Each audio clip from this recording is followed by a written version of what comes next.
Celtic versus Rangers. Omega Dad versus Omega Luke. One of the biggest rivalries on the planet, and let's just say you need to watch out for this exact moment. Dad! What? What? No way! Dad, it's Celtic Rangers time. Yep. The old firm. You are manager of Celtic. A lot of people have been asking for this one. Yep, I am the manager of Rangers. Yeah. Okay, so somebody might have already seen on the page there, Dad has made an incredible signing to begin with because he has sold Leah Labada already. People are going, oh, he's your best player, Dad. Yeah. What are you on about? 13.75 million. I had to create a bit of money. I needed a bit of money, and so I had to sell one of my best players. I've tried selling other players. No one was sniffing around, were they? No. So you brought in instead, on a free transfer, Eden Hazard. when I seen he was free, I just thought I couldn't turn that down. Mainly the formation I wanted to try, which I'm not going to say too much just yet. Formation I wanted to try, he fitted into it. A freebie, I'd be silly not to take him. Yep, you also brought in El Neni on a free transfer as well. Yep. Centre midfield from Arsenal, of course. 31 years of age, that strengthens your midfield. Also in mind for my tactics I was doing. As well as Tom Davies. I went for him as well. I just thought, well, good player. Yeah, good work rates and mental attributes, physical. Only 25. Yeah. And then finally you brought in from Birmingham a centre midfielder, which you actually spent a bit of money on, and Sunjic. Mate, I just look at this. I just couldn't turn that down, could I? As soon as I seen him, for my position I wanted him in my head, he was the perfect fit for it. Great mental attributes indeed. So the work rate 18. Come on. The tactic that Dad wants to run is this. It is a 4-2-3-1. Attacking. Yeah. This league is all about who's going to win the league between me and you. Yes. I think. So who's going to win the most games between me and you, cup finals, things like that. So I'm just full out attacking to win the league before I even play you. Because we'll both drop silly points. We'll both lose silly games in this league. Yeah, against other teams that are not each other. Yeah. That's right. So I've got to try and win as many games as I possibly can and take whatever I get against you. So you've got Ralston in there at right back. That's because it does change if we did deal for best 11. But best 11 looks like this. Furuhashi up front. We've got Eden Hazard, Turnbull, McGregor and El Neni there. So you've got a good back line. Yeah. Not a bad midfield because, of course, this is the current champions of Scotland. We've using the updated database, so all the players are pretty much as you would see it and as Brendan Rodgers would have it in real life. I did watch that first game of the season and I texted you, he's played the same formation that I was virtually playing as well. And I was chuffed to bits then. So let's move over to what I have done in this transfer window with Rangers. Now, as you can see, I brought in one big player there, Joshua King. That's because I sold Kemar Roof. I made a little bit of money back. I did also bring in some freebies as well. So first off was Tuanzebe at centre-back. I think I could not turn that down again as a free transfer as well, worth bringing him in. We also managed to bring in Ainsley Maitland-Niles, and just because of the fact he can play in so many different positions. Squad player, yeah. Absolutely. So if I ever need a player to go anywhere, Ainsley can do that for me. We've also brought in Cameron Archer on loan, and that was because I wasn't quite sure what I was going to do up front until I eventually signed Joshua King from Fenerbache, and I think this guy's perfect for this division. He is super fast. Yeah. He has acceleration and pace of 17, great off the ball, and he has that light speed, the offside trap. Perfect striker for me. Of course, he's a little bit old, but I don't mind that as much. So, my tactic, I'm going for this. It is a 4-2-2-2, but with two narrow players instead of the two wides that you're probably used to. And if I went best 11, I'm not selecting anybody. This is what the best 11 looks like. We've got Haji and Dowell in there, Danilo Pereira up front with Josh King. Maitland-Niles comes in that Volante on attack role. He'll probably fill in at left back and right back when we need players there. That's what I'm kind of looking like going into this first season. Okay. We'll start off with my fixtures, shall we? Looks good. And then we'll look at yours. All right. So, because Dad won the league, I had to play some Champions League qualification fixtures. Me and I had doubled the amount of games in pre-season. Let's see. So, my first league game was a 3-0 win. Then I played against Sturm and lost 1-0. Panics. But then we beat them 7-0. Yeah. And then I lost to Club Rouge in both fixtures. And now I'm not in that. I'm only in the Europa League, which we don't have the fixtures for yet. So I don't know what my group is like. Hibernian, though, 5-1 victory against them. In the league, it was quite good, to be fair, because then in the Scottish Cup, we won 5-0 against Partick. And a 5-1 away win against Aberdeen.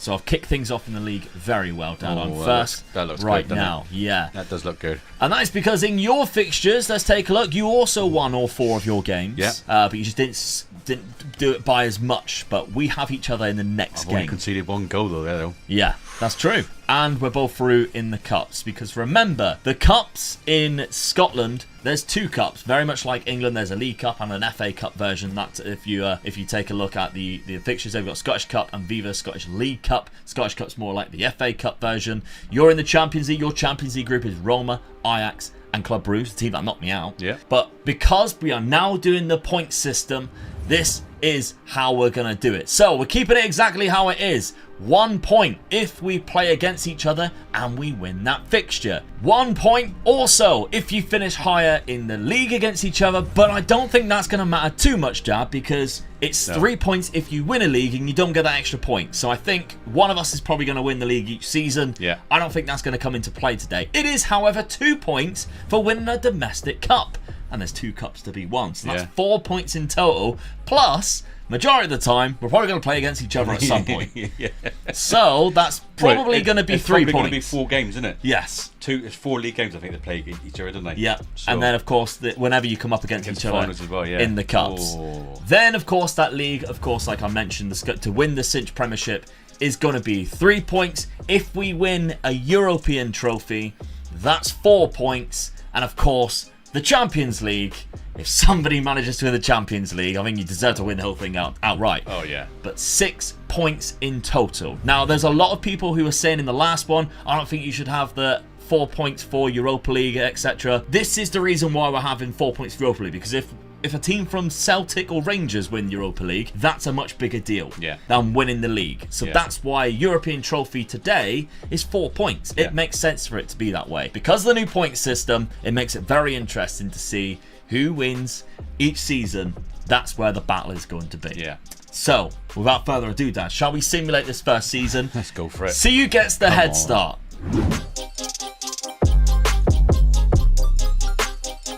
First season, and Dad has took an early lead. Yes. So that's 3 points for Dad straight away. Only by 3 points. You only lost 1 game. And it won against you. Against Hearts, I only lost 2 games. And I lost against you 1. Yes. So that's 4 points that you've managed to pick up already. That game won me the league. That did win you the league. 3 points, 111 goals to 102. We've done exceptionally well there to finish. I mean, the closest to us, 54 points. I almost doubled that. Yeah. You did double that. So that's exceptional. On the profile, Furuhashi got the most goals across the season, but Josh King was right behind with 29. Desers also got 21. Josh King had the highest average rating.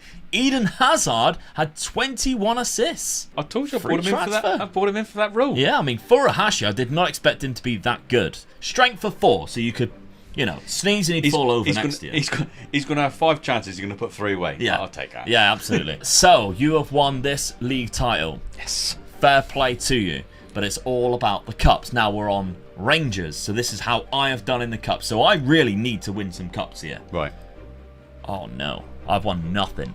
I have knocked won out the nothing. semi-final by Celtic. Knocked out the semi-final by Celtic. Oh, it's another 2 points. Not to mention, if you actually win those 2 cups... Oh, come on. You've done that. I got to the quarterfinal of Europa League. So, obviously, we knew I was knocked out of the Champions League. In the quarterfinal, I was knocked out by Batiste. Did I play in the round of 16 against Ludogorets? Knockout playoff round. I beat Leipzig in that, so that ain't bad. Yeah. And that is because in the group stages, I was second in behind PAOK. All right, fair enough. Let's take a look at Dad's then. We know he's already knocked me out. I need you to lose the finals, ideally. So, how did you get on in the cups? Oh, you won both of them.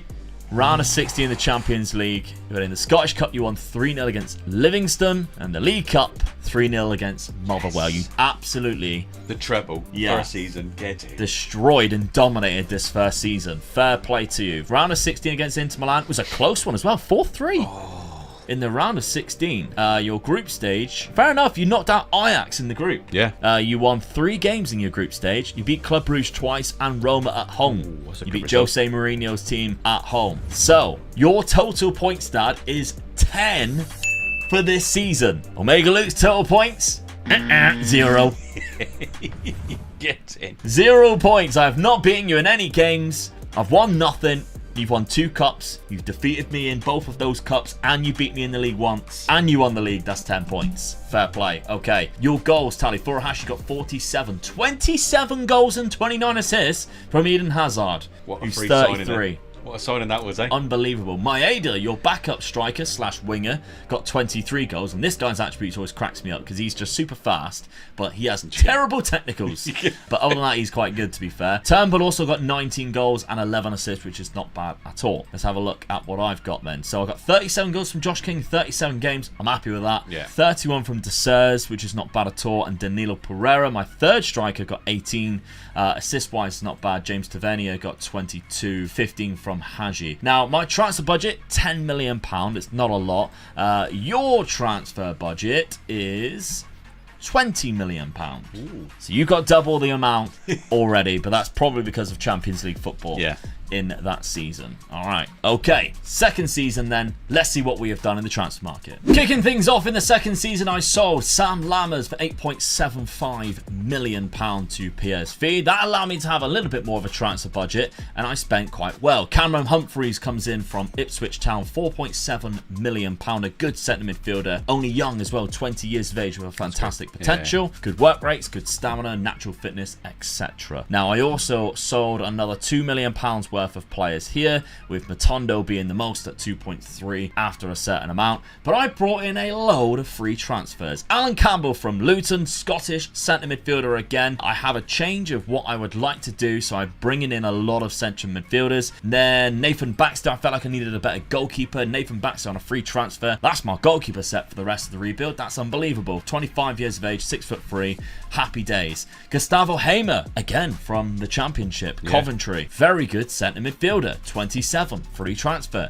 Can't argue with that. Then we got a right back here from Norgeland, a good right back as well. You can also play right midfield should we have a right midfielder, but he's quite well rounded, to be fair. Good defender, 22 years of age, again, young for a free transfer, and he's already worth like £8 to £9 million. Happy days. This is my favourite signing though, Dad. The Beast, Keenan Davis, 6'3", 26 years of age. He is a powerhouse, 17 strength, great jumping reach and pace, good off the ball and teamwork. Yeah, he's a beast. I like that one a lot. Yeah. So bringing him in on a free transfer, can't argue with that. And then a lot of Football Manager players will remember Ryan Gold as a former wonder kid on Football Manager. I've brought him in when he used to be at Dundee. He was incredible. I brought him in for £5.75 million from Vancouver. Welcome back to the Scottish leagues. He's got 2 assists in 4 appearances so far.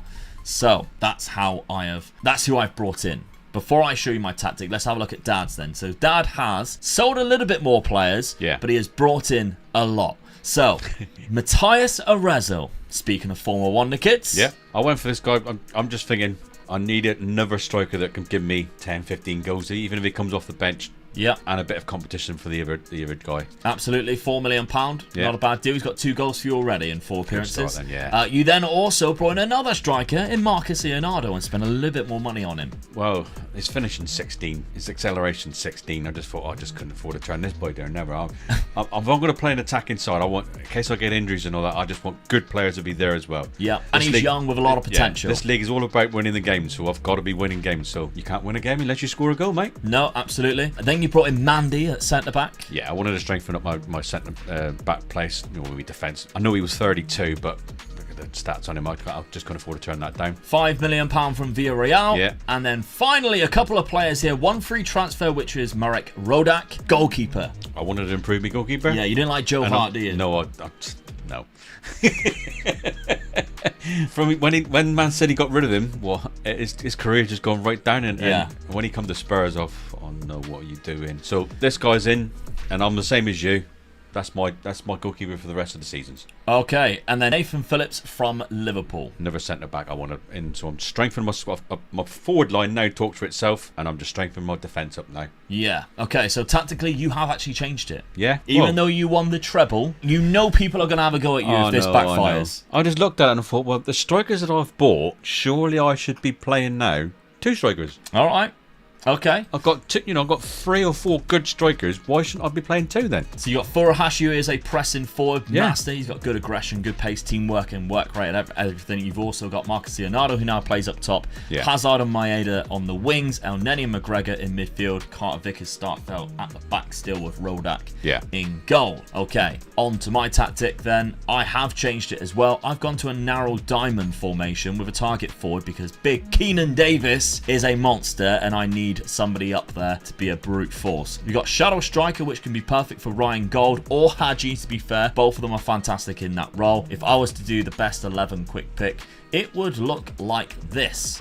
So a lot of centre midfielders, as I mentioned. I'm quite surprised Tuanzebe goes in as the best centre defensive midfielder, but I don't want to nail anybody in because we've discovered, haven't we? We play a lot of games of football, so as soon as you put somebody in a position, if they might be overplayed and you just tire them out and knacker them out. So I'm happy to just let the assistant manager pick whoever wants to play or whoever can play in that position. But that's the tactic I'm looking at. So let's take a look at my schedule first, because once again, I need to play Champions League football and I need to go through qualification. Let's see how I've done. So I beat Livingston 3-0. Partizan was my first Champions League tie. 4-0 and 2-all meant I went through. Against Sporting, who I was never going to be able to defeat. Lost 2-0 and lost 4-1, unfortunately. But back in the league, I then beat Aberdeen again 4-1 and Ross County 6-1. Very good. In the League Cup, I also won 2-0 against St Mirren, and we've played another game in September because the transfer window was only just closed. 2-0 against Hibernian. That was a good result for me. You're banging them in now, aren't you? Yeah. So I'm in a Europa League group. It is the big group stage. So we can take a look at my fixtures now for that Europa League. And I've got Inter Milan, Betis, Hajduk Split, Antwerp, Slavia Prague, Ludogorets, Besiktas, and Karabakh. Dad, your fixtures. You've done all right, but you have dropped points already against Hearts. Motherwell was a 5-4 win. It was a tricky one, but you managed to come out winners. Ross County away 3-0. Then you lost to Hearts. Oh, it's just silly. Then I'm banging 5 again. Then you bang 5 again. Yeah. So I'm scoring the goals. I'm just hoping that's a one-off, that one against Hearts. Absolutely. So your Champions League fixtures look like this. You've got Victoria Paulsen, AC Milan and Bayern Munich, Villarreal, Bodo Glimt, Sporting, Liverpool and Shakhtar at the end. Don't know. Do you reckon we're going to qualify for that? No. No. Fair enough. And there's no dropping into Europa League anymore. That could be me done, gonna the downside of it. How many home games have I got out of that? 1, 2, 3, 4. I've got to win all my home games. Well, you're always going to have 4 and 4, isn't it? Because it's 8. You get 8. So you really, play 4 at the home, one 4 that away. could do me is the Bayern game. I think if I win that game at home, I could qualify. Yeah. If you beat Bayern Munich at home, you'll qualify. Why not? Fair enough. All right. Let's simulate this second season. Anybody would think they got someone like Harry Kane playing for them. Well, I don't think they have on this because we started it before we had the updated database. Harry Kane was still a Spurs player at this point, but they still have an incredible side that I don't think you've got better players. But hey, you've got Eden Hazard. Yeah. So he's 34, he can't even run anymore, but you still got him. Second season, let's simulate because I've got a 10-0 deficit that I need to recover from. Second season, and I've pulled it back. That's a league win. You haven't just pulled it back, mate. You I've destroyed it. Slaughtered me. Come on, 16 points I think that is ahead of you in the league table. Fantastic stuff. I lost 10 games. You lost 10 games. I need to be in there somehow. Oh, no, that ain't so good, is it? I lost 4 games. One of them was against you. So that's 1 point you've already clawed back right there from the 3 points that I have won from winning the league. But 10 points, and I beat you twice. Come on, so that's another 2 points. That's 5 points in total for me. 1 point for you so far. Keenan Davis, the monster, 34 goals this season. Highest average. What an average rating as well. Yeah, definitely. An 8.03 average rating. And Yanis Hadji's also got the most assists, beating out Eden Hazard and Ryan Gold, who both had 14. Man of the matches was 15 with Keenan Davis. I had an exceptional time with him up front. My league and goal scorers was Furuhashi. Well, no, you've got Marcus Leonardo. And remember, you did change his role, but you have a Razzle there on 23. Yeah, but I so thought you would have been in second. He's probably been playing the majority of the games because he also has high aggression. Yeah. Probably. He has started 19 games and played 23 off the bench. So, we are on Rangers right now. If we take a look at competitions, if I win a couple of more, if I win a couple of cups, possibly. I've won 1 cup, but I've often been knocked out of the other by you. Oh, good. That's another game I won. Which is the FA Cup. And it was a semi-final that put me in the final. Oh, right. Okay. So, the Viva Scottish League Cup winner. And I'll beat Hearts in the final. Did I knock you out of it, though? Yes, I did. So that's another point. So that's 3 points from that. So we played 2 semi-finals against each other then? Yep. Oh. Then in the Scottish Cup, you defeated me you beat Falkirk 4-0, so you did win that. You defeated me in that semi-final just 1-0. So that's another 3 points for you on top of the other point that you had for winning that league fixture that you had. The only way that you can gain any more points back is if you won the Champions League, because that's the other competition that you was in. And unfortunately, you did not win that.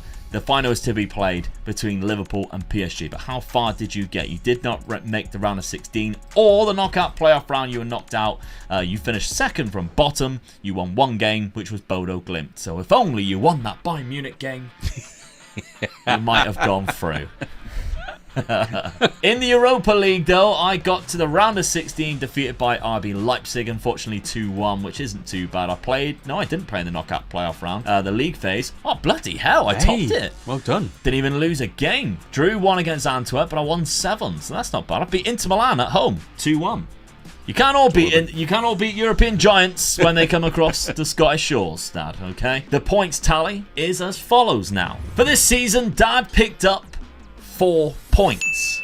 For this season, Omega Luke picked up 9 points, leaving the total scores being Dad 14, Omega Luke 9. Still there though, aren't I, after 2 seasons? 5 points ahead. But I think both seasons have shown that it can flip as quickly. I mean, you've just as absolutely mullered me that season, really. So it all comes down to those cup games, whether you play each other in the cup. Yeah. If you can knock each other out of the cup, that's a bonus. That's a Brucey bonus. Because if you don't and you lose to somebody else, I would rather be losing to an Aberdeen or etc. in the quarters of semis if I'm not going to be winning that cup, because I don't want to give you that extra point. That's right, yeah. So that's that's what matters. Those semi-finals there, I won one semi-final, went on and won the cup. You won a semi-final against me. Yeah. And went on and won the cup. Yeah. So that's, like you said, that's worse, isn't it? Because you're losing against you and losing the cup as well. There's a 3-point swing each time. So Keenan Davis got 44 goals in total, 21 from De Sers.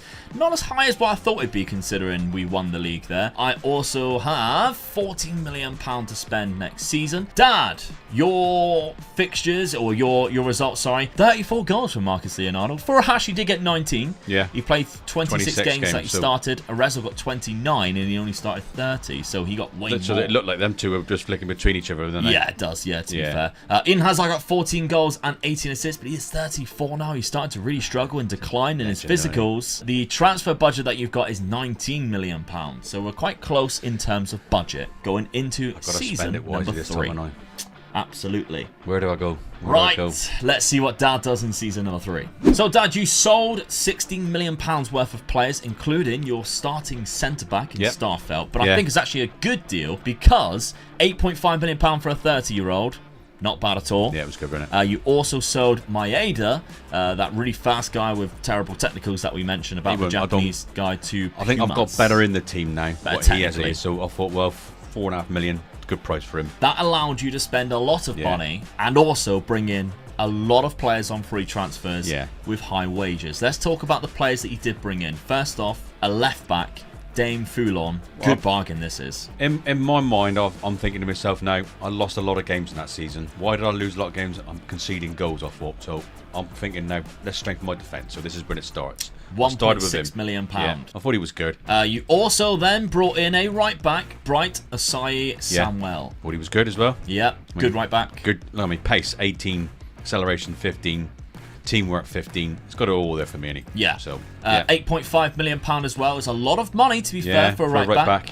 But he did have the obviously the homegrown status, being that he was brought up in England, which meant he didn't have like a work permit or anything like that. That's one trouble that we've had to deal with. A few players going for players who could not get work permits. Or they're asking you to pay an extra few million for the work permit. James Gomez from Manchester City, which was a transfer listed centre back that you found. I couldn't believe this, could I? I mean, you've got stats on this one as well. I thought, well, there's another centre back, strengthen my defence up. I'm happy with that. Go with that. And then the free transfers, which you're going to turn around and go, how the hell has he pulled that off? Oh, no. Well, I couldn't believe it, could I, when they started coming up. So you got a backup goalkeeper. I wanted a reserve keeper that was a little bit better than the reserve keeper I had. I think the one I got in there now is a really young lad. So I've got 2 well-experienced goalkeepers in there. Then Rob Holding at centre-back from Arsenal. Well, just talks for itself, doesn't it, really? The run continues of him buying Arsenal players and nobody from Spurs. Yeah, but when I seen him come up for a freebie, and I thought, I can't turn that down. And went on to his stats, and I thought, I want to strengthen my defence up. All right, he's 29, is he? That's still good for a centre defender. So yeah, I'm having him. Not bad at all. Yeah. Donny van de Beek from Manchester United. That's a great signing for this league. I couldn't believe this when this one came up for a freebie as well. He's phenomenal. Look at the stats on that as well. And I thought, well, that just strengthens my midfield, especially right in the centre where he plays as well. Yeah, I want to go for that as well. 96 grand a week, but it's probably worth it. But this is the signing that I could not believe. I bet you couldn't believe I bought it. We couldn't. I mean, finishing 16, strength 15. I mean, it's all there. It's and a pace Premier 15, League striker. Teamwork 15, work rate 15, and I've got him for nothing. Yeah. Come on, I'd be silly not to turn him down. I know I said my defense, my attacking was world class, but this just takes it even further. Yeah, he's played 2 seasons in the Championship as well. So, I mean, nobody's come in for him yet. It's quite weird, to be fair, and he decided to leave, and he's gone to Celtic. Fair enough. No goal so far, though. That's a bit worrying, isn't it? But, Ivan Toney, what's going on here then, my friend? So that's a very good transfer window. I think I've strengthened my team. Yeah, absolutely. Definitely. Tactically, you've gone for this. Yeah. Which is the 4-3-3, but with very high fullbacks. Yeah. I wanted to nail the defence now, not concede so many goals, and then just rely on the break, and hopefully with the players that I've got up in that forward part of the field, I've gone back to one striker again. Yeah. And hopefully they will supply them from the wings like we did in the first season. So I've tried to nail the defence up, but still take people on the break. Your strikers, or you're going into that, is your striker option is Marcus Leonardo. Yeah, I was a bit surprised with that. Best 11. Yeah, I was surprised with that, but Furuhashi from the left. Yeah. So I think Ivan Toney will probably play quite a lot of games, and you might see Marcus Leonardo drop over here because he hasn't actually played that well, Ivan Toney. So maybe that's what the assistant is going off the back of that. That's right. Yeah. But knowing Hazard either, he's dropped down to the bench. No, I think he's just got to that age now where he's struggling a little bit. He'd be good to come on the last 20 minutes to try and get a result or something like that. Absolutely. Let's take a look then, before we look at Dan's fixtures, on the signings that I brought in on the transfers. So I sold £19 million worth of players here. Leon King, £6.5 million. £11 million for Axel Tuanzebe, who I got on a free transfer in that first season. Unbelievable stuff. Another player going for £2.1 million, and yet I still brought in a player here too. Kelvin Yeboah. What a player. I love this striker.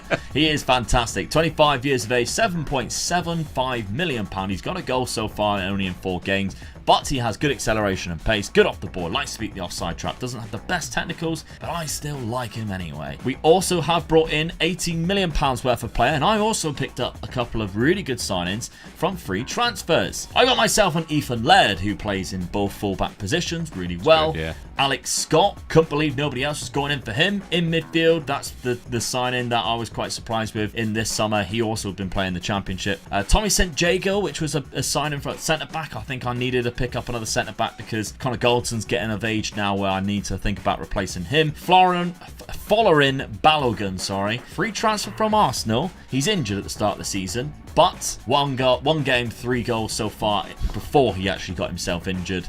Great start. hopefully he broke a leg and he's out for the season.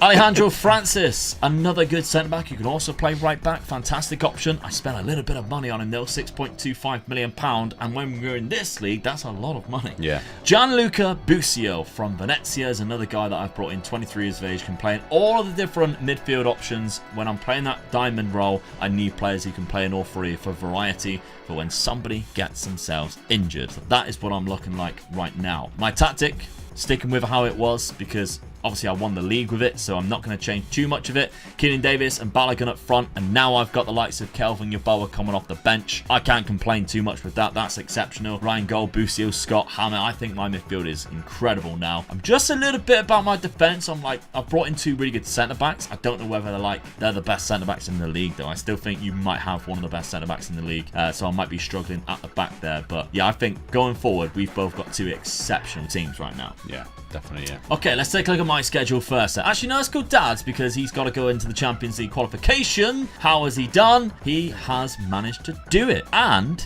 he beat the team that knocked me out last year. Get in. 3-0 away from home and 1-0 against Sporting after knocking out PSV on penalties as well. You will notice we have played each other already. I've just seen that now. I'm looking down and thinking, I haven't conceded any goals here, and then I see yours. 1 point already. Oh, no. For Omega Luke. Let's chalk that one up.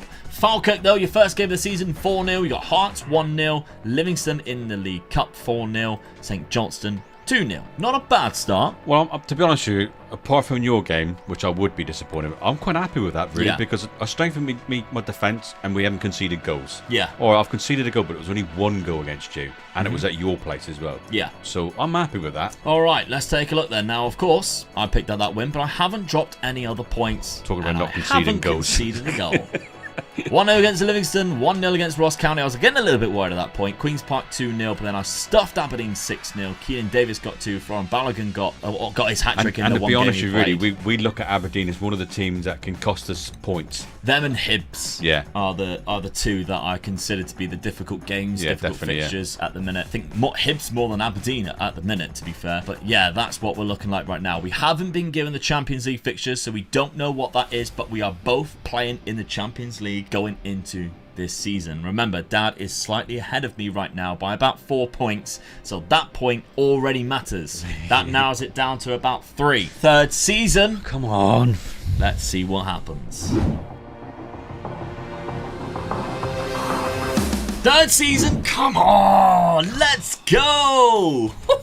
17-point win again. Oh, you love to see it. 96 points to 79. You lost 2 at the end of the season there. But I've lost 9 games. That's where I've lost it. Not bad. I lost 4 games. One of them was against you, so you did pick up 1 point there. However, you lost 9 games. And there's 2 wins there for me. Come on, let's go. Oh, dear. So, how have we done? Is that all of the games there? So we can just count that 1, 2, 3, 4, 5, 6. So you might have lost against me more. We'll have to check that. The profile, though, Ivan Toney got 41 goals. I mean, he didn't get any at the start. He didn't start the season, did he? Oh, he didn't get any goals in 4 games. So he wasn't starting. He ended up with 41 goals. Keenan Davis got 22 as well as Balogun getting 22. Keenan Davis had the highest average rating. You had the highest amount of assists alongside Hadji. But yeah, absolutely stuffed with Ivan Toney getting 41 goals in 12 man of the matches. My keeper had the most man of the matches by 6 to Aberdeen's. You're still conceding a lot of goals, Dad. I think you went way too attacking there because you only got 14 clean sheets. Well, I thought I brought more players into defence to bring into. Yeah, but you had your complete wing backs. They're going forward. That's going to cost you, and I should not be giving you any tips. We are currently on Rangers, so how have I done in the cups? Come on! 2 cups as well. That is complete annihilation, domination. That is a domestic treble. Just like your first season, Dad. I've done it in season number 3. You didn't beat me in the semis or anything like that. Scott, let's go in the League Cup first. Ross County in the semi-final. Aberdeen, where were you? You were knocked out ages ago by Ross County, so I didn't knock you out. On penalties as well. That's really disappointing. The Scottish Cup, though, I'd love to have beaten you in the final in that one. Oh, no. 3-2. 93rd minute. Kelvin Yeboah. And you were 1-0 up, 2-0 up. And I pulled it back to 2-2 and scored in the 93rd minute. Happy days. Hampden Park, you're welcome. 93rd minute, Kelvin Yeboah, you absolute beauty. 2-0 up in a final and I lost it. Unbelievable stuff. That is class. Right, okay. How did I do? Knockout playoff round against Ajax. That's disappointing, but at least I qualified for that, I guess. 6-5. Oh, no, that's a shame. 95th minute. Well, there's my comeback. There's the karma for you. I lost in the 95th minute to a Wout Weghorst goal. Okay, fair enough. What about... You're not there, which means round of 16? No. League phase. You were knocked out of the league phase by a point. You lost 4 games. Barcelona, Fenerbache, Benfica, and Fiorentina. You drew against Milan and Malmo. Oh, that Malmo cost me then, didn't it? You beat Bayern Munich at home 5-0. Hey, 5-0. Get in. If only I can beat Bayern Munich, he said. You did it the season after. You still didn't qualify. Stuffed them. But you beat them 5-0. What a night to remember. I finished in 10th. I won 5 games. I beat Real Madrid at home 2-0. Porto 2-1. Gotta win your home games, Dad. You're bloody right, because I won 4 of them there. Look, I didn't lose a home game. I only lost to Ajax away, Benfica away, and Chelsea away. But that is a great season. So, we already know how you got on the cups because you didn't win any. You were runners-up in one, quarter-final in the other, knocked out the league phase. Not a good season for you whatsoever. No. You did have 56 goals from Ivan Toney, though. 24 from Marcus Leonardo, and Furuhashi has a high amount there too. And you have £14 million next season to spend. I've got to make it. I have just 10 million, which is a bit annoying. Don't know why. 39 goals from Keenan Davis, 29 from Balogun, 17 from Kelvin Yeboah, which leads our total for this season points-wise. Omega Luke 11, Dad 1. Which gives us a total tally of 15 points for Omega Dad and 20 points for Omega Luke, which means I'm now 5 points clear after being 10-0 down in that first season. 2 really bad seasons tonight. Really bad seasons, Dad. You are correct. Right, on to the 4th season. Dad, you might be pleased to know that Keenan Davis is now a Chelsea player. Yes. I could not turn that one down. He wanted to leave. I got 30 million out of him. Yeah, it was good, yeah. He had a couple of really good seasons for me. He was a brick powerhouse that first season. I'll never forget you, Keenan Davis. That was incredible. And it led to me having a lot of money, let me tell you. And I had too much money to know what to do with. And I spent that much money on one player. Actually, I spent more than that on one player. I only brought in 2 players in total. One was Fagioli, which was a centre midfielder that I got on a free transfer. That's a good signing, I think. 25 years old. What a free transfer that is. Free transfer from Juventus. And then I brought in Jørgen Strand Larsen for £35 million. Because I was trying to find a player who was similar to Keenan Davis. I mean, his finishing is 16. Yeah, heading 15. He's stronger. He's got 17 for strength. Good off the ball. Good composure. I was trying to find a player just like him. Well. Yeah, so he comes in. For some reason, my coaches don't rate him as high as what I do, but there we go. What do they know? £35 million. He's got 3 and 2 for me so far. He got 10 in La Liga last season, 12 in the season before that. In a club that I don't think should be scoring that many goals anyway. So, yeah, I'm quite happy with that. Although 35 million is a lot of money to spend on a player. I haven't changed it. Why would I? I've just won 2 back-to-back titles and got the domestic treble. My best 11 doesn't put Strand Larsen into the side. Puts Yeboah in there. But again, we're playing too many games. I don't want to put Strand Larsen in and possibly have it cost me. Yeah. So I'm going to risk not playing him every single game and just hope that these 2 can do it. This is one of the things that I have learned playing this with you now. Because I was nailing players in all the time when I was nailing my best player in, and I was wondering why I kept on losing. And I found that out. If you nail a player in too much, or too many players, you start losing it, don't you? Yeah, so absolutely, because of fitness worries. Let the assistant do what he wants to do. He knows best. Yeah, for sure. Let's take a look at Dan's transfers, though, because he has another fantastic transfer window. You sold £12.25 million worth of players. Yeah. That was because you went really big on a player and we had to keep delaying it because you didn't have enough money.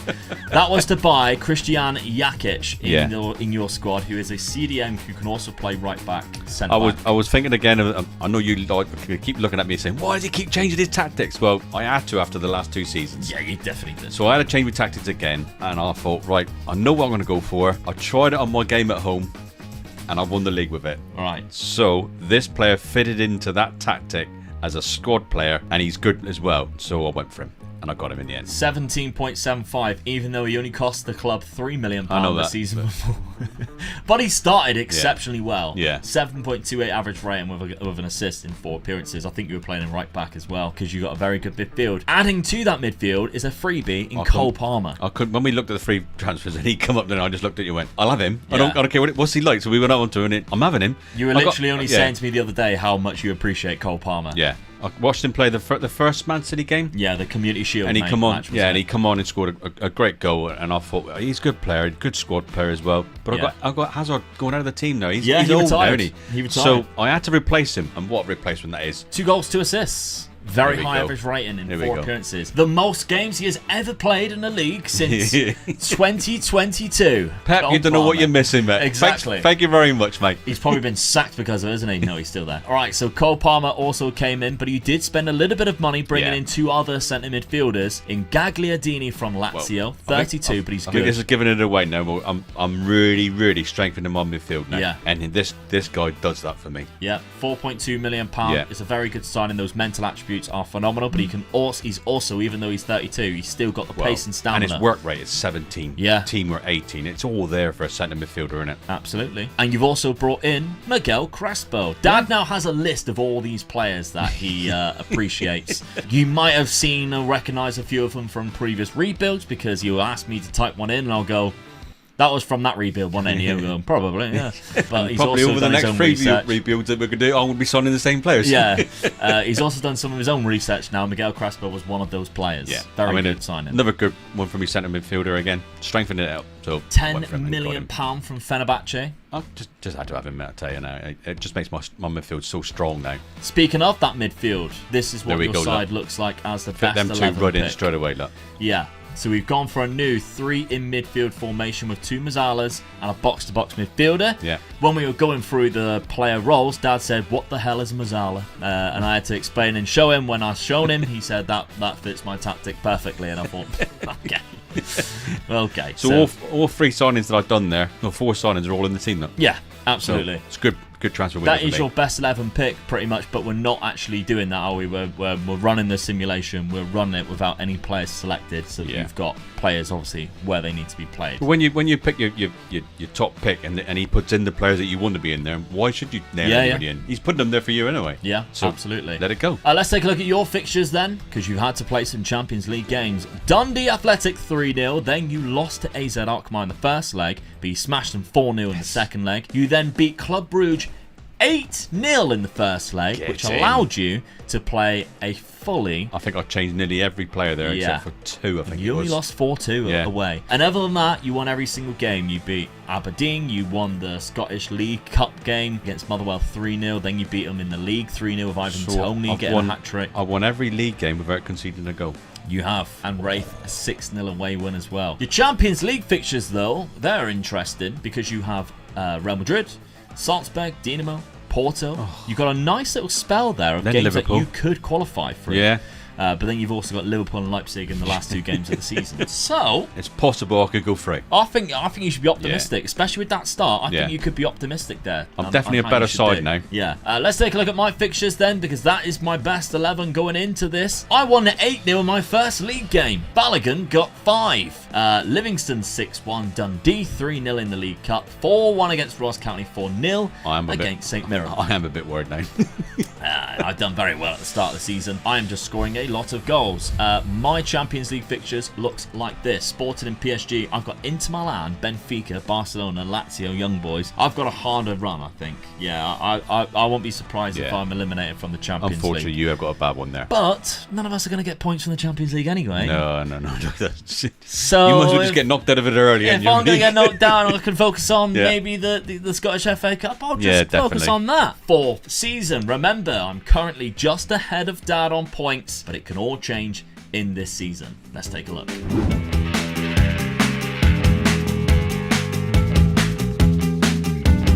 Season number 4. Same points as well. It must be goal difference. Same points. I'm back in it. 3 points that you have won there. We had the exact same results all season. 1 goal different there. 5 goals in goal difference. Your defence kept 4 more goals out, which has obviously helped you win the league. I can't believe though we both lost 6 games. That's what makes it. The first season I only lost 1 game, didn't I? Yeah. Who are those 6 games? Oh no, here we go. Who are those 6 games? You lost 6. You did. Oh no. I didn't lose against you in the league. Ooh, get in. There's only 5 losses there. You might have. I lost 6. I lost against you 3 times. Get in. That's bad. 5-1, one of them. 5-1 away. Damn, I lost at home as well. That's really bad. Ivan Toney got 47. Get in. 47. 90 points. I can't believe that. Ryan Gold, 21 assists. Kelvin Yeboah, 33 goals. That's not looking good, is it? And my keeper got a clean sheet as well. That is not looking good. We're on Rangers. I'm back in it. I need some cup wins here. Let's get the cups. Please. Let's get the cups. Oh, winner of one. Is this yours or mine? This is mine. Oh no! The winner of one, the runner-up of the other. The runner-up against. Please. Oh no! Oh, 4-1. That's a doubler.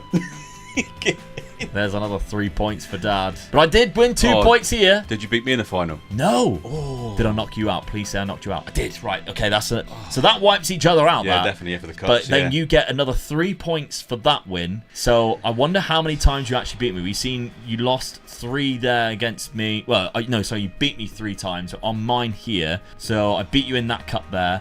I did beat you once. Yeah. In the Premiership Championship group, which is the reason why I didn't show up on the losses. Yeah. So that's another point, thankfully, in my favour. Round of 16 in the Champions League, eliminated again by RB Leipzig. The playoff round, I knocked out Monaco. I still can't see you. Oh no, that's me. You. Yeah, I knocked out Monaco.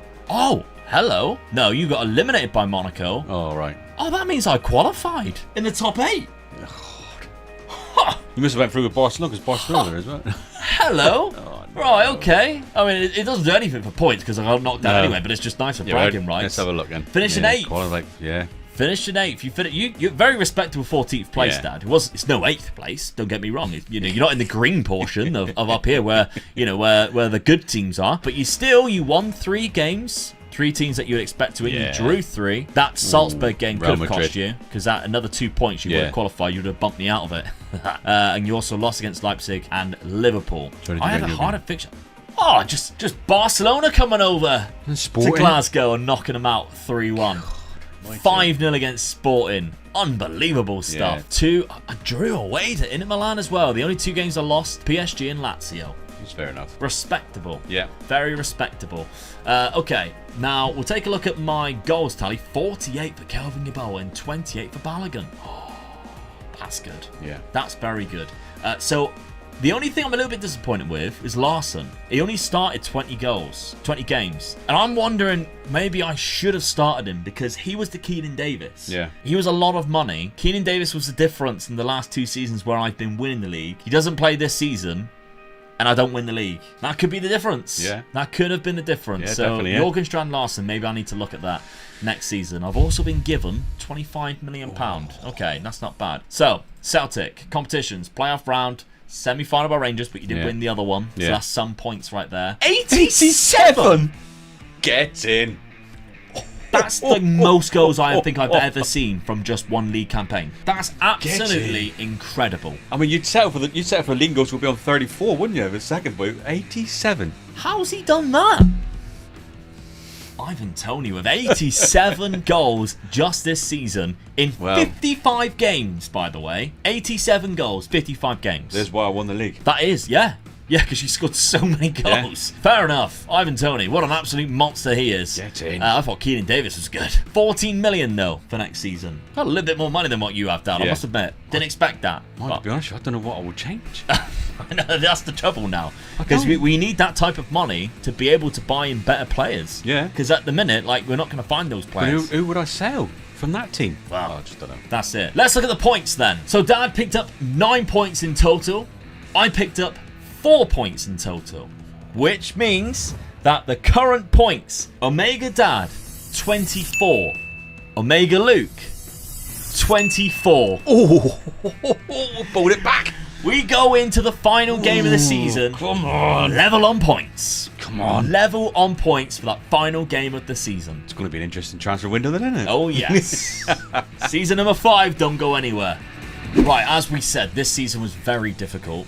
Dad spent all of his transfer budget right at the start on Harry Souttar. Well, what you didn't show there is I lost Gomez tonight. Yeah, what we didn't know at the end of the season was James Gomez went in October to Al Ahly because of his minimum fee release clause. Yeah. So you lost one of your centre-backs. He was a starting centre-back too, which we didn't know until we started doing pre-season. We were like, where's your centre-back gone? So we had to bring in Harry Souttar. Yeah. Good signing, to be fair. I think it was. I mean, he's 6'6", 28. He's strong. His jumping reach is 20. Yeah. His strength 15. So, it added all there. So I think it was a good replacement. And it wasn't a bad price, really, I thought. No. Which left you with some free transfers as well. This is where I think I've done really good business again. Yeah. I mean, I was saying to you when about my transfer budget, where's the millions going that I was buying? But it was because I had to pay the wages for these guys, didn't I? That's right. And you had explained it to me then. I'm like, well, you bought these freebies, but you had to pay the big wages for them. I was trying to explain to him the pot of transfer budget and wage budget. If you put it all on free transfers, the pot's still going to get smaller. It's still one pot. I was thinking I had 10 million to buy another player and I had nothing. So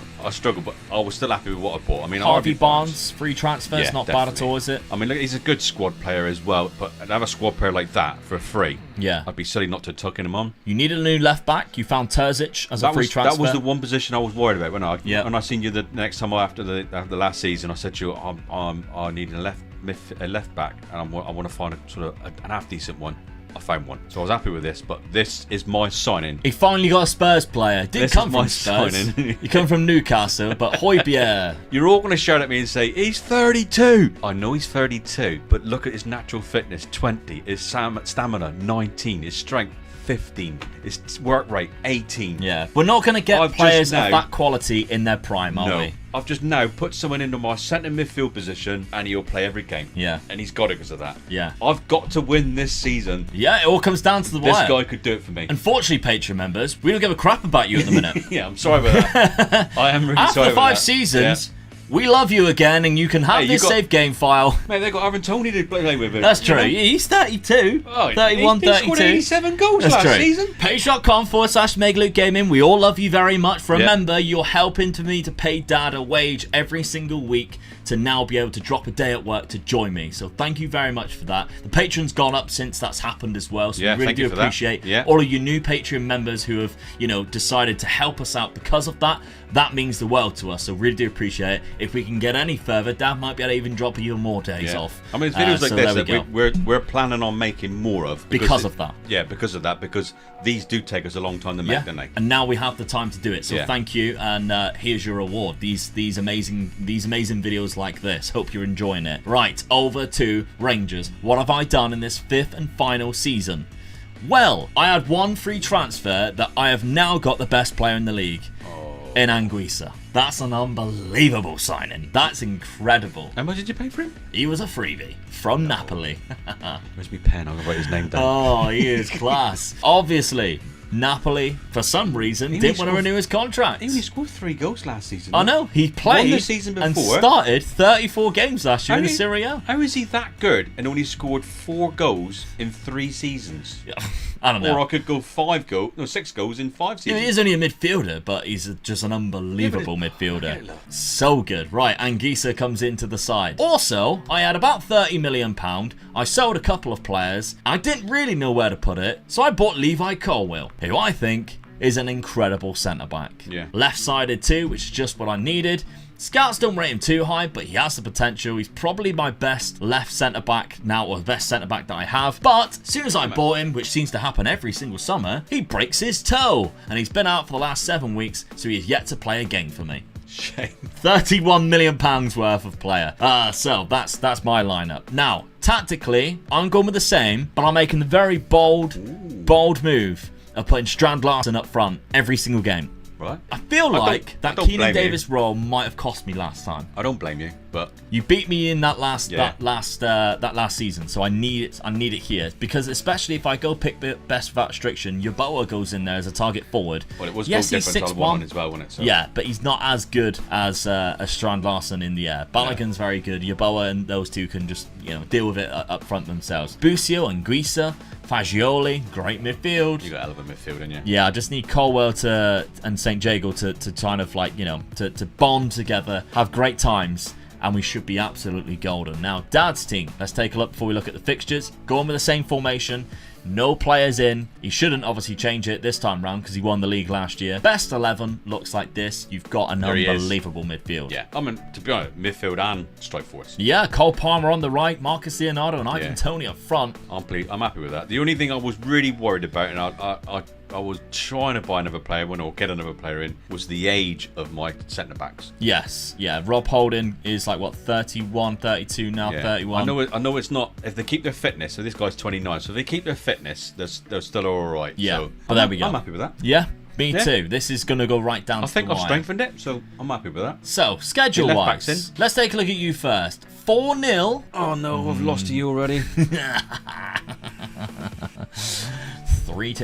94th minute from Ryan Gold. And you were 2-0 up. Oh, no, you weren't. You were 1-0 up. An own goal. Strand Larsen, very good. Good idea putting him in, Luke. Then Anguissa scored in the 32nd minute. Marcus Leonardo got a goal back to make it 2-1 in the 33rd minute. A minute later, it was 2-2 in the 40th minute, and I scored in the 94th.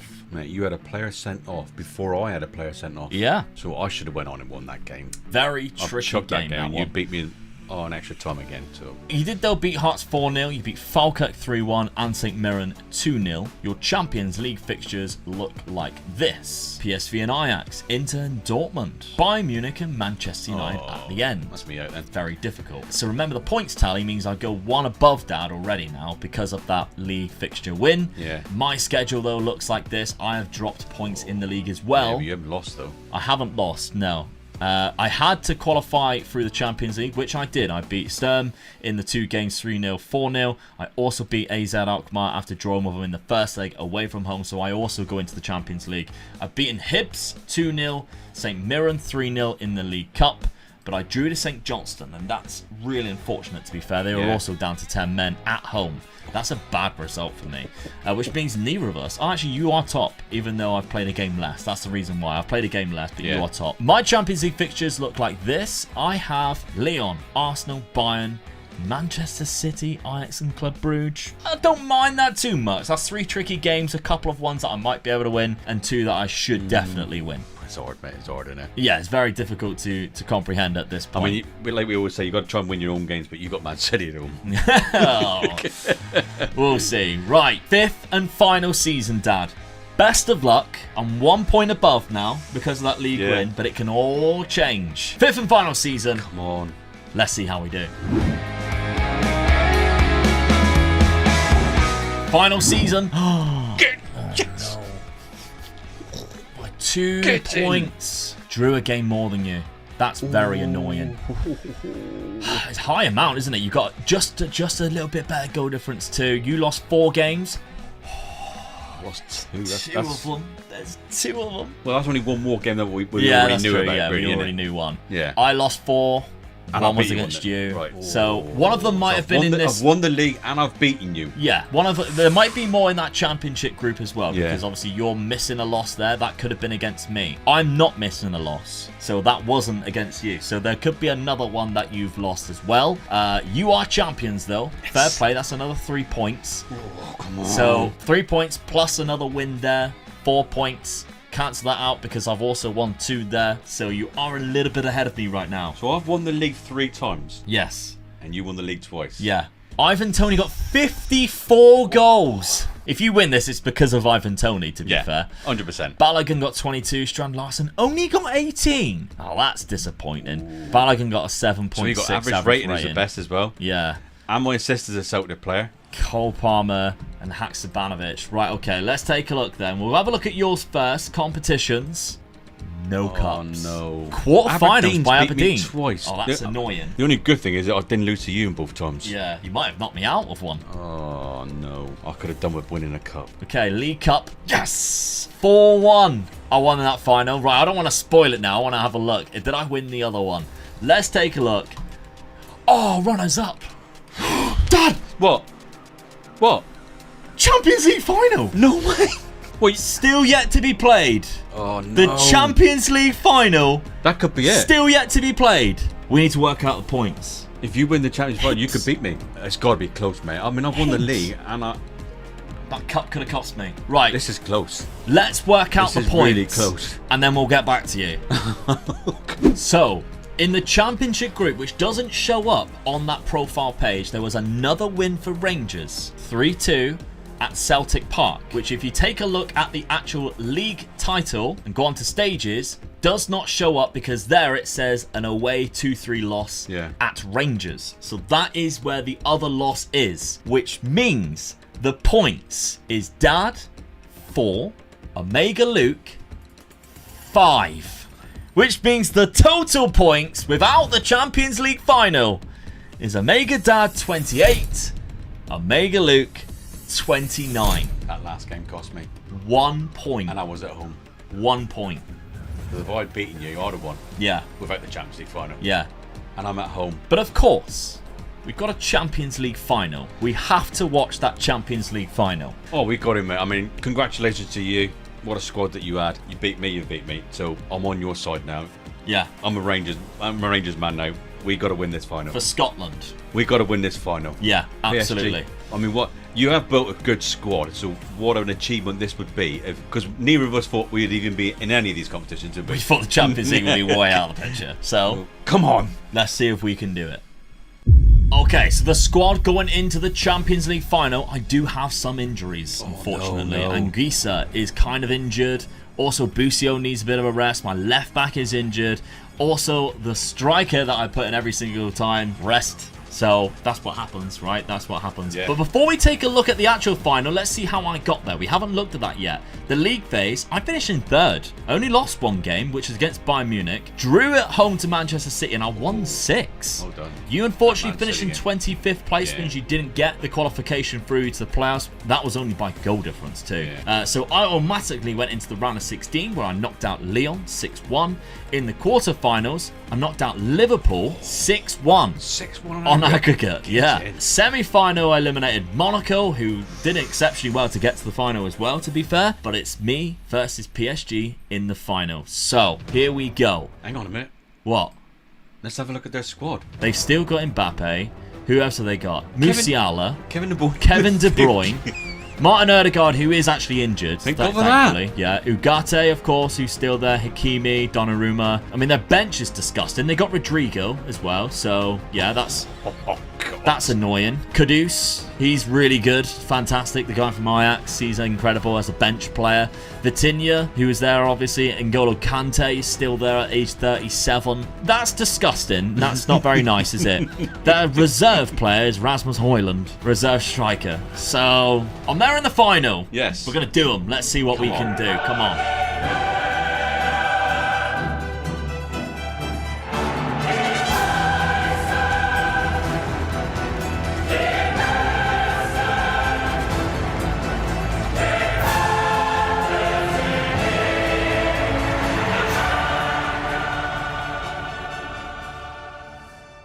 Right, the Champions League final. That's the lineups. What are they going with? What are they going to... Because obviously we've seen what their team was. Mbappe, Musiala, De Bruyne, Kante plays. Kante. Torres That'll on be the ready, right. didn't Yeah, I'm quite surprised at that, to be fair. They got Chukwueze on the bench as well. We didn't mention him. He's very good. The ball is being taken. I am nervous. I am as well. Champions League final with Rangers. This is outrageous. Where was it being played? I didn't even see where it was being played. Oh, that could be a whole different scenario here. I don't really know. We're just going to have to go straight into it and find out. Oh, I almost don't want highlights, but Yeah. I think I have the ball here. It's all right. 12 minutes. Busio, Maitland-Niles. Come on. Oh no, he's no, lost it. This is no. what I was worried about.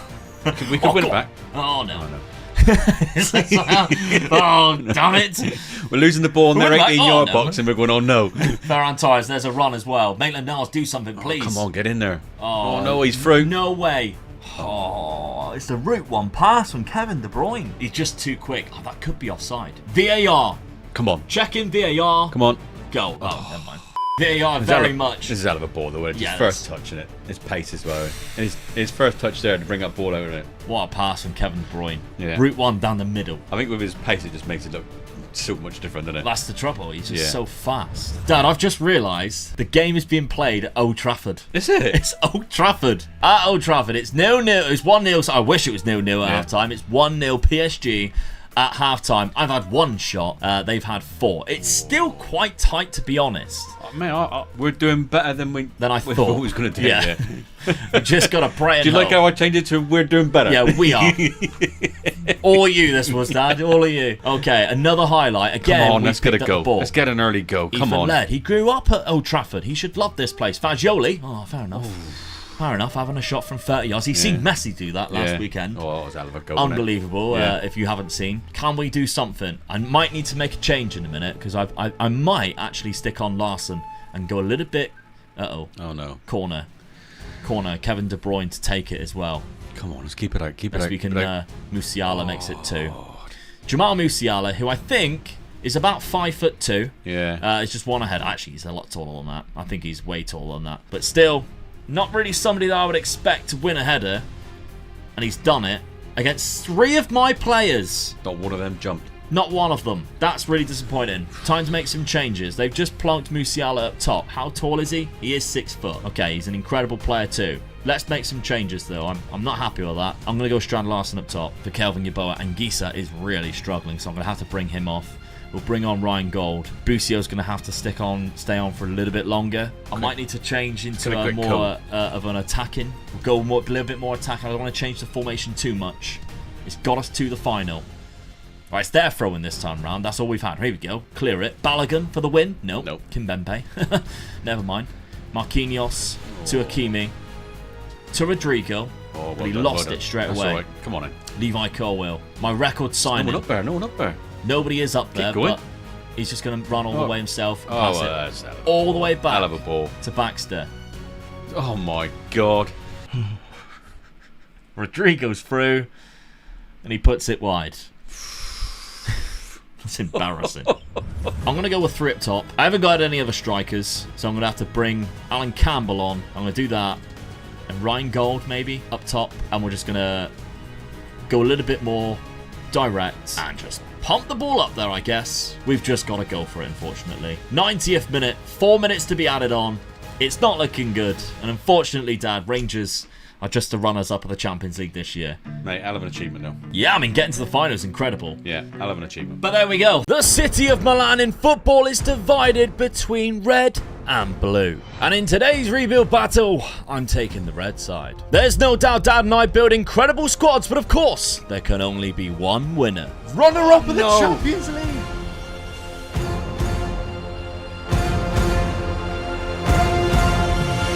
Dad, we had very limited budgets in this first season, but I still think you spent quite wisely. I still had a good side, so it was just a case of just trying to strengthen it, I think, really. So yeah, so I went into the free market and got myself what I think is a good reserve goalkeeper. So yep, David Soria, of course. Inter Milan lost a goalkeeper in the summer in Andre Onana. Yeah. They brought in Jan Sommer, in case anybody didn't know. David Soria is another goalkeeper as a backup. Yeah. You also brought in Ferdy. Yeah, I just thought I brought this guy in just because of the positions he could play. So what a squad player! It just covered everything, and not a bad price as well. I thought. Absolutely. Even the comment section is going, Dad loves a squad player. Yeah. I've seen that a few times. Thank you very much for all your comments. Morton Thorsby comes in, £8 million. Yeah, I just wanted to strengthen up my midfield, and I just thought he was really good in there. I mean, you look at all his mental attributes and his physicals. Yeah.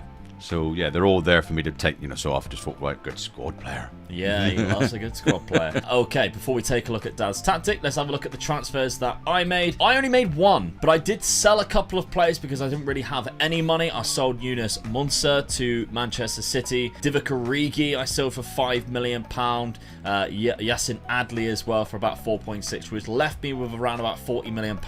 And I brought in another midfielder, Mikel Merino. I needed a better centre midfielder because what I had didn't quite suit what I wanted. I needed a deep line playmaker because, of course, they lost Sandro Tonali to Newcastle. And I feel like they haven't really replaced him, especially on Football Manager terms. So Mikel Merino comes in for £39 million. Let's take a look at my tactic first then. I'm going with a bog standard 4-3-3, but I got a centre midfielder on attack in Di Ketelare. I think he could be really good in this position if he is up to his full potential, if he has one. Very bog standard. If I went with my best 11, you'll see Di Ketelare leave. Of course, I've got the likes of Benacer. I've longed out Pabega, which meant that I needed to bring in that extra midfielder. We've got Kalulu, who can also play right back or centre back. I've got quite an age in defence, but the main man, of course, Tomori, is going to be there for a while. Leao and Giroud is my goal threats. Another old in, getting old in it. So, but Giroud's 36, I mean, 36, but my word, look at it. Look, it's disgusting, isn't it? Absolutely, very good. And what a good-looking bloke. Well, you always say that, don't you? What a good-looking bloke. I mean, is it your wife who fancies him rotten? She fancies him a lot. I mean, she obviously has a type. Yeah. So, nothing like him. Inter Milan. Let's have a look at Dad's tactic. What he is running. He is running this. It's a 3 at the back, 3 defensive midfield, 2 in midfield, 2 up top. I had a bit more to think about this one before I started doing it, and I played it at home. I thought, well, Italian are all defence, and they play their tactics and more defensive, and I'm thinking, I'm going to do that. Right. So I tried it, and I tried it on my computer at home, and I won the league. Wow. So this is the tactic that I won with. Yeah. So I'm going with it. Right, okay. So it's kind of a 5-3-2, but you want Morton Thorsby in there, and the reason for that is because when we were playing and every time our assistant picked, Morton Thorsby would leave that position there where you'd want him to play him. Everywhere else you were happy with, but you want Morton Thorsby in there instead of Ferdy. And I can see why. That's why I bought him. This guy I bought for as a squad player, so if anybody else gets injured, he's in. Yeah. But Morton Thorsby is kind of the better ball-winning midfielder because of those attributes in mental and physical. So yeah, I completely understand. I mean, that. my forward line talks for itself. I mean, Thuram's very good. Not much I've got to do. I mean, Martinez, he's just good. You're wearing his shirt today. Yeah, definitely, yeah. I mean, 26, he's in for me. Yeah. I'm not even thinking about selling him. He's in. Unless you don't have a choice. Because we know... And you change your mind quite often. I do, yeah. So we'll see. As soon as he sees Jude Bellingham up for a certain amount of money, you'll go, how much can I get for Martinez? Yeah. All right, let's take a look at Dad's schedule and the games he's played so far. We've only played one league game. That was a 5-0 win for Sassuolo. Lautaro Martinez got a hat-trick. Corrier and Satriano come off the bench and got himself a goal. Good start. Your Champions League group looks like this. You've got Liverpool, Benfica, Ludogorets. Well, I'd be disappointed if I don't go through. Yeah, I would be too if I were you. Let's have a look at the one game that I played. I drew. But it was against Lazio away. So I'm like, oh, okay. All right, yeah, I'll give you that one. I don't mind dropping points there. My Champions League group looks like this. Sevilla, Porto, Borussia Mönchengladbach. 3 teams very similar to each other in regards to the quality of their sides. Maybe Porto's a little bit better. But again, I'd expect to get myself through that one. So our first season underway in this Milan derby. Come on. Best of luck. Let's see how this first season gets on.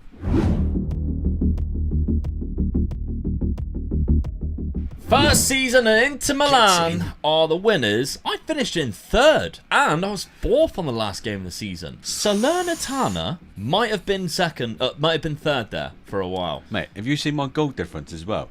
61. You only And I conceded played 28. a very defensive. Yeah, there's only one team that conceded less, but you scored 89 goals this league, so you scored the most, 5 more than what I did. What I'm disappointed with is I still lost 7 games. Yeah.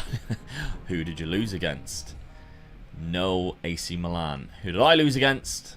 Inter Milan. Yes. All right, straight away then. That's 4 points for you. Yeah. We are on AC Milan right now. So when we take a look at competitions, it will be AC Milan. Olivier Giroud, at the ripe old age of 36, scored 36 goals. He might even be 37 now. He is 37 and he got 36 goals. I love that. Had the highest average rating and the most man of the matches, but I don't get any points for that. Napoli, of course, who were champions going into this season, finished down in 9th.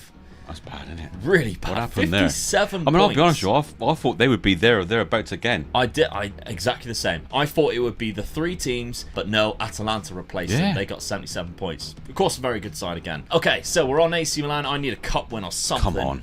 Oh, come on! Champions League and the Coppa Italia. Just when you think Luca's lost his touch, he's pulled it back in with a Champions League win. Yes. Let's go. How Manchester the hell have you United done that? in the final. 5-1 in the final. 5-1 against the best bloody team on the planet. Rafael Leao got man of the match as well. He got 3 assists. Class. He didn't even get a goal in it. At Wembley. Oh, love that. In the Coppa Italia, did I beat you in the final? No, Atalanta in the final. However, where did you get knocked out then, Dad? Let's find out. So the 3rd round where we entered, you beat Torino. Quarter-final, you then beat Roma on penalties after it being 5-5. So I got to the semi-final. Semi-final, which of course is 2 legs. We didn't play each other. It was Atalanta who knocked you out. I just casually knocked Lazio out 8-1. 6-0 in the second. So even though I won the league, yeah, you still I hammered am me. ahead of you right now. What's that, a Champions League and a cup? Yeah. Where did you finish the Champions League? I could have knocked you out of the Champions League. That could be an extra 2 points. Don't do that to me. That could be an extra 2 points. Did you even go through? I went through 2nd in my group. I didn't even go through top, and I still went on and won the bloody thing. I went you through lost, 2nd. Yeah, you lost 2nd there to Liverpool. You had the same points. Yeah, both which teams is didn't lose. Not bad at all. So we went into the round of 16. You then beat Borussia Dortmund. I beat Monaco. That's quite good, to be fair. Yes! You knocked me out of the Champions League, and then you More won it, points. More points. So that looks like... Oh, you won 1 game. You got a point there. You did get a point. Oh, that's all right. So we both got a point each. I beat you in the first leg. Yeah. And then you beat me in the second leg. I beat you on aggregate. 4-1 Yeah, in no, I aggregate, beat you in the first 3-1. leg. Yeah, I mean, you got a point, but I still knocked you out of the competition. Well, let's have a look at the goals then, and then we'll tally at the points and see how we're getting on. We are currently on a... So we know where Dad finished, by the way. We can just have a look here. Quarter-final. So I was top of the league most of the season then. Yeah, semi-final by Atalanta, but you were top of the league for majority of the season. If we do take a look at past positions, there's a couple of things that I'm curious. I was top for a little bit. Yeah, I rescued it right at the end there. Yeah. I was down in 5th. Salernitana. That is mental. They were 2nd for ages. Yeah. I've never seen them perform that well. Normally they are relegation They fodder. just lost it at the end of the season, didn't they? Yeah, Badly. Atalanta were quite good. Roma were always... Oh, Roma had a bit of a climb. Like. Yeah. They had a bit of a climb towards the end of the season. But, yeah, Napoli, nowhere near. They had a terrible time. Yeah. And Juve was up there too. Okay, so that's not bad. We are on Daz Inter Milan. 41 goals for Lautaro Martinez. 37 for Marcus Thuram. I'm well pleased with that. Yeah, you're still losing in points. But, yeah. can't believe that. And Martinez is What a wanted start, and I'm losing. by Real Madrid, so expect to see Dad sell him and find a new striker. DeMarco got 12 assists, so did Barella, so did Lautaro Martinez on 11-11. That's good amount for assists. Yeah. That's spread out. You're not relying on one guy to be fit. And then the AC Milan, let's take a look. 47 goals for Olivier Giroud, 17 for Rafael Leao. I like that a lot. 17 assists for Christian Pulisic. I've got £91 million to play around with. Now, both clubs are in debt. We checked this before. Like, we've got quite a lot of debt there. So, it's nice to see that we're still being backed, I guess. Yeah. You've got 115 million. You got more. Not bad. The problem is now, you know what I'm like? I like to spend money. You do like to spend it, and you have higher debts as well. You're the league winners right now. I've got an idea where I want to spend my money. Probably a new striker when he sells it, and he's got to be. Okay, let's tally up the points for this first season then, including all of the wins against each other, including the cup competitions that have been won. We have Omega Dad on 5 points, Omega Luke on 9 points. Great start. Just when you think Dad is going to go off into the league. Wins the league, and I'm still 4 points behind. Still 4 points behind. Believe that. Didn't even finish in the top 2. Mate, I will say this, though. What a result to win the Champions League. First season, yeah. Ain't bad at all, Absolutely brilliant. Take me after you. Brilliant. Yeah. I'm not going to say... I deserve to be behind if you win the Champions League, so I am where I should be. Okay. By the way, we haven't actually mentioned the points tally yet and how that works out. So, I'll do that right now. It is 1 point if you play each other and you beat each other. It is 1 point if you finish higher in the league. But that doesn't count if somebody wins the league, which Dad has done. That is 3 points in total. If you win the domestic cup, that is just 2 points. But of course, if you play each other in the cups, it's another point that you can win there, which we have done. Yeah. The European competitions is 4 points for Europa League and Europa Conference League, which we've seen play into big effect in the Celtic versus Rangers one, because obviously if they get to Europa League final, that's a lot bigger than what a club like Inter or AC would. But a Champions League win, the creme de la creme, that's 6 points, and that's the reason why I'm currently on 9 points. Well done. Good start. Very competitive start. How do I beat that? Absolutely. Let's take a look at season number 2. Right, let's start off with Dad's transfers, because he spent £109 million. Now, you sold Jan Sommer, which was your number 1 keeper last year, for less than £1 million. Well, I just thought the reserve keeper that I got in, I thought he was really good. Chelsea come in for him, and I thought, I've got a better keeper. I'll go for that and just get a reserve keeper in. And as you can see, I got a reserve keeper in who was free of charge. So yeah, you let quite a lot of older players go. So I think that was the thing you noticed from your Inter Milan side. Like Cuadrado left for just £2 million. I think he's 36 now. Still a good player, but you know that would have been the last game. The last time you can play him. Correa's gone. You've got De Vrij, who's gone loan fee, which is a thing to buy. Yeah. But you had £109 million to spend, and you've done that. So my thinking really was I wanted to strengthen my defence. Yeah, so you've got Bergstrom in as a backup goalkeeper now. To you look at that, that's still good. Season. Then you've got Robin Lenormand, which is a 27-year-old French defender, £55 million. Good centre-back, to be fair. Caleb Akoli, you went for Atalanta's young centre-back in Caleb Akoli. Yeah. Bit of a powerhouse, to be fair. I like young him as well. Yeah. Mancini from Roma. This was one that you had on your list, wasn't it? That 19 aggression really stood out. I mean, I just had to get it. It was on my list. When I said I could get him, I had the money to get him. Bang, and ready to get him. Then it got very interesting. Yeah. Gabby goal. I was just thinking, I want someone up there who's going to be the second striker, and he's got to be good. Yeah. And this guy fits all that. Dribbling, finishing, first touch. He's there. Aggression, acceleration. You know, he's quick, so it's all there for us, really. So I thought, yep, I want to go for him. Second spell at Inter Milan. £6 million. £6 million. I mean, that's a bargain. That was a bargain, I thought. Frank Kessie, I think this is an even bigger bargain. Yeah. Former AC Milan player. Yeah. Frank Kessie. Just strengthened my midfield up again. Yeah. So just put another player into who's so strong.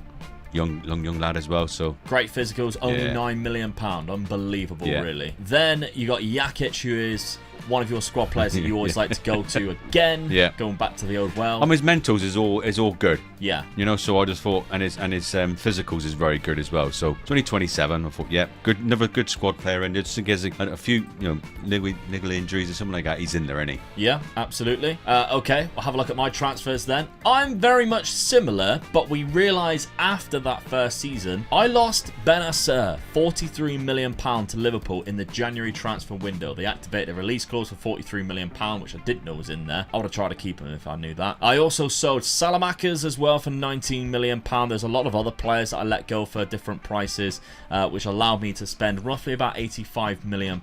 So I brought in Eric Garcia, £22 million. I think that was a bit of a bargain, to be fair. That was a good price. He was on the transfer list. Baldanzi for £21 million, but I've loaned him back to Empoli. This guy's one for the future for me. He's 21 years of age. Great potential on the game. I like the fact that he's Italian because I don't think I have a lot of Italians in my club right now, and I think I need to keep that going, being that, you know, AC Milan's history with Italian players. Then I went for Benjamin Sesko as my backup striker for when Giroud finally retires. I still think this season I'm going to go with Giroud, and I think I haven't like nailed it in, but Giroud is probably the better player at the minute. But Benjamin Sesko for 21, he looks great already, but that potential's nasty, and only £42 million. He didn't play at all last year at Leipzig, so he's already stunting his growth. He's already played one game and scored one for you as well. He has indeed, and that was off the bench too. Yeah. So not bad at all. £42 million might be a bit of a stretch. However, I think as a first team goal scorer from next year when probably Giroud retires, probably the way to go. So my tactics I'm keeping exactly the same. I just won the Champions League of it. I don't need to change it, which is going to come back to bite Dad in the ass. Olivier Giroud is, again, my best striker, as I mentioned. So if I did pick best 11, he would be up there as my striker, and it looks very similar to what it was last season. Pabega is actually out on loan again. I just keep loaning him out because I don't think he is my best defensive midfielder there, but I've got the likes of Marino, Loftus-Cheek, some other players that I can fit in there perfectly. So on to Dad's 11, and you may go, Dad, you just won the league. Don't do what you did last time. Just don't do it. Just don't change your tactic. You didn't. You didn't change tactic. You stuck with it. You're listening to the audience, and that makes a big change, Dad. Yeah. Well done. So, pick that restriction, everybody. Everybody wanted the guy. Oh, no. He hasn't, is he? Best 11 looks like this, Dad. Very similar to what it was last season, but the players that you signed, you've brought in, they've gone into your lineup. Now, obviously, De Vrij is no longer at the club, so you would have to obviously put in probably Lenormand, somebody like that, or Caleb Akoli can go in there. But the rest of the players are all at the club. They're all really good too. Yeah. So the only thing I was quite surprised with was Barbosa not in front of Thuram. Yeah, I was, and we were in and out, and I said, should I lock him in? Should I lock him in? And I just thought, well, no, because if I lock a player in, it always bites me in the ass. So we didn't do it. So your schedule-wise, we had played 2 games this time before the transfer window closed. It was a 1-1 draw against Torino for yourself, with a 83rd El Shaarawy goal, who, by the way, is a former AC Milan player. You just knew that, didn't you? Cremonense 3-0. I didn't have a clue with that. I'm thinking, why has he got on that player? I know. Knowledge is king. You also got to play Champions League games. One of them there is Manchester United in your first game. It goes into the new format now. You also got to play Man City and Arsenal. I still want to go through on that. I still want to go through on that. Yeah. On to my fixtures then. I've played 2 games. I won 4-1 against Lazio, then 7-3 against Juventus. That's an hammering, isn't it? Huge. Christian Pulisic has been good for me as well. You got a hat-trick in that game there, which I did not expect. Yeah, as I say, I'm keeping the same tactic. I don't know where Christian Pulisic played because apparently he's not in the best 11. But still, there we go. Schedule-wise, I'm looking quite good. Now, my Champions League fixtures looked like this. I got Barcelona, Liverpool, Atletico. Other than that, I mean, Dortmund maybe. Other than that, I should be winning all those games. Well, I would class as Dortmund on the same level as us. Yes. Should I say. Yeah. So I would be disappointed if I was you didn't go through that. Yeah, I would too. Yeah. I think I should be going through that as well. So, going into this, obviously, I am, 5 points ahead? 5 points ahead right now. So, it's going to be quite tricky for you to manage to pull that one back in one season. 4 points ahead it is. It's 9-5. How can you do it in that second season? You need a cup win, I think, as well. I need to do the double. Let's forget the Champions League. I think the Champions League is a one-off things in it. We're concentrating on the league. I think I've got to do the double. And all those mini battles against each other, they all add up. You know, if I do the double, that's 5 points. That's 5 points that you can't win. That puts me right back in the game again then. Yeah. So knocking each other out of the cup, especially if it's in the semi-final, is huge because it's that double-legged tie. If you win both of those and then you go on and win the cup, that's a 4-point swing there. That's a big one, isn't it? So there we go. All the tactics of these versus rebuilds. I absolutely love it. I hope you do too. Second season, let's simulate and find out what happens. Second season is in and AC Milan are the top of the Serie A, winning the Scudetto. 90 points, you just 11 points. You just totally clear. hammered me. You only lost 4 games. Well done. Yeah. I lost one at the end of the season there as well. 4 losses. One of them was against Dad. That's even worse. So that's one. It was a 3-0 hammering as well. Yeah. You lost 9 games, Dad. Jesus. One of them against you. was against me. So Yeah. it's 1 for 1. Yeah. Crossing each other out pretty much. But that's 3 points for the league win. Olivier Giroud, 28 goals again. The same as Lautaro Martinez. Martinez had the highest average rating. Dumfries, there was 16 assists. My It's goal very difference good. this time was awful. A lot lower. I had the highest clean sheets per game ratio with Rui Patricio there. David, sorry, only 1 less though. Yeah. Clean sheets, so he still did quite well Yeah. to be fair. But it's all down to the cup competition. So have a look at Dad because he is behind right now. Have you won a cup or a Champions League? No. Runners up at the cup. If it's me, that is hilarious. Quarter final of the Champions League by Manchester Before you United. go on to that, just look at the chart with the league. Yeah, you were second the whole way. Oh, so I was chasing you the You whole. were chasing me But the I mean, whole that time. point system. I was never going to catch him, was I? No, So. no. I was probably way ahead because obviously 9 points lost. And then it looks like Yeah. Napoli were just really far behind you. Like, Yeah, they, so that's why they drew 8 games. I could have lost last 2 night. games and Napoli still wouldn't have caught me, would No, they? So yeah, that's it. That's why I stayed in second. Anyway. But did Oh, you no. lose to me in the Coppa Italia final? If no. not, that's a massive chance wasted as well, if you Yeah. think about it. It's kind of like a double whammy. No. Juventus after extra time. Again, that is a huge chance lost there.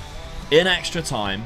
And Martin Satriano, I think, put you ahead. Yeah. And then Andre Silva, 120th plus 1, you lost that. Seconds away from a penalty shootout. Tough. It's 2 points that just dropped there, Yeah. really. Right, okay. So you got 1 point there. I've got 1 point plus the 3 for winning the league. However, what else happened?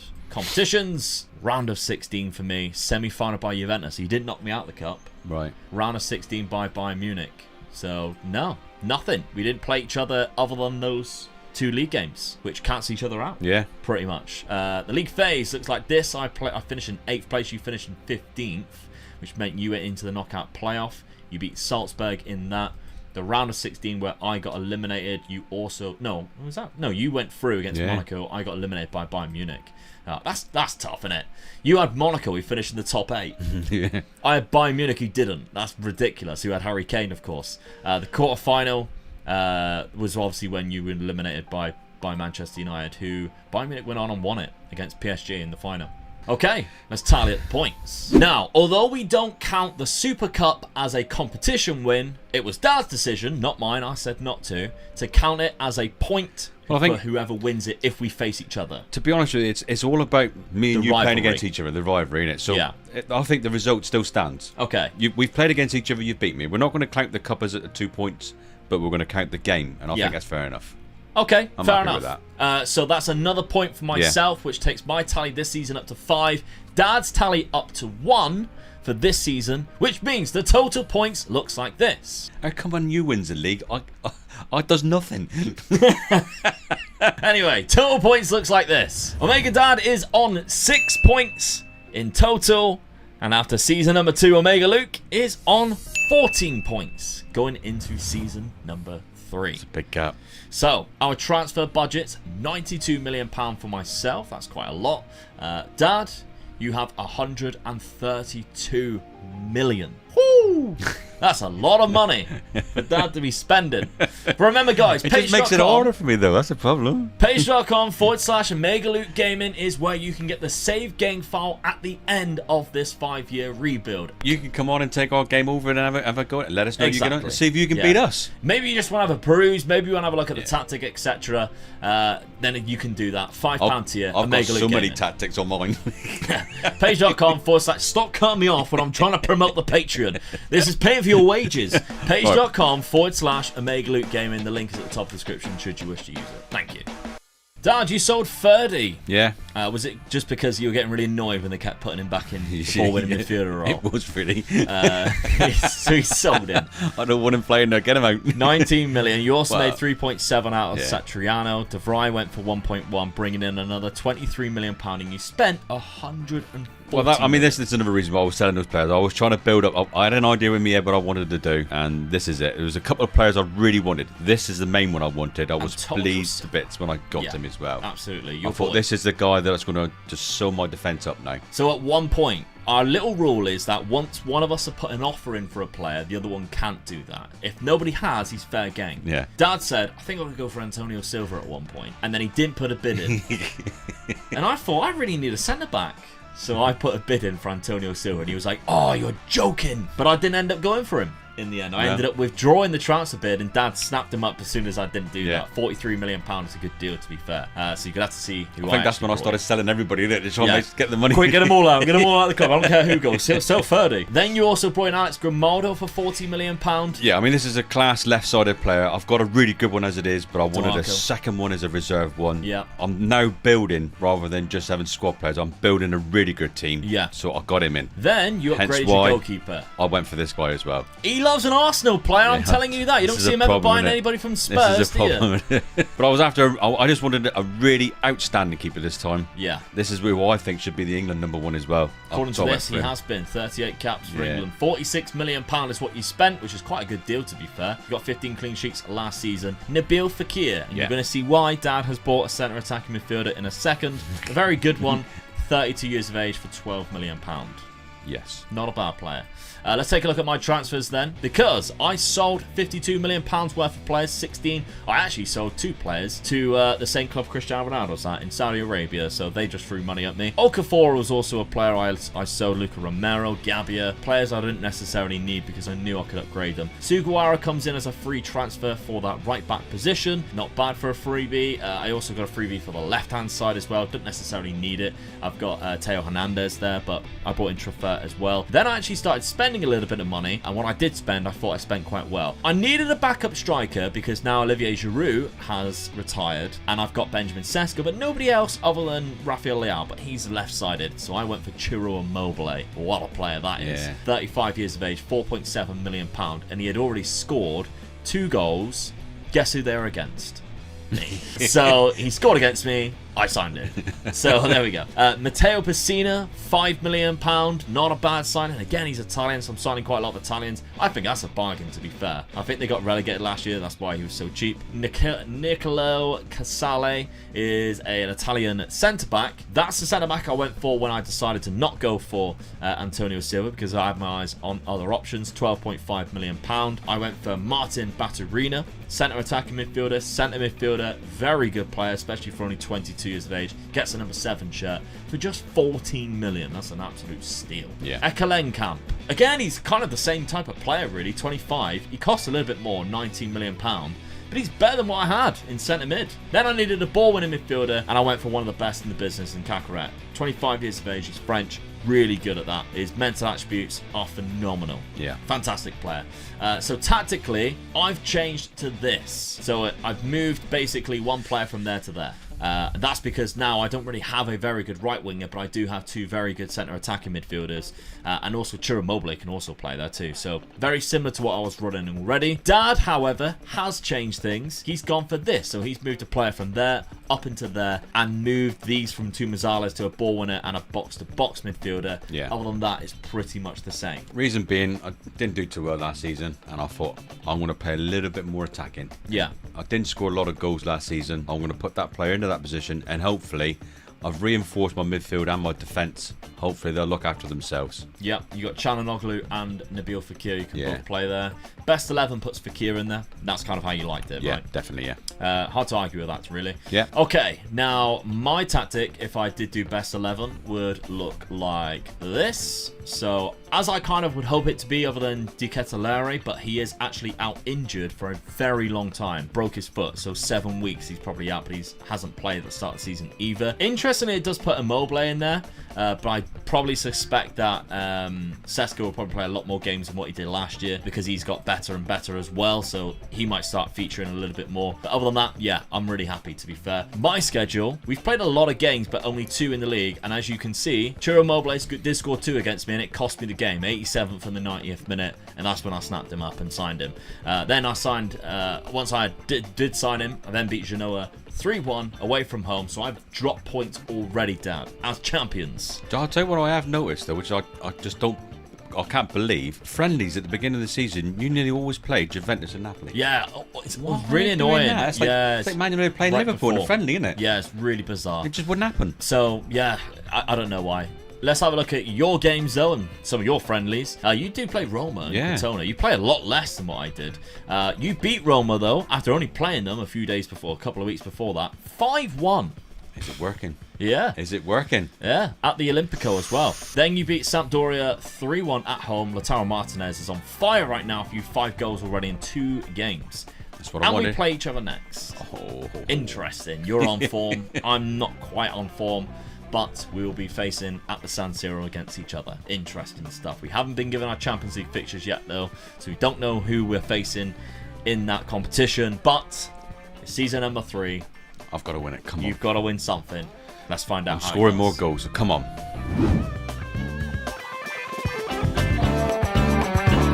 Oh, yes! 3rd season.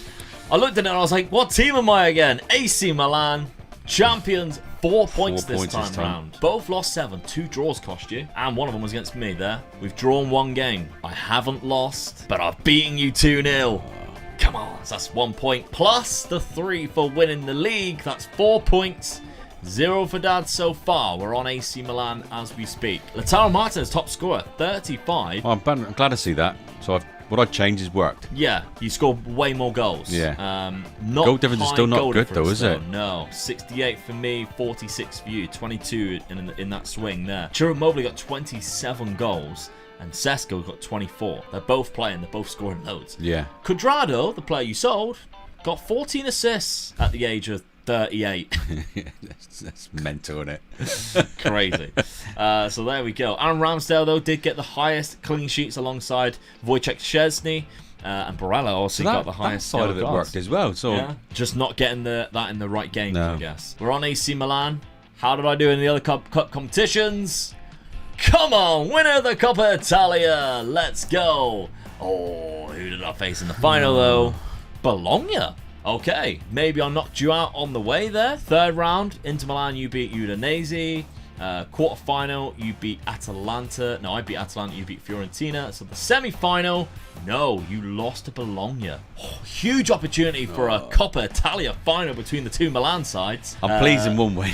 Yeah, that would have been another point, so you avoided me. But then you could have beaten me in that final. That's right, yeah. So you could have stopped me from doing it and had a 3-point swing there. But no, so that's another 2 points for me there, Dad. Once again, you win the cup and the league, and I'll do nothing. So I've got 6 points right now. The only way that you've matched me is if you win the Champions League. Oh, hang on then. If you won the Champions League, I was playing better. It's 6-all. I was playing better. Come on. You did not do that. Quarterfinals by Arsenal. Not Arsenal. Arsenal of all clubs. And you just bought their keeper. Yeah. Who are they playing in goal? That's quite curious, isn't it? Who are they? Never even heard of him. No way is he their best goalkeeper. He is. He's played 43 games. 44 games. I've never even heard of him. No. And he knocked you out of the Champions League. Don't even look that good, though, does he? No, I wouldn't even buy him. No. I'll buy anybody. You make terrible decisions with your goalkeeper signings. And no, that is crazy. Fair enough. All right, okay. I was knocked out, unfortunately, by Bayern Munich. You were knocked out by Arsenal. No luck in the Champions League this season. I don't think I got any points, did I, there? No, 0 points. I got 6, which means our total points now is Omega Dad on 6, Omega Luke 20.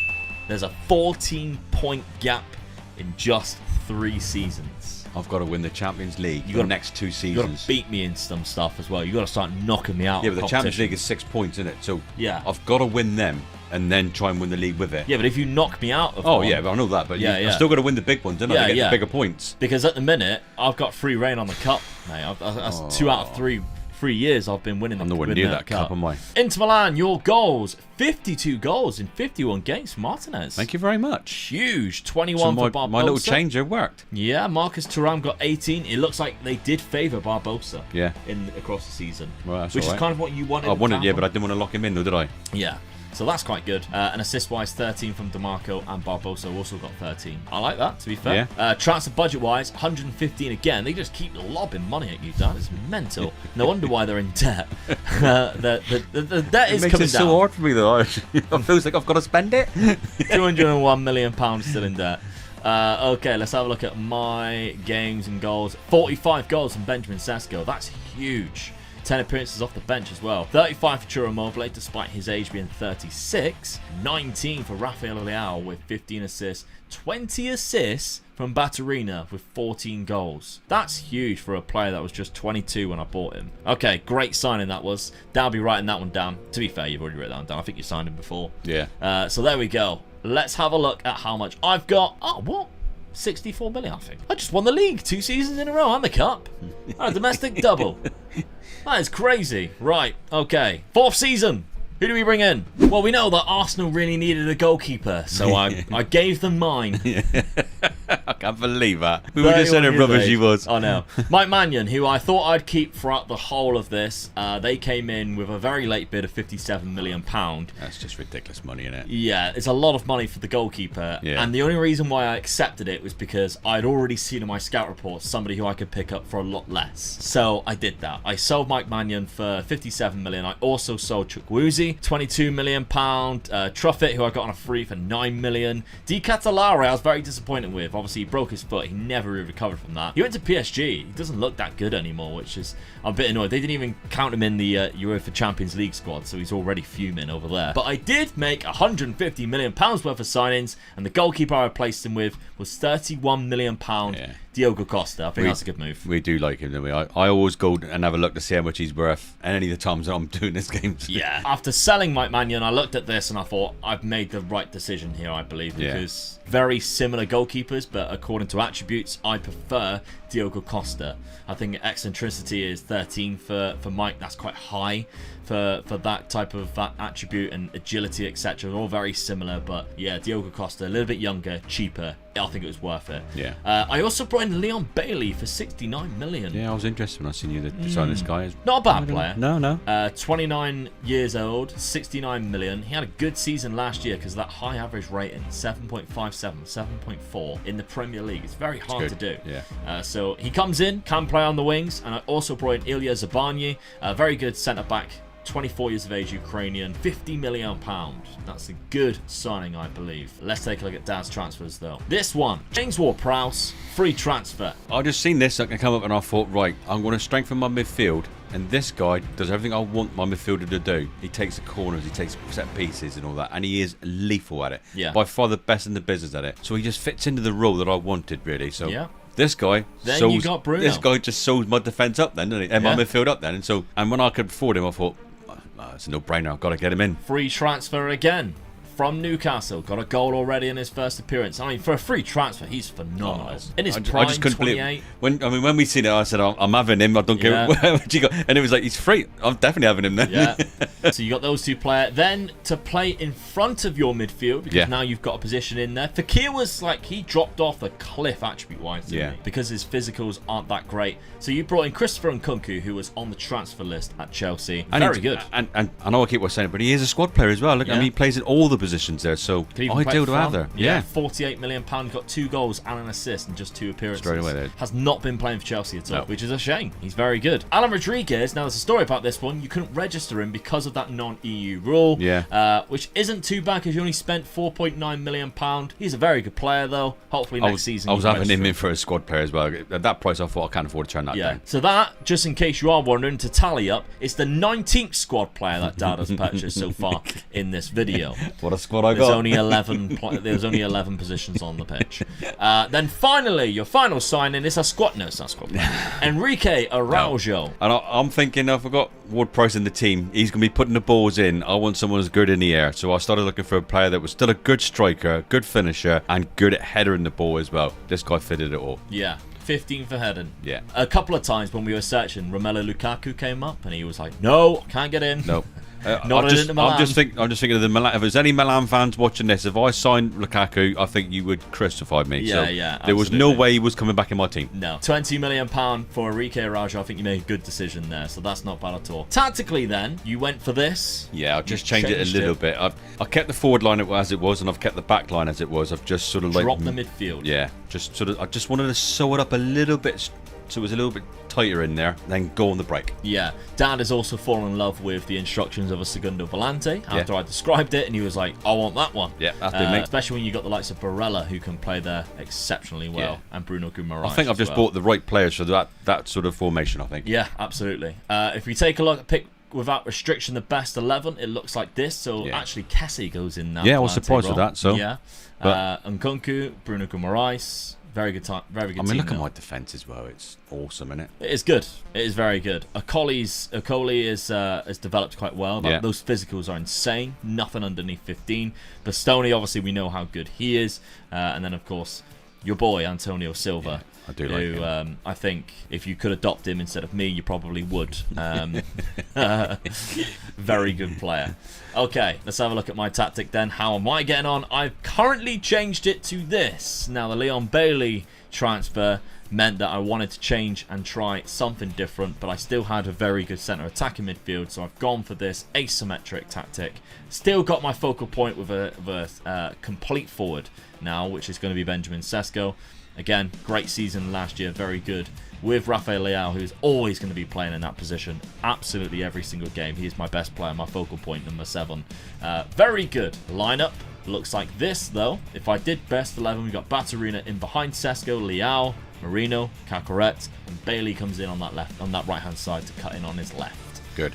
My schedule, I beat Atalanta 3-0, and I beat Cagliari 1-0. Got our Champions League fixtures this time round. Let's take a look at them. I am facing Olympiacos in my first game, but I've got Real Madrid and Barcelona back to back. Bad luck, isn't it? That is bad luck. Leipzig, Leverkusen, Manchester City, ending with a Newcastle game away. That didn't come easy. Ooh, let's hope I've already. I'll tell you what, mate. I'm really looking forward to watching Newcastle in Europe this year. Yeah, me too. Yeah, I'm hoping to see them do well. To be fair, the Geordies, they deserve it. For sure. Definitely. Yeah, they love after all those years underneath Mike Ashley, I think they deserve it. So Inter Milan, your schedule looks like this. You had 2 games, you won both of them 3-0. Martinez for hat-trick in the last one too. Conceded no goals. Yeah. That's what I like to see. Okay, your fixtures in the Champions League. Manchester United, again. Tricky game at Old Trafford to start things off. You've also got Newcastle in your home leg, though. Yeah. PSG in the middle of it. I think you should go through with that, though.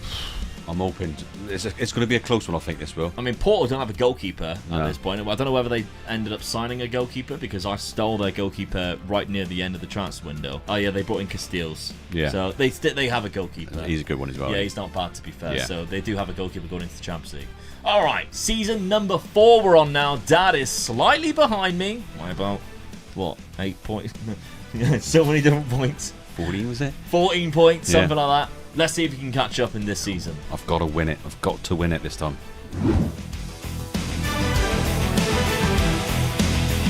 Okay. Yes. Inter 2 Milan. points. Get in. 2 points. Where did that come from? I only lost 2 games. Lost 2 games and I still lost the league. I drew 9 games. League never loses. League never lies, mate. League never lies. Okay. Best team won it. Let's have a look then. 2 losses. No, neither of them were Inter Milan though. So I lost against 4. You lost 4. None of them was against me. So we drew both games. That's good for my point system. 2-2 and I won 1. Well, really, you could have done with beating me for those extra points. Well, yeah, but I didn't lose against you. That's to catch me. Benjamin Sesko with the highest goals, 31, and Nkunku got 18. No Lautaro Martinez. No. That's surprising. James Ward-Prowse, 17 assists. That's what you got him for. On a freebie. Yeah. In Italy, he still does it. He's still got a magic wand of a right foot. Okay, we're on AC Milan. Let's take a look at Dad's. Let's have a look at Dad's. And see what Dad has done in the competitions. You could ideally need a Coppa Italia here and probably knock me out of it. Yeah. Would have been the best scenario for you. Yeah. Whoa, Champions League win. Get in. Wow. Actually the opposite because you got knocked out the 3rd round of the Coppa Italia. That was dreadful for you, but you still won on and won the Champions League. For that, Automatic 6 points. That's 9 points in total. Yes. Bloody hell. On penalties. On penalties. Yeah, 69th minute. Enrique Araujo got 65, 69. Look who scored for Real Madrid. Harry Kane. Get 33 in. years old.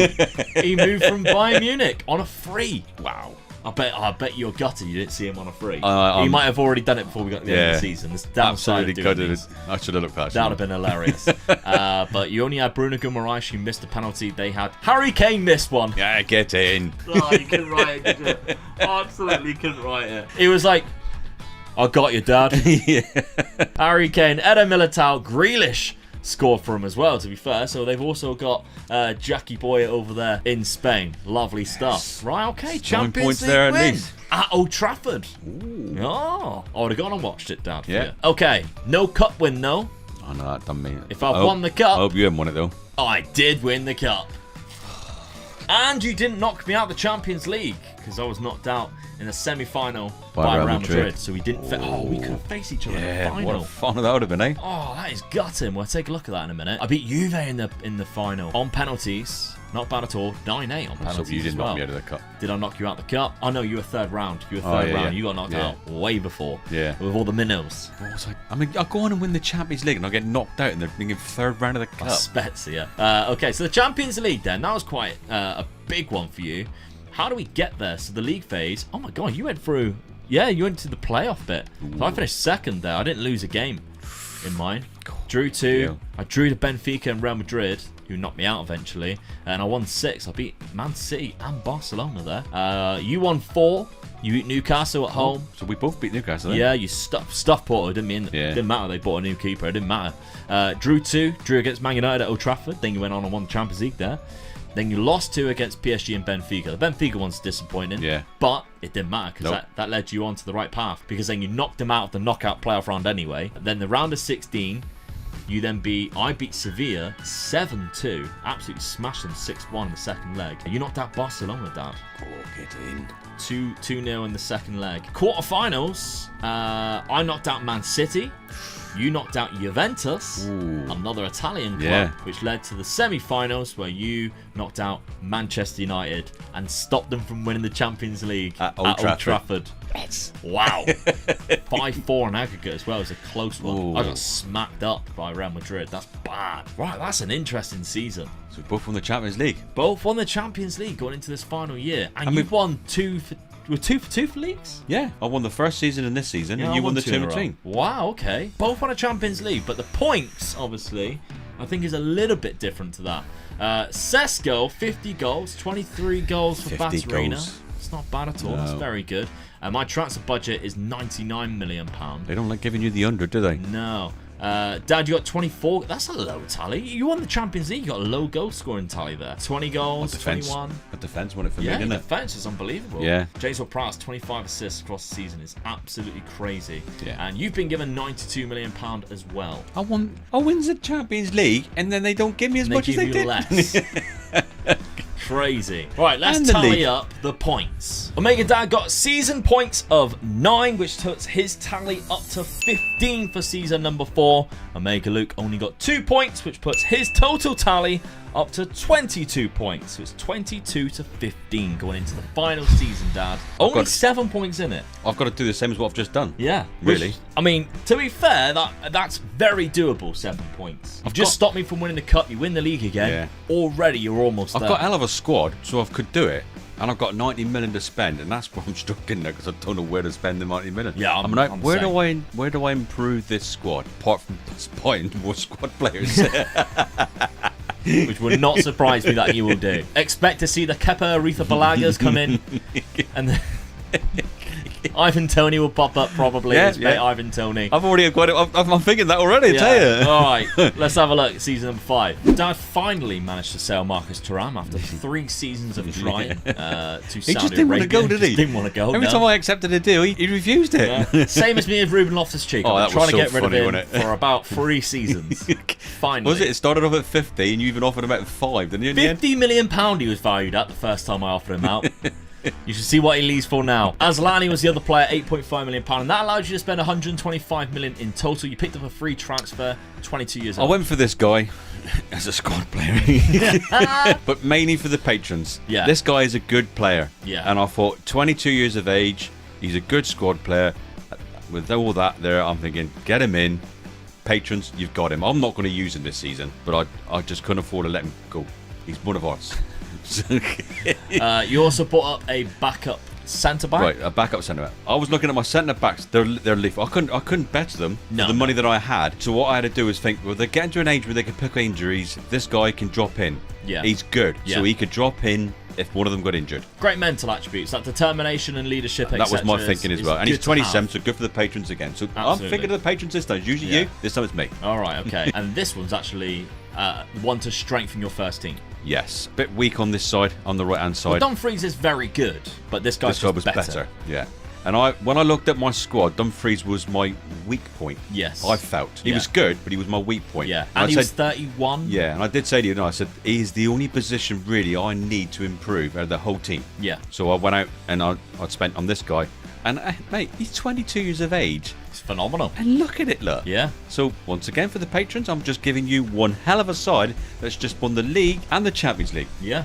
He moved from Valladolid to Borussia Dortmund, £50 million. Dad picked him up for 73 for a release clause contract, but definitely worth the money. Yeah. Probably one of the best right backs on the game right now. So I think my team now is better with him in it, stronger as a squad. I agree. Now, AC Milan, the bit of business that I've done. I sold Calabria because he was like my third choice right back now, I believe. £30 million.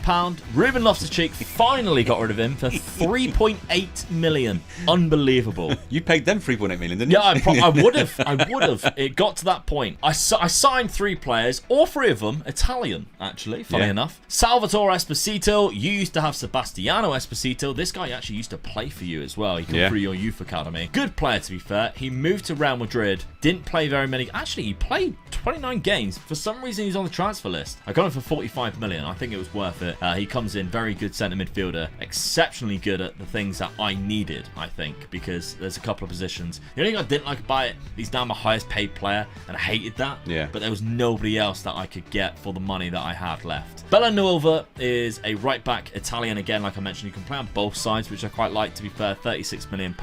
Good signing. Hasn't really been playing for Bayern Munich, unfortunately. And Zakangi, £13 million. I really like this guy. He's only 32, but Lazio, for some reason, was willing to let him go after he's been playing for them every single season. And for £13 million as a backup for Rafael Leao. 32, though. Unbelievable. Ain't got an interest with the patrons, have you? Look at this guy. Look at this guy. He thinks 32's old. You should see him. My 31st birthday, he tried to sell me. Tried to stick me on the transfer list. Right, Mateusz Akanji was my final signing. Tactically, I'm keeping it exactly the same. I'm not actually. I changed the player role to a box-to-box midfielder from a centre midfielder on attack. I feel like maybe that might be the reason why maybe I leaked a little bit more goals, which cost me. But I only finished just behind you. I still won the cup. Champions League, I was just a little bit unlucky. I'm confident. I'm confident with what I've got. And I think I changed this role to a attacking midfield instead of a shadow striker. But other than that, Dad then, has he changed? No.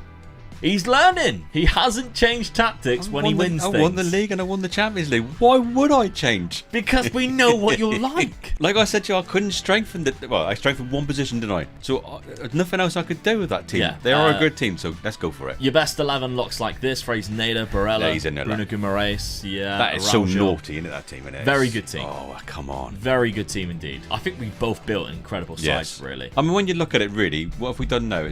I've won the league twice and you've won the league twice. Yeah. And I've come second twice, I think. And you come third once. So we just dominated this league. Yeah, yeah. Which I'm very surprised when you got Napoli, Juventus. Yeah. You know, and these other teams. Atalanta coming in. Yeah. Absolutely. So I was surprised that there were a couple of times another team didn't pip us. Yeah, for sure. I think I've gone more, again, the Football Manager player route, whereas you've gone the more popular named route. Yeah. I think, like, you know, you've got some unbelievable players in there that people are maybe more aware of. I've gone for maybe the players that people aren't as aware of, but I think that suits how we play. I was going to say, that's the difference between me and you, though, isn't it? Yeah, I know the names, you don't.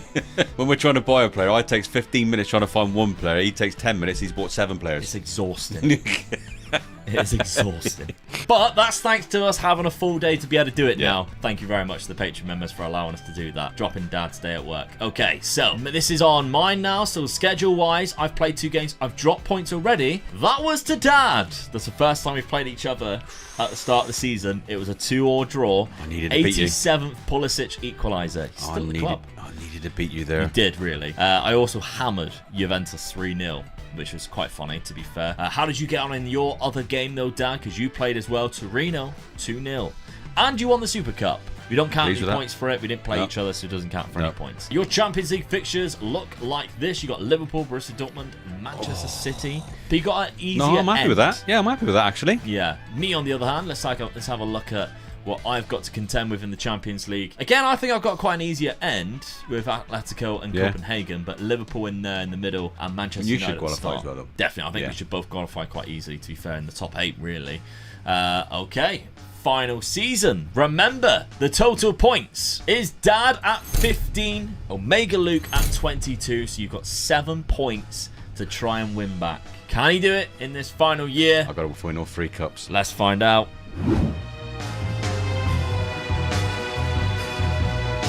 Uh-oh. Get in! Oh, that's 3 points. So Alright, I've won the league 3 times. my palms are sweaty now. Okay, 91. Oh, it's only 2 points. I know you had a bad end of the season. 5 losses. I only lost 3. I lost less than you again. I keep dropping Please points tell me and you've draws. lost twice against me. Yes! That's a point. That's a point, despite you winning the league. That only puts me 2 points ahead of you now. 2 points ahead, or 2 points gained, which means you're 5 points behind. Yeah. Let's take a look at the profile then. Sesko with 26, Lautaro Martinez with 26, Rafael 7.55 average rating. Baldanzi, told you become good. Very good player indeed.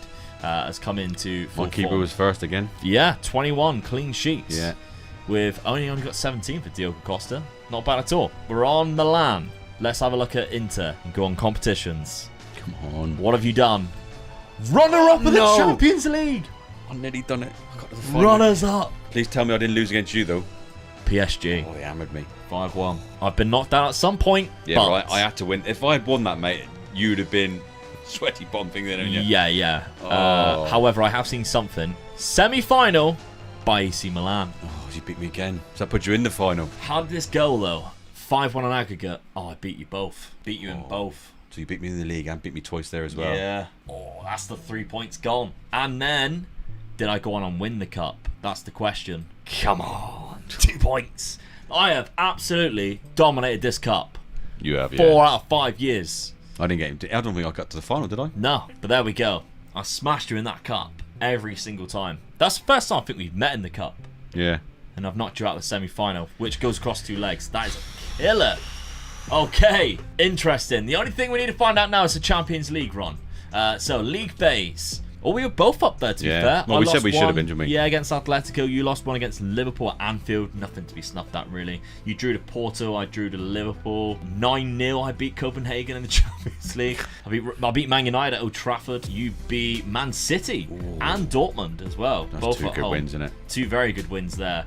So that put us through to the round of 16, where we played Juventus. I beat Juventus. Why are we facing an Italian club? Yeah, I know. And Atalanta. That's annoying, I think. Yeah. I think that's a bug in the game. Yeah. I think that needs to be fixed. I don't think that's going to be happening in real life. Shouldn't do, not then. Quarterfinals is where you probably should eventually be able to play the clubs from the same country. I knocked out Borussia Dortmund. You knocked out Manchester City, which means I did go into the semi-final of the Champions League.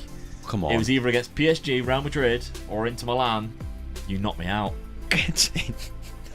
Knocked me out of the Champions League final. I'd rather have beaten you in the final, though. Yeah. That would have been better if we got to the final each. Imagine that if we got to the Champions League final. One was only a draw as well, so you didn't even get the points for that. You got a 1 point for the one leg, but the draw for the other. That's crazy that we face each other in the semi-final. The both games at the San Siro. That's mental. Where was the final played? I'm quite intrigued by that now. Puskás Arena in Budapest. Not bad. Right. One, they got a mullet movie, didn't they? Yeah, Inter Milan. 38 goals you had there for Lautaro Martinez. Not bad at all. Transfer budget for the Patreon members. Only 68 million. There's a lot in the wage budget. You can probably move that up a little bit should you wish to. AC Milan. Let's have a look. 40 goals there for Benjamin Sesko. Rafael with 30. That's his best season. That's incredible, really, for Rafael. And finances for myself. Only £60 million. But again, you can move that up. It's quite funny, isn't it? You've built an attacking side and I've built a defending side. Yeah, very much so. Yeah. And look at that season, that last season, we both got to the semi-finals of the Champions League. Yeah. It's good. It's close. Yeah. Well, speaking of close, let's have a look at the points for the final of this Milan versus Rebuild. It could have been close, couldn't it? Omega Dad had 4 points in that final season. I had 6 points, which puts our tally Omega Dad at 19. Omega Luke at 28. It was a lot less close than what I thought it was going to be, but that's thanks to, again, another win there in the Super Cup. I think, really, cup competitions lost me. Yeah, I mean, I dominated that cup. Yes. You won it 4 times? Yeah. That's 8 points. Yeah. Dominated that cup, knocked you out in the final season. And you only had to beat me in those games as well. There's extra points there as well. Yeah. I think it's the cup because I lost the cup games. I mean, I won the league 3 times and won the Champions League. Yeah. You won the league twice and won the Champions League. We're almost even there. Yeah. I think the thing that you really struggled with was you were never eliminated by somebody big in the cup until that last season. Yeah. You lost to, I think it was Bologna one year, Spezia another. You never really got to that cup final because you were losing to bad teams. Yeah. Well, not bad teams, but nowhere near as good as the side that you've got. The Netherlands is usually dominated by Ajax, so I'm taking over PSV, who are one of the closest teams to Ajax in terms of quality. And that's because my dad chose to be the current Dutch champions, Feyenoord. With this rebuild battle across 5 seasons getting as close as you would imagine. After being, 10-1 down, we're level. Going into the final season. Come on. Dad, out of the 2 teams, you selected Feyenoord after scouring through their club. Well, I thought, they just won the league, so I'm going to reward them and I'll take them over. Which left me with PSV. Now, a lot of people ask why we wouldn't have done Ajax versus Feyenoord because of that rivalry. Yeah. Ajax, out of the 3, probably still have the best team, despite not winning the league. On Football Manager, they do. So it gives us an added rival to always play against. Yeah. Whereas if one of us was Ajax, it probably would knock out either Feyenoord and PSV to be a threat for us. So that's the reason why we've done it. 2 of the underdog teams instead of Ajax instead. Now, how this goes as a rebuild battle, the point system that we have is as follows. If we play each other and one of us gets a win, that counts as 1 point. If one of us doesn't win the league, but one of us finishes above the other, again, that is another point. Yeah. A domestic cup is just 2 points, and there's only 1 in the Netherlands. We don't count the Super Cup. However, if we play against each other in the Super Cup, that is a rivalry against each other. Yeah, that's a game. point. That's what this video is about, and it's playing against each other. So. Absolutely. Then the league title. If you manage to win the league title, that is 3 points on total. If we then win a European competition that isn't the Champions League, that counts as the EC2 or Europa League. That is 4 points, and I think for a team in the Netherlands, that is a big achievement, which is why it is higher than the league title. But if you win that Champions League, the ultimate goal, that is 6 points in total. So there's always a lot of questions around about the point system. We're happy with how it goes. We're never going to please everybody. No, there's so many combinations that you can do. We've just come up with this combination. If we use this same combination for all our videos, it makes all the videos the same. Exactly. So I appreciate everybody thinks that point system should be different, but that's how we're going to go. So that's the points tally. Let's take a look at some transfers. Dad has brought in 2 players, and we don't have a lot of money in the Netherlands. In fact, Dad didn't spend a penny. So you brought in a free transfer, Dad. Ruben Ruchina. I needed to strengthen my midfield, especially the right wing, I thought, and I thought this is the guy for me. Crossing in corners is quite good. His dribbling and his first touch is really good. Absolutely. So I was quite happy with that, and his passing is good as well. On a free transfer, you can play in that centre attacking midfield position. He's already worth 9 million, so that was a good signing. Well, yeah, absolutely, for a free transfer. Then you brought in a kind of a rotational midfield player, right, on loan from I just wanted to strengthen my midfield up just a little bit, and I was restricted for wages, wasn't I? I said, I've still got money in the bank. No, you've got wages to look at. So I got this guy in on loan. That was me done. Absolutely. He's played 1 game, come off the bench for you 3 times already, so that gives you an indication of as it is, so he was just there to strengthen up a little bit more. Yeah, for sure. Your tactic then. I'm not going to say it. Squad player. Your tactic then. We'll go in for a 4-2-3-1. Yeah. With Urian Timber's brother, Quentin. Yeah. In the centre midfield, in that ball-winning midfielder. On support. When I looked at the squad, he looked like he was our best sort of player, really. So I wanted to make sure that he played every game because I want to make him better. Because I was thinking about a couple of seasons later, I might be able to sell him. 21 years of age, and I told Dad I've seen him go for a lot of money in the past, and you probably have too. If you've ever played Football Manager, you probably end up seeing him in the Premier League. Pick without restriction your best 11 takes him out of the lineup, which is the reason why Dad put him in there. Yeah. Dad has a joke that he thinks this guy looks like me. It is. I don't think so. So there we go. You got Calvin Stengs on the right. If he gets to 30, I'm selling him. He's already above that, isn't he? He is 30. Oh, he's going there. It's time for him to go. Calvin Stengs on the right-hand side. You've got, obviously, your new player, Ruchina, who's actually coming in as your shadow striker. Yeah. Jimenez is going to be your danger man up top. He's only young as well, so he's a fantastic player, especially for this league. It's finishing 15. Very good player. I can't see me selling this guy because I don't think I'll be able to replace him. cue to when we sell him in season number 3. Yeah, so that's Dad's lineup. Before we take a look at his fixtures, let's have a look and see who I brought in. Now, you can already see my tactic there. I've not nailed anybody in. So let's take a look at my transfers. I have brought 2 players in, and I spent money. In fact, because I sold a couple of players, I actually brought in Quarta from Fiorentina for £9.25 million. I felt like I was short of a good centre-back. This guy's the guy that I decided to bring in. Yeah. Only 26, decent positioning, everything that I look for in a defender, he's got it. Good ball playing defender, to be fair. Then finally, I also brought in a lone player for a right back. A little bit short in that position. You can also play a little bit further up too. So Matteo Mori comes in as a good option for me on that right-hand side. Again, that's what my team would look like if I did pick without restriction the best 11. We go like this. Noah Lang is on the right-hand side there. We got De Jong up front, who's going to be my main man for the goals. Veerman and Sangari, I am buzzing with those two in midfield. Obviously, Sangari left to Nottingham Forest on deadline day. We'd already started that. Yeah. We'd already started this save before then, which gives you an indication of how long we've been doing this in advance so that you guys can get it every other week that we have a rebuild battle. That's my team looking at. Let's have a look at my schedule so far. I've won every single game outside of the league, though. I did draw. I did draw in the Champions League qualifications, but I'm in the Champions League. Yeah. And I lost in the Super Cup to Ajax 4-4, only lost on penalties. In your league, though, that's the only goal you conceded.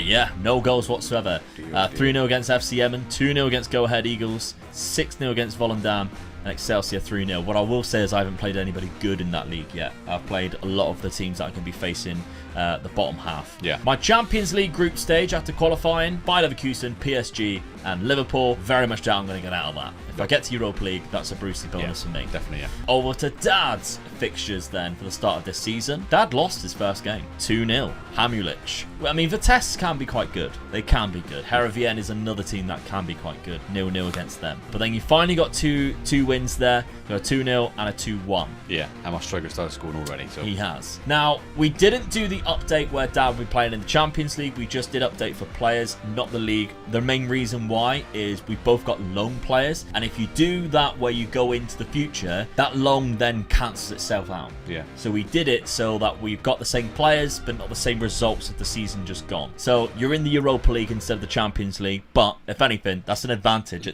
for this league. Yeah. So you got Roma, CFR, Cluj. So I'm going to be disappointed if I don't go through with Roma. Yeah, definitely. Yeah. So that's what our pre-season and our summer season look like. Let's simulate the first season and see who comes out with the advantage. Got to win this first season. Come on. First season and PSV are your champions on the same points as Ajax. 10 points better than me. Oh, you are struggling down there, Dad. 72 points, 10 points behind. I scored 94 goals, which is probably the reason why I was ahead of Ajax. Yeah. I just drew a lot more, so I only lost two. And I did not lose to Feyenoord. So I'm guessing I won on goal difference. I'm not quite sure how it's played out in the Eredivisie, but let's take a look. So if we go on the Eredivisie there, it gives you the goal difference and then goal scored. So I won it on goal difference, which to be fair, I think I smashed them in that as well. 75 goal difference there to their 51. Luke de Jong got 33. Incredible. Malik Tillman, which is one of the long players that we mentioned. Of course, if we did it with the update, I would have lost. He also got amount of goals as well of 19. And there's your man down there, Dad, with 17 goals. After yours, really. Yeah, so it's not good, is it? We've got some good statistics here for our players because we are dominating these three here. Yeah. Only AZ Alkmaar is the only club who's got a player in there, which is the assist. But, Dad, who did you lose against? If there is one in there for PSV, that takes my total of 3 points up to 4. And there is one. 4 points straight from the off. You need a cup win now, Dad. Yeah. So we'll go over to you. Come on. Over to Feyenoord. Did you win the cup or not? Runners up. Runners up in the cup. Oh, God. Oh, please don't lose to you, though. You were quarterfinals with Roma, who obviously you played in the group stage. Yeah, it was in my group stage, yeah. You played him in the quarterfinals. Okay, who did you play in the final? If it's me, that takes it even more sweeter. No. That is a chance wasted. Yeah, definitely, yeah. That's 2 points that could have really made a difference there for you, Dad. 5-4 in extra time you conceded in the 111th minute. What a cup final, by the way. Yeah, It's definitely. 4-4 at the final whistle. It hasn't said where I've been eliminated yet. You could have knocked me out. That could be points for you. That's what I'm up for, really. Yeah. I mean, to be honest, I'm quite happy with that. Apart from you winning that league this year, I'm quite happy with third and runners up in the cup. So I've got a good start. I wouldn't be happy with losing to the team you did, though. Oh no, definitely not. Because that's a chance wasted. That's 2 points. That could be very crucial. It means what I'm trying to say is I'm happy because I'm there or thereabouts. Yeah. Okay. I got to the quarter-final of the Europa League. So Find as many excuses as you can. yeah. I just hope you haven't won anything in Europe. That's my main point now, innit? Well, here cut to me winning the Champions League. No. Semi-final. Oh, that's the team that knocked me out. Ooh. So you didn't knock me out, unfortunately. Herenveen eliminated me on penalties, so they've done it the hard way. Yeah. They've gone through penalties against me. Who knocked out Ajax then? One of us must have, unless it's Herenveen again, because Ajax were knocked out early on by Nijmegen. Yeah. So See, there we when go. they get knocked out, that's a chance of one of us to win it then, isn't Yeah, it? And that's we both huge. lost it. Round of 16 by Manchester City. So we both qualified from our group stages. Yeah. Tottenham are in the final versus Man City as well, which has yet to be played. That's interesting. Yeah. Okay, the group stage, I went through and knocked out PSG. Come on. Only won 2. Beat Leverkusen twice. Drew twice to PSG and drew once to Liverpool. And then, so PSG, they lost 2 games. Unfortunately, they lost to Leverkusen, which meant that I went through. That's quite nice. That's a nice scenario for me. And then, of course, I ended up facing Manchester City, which is probably really annoying because they've gone on to the final probably to win it. PSG, I knocked them out and they went on and won the Europa League. That's why I did it. I made sure. I thought, I ain't ever going to win the Champions League, but I'm going to stop Dad from winning the Europa League. It never meant anything because you never actually got to play them. But you were eliminated by Roma. Went through with Roma. Yeah. And then they beat me then. Knocked out Fenerbahce. Did you play in this round too? You knocked out Dortmund. 9-6. Bloody hell. What a game that was. Yeah. 9-6. 7-4. Oh, that's a hell of a result, wasn't it? Yeah. Huge. Then, fortunately, you lost to Roma. You beat Fenerbahce. Lost to Roma in the quarterfinals. 5-1 on aggregate, so that one wasn't close. They done me then. But you did it right. I mean, knocking out Dortmund is going to be a historic Jose moment. Mourinho done me. Yeah. Goals-wise for you, Dad, 30 goals from Jimenez. Yeah, I expected 22 that, so that's good. from Igor on the left there, 16 from me. Don't want to sell me now, does he? The guy looks like I'm getting 16 goals. I can't afford to say it. Yeah. I mean, 3 players with that many goals, that's really good. I'm pleased with that. Assist-wise too, that's quite good too. Your transfer budget for next season is £9 million. Right. We're used to normally seeing that as 90. Dad had a heart attack. PSV, my players, I had 44 goals from Luke de Jong in just 37 games.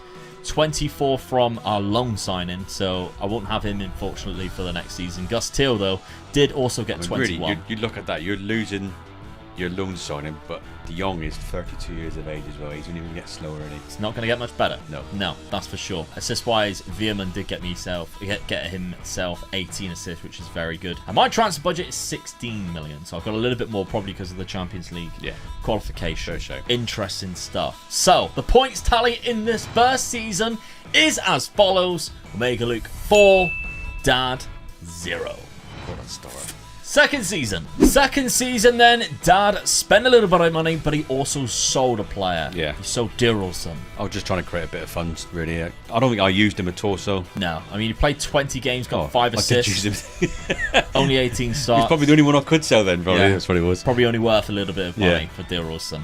But you spent quite wisely because you used that money to bring in a lot of players. Yeah. This guy was a free transfer, although it's coming up saying you spent 63 grand. I think it was just a free transfer that you have to pay a little bit more on top. Bit more of a centre defensive midfielder. Yeah, that's what I'm after. I conceded a lot of goals, so I'm going to try and strengthen up from the back first. So that's what I went for, really. Then we went for Catania, which was a centre back. That's probably you spent the most money on here. £2.5 million going up to $4 million. He's good. I quite like him. He's a very good centre back, to be fair. 6'4", 28 years of age in his prime. Yeah, it's good in the air. So not only can I use him for defence, and I'm going forward in the air on set pieces. This is my guy as well, I think. Yep, absolutely. Kevin Dix. You didn't just sign him because of his name. Right back. Decent at right back as well. Well, like I said, I was strengthened, so that's the centre back and a right back now, so I've got a better defence now. He used to play for you in the past, was a loan signing. When I approached him, he said, "Yeah, boss, I'll come for you." Yeah, I loved my time in Feyenoord. £1.9 million that you picked him up from Copenhagen. Doesn't stop there though. Peter Kalski, centre back again. Yeah, that you've brought in. He's not so good as the other ones, but 3.7 million. Say it. It's a good squad player. Gonna come back to bite you in the comments.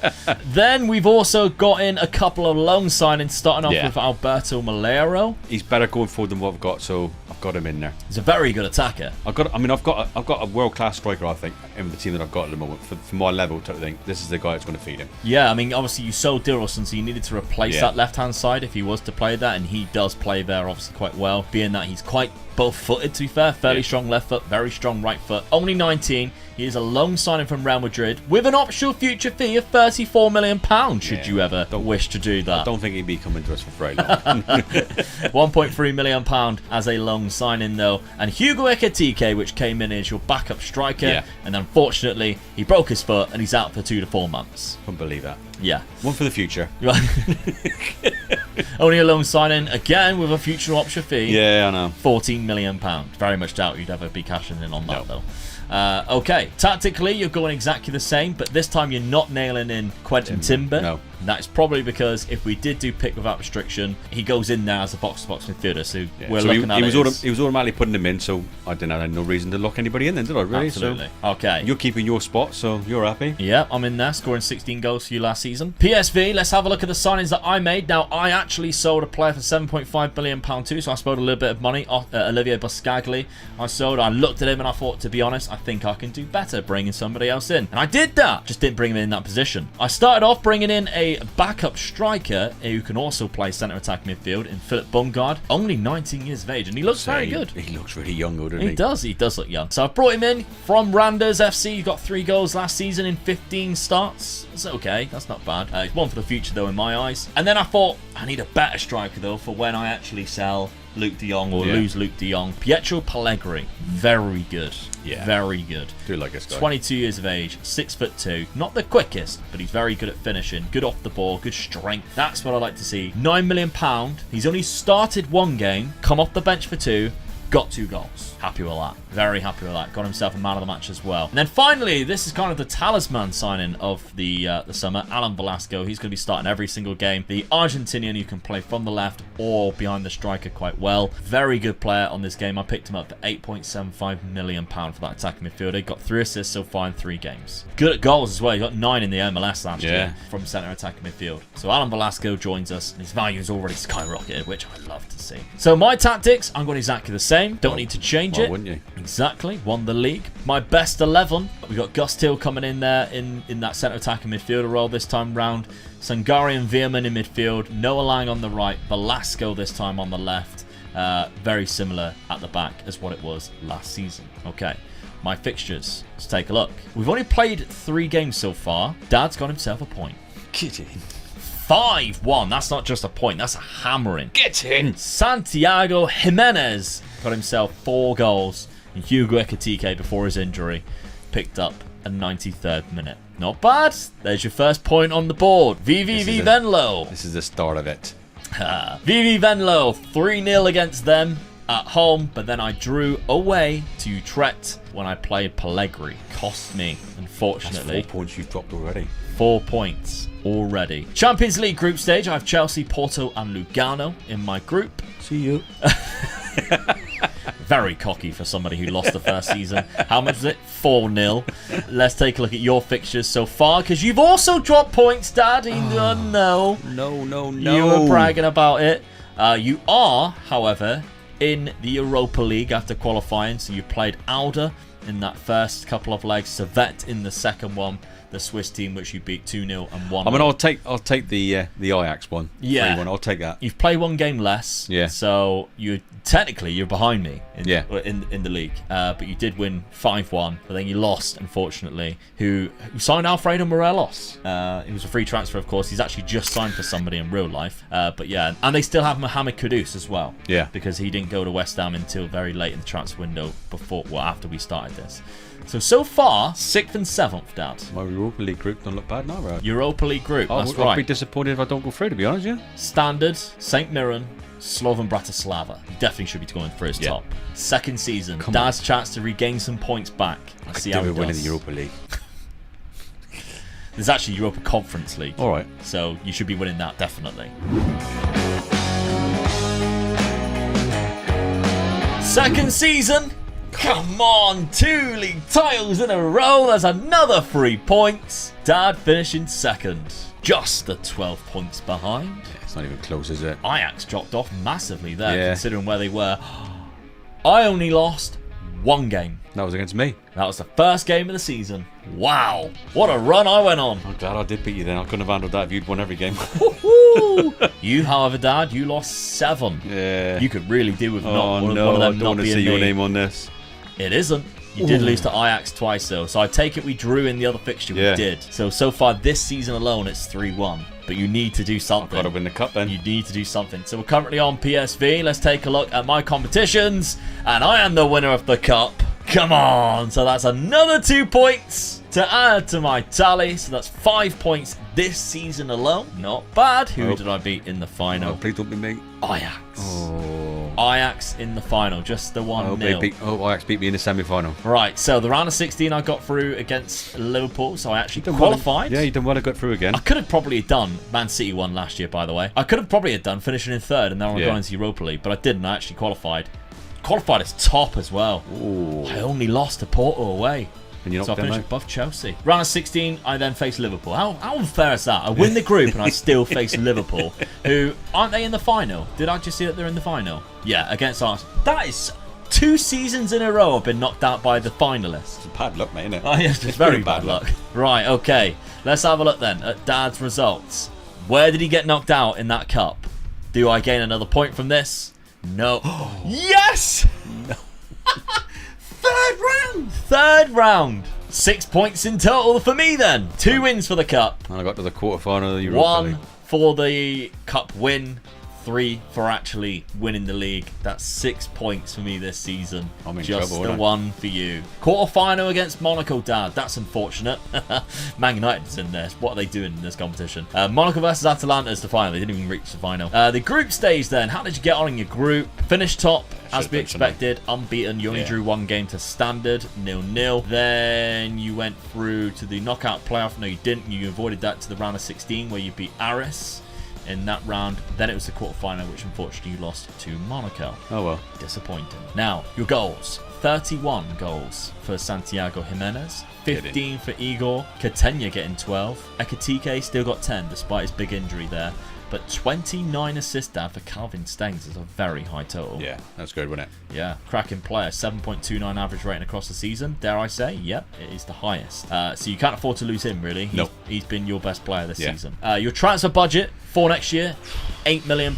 Ooh. With not a lot of wage budget either. So you're going to have to do some negotiations here. I've got to do something. I've got to do something big, haven't I? Let's have a look at my PSV team. How did we get on? 52 goals for Luke de Jong. I mean, the lucky thing is it's probably not going to last that much longer because he's dropping, he's declining, he's 33. El Ghazi got 10 goals. So who else got? Pellegrini got 17, even though he only started 10. That's not bad. I'll take that. Gustil got 13. El Ghazi and Sabiri both got 10. Nice. And 30 assists for Alan Velasco. My new son, I was just going to say, where's he to? He didn't get many goals, but he got 30 assists, so I'm happy with that. Don't mind that, yeah. No, absolutely. Very good. And my transfer budget for next season is £18 million. Nice. Let's tally up the points then. So, Dad, this season, managed to get 1 extra point, and I managed to get 6, which gives our total now to Omega Luke 10, Omega Dad 1. It's a hell of a 1 point though, isn't it? 5-1 to stop you from winning the league unbeaten. Yeah, it still only counts I'm for 1 taking it as point. that. Still only counts for 1 I'm point. a positive thinker. That's it.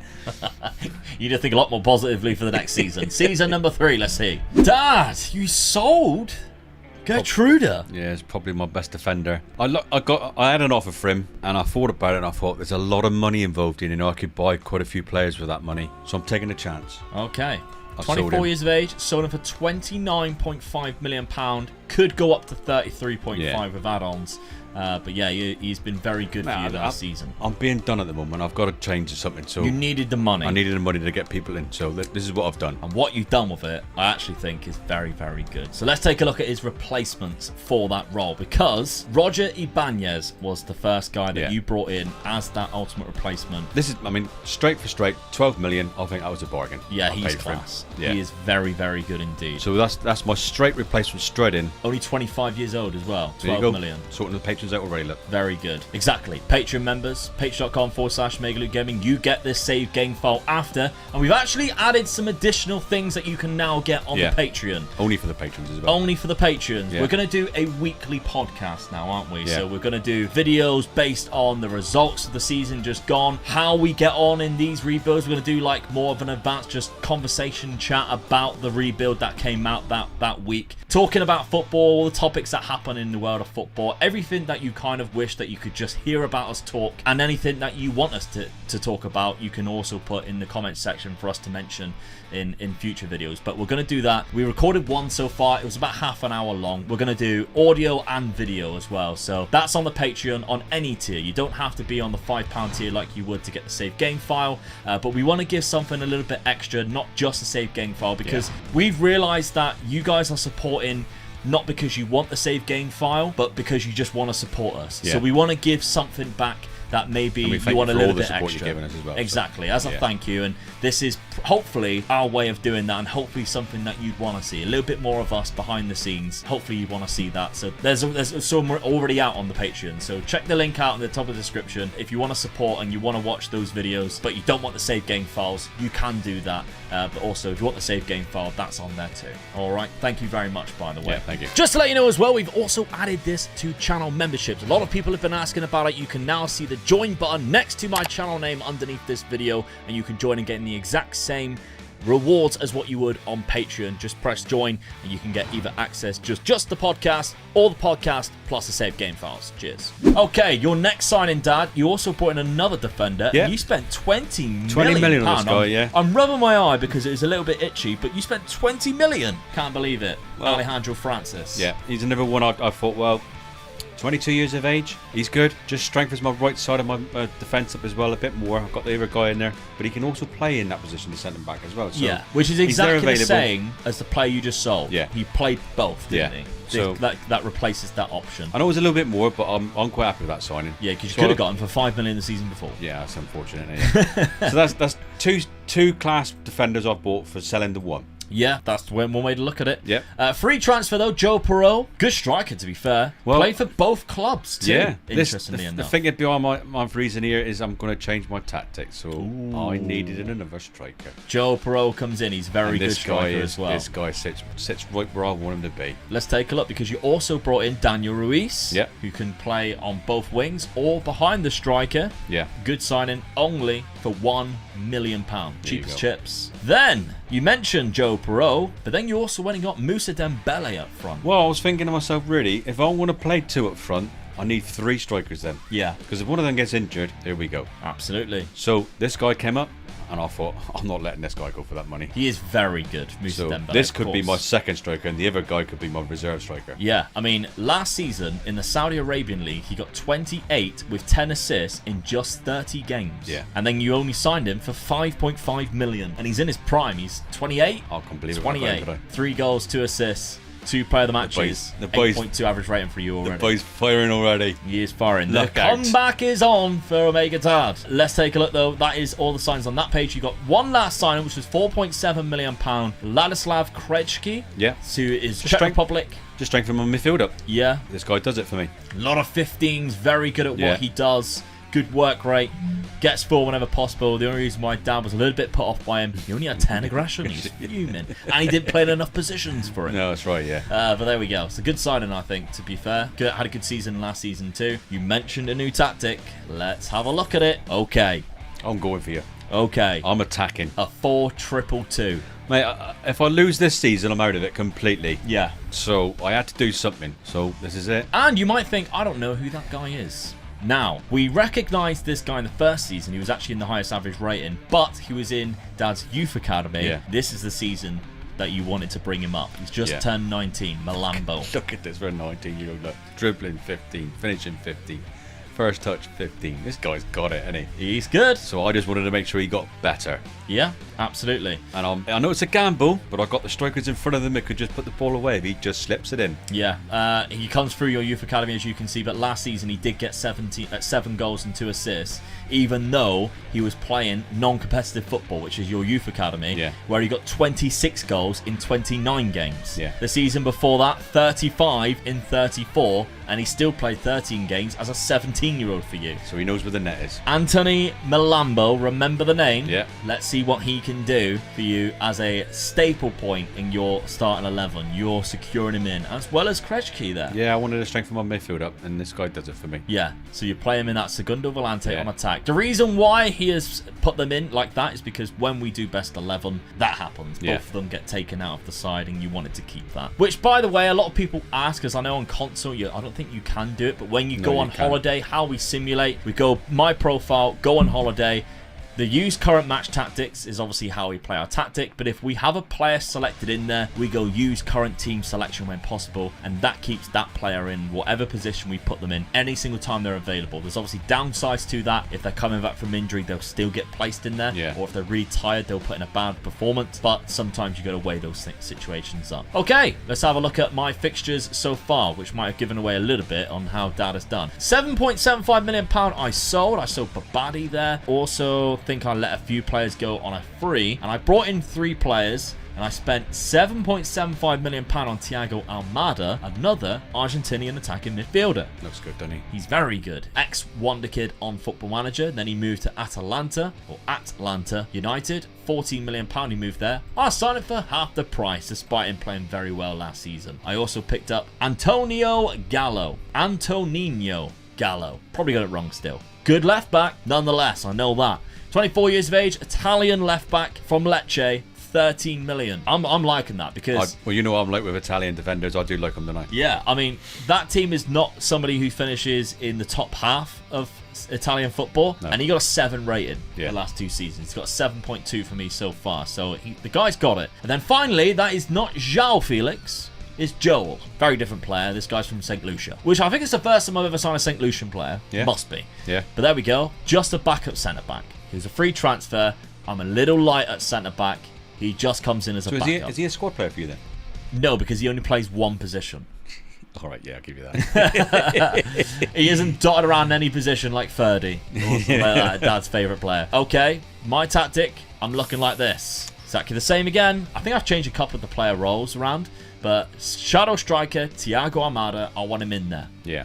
I want him in there every single game, but the rest of the lineup looks like this, and that's the reason why I put him in there. Because you'd be silly to change it again when you just won the league 2 years in a row. Yeah, so. Absolutely. But the other 2 players that have come in, Pellegrini now goes up front. When I haven't lost Luke de Jong, he's just dropped to the bench, and he scored 5 goals in 4 games for me so far this season, so he's already on a positive, and Pellegrini's only got 1 from the bench. But my assistant manager sees Pellegrini as the better option, and I'm not going to argue with that. I think it is time to change them over. There's 10-year gap in between them. He needs the time to get better.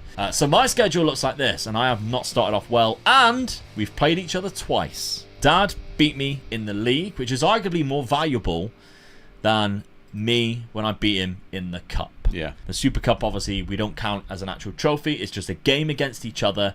That's 1 point for me. But Dad wins that point back because he beat me in the league. The good thing is that you drop points in the league. Yeah. I did, however... Especially when you're winning 5-0 and 7-0. 5-0 and 7-0. So, yeah, it's good that you did stop me, to be fair. And Luke de Jong got... You got Ajax next game as well, so you might lose again. Yeah, possibly will. Let's take a look at my Champions League fixtures, though, because we go into the new group stage format, the league phase. I've got Red Star there, Celtic, Arsenal, PSG, Shakhtar, Genk, Sevilla, Juve. My second half is easier than my first half, I think. But there we go. Looking at Dad's fixtures, then we know he's already beat me and lost against me once. You've also won your other 2 games too. Fortuna Sittard 4-1, Vitesse 3-1. Yeah. Good start for you. Yeah. Your Champions League fixtures, because you qualified automatically, thanks to, I guess, coefficient points of us doing well in the competitions. Probably, yeah. You didn't have to go through any qualifications. You got Bayer Leverkusen first game, Atletico, Man United, Fenerbahce, Sevilla, bloody Premier League teams I got. Man United, Liverpool, and Newcastle. Red Star, give me at least a chat. And then I've got Atletico Madrid as well, which is a good side in Spain. Oh, I don't know. Good luck. I mean, you're winning the league at the minute. Yeah. So you look like you got the stronger team. I mean, really, I could do it going through and winning this, but very much doubt that. No. In the third season. Right, okay, let's simulate this third season and see how Dad gets on. Can he start clawing it back? I've got to win it. You have to. Got to win it.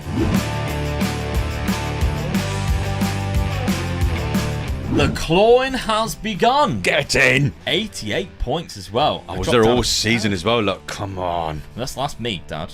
You're reading that wrong. Oh, that's yours, is it? Yeah. So there we go. Feyenoord, champions. 88 points. Only losing 2 games. Come on. 2 games. Not against you. Who was it against? No. Yes, get in. Not against PSV, unfortunately for me. So that's another 3 points for you. So that's 4 points for you, 1 point for me so far. I lost 5. I could have lost against you another time. I did. Yes. I did. 6-2. 6-1 this season. No, it was 6-2 the score. Oh, right, 6-2, yeah. Fair enough. So, Damn. hold on. How many points did you get? you. 4 points, 5 points. 5 points. It's 5-1 this season that you got so far. Luke Dillon was still the top scorer. Hey there. I'm quite surprised at that. My 2 right behind you, look. Yeah, Jimenez and Moussa Dembele is right there. Was Joe Perreault there as well? Your backup also scored a lot of goals. That's nice to know. I don't see Pellegrini in that top 20 list, which is what happened there when we got rather injured? weird. Really? Maybe he just didn't play as much. Almada though was 16. You got Calvin Stengs with 19 though, so they both played very well. I, funny enough, had the most clean sheets in the league by the looks of it, and you weren't even on that list. So you were just scoring loads of goals. Competitions though, PSV. Runner-up of the cup. That's not good, because if that's against So you haven't got any more points then at the moment? No, I've got no points. Unless I've knocked you out of this cup in an earlier round. Who did I play? Oh, it was you as well. Oh, get in. That's a 3-point swing. That is a 3-point swing there. Oh. So just this season alone, match-wise, I've hammered you this match. You only beat me once, and that was the Super Cup, wasn't it? Yeah. Everything else I beat you in. So that's 2 league games and this game. 3 points there. The 2 league games, which is 5 points, plus the league title. That's 3 points. That puts you on 8 points. You might have won the Champions League. Dad, you did not win the semi-final, though. Oh. I wasn't shocked to see no trophy there, which would have indicated that you'd won it. But I was shocked to see that you got eliminated in the semi-final by AC Milan. We're both in this competition. You might, no, you didn't knock me out because it would have shown up on mine, wouldn't it? Yeah. Milan went on and won it against Monaco in the final. You could have beat them. I reckon I would have done. That would have been revenge because they knocked you out the thing before as well, didn't they? Oh, that would have made it so You interesting, were wouldn't it? very close to getting 6-point swing around then as well. And then that would have put you miles ahead of me at that point. Okay, league phase. We both finished the top 8. Hey, let's go. Fist bump that one. Let's go. I won 7 out of my 8. Bloody hell. Yeah, it's good. Very good. I only lost 1 to PSG. You won 6. Beat Man United, Leverkusen, Newcastle. You're complaining about these Premier League sides. You're beating them. Drew against Liverpool. So I didn't lose against any of them. No, you only lost to Atletico Madrid 5-1. Get in. Not bad at all. Both went through. Then we obviously went into the round of 16. We went past the knockout stage. I beat Newcastle. No, I lost to Newcastle, sorry. Right. You beat Juventus. Oh, what's that other result in it? Very good for you. The quarterfinals, you knocked out Arsenal. Oh, get in. I'm pleased for you. I must admit, I am pleased for you with that one. Final then, let's have a look at your squad, Dad. You did a very good season, to be fair. That proper changed things around. 35 goals, 29 goals, 23 goals. You must be happy with that. Yeah, definitely, yeah. Malambo. That's just put me right back to where I need to be. Yeah, you put your faith in Malambo. 13 goals, 10 assists. Very good average rating. His ability's good too. Yeah. Insane stuff. Your transfer budget for next season, 23 million. Welcome to the big boys. Ooh. You've also got a very high wage budget, I've noticed, so that can go up quite a lot. That's outstanding. That is outstanding. PSV, after a bad season, 29 goals from Luke de Jong. I think it's time for Luke de Jong to that's what's lost take really, a seat. Yeah, because Pellegrini's all the way down there, only got 4 goals all season. He only started 5 games though. That's mental. That's surprising as well. Yeah, I'm going to have to sort that out. That is terrible. That's a very bad season for me because my second goal scorer is he's out on loan. He's out on loan at FC20, which is in our league. He scored 17 goals in the Eredivisie. More than most of my players. So there we go. That's embarrassing. My transfer budget for next season, 19 million. Still a good amount. Yeah. Still a very good amount. So, the season points for this season is as follows. Omega Luke 1. Omega Dad 8, which puts the total points still, I'm a little bit ahead on 11, but Dad is right on my ass now with 9. Come on, right back in it again. all to play for. That is a fantastic season for you. Let's go on to season number 4. Dad has sold £53 million worth of players after winning the league. This is what happens when you have a bit of success, Dad. All your players are worth something. Yeah. Marcus Lopez was the first, well, the biggest one, £20 million on the outs. He was kind of like a left back that played a majority games. For me, he wasn't a good left back though. No, he's more of an attacker. I felt I could get better. Yeah. And for that money, I thought, cash in. I didn't even think young boys could have that much money. No. But we've often come up against that in our rebuilds, where young boys just come in with the biggest team. Yeah. And we've took it every time off them as well. Yeah. We take a lot of money off young boys. Yeah. Whoa. Whoa. David Hanko from Napoli, changing the subject. Or to Napoli, sorry. £17 million. Again, it's a player that plays centre-back and left-back who hasn't been starting. Yeah. So the fact that you got £15 million up front for a player that hasn't even been starting, fair play. Ting ting again. Yeah. Jaden Slory, which was a youngster. You hadn't even played a game for you yet, I don't think. And you sold him to PSG for £10 million. He's 20. I don't think he's going to amount to anything. No. So it's just chucking money at you that you're never going to turn down. Holmgren Pedersen, which was a right back, you kind of used quite a lot, to be fair. But I felt I can get better. Yeah. So never were. Then you sold the guy that you think looks like me. Mate. He doesn't. 33. He was. So I know he I've was got good. 2 years left. Yeah, and he was. He was doing well for me, but I felt now's the time to cash in. At 33 years of age, getting that type of money, I thought, I'm taking that money. Yeah, 33 and he thought, I don't want him in my life anymore. So I'll be prepared for that one emotionally. The signings that you brought in, though, I'm actually really impressed with. Vital was the first one. This is the guy I got to replace you. Yeah, centre back, very good. Trading me in for a younger Brazilian model. Yeah.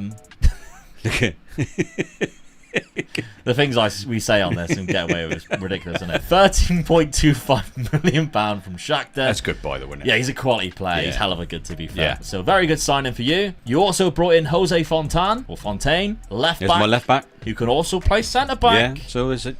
That's that. Just position. covers that position. That's the David Hanko replacement. He is incredible, by the way. From Celtic. That was a good buy as well. £13.75 million, which is pretty much the same money as what you sold Hanko for. Yeah. Hanko just had a couple of add-ons, so that's a really good deal for you. Then you spent big on Jari Vashkaran from Anderlecht. I've always thought this guy would end up in the Dutch league because I feel like the players who are Belgian and come through Anderlecht, I always want to see what they're like in the Dutch league as that kind of little step up from the Belgian league. Yeah, that's a guy I always pictured would go to Ajax. This guy can play behind my front too. So yeah, very good.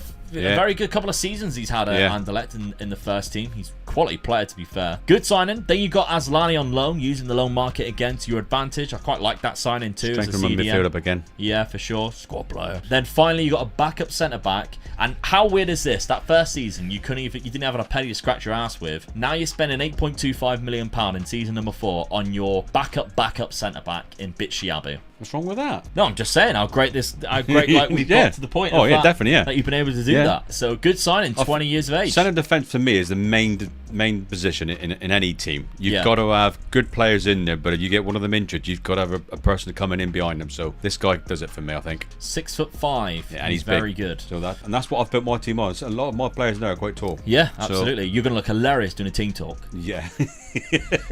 So there everybody sit down. On your knees. I'm going to stand. Why are you sat on your knees? No, I am actually standing.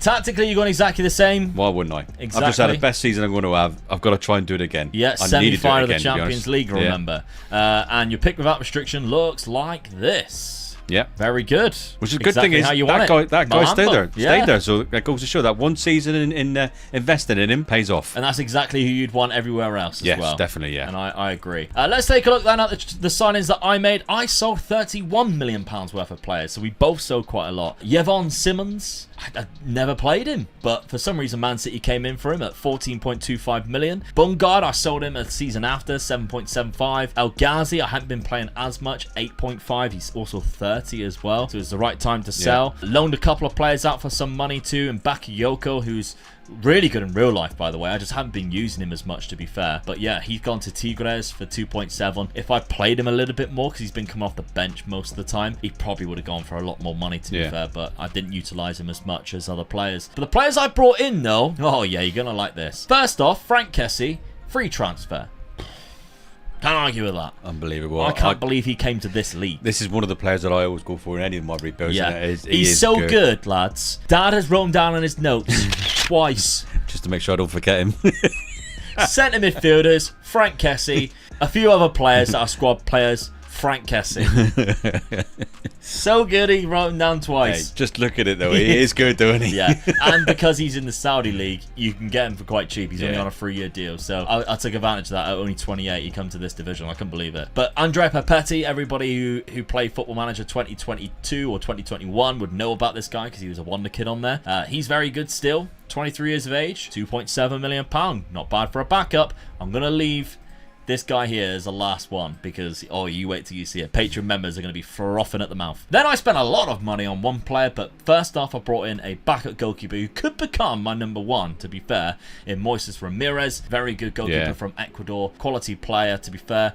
Then, this guy, Jaka Bijou. Luke, did you overspend? Yes. £20 million. There wasn't a lot of other options for me. I think he's good, though, to be fair. But he's 6'3", 26 years of age. I mean, he's heading 18 as well. Yeah. He is. Squad player, because if I need a striker, he's there. He's up there, yeah.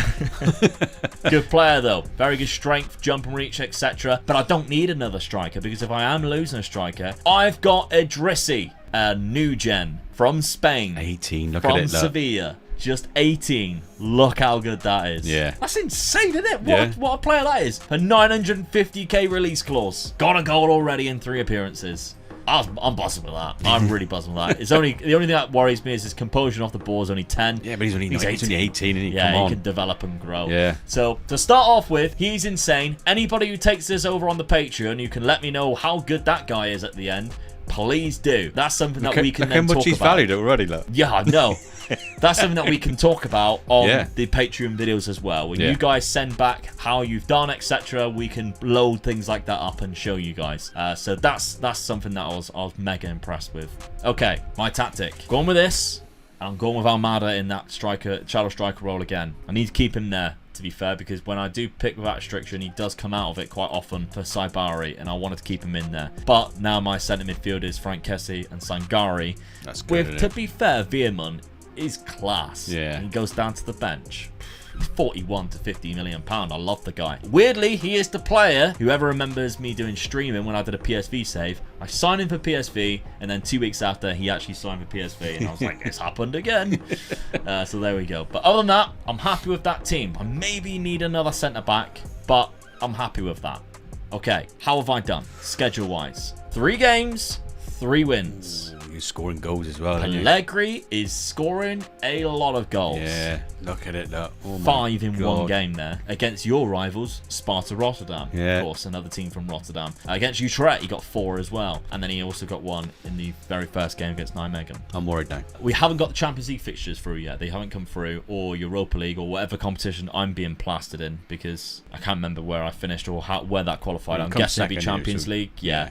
We just haven't had the qualification or the draw yet. Feyenoord, after you looking like this in your lineup, how have you done? You won the Super Cup. Wasn't against me, unfortunately. It was against Ajax. That to me is a hell of a result, beating Ajax. Yeah. So I know I'm there still now. Yeah. And then the results coming after that: 6-0, 4-1. That's good, isn't it? Yeah, and 2-1 against NAC Breda. So obviously you ain't got your Champions League fixtures either. But just have a brief, instead of looking at the Champions League fixtures, let's have a look to see what Ajax have been doing. Because to give up people an understanding of who they've been bringing in, whether they've been doing good transfer business, they spent £44 million last summer. I can't tell you a lot of the players that they brought in, but they did spend like Zidane Iqbal, £13.75 million. It's quite a lot. Banat is a big player there. Fujimoto's come in. I like to sign Kanya Fujimoto. He's a very good player, to be fair. So they have spent quite a lot. 74 million the season before that.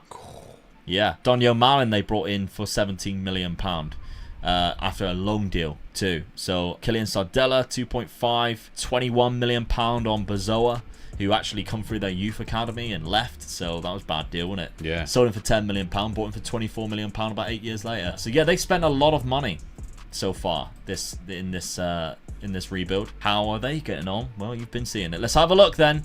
4th season, the simulator. 4th season and Dad wins the league again. Right back in it now, son. Right back at it now. 2 leagues each going into the final year. That's interesting. Only lost 2 points games as well. Only lost 2 games. Well, both lost 2 games. Oh, God, that is close. That is close. And annoyingly, the game that I drew, obviously, if I'd won that, I would have won because I had a higher goal difference. Yeah. That's frustrating. Who did you lose against, Dad? Not me. Oh, you didn't lose against me. Who did I lose against? Oh, Just kidding. so that's 4 points for you. That already puts you above me, I believe, in the points. I think it is. I think it's that close. Oh my. What? Wow, look at the goals. Oh. Pellegrini got 48. Dembele got 40. So that was a good 2 signings from me and you, mate. Yeah. Imagine being Dembele. You only got 34 game season. Yeah. You score 40 goals. And you still lose the golden boot by 8. And he gets the best average ratings with 8.1. 8.1 average rating. That's 2 huge signings for us there, isn't it? Unbelievable. And the player of the matches as well that he got. Yeah, most player of the matches with 12. Pellegrini's down there with 10. Clean sheets, I had 21 clean sheets. My defence, even though I said about I might need another defender, they've been defending well. Okay, back-to-back seasons for you, though. That's the main thing that counts. None of this counts for any points. You've got the 3 points there. You've also beat me, which is 4 points. I've got 0 so far. Come on. On PSV, I need a cup win or something. Oh, yes. Oh, come on. No. That's 2 points back. That's 2 points back. That's all I needed to see. But even better if it's against you in the final. No. AZ Alkmaar. As long as you didn't beat me now. As you mentioned, I could have beaten you at some point. So the second round, you were knocked out in the second round. I thought I'll go from the second round up and see what happens. You only got to the second round. That's the team that got to the final, isn't it? Yeah, he's Alkmaar. That's how I beat in the final. So yeah, I couldn't even beat you in that because you got eliminated way before. Well, I don't care when I've lost. I've lost in it, so I just didn't lose against you. So that's the main thing. I knocked out Vitesse in the semi-final. So there we go. Right, okay. Champions League. I got knocked out in the knockout playoff round, which is not good, which means we probably haven't played each other. It's a El Clasico final. It's a good final. AC Milan won it the season before that. League phase. You just scraped in. Scraped in there. 9 points. You won 3 games. Aston Villa, Lazio, and Bodo Glimt. You lost 5. Bayern Munich, Inter Milan, Monaco again. Real Madrid, and Atalanta. I won 3. Celtic, Lazio, and Aston Villa. Drew against Dortmund, Real Madrid, and Inter Milan. Lost 2 against PSG and Leipzig. But we don't know where you got to down in the Champions League. Did you get further than me? No. Playoff round by AC Milan as well. AC Milan again. AC Milan again. So I was knocked out by Leipzig. You were knocked out by AC Milan. If my maths are correct in my head, this is going to be a crazy points tally. But I will have a look at this first. Musa Dembele, 47 goals. 26 for Jimenez. What a buy that was. Huge amount. Yeah. Over nearly 80 goals. Is that close to? Yeah. For just 2 players. Insane, really. Malambo got 11 with 8 assists. 22 assists there for Verscharing, a new signing, with Calvin Stengs coming in at 14. So I'm guessing he's took over set pieces there. Both my white boys are banging them in from. Yeah, exactly. And to be fair, they'll be trading places, wouldn't they? Because they're both playing on the same side. Calvin Stengs has dropped down to the bench by the looks of it, but he just comes on every single game because Malambo plays most of the time on the left. Yeah. Your transfer budget for next season, £13 million, less than what it was last year. But I guess you have been using installments for payments. Yeah, so that's probably the reason why. On PSV, let's have a look at my goals. 60 for Pellegrini. However, if I lost Pellegrini, I'd only have 11 for Momada. So that's a little bit worrying.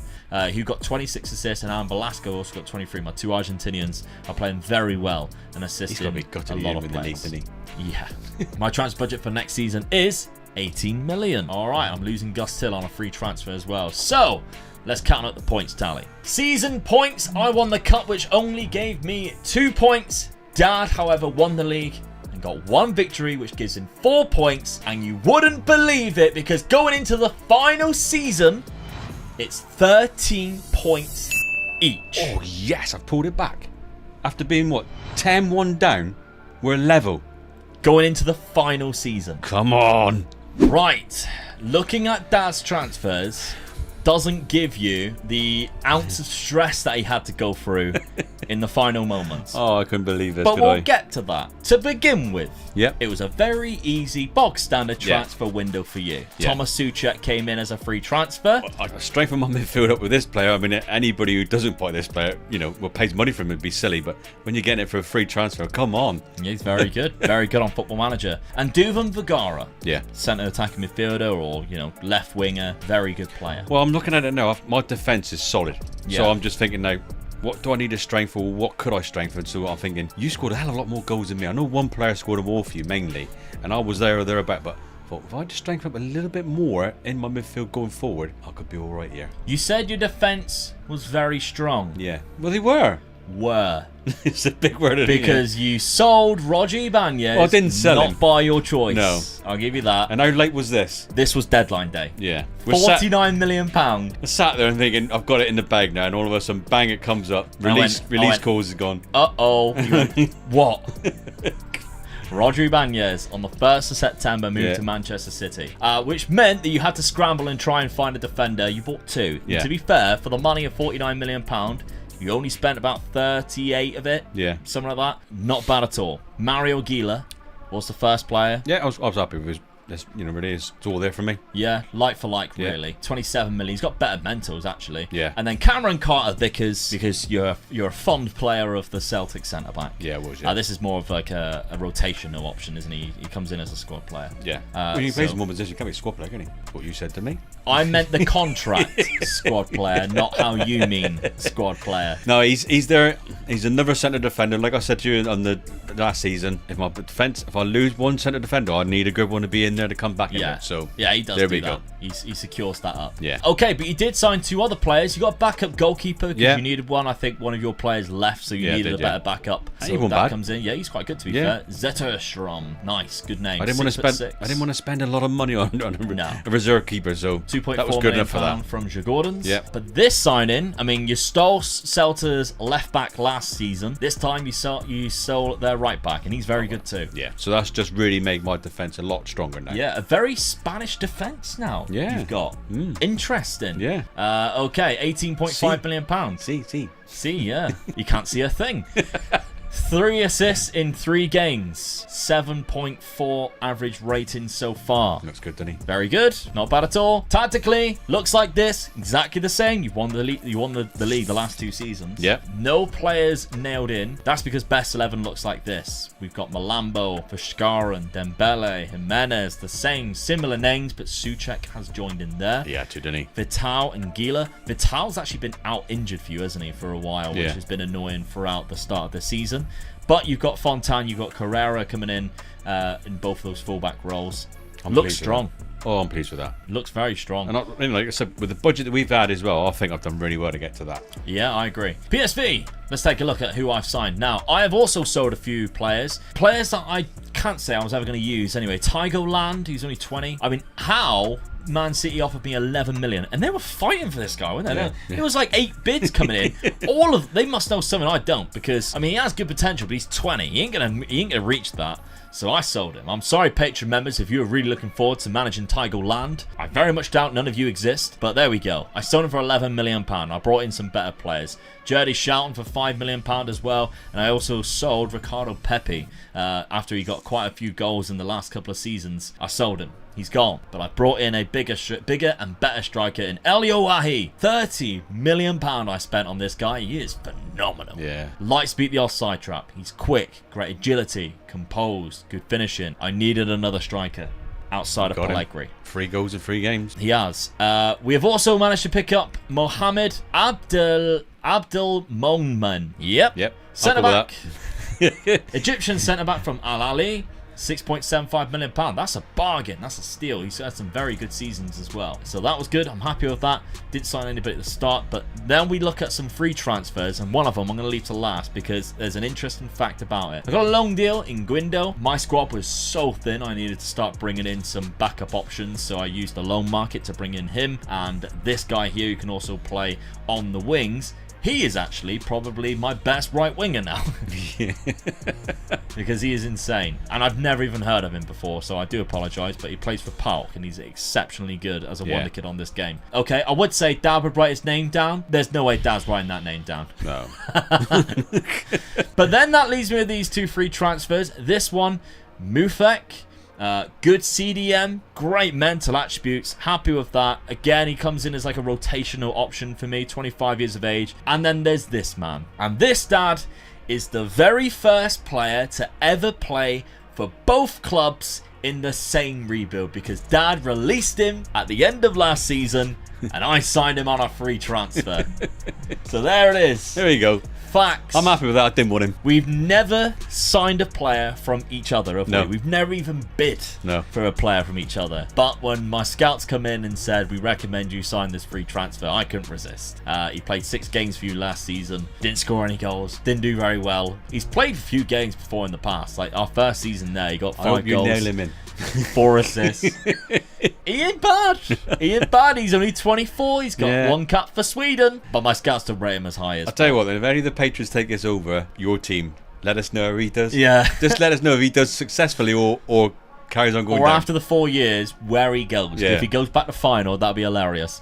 So my tactic, I've joined you with the 4-2-2. Slightly different to yours, because I've got target forward, advanced forward. I've got a winger instead, box-to-box, DM. But yeah, I'm going for it. I've got to. I've got to admit, with the players that you've just bought, I'm worried. Well, that striker is obviously huge for me. I said I needed another centre-back. I've brought in the Egyptian here. I think he's really good. Your front 2 is hell of a good. Pellegrini and Wahi are incredible players. Yeah. But your guys have been scoring a lot of goals. My front 2 is just as good as your 2. Yeah. But that was what edged me, I think. Yeah, I agree. Got quite a lot of actual PSV players still in the side, which is quite nice. Yeah, it's good, that. Teze, Benitez, Veerman's in there. Dad, I don't think you have I kept my goalkeeper. You kept your goalkeeper.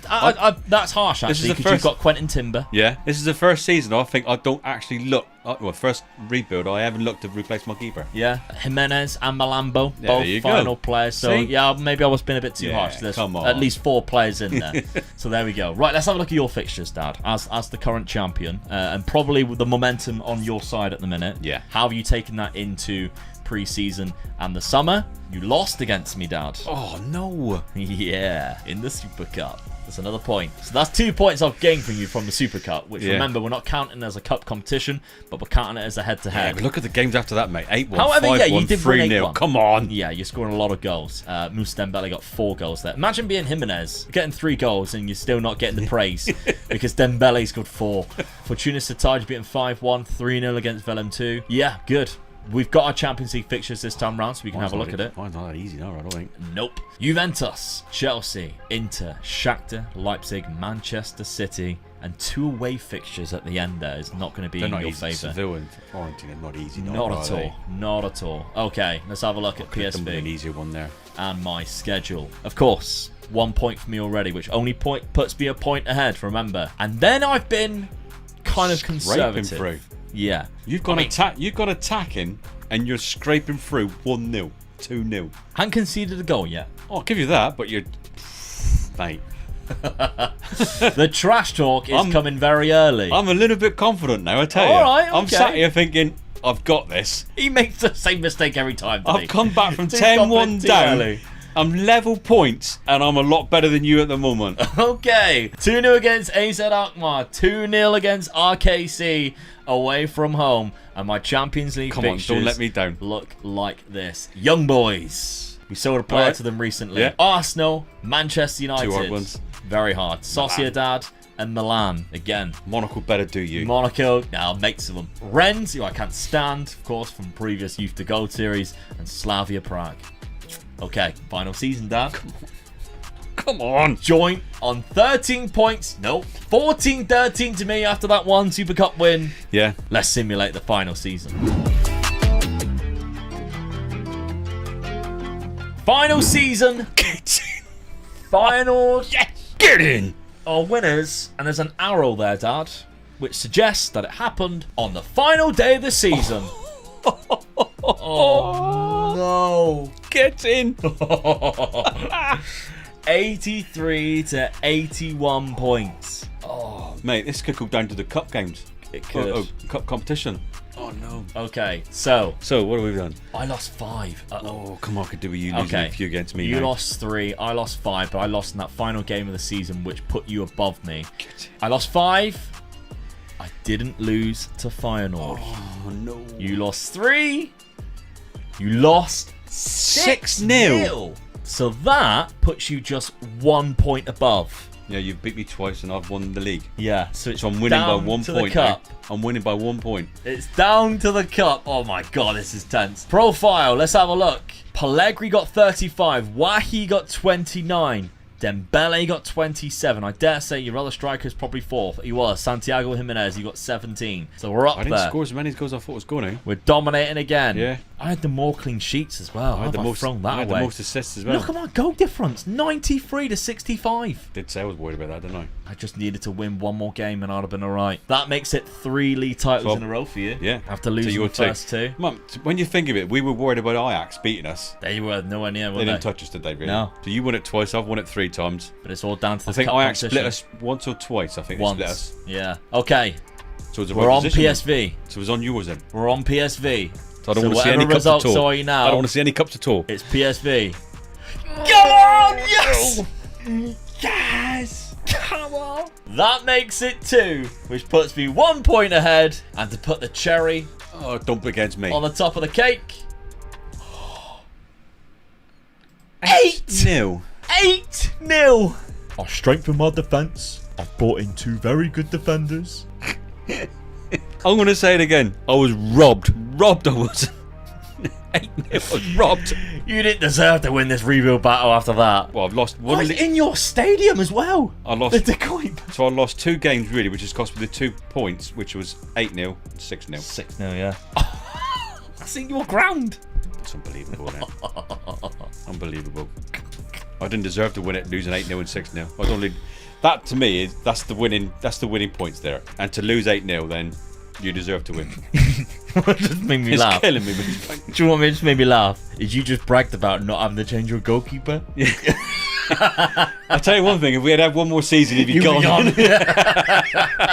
mean, look at the statistics though, right? You had 10 shots. I only had 20. I mean, I scored 8. Yeah, come on. 12 on target. They're not all going to be powered in the top corner. No. So, yeah, that's... I'd have been walking in the change rooms after that game and going, pack your bags, you're gone. I mean, I'm also looking at the lineup, and they're making some weird decisions because they've got Fontaine at centre-back, Zerouki at centre-back, and Gala, the guy that you signed to play centre-back, playing right-back. Yeah. So it's weird decisions. I wonder whether you've had a couple of really bad injuries. Yeah. Because you haven't even got, like, Timber in there. No. So I don't know whether he's been, like, either bought mid-season, which we can check, or he's just out injured. So that's something to have a look at. No, my the starting team at the beginning of the season is nowhere near that. No, just that front 4. The same. Just the front 4. But my team, if you look at that, that's exactly...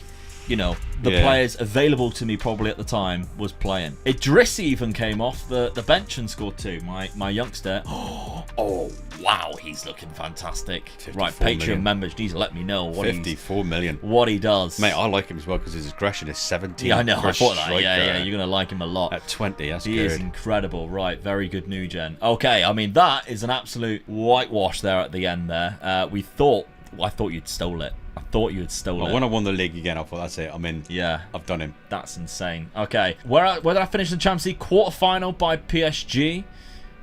You went in at that point. So round of 16. Did you get the round of 16? No. Okay. I knocked out Monaco. Did something else you couldn't do? With a playoff? No. Oh, look how close you were. A point away. Point away. So you lost 4 games. Shakhtar, Inter Milan, Chelsea, and Juventus. Shakhtar one really cost me, I think. You drew against Man City. Yeah. But you only beat 2, which was the last 2 games for you. That was the 2 I thought was going to be quite hard as well. Yeah. That would have been even worse than the fact the last 2 games. I won 5. Slavia Prague, Rennes, Sociedad, Man United, and Young Boys. Lost 3 to Monaco, Milan, and Arsenal. All right, fair enough. Knocked out by PSG. Course in that quarterfinal. Pellegrini got 47. Wahi got 42. That's what I needed. 89 goals. Very good. And then looking at yours, Dad, you still had a very good season. 33 for Dembele, 29 for Jimenez. They didn't score as many as what possibly they have done the last couple of seasons. Yeah. So that's a shame. That is a shame. Transfer budget-wise, for you Patreon members, you got £12 million if you decide to go for Feyenoord. If you decide to go for PSV, you got £20 million. It's good. Yeah. Let's have a look at the final points total then. In season number 5, Omega Luke picked up 5 points. Omega Dad picked up 3, meaning the final score and total points is Omega Luke 18, Omega Dad 16. That was very close. Mate, I keep beating you in the league. Keeps losing 3 league titles. How many rebuilds have we done now that the cups is what's done me? Well, I think that's 3 in a row where you've won more league titles than I have, but still not won. Because I'm not winning the cups. Yeah. And the worst thing about it is, well, I'm not being beaten by the top teams in the cups, like you yourself or the next couple of teams. I'm being beaten by the silly teams. Yeah, I mean, second round knockout. Yeah, and being knocked out very early or by the silly teams, and that's what's costing me, really. Yeah. You deserve to win that because of that 8-0. That to me is a disgrace. That 8-0. And I can't believe that result. That to me was the one that just switched it. I've never heard you use that word. That to me is a disgrace. You sold your best player. You came out better off. Oh my God! 70 goals in 48 games.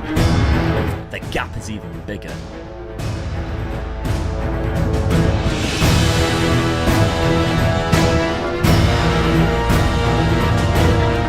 You just slipped up and let me in. I slipped up. We're basically neck and neck. Yeah. This is the decider now. Didn't think it could be like this, but it's down to the final season. It's Benfica versus Porto time. Dad, you are the manager of Benfica. Proud manager of Benfica as well. And I am the manager. They all manager wanted me to do Benfica, didn't they? Of Porto. They did indeed. So we are taking over the 2 Portuguese giants with, of course, Sporting as our kind of like our third rival that we've got going on here, managed by the AI. So we're going to see how we do as manager of both these clubs across the 5 seasons, and we'll allow you to determine who, of course, you think has done better. Not to mention, of course, on the Patreon, you'll get access to the save game files on the £5 tier. I'm going to kick things off with my transfer window. I didn't have that much money, to be fair, but I did sell a player to Manchester United in Uribe for £10 million. That allowed me to actually sign a couple of players. So I brought in Gagliardini here from Inter Milan, £1.2 million, a very good centre defensive midfielder who kind of is the replacement of Uribe. And I also signed a centre back because, well, Porto's centre backs is like Pepe, who's 38 or whatever he is. He's still awesome, so right? He's still great, but I need to think about the future as well. So I brought in Diakabe as a good centre back with a little bit of pace, a little bit of good at everything, not necessarily a master of anything, but £9.25 million from Valencia. I think that's a good signing for me. Good buy, Good average rating to kick things off at the start of this. My tactic that I'm going to use before we look at Dad, a 3-4-3. I've got a half-back in there. The idea is that he slots straight into there, allowing us to pretty much have 2 full-backs. We're going quite attacking. We've got 3 strikers. That's because we actually have 3 really good strikers in Taremi, Evanilson, and Tony Martinez. I couldn't decide who I wanted to basically drop, so I thought I'd have all 3 because we also have quite a lot of good wingers too in Octavio and Galeno. So that's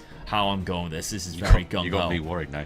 Oh, we'll see. You got me worried now. If I pick my best 11, it looks like this, and that's pretty much perfect how I'd quite like it to be, really. We've got a great goalkeeper in Diego Costa. Got to be the best keeper in the league. I think so. I think so as well. Octavio on that right-hand side is very good.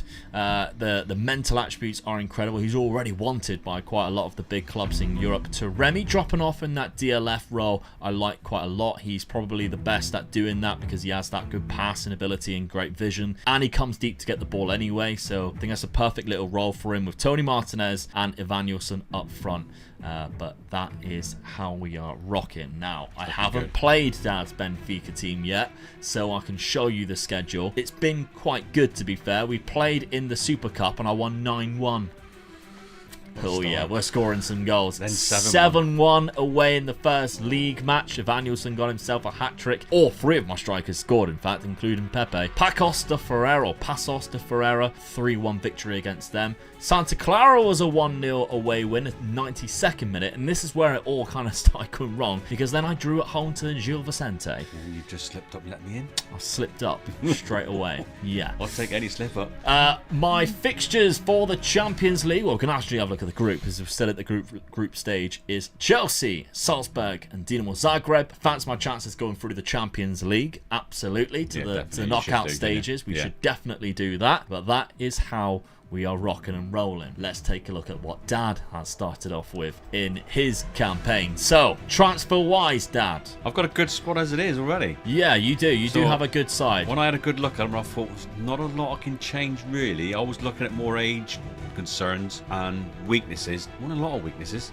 Not at all. You had no players on the outs, but what you did have was you brought in Yassin Adli on loan to begin with, just to bolster your midfield. Yeah. Good midfielder, to be fair. Good player to start with. Just a loaning. Yeah, you've also got an option to buy, should you wish to take that on. And you've also brought in a backup striker, you said, for £7 million.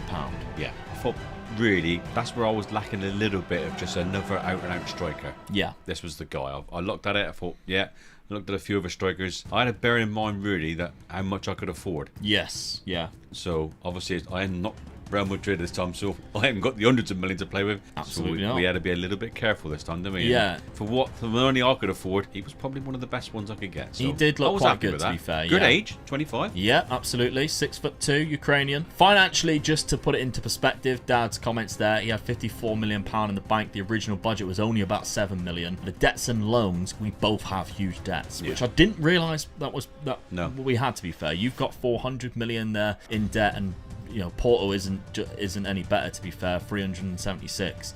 But the reason why I think people were suggesting you be Benfica is because for the longevity, there's so many good wonder kids at the Benfica side. There's some good ones at Porto, of course, but that's where this fun is going to be. Can we hold on to these players? And that's going to be the tricky situation that we're going to find ourselves. So tactically, Dad, talk us through it. What are you going for here?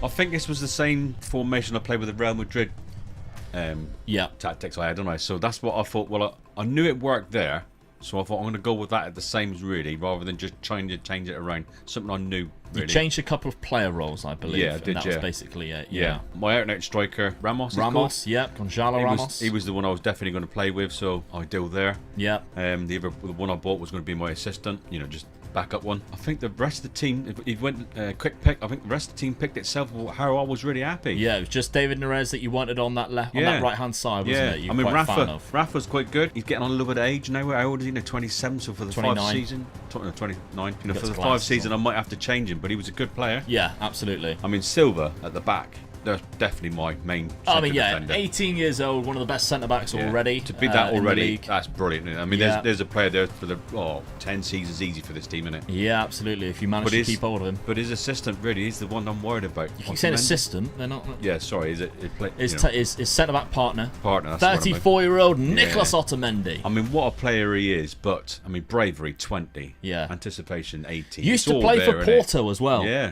He's the one I'm worried about because I can't afford to lose him, but it's whether I can get another player that I can replace him as good. Yeah, that's true. Where I think I'm going to have the problems. That's how Dad's team would look, obviously, with David Neres in that right-hand side. Probably then Guedes will fit around elsewhere because he's only on loan, but he's got a good loan player, to be fair, to bring in from Wolves. That's the two teams that we have. Dad's schedule, though, he's had to play some Champions League fixtures, of course, from finishing in second place, but we started off in the first qualifying stage, losing to Monaco 1-0 after a third-minute Ben Yedder goal, but then they battered them 5-0 to make sure he went through the next round. I'm going to say, got to win your own games. Yeah, on to PSV. You also won the away game in that one, 4-1, nice and comfortably. Gave you a good position to beat them 2-0 at home.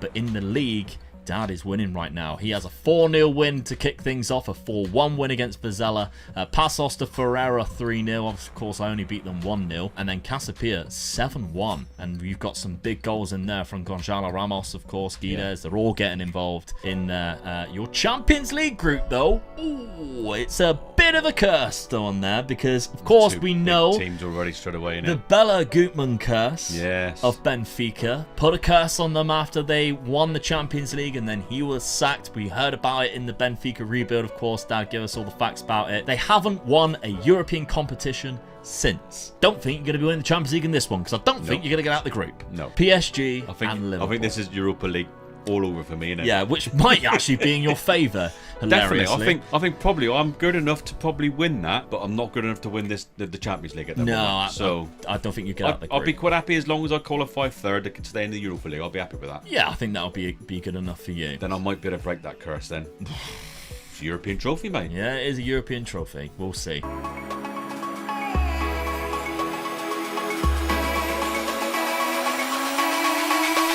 First season. Dad's 1-0 up. Get in. Dad is 1-0 up in league form. Right, so we are currently looking at mine, Porto. So we'll go from here. Yeah, it was close. You beat me by 4 points there. You only lost 2 games. One of them beat you 7-2. 7-2. That's an hammering, isn't it? Yeah, I had the top scorer of the league as well. You were just behind with Gonçalo Ramos with 27, but I also had Evanilson there, 22. Yeah. I had a better goal difference. I just obviously lost. I lost some silly games. 2 home games there for Malacao and Rio Ave that really should not be losing. And of course, I lost to you 1-0. We dominated, by the way, the player statistics because we also had the highest average rating and the most assists there. João Mario and Evanilson both with 16. That's quite impressive, really, from the 2 of them. I mean, to be honest with you, our teams should. Yeah, us and Sporting should be up there. Sporting, of course, only finished 2 points behind me. They drew 1 game more than what I did, which is the reason why I finished above them. But it looks like Dad has taken the reins so far. What about the other competitions, though? Remember, there are 2 cup competitions in Portugal. One of them is basically the FA Cup version. One of them, the Allianz Cup, I believe, is more of like a group stage going into like a league format. Well, from the league format into like a knockout stage. That's kind of like considered the League Cup version. So the FA Cup version is probably the more prestigious one. How did I get on? All right. So I won the Super Cup at the beginning of the season. Semi-final of the Allianz Cup, which is the League Cup version. I don't want to spoil it just yet, but only the Taça de Portugal, which is the FA Cup, only the 6th round, knocked out by Sporting. Ooh. That's bad. Now, the round of 16, I was knocked out by Barcelona, so I made it to the round of 16. Who didn't make it, though, was Benfica. We had an idea that was put out. Yeah. Liverpool see Liverpool there. Look, they've gone PSG? through. And PSG, they beat Milan. There you go. And PSG finished 2nd in the group, so Liverpool topped the group. So we'll take a look at how Dad's done after we have a look at my squad. So we've got Tony Martinez scoring 35 goals, Evanilson scoring 33, Taremi getting 26. How have I not won anything? You got 90 odd goals with 3 players. And I didn't win a trophy. Mental. My assist, I think, is even more impressive. That is insane amount of assists. Pepe's the 4th league goal scorer. Yeah, 9. And then 9. That's a different Pepe. Oh, that's the winger Pepe. Yeah, right. There's 2 different Pepes in my team. The centre back one, who's now 40 by the way, got 5 goals and 2 assists. Still good though, Still not bad at all, is it? But yeah, my assists are pretty mental, to be fair. Getting quite a lot of assists there. Okay. On to Dad's team then. How has he done in other competitions? We know, of course, he is the league winner. He has already taken a step forward. He's probably won a cup competition. Oh my God. I have done the treble as well because I've won the other cup. You did. Get in. The Bela Gutmann curse is over. Gone. First season down, Dad has won the Europa League. He beat Manchester United in the final. Oh, even better. You were like 4-1 up as well. Yeah, they went 1-1, and then you scored right after, and then got another on the 27th, another on the 40th minute. You were 4-2 up at half-time. You did exceptionally well. Rashford was sent off, which probably played a pivotal part in that. Hey, that makes it even better being United as well. You went to the Puskas Arena in Budapest, and you come out as champions. The Allianz Cup, you defeated Estoril in the final there. Can't believe it. You didn't even get further than I did. No. I knocked you out. Yes. 4th round. I know you hammered me there as well, really, didn't you? Who won that then? It must have been Sporting. Yeah, 4-0. I mean, they must have got to the final against this team, who I don't actually recognise. That's the 2nd division. So they're in the 2nd division. And they got to a final. And they were like, because we were knocked out in the 4th and the 6th round. Yeah. But that is absolutely mental. You finished in 3rd place in the group as we predicted. You beat PSG at home. 5-0. 5-0. Hey, 5-0. How did you do that? You drew away to Copenhagen. That would have sent you through. If I'd won that game. If you had won that game, that would have sent you through. You had a better goal difference. PSG had a -5 goal difference and still went through. I'll take it, mate. I'll take it. I've gone on and won the Europa League. You lost 3 games, both games against Liverpool, the away game to PSG. You went on and won the Europa League. Should we have a look at how your journey to the Europa League went? So after that, you were in the playoff round. You knocked out Dynamo Kiev. Round of 16, you knocked out Feyenoord. 2-1 on aggregate there. That was a close one, that one. Quarter-final, though, Salzburg was not close at all. 6-1 on aggregate. And the semi-final, Lazio. That's a hell of a result. Yeah. Oh, Roma was the other team, so that was a big Italian derby that could have happened in the final there. Jose Mourinho was there, wasn't he? Yeah. Imagine that for the final, by the way. That would have been crazy, wouldn't it? But no, instead it was Manchester United versus Benfica, and Benfica won it. I hand it to you, Dad. What a first season. Brilliant. You kicked this off. I can't believe it. Huge. What a way to start. Your squad then, your squad of heroes who broke the Bella Gutmann curse. Gonçalo Ramos, 39 goals. That's a bit, didn't it? Yeah. Guedes, only on loan, 30 goals. What a signing that was. I mean, you didn't loan him. Don't take any credit for that. He was already at the club. Yeah, from Wolves. Right, we'll take that, yeah. You didn't loan him, and you also don't have a loan option, so he's gone now. You ain't getting him back, because you ain't going to be able to afford 77 to 114 million pound, probably not. The That's next one, 30 goals and 12 the assists. next one is the one I kept in that position. David Rez, who still had a good season. His average rating was 7.1, 18 assists, 15 goals. Assists by Jean-Marie were 22, very good. Yeah. Rafa were 12 and 12. You still had a great season. I mean, Sheldrup, only as a backup, really, because he only had 7 starts. 10 goals, 4 assists with a very good average rating. Brilliant. The future's bright because Sheldrup is obviously a quality player that 19-year-old's good, Football Manager's going to know all about. But yeah, you've got some unbelievable little talents in this team. And at the minute, you're already a step ahead.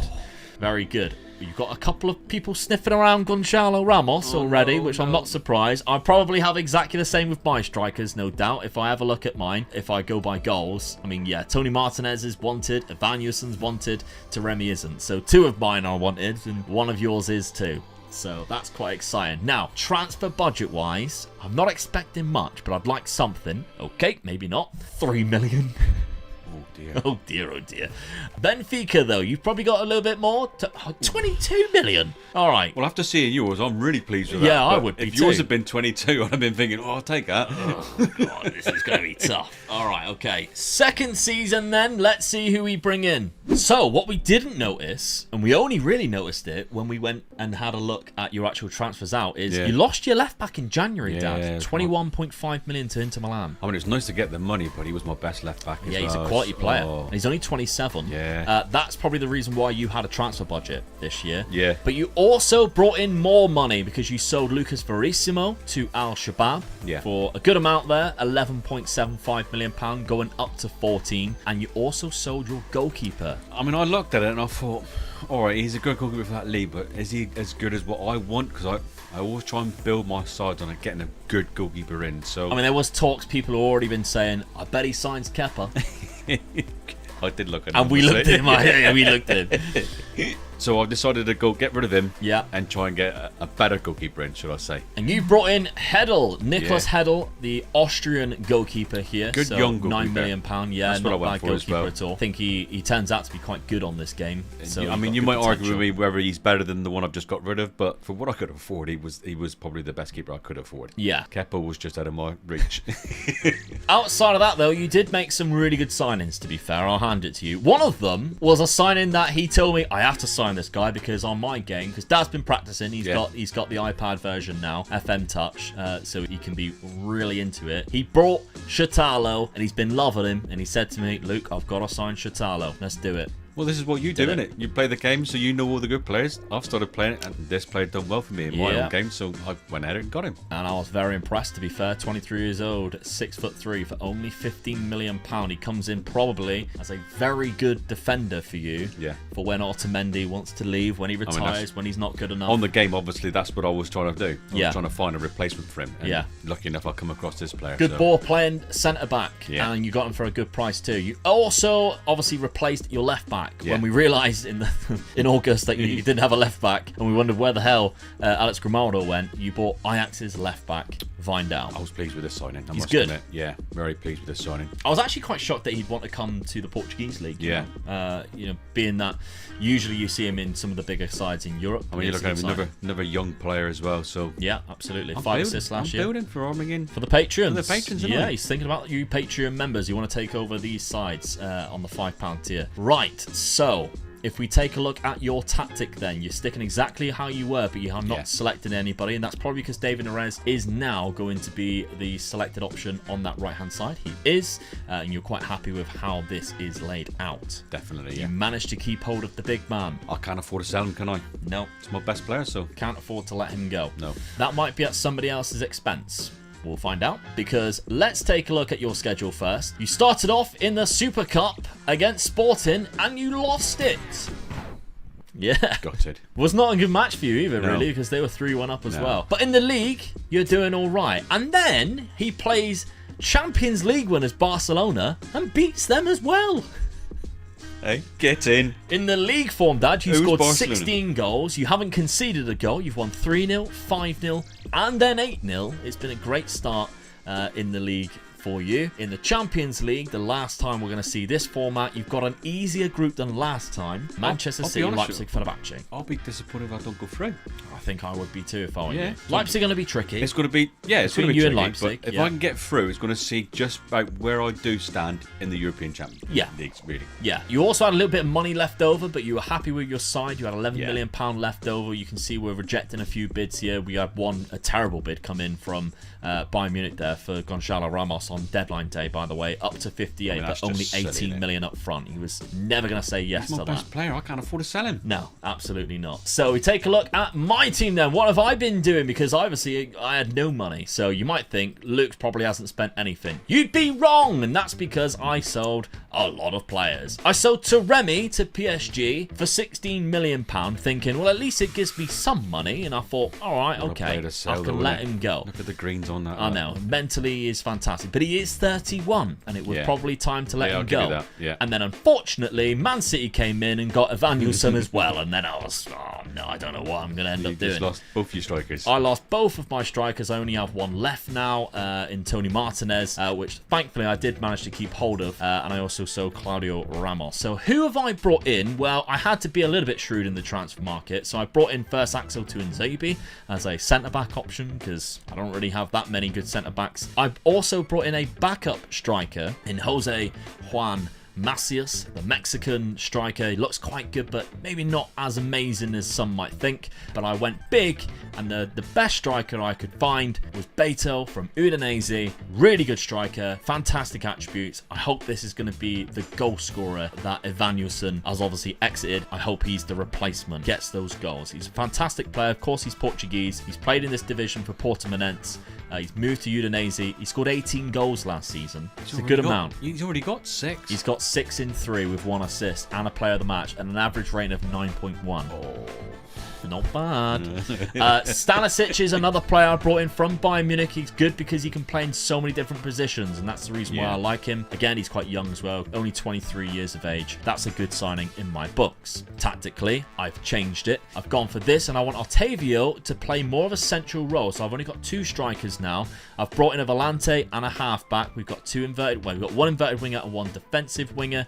And Otavio, I want to play every single game, because if I did quick pick our best 11, Otavio tends to move out to the right-hand side. I don't want him out there. This is where he's most dangerous. He is probably my most creative midfielder, not to mention his mentals and his physicals are absolutely phenomenal. So he is the guy I want attached to come through. Yeah. So that's basically what it looks like, but with maybe, João Mario or Pepe on that right-hand side instead. That's what my team was going to look like going forward. Now, my schedule, let's take a look, because I haven't actually had to qualify through the Champions League, which I don't know whether that's the benefit of you winning Europa League, meant that I didn't have to play Champions League qualifiers. Probably. Maybe, I don't know. Probably, yeah. But I've only played the 3 games. We have 4-0 win against Braga, which is not bad considering they're probably the 4th best club. Your signing got an hat-trick. He got a hat-trick in that first game on his debut. And he scored 2 in like 8 minutes there. Not bad at all. In that hilarious stadium, of course, that we mentioned when we did the Braga rebuild, where there's only 2 stands and then a cliff edge. We got 4-1 against Santa Clara and a 6-1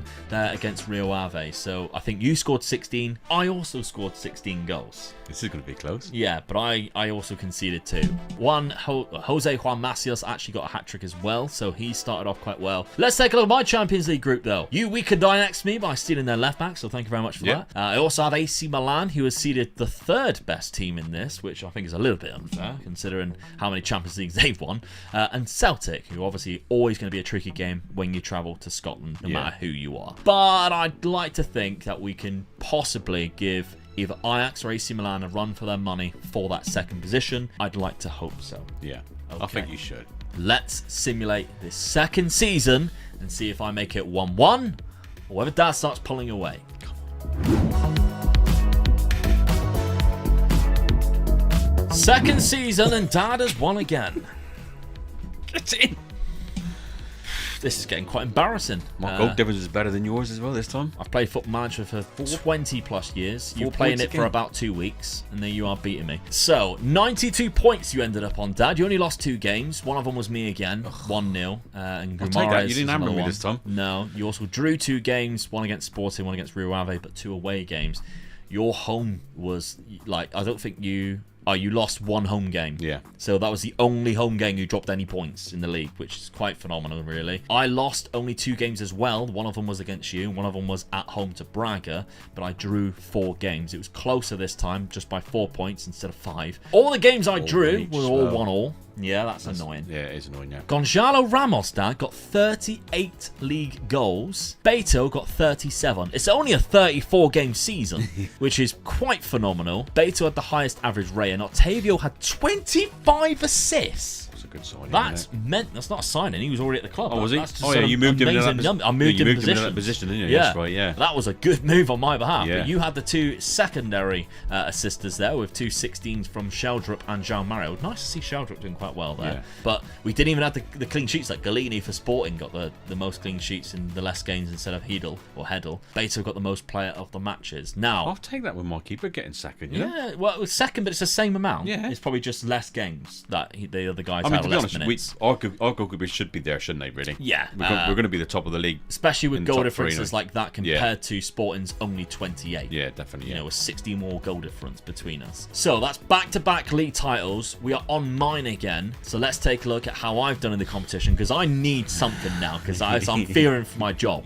So have I won anything? Oh my god, I have. Right, and I was also the runners-up, and that's also worrying, because it could be you that's won it.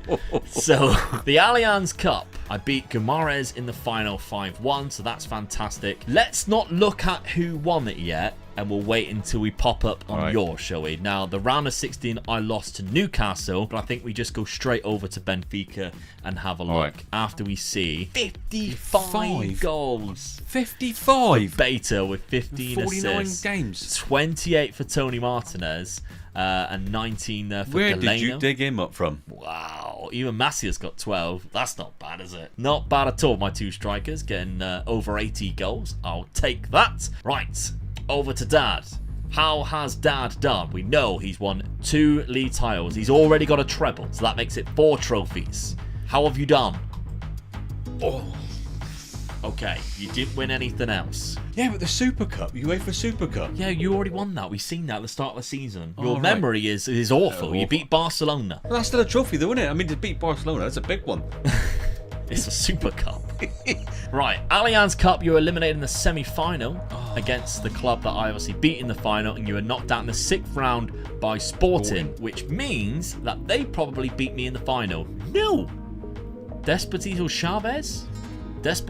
Chavez beat me in the final 4-3. Well, that is embarrassing. A pain. I can't believe that, because I could really have done with that. You were eliminated, Dad, in the Champions League, which put you in the knockout playoff against Real Sociedad who beat you 6-4 on aggregate. Disappointed with that. That is disappointing. Yeah. Okay, so if I have a look then at my you? round of 16, I was eliminated by Newcastle 3-1 on aggregate, unfortunately. So not good showing for the Portuguese clubs in Europe this season after a very good season last year. We'll take a look though at Benfica's squad. Ramos got 48 and 48. Brilliant. It's still good. I mean, that's more impressive because obviously he got in only 33 games, he got 38 league goals. That's why I can't afford to lose him, can I? No, you definitely can't. He got 27 and 28 last year. What was my next league and goal score? Was it 18, did I see?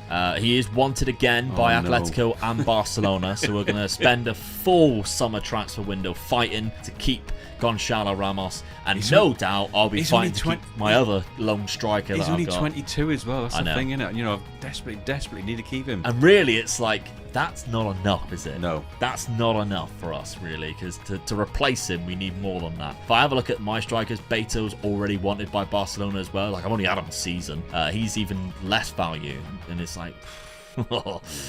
So, Tony Martinez, thankfully, is not wanted, but I value him quite high, to be fair. I won't want to sell him. So, transfer budgets. Please tell me I've got one this year. 23 million. Okay, I can deal with that. That's the same as what I had. That isn't because I've sold anybody without us knowing again, is it? No. Right, okay, that's fine. Dad, how much have you been given? 23. Same. So the same. That puts it on even keel then, doesn't it, Yeah, really? after me losing 2 seasons, it's probably not a good thing. Okay.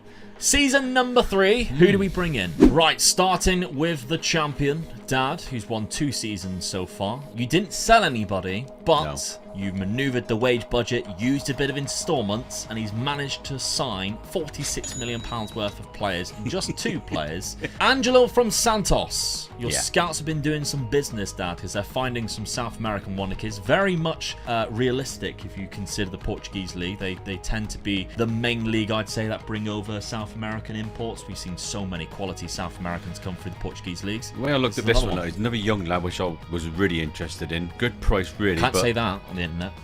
Yeah. The thing I was really sort of, it's another striker. I mean, if you looked at my strikers last season, I only had 1 main goal scorer and the other one was 18 behind him, so I had to get another striker in. He's more of a right winger than a creative player. He can play up front, yeah. I mean, I'm looking at, helping the striker and getting a few goals out of him, so that's what I was going for, really. Yeah, very good pass of the ball, cracking at dribbling. He's only 19, got a good potential on the game. £23 million, got a goal already. One already, so he's had a good season last year as well, considering, after 18 games, 6 goals, 4 assists, 5 player matches in the Brazilian league for Santos is not bad at all. No. This other one, I can say I didn't even know who he was, to be fair. Dad's scouts found him. Ben Seguir, 19 years of age again, plays centre attacking midfield, plays centre everywhere, attacking, really. never person I hope is going to score a couple of goals for me, but squad player. Absolutely. 19? Yeah. The squad player like that already, with attitudes like that already? Oh, I'm happy with that. Yeah, the scouts rated his potential very high as well. 23 years of age. You haven't played him yet, but he's going to be part of your plans by the sounds of it. Yeah. So those are the only 2 signings. We only sold out about 1.7, but there was a lot of loan deals that we can see here, and a few of them are for future transfers as well. Yeah. Just trying to get rid of the players that may be on the wage bill that we don't really want to use in the future. So tactically, Dad is set up like this. He now has a centre attacking midfield player. We've changed the formation despite winning the league 2 seasons in a row. Well, I just felt I had to change it, and I've been looking at the way you was attacking. You've got more players up front. You're banging in a lot more goals and all that. So I thought, and I'd signed a couple of good strikers or attacking players, should I say? I'm going to go for it. Going for it. All right. I just feel that if I can win this one more season, that's it. It's game over. Yeah. So why not go for it? Yeah, true. Angelo on the right, Sheldrup on the left, Weigl in the middle. If we did quick pick with best 11, a couple of them stay there, but, Sheldrup does, the rest of them don't. We've got Rafa in there, obviously we've got the youngster that we just signed, Ben Seguir, who can play there. David Nerez on the right, Jean Mario still around. And Otamendi gone out to the right now. At right back, that might be a weak link though, because of his pace, playing at full back. He's got the experience, but he's only got 7 pace acceleration. Yeah, I know, yeah. I'd like to see him try and chase down a couple of my quick wingers. The thing is with him, anything goes past him, you know that it's going to be chopped down. Yeah. So that's your side for this lineup. You've got the schedule-wise. Let's see. Well, it's not been too good. In the Super Cup, you won 1-0, but then it was 2 draws, Dad, a 0-0 and a 1-1. And at this point, we were actually messing around. You went to a 4-4-2. I did, yeah. At one point. Yeah. It didn't pay off. Nope. We've gone to this 4-2-3-1. But then you played me. You beat me 3-2.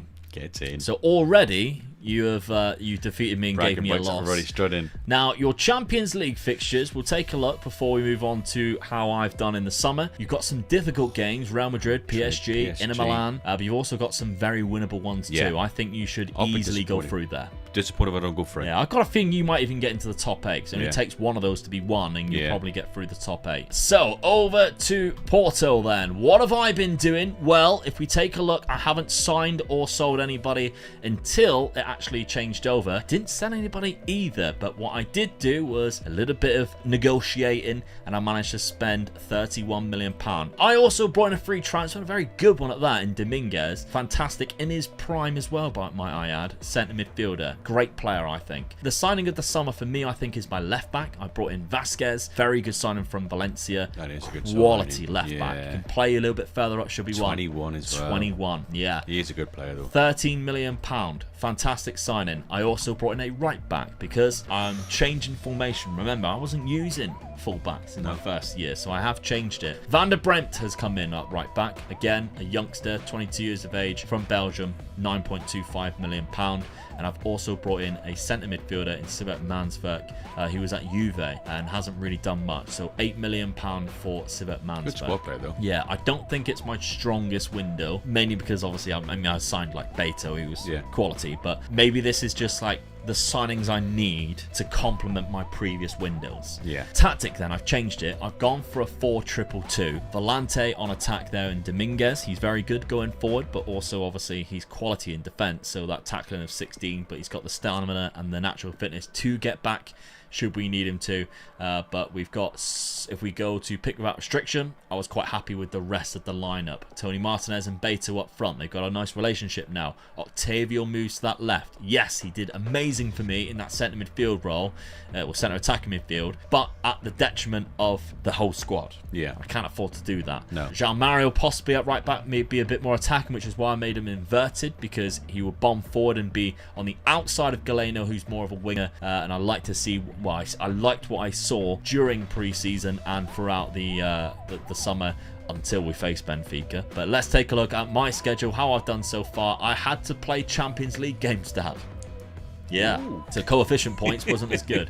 I beat Rosenborg 4-0, which meant I only had to lose to them 2-1 and still go through, but I'm playing a rotated side. Then I knocked out Celtic with a 5-2 first leg win and a 1-0 second leg win. But outside of that, a 2-0 Casapia win. Gil Vicente 2-1. Then was the loss against Benfica, but I had an extra game for some reason, which was a little bit unfair. But I played Maritimo and we beat them 4-0. So I actually am sat in second place. Portimonense's top. You're sat in 7th because obviously you had the 2 draws. Yeah. Even though I have a loss to you already this season. But you do have a game in hand, but that will only put you a point behind me. Yeah. So you might have beaten me at the start, but I still have the advantage. Yeah. So we'll see how that one plays out in the third season. Right after, we take a look at my fixtures in the Champions League. Rangers, Roma, Bayer Leverkusen. I'm also playing Inter Milan and Real Madrid too. So you're not the only one. Don't Rangers. Don't feel like you're being hard done by. I've also got them too. So yeah, that's going to be tricky for us to both go through. Yeah. Do you think both of us can go through to that? No. Here's the hoping. Right, third season. I need this one. I need to outdo you this season, or else it's pretty much game over, to be honest. So let's simulate it. Third season. Yes. Come on. Back in business, baby. Let's go. Good points tally as well. 93 points. That's the biggest difference between the two teams as well, isn't it? Yeah, 11 points difference. I think mine's been 4 points each season. We had I didn't even draw a game. 0 draws. Wow. I lost 3 games. We know about one of them already. For Malacao and Moriense was the other one. Probably butchered that name. I do apologise. Less goal difference than previously, but I've obviously not conceded as many. Yeah. Beto, 44 league goals. I mean, you had Gonzalo Ramos only on 24, but you also had Sheldrup up there as well. Beto had the highest average rating with 8.14. João Mario had 15 assists. I told you, he'd be bombing up and down. He'd probably play pivotal for that. You also had João Mario yourself. We both got João Mario in the lineup, which, is, believe me, has not been confusing at all. And Sheldrup also with 12 assists there. But my Diogo Costa, 21 clean sheets in 34 games. He is good keeper, though, isn't he? That is the difference, I think. I've gone for more of an attacking formation, but I've got 2 centre defensive midfielders in front of a flat back 4. And it is paid off for me because, yeah, we might not have scored as many, but we've hardly conceded at all. Your keeper's not even there. Could have done it in 3 straight games then.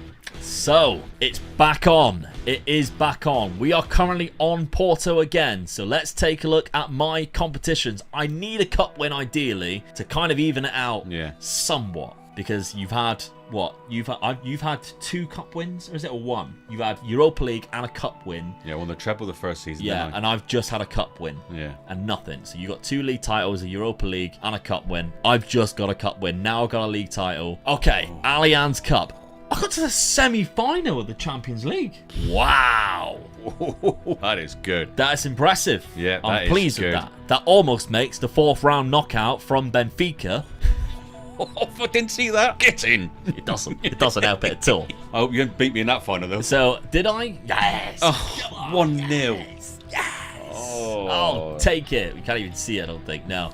Let's go. Well happy with that. Right. So, I'm hoping I have another cup.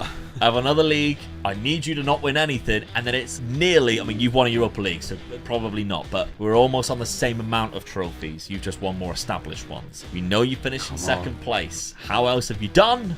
Runner-up in the Allianz Cup. No. I know, drop the Champions League.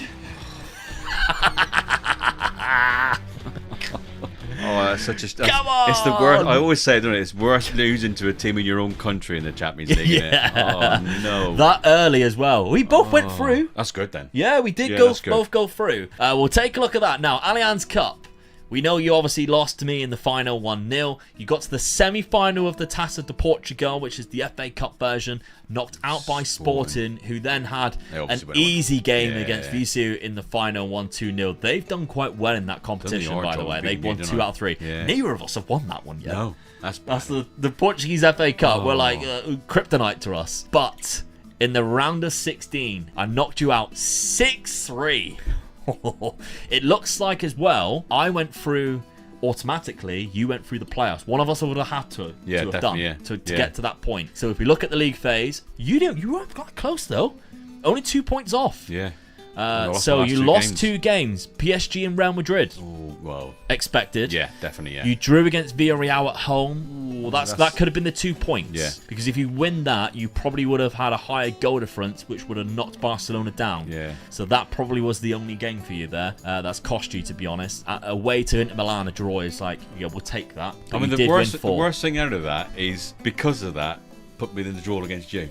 That's it. That's because that was the worst thing about it, isn't it? I won all 8. Yeah, brilliant. 3 teams won all 8. Yeah. Beat Real Madrid 3-0. Beat them 3-0 at home. Inter Milan I won at home 3-0. Yeah, I had a great time in the Champions League this season. Very good. That is good. Very good indeed. Very good. But I got to the semi-final. So let's take a look after the round of 16. I got to the... Oh, let's see who you played in the knockout playoff round first. You knocked out Monaco in there 5-4. So that was a tricky one because you had to beat them 4-1 in the second leg. In the quarter-final, I knocked out PSG. Come on. And then the semi-final, I unfortunately lost 3-0 to Manchester City on aggregate. So a 0-0 at one leg, 3-0 in the second leg there, unfortunately, who went on to face Real Madrid in the final and beat them as well in Munich. So not bad. Who has been winning the Champions League recently? It's Barcelona, won it back-to-back. Yeah. So I'm buzzing with that. Like, Beto had the top scorer of the Champions League with 18. He's done exceptionally well. Yeah, that's a good season for me. I still think you're ahead because obviously you got that Europa League win. Now, 39 goals from Gonzalo Ramos is not as much as what it was last season, but he is wanted by a lot of clubs. No, please. A lot of clubs. 24 goals and 23 assists from Sheldrup. I'm pleased to see that. Really good. He's developed quite well for you, Dan, as well. Looking very good. Angelo, that's not a bad first season. No. For a 20-year-old, 12 goals, 14 assists. Great average rating. Yeah. Assist-wise as well, you've got Jean Mario up there with 22. Your transfer budget for next year is 18 million. It's not good when it goes down, is it? No. Yeah. Probably, that's There's a bit of wheeling dealing going on for that one, I think. Yeah. So let's take a look then at my squad. We have 69 goals, which is a naughty number, but also an insane amount for only 54 games. 69 goals. That signing alone could be the difference of this challenge, really. Yeah, I agree. It could well be. Could be the turning point for me. Tony Martinez got 31 as well. Is he unhappy? He wants a new contract. Okay, I'm happy to give you that, my friend. We've also got my Jean Mario with 28 assists. Octavio only got 13. He had an off season this year, Octavio, compared to what he was doing last season. Oh, that's why. He damaged his cruciate ligaments and was out since February. Yeah. So hopefully he recovers well because he's quite crucial to me. Now he's age 30 as well. Okay, my transfer budget though, 15 million. Right. Still roughly the same then, isn't it? Yeah. We're both losing players that we don't necessarily want to keep. It's on to season number 4. Okay, as the champion of last season, I'll go first this time round. And I sold £61 million worth. Yep, and I also got 15 million pound at the end of the season. Actually, I got a little bit more because there was 8.25 million pound there as well. So I sold quite a lot, to be fair. And I have spent 85 million pound. Yeah, this was a big summer for me, even though obviously we were top. I sold Jean Mario so we can no longer get confused who Jean Mario is doing what. My Jean Mario has gone to Barcelona. I sold him for around about 30 million pound, going up to 42. Diakabe, I sold him for 20 million pounds, so a bit of double the price of what I bought him for. Yeah. That amounted to quite a lot of money. Now, I think I spent that incredibly well. I needed a good centre-back. I signed Gala from PSG, who was not being used, who I actually think is probably better than Diakabe. Brought him in. He's got an assist already. I'm happy with that signing. Very good. I also brought in another fullback for the sake of having a little bit of more of a squad. And obviously, I lost Jean Mario, so I brought in Amar Dedic, who can play right back and left back quite well. I believe I've also promoted a right back from my youth side. If I remember, I'll show you that as well. But going forward, this is where things get a little bit more interesting. I had a lot of money to bring in another striker. The reason for it, if I go to my side here, I've had some bad injuries, and Macias is out for 3 to 6 months with damaged cruciate ligaments. Very unfortunate. Very unfortunate. Which meant that I had to spend £30 million on bringing back Fabio Silva. Yeah, from, good signing. Yeah, I mean, he's played for both Benfica and Porto. Then he went to Wolves, not really done anything, and I spent £30 million to bring him home. He's a good player, to be fair. I quite like him. I think Wolves fans know he's got good work rate. He just doesn't score as many goals as probably they hope. But there we go. Premier League's a different league, isn't it? It's a lot harder. It's tricky. Rooney Baji, though, is probably my signing of the summer because it is a really cheap bid to bring him in. Now he's just got to his good stage, and he's 4-star current ability in my lineup. £5.5 million is not bad at all. Yeah, 2 goals in 4 games. 2 goals already for me. Very happy with that. Playing on that right hand side. I've also got you needed another goal scorer. Wow. Ravella, I brought in Ravella, £11 million as another centre midfield. I cannot improve my centre midfields, and every single season I just keep signing another one. And then I'm just like, I just cannot get a good centre mid. You just see how many I've got. It's unbelievable. But Arda Güler, obviously just signed for Real Madrid in real life. Brought him in, the Turkish wonder kid, 20 years of age now. He's very good technically, and he's got some good mental attributes. It's just going forward, it's just like the physical side of it worries me a little bit. He might be more of a rotational option, but for £11 million, he's come off the bench 3 times so far. So we can't really judge him yet. He doesn't even have an average rating in those 3 games. So, hopefully he keeps progressing. Maybe he finds a place in the lineup later on down the line, but for now I think he's a good squad player for me. Tactically, we're looking like this. Rooney Baji, I'm keeping the same formation, of course. Rooney Baji on the right hand side. I want Nagalo playing in that left centre back role as much as possible, and I want Dominguez as the half back. Yeah, I think this is what I'm going to stick with this season. It was very good for me last season, of course. Did very well. Didn't even draw a game, of course, but if I did quick pick, it puts it like this. I kind of wish Beta was on the right, but I don't want to secure him in that role because you know, it knackers them out too much. I only want that if like the player is not actually playing at all. Yeah. So hopefully they come to their senses and put Beto on the right hand side there. But there we go. I still think he'll score quite a lot of goals for me, even if he did play the centre forward role. But that's it. If we take a look at my schedule, then it's been very good. Although I did lose the Super Cup to Sporting, which was a little bit disappointing, but it is only the Super Cup. Mate, look at your games after that. You haven't conceded a goal. No, I haven't. You're right. 14 goals in 4 games without conceding the goal. It's been very good for me. Beto's got a couple of goals. Him in again as well. Yeah, he's got 5 goals. No, he's got 7 goals already in 4 games. Yeah, we are happy days here at Porto. In the Champions League, I have Dinamo Zagreb. I've got Chelsea, Inter Milan again, Juve, Liverpool. I'd quite like to give Liverpool a tonkin at home. Yeah, that'd be quite nice. Feyenoord and Copenhagen to finish it out. I still have a little bit of transfer budget left, but there was nobody really to sign. Going to qualify for that, you reckon? I don't know. I have been batting off people from the likes of Beto all summer. They've been coming in with very weak bids, as we can see a deadline day one here for £48 million. But me and Dad were constantly, weren't we? Yeah. All summer. No, we can't afford to let him go. No. But what has Dad done? Let's take a look. It's been a busy one for you too, Dad, because as much as you tried, you could not stop Angelo from going. No, I desperately wanted to keep him, but... Yeah. He come in, disrupted him, and then you had the conversation and agreed with a transfer of £47 million, you'd accept it. Yeah. Because it was obviously nearly double the amount, or over double the amount of what you paid for him just a season ago. And he wanted to go, didn't he? He kept on saying, I'll be disappointed, why didn't you let me go? Yeah. So I thought, well, all right. He's gone. He's gone, yeah. He's gone.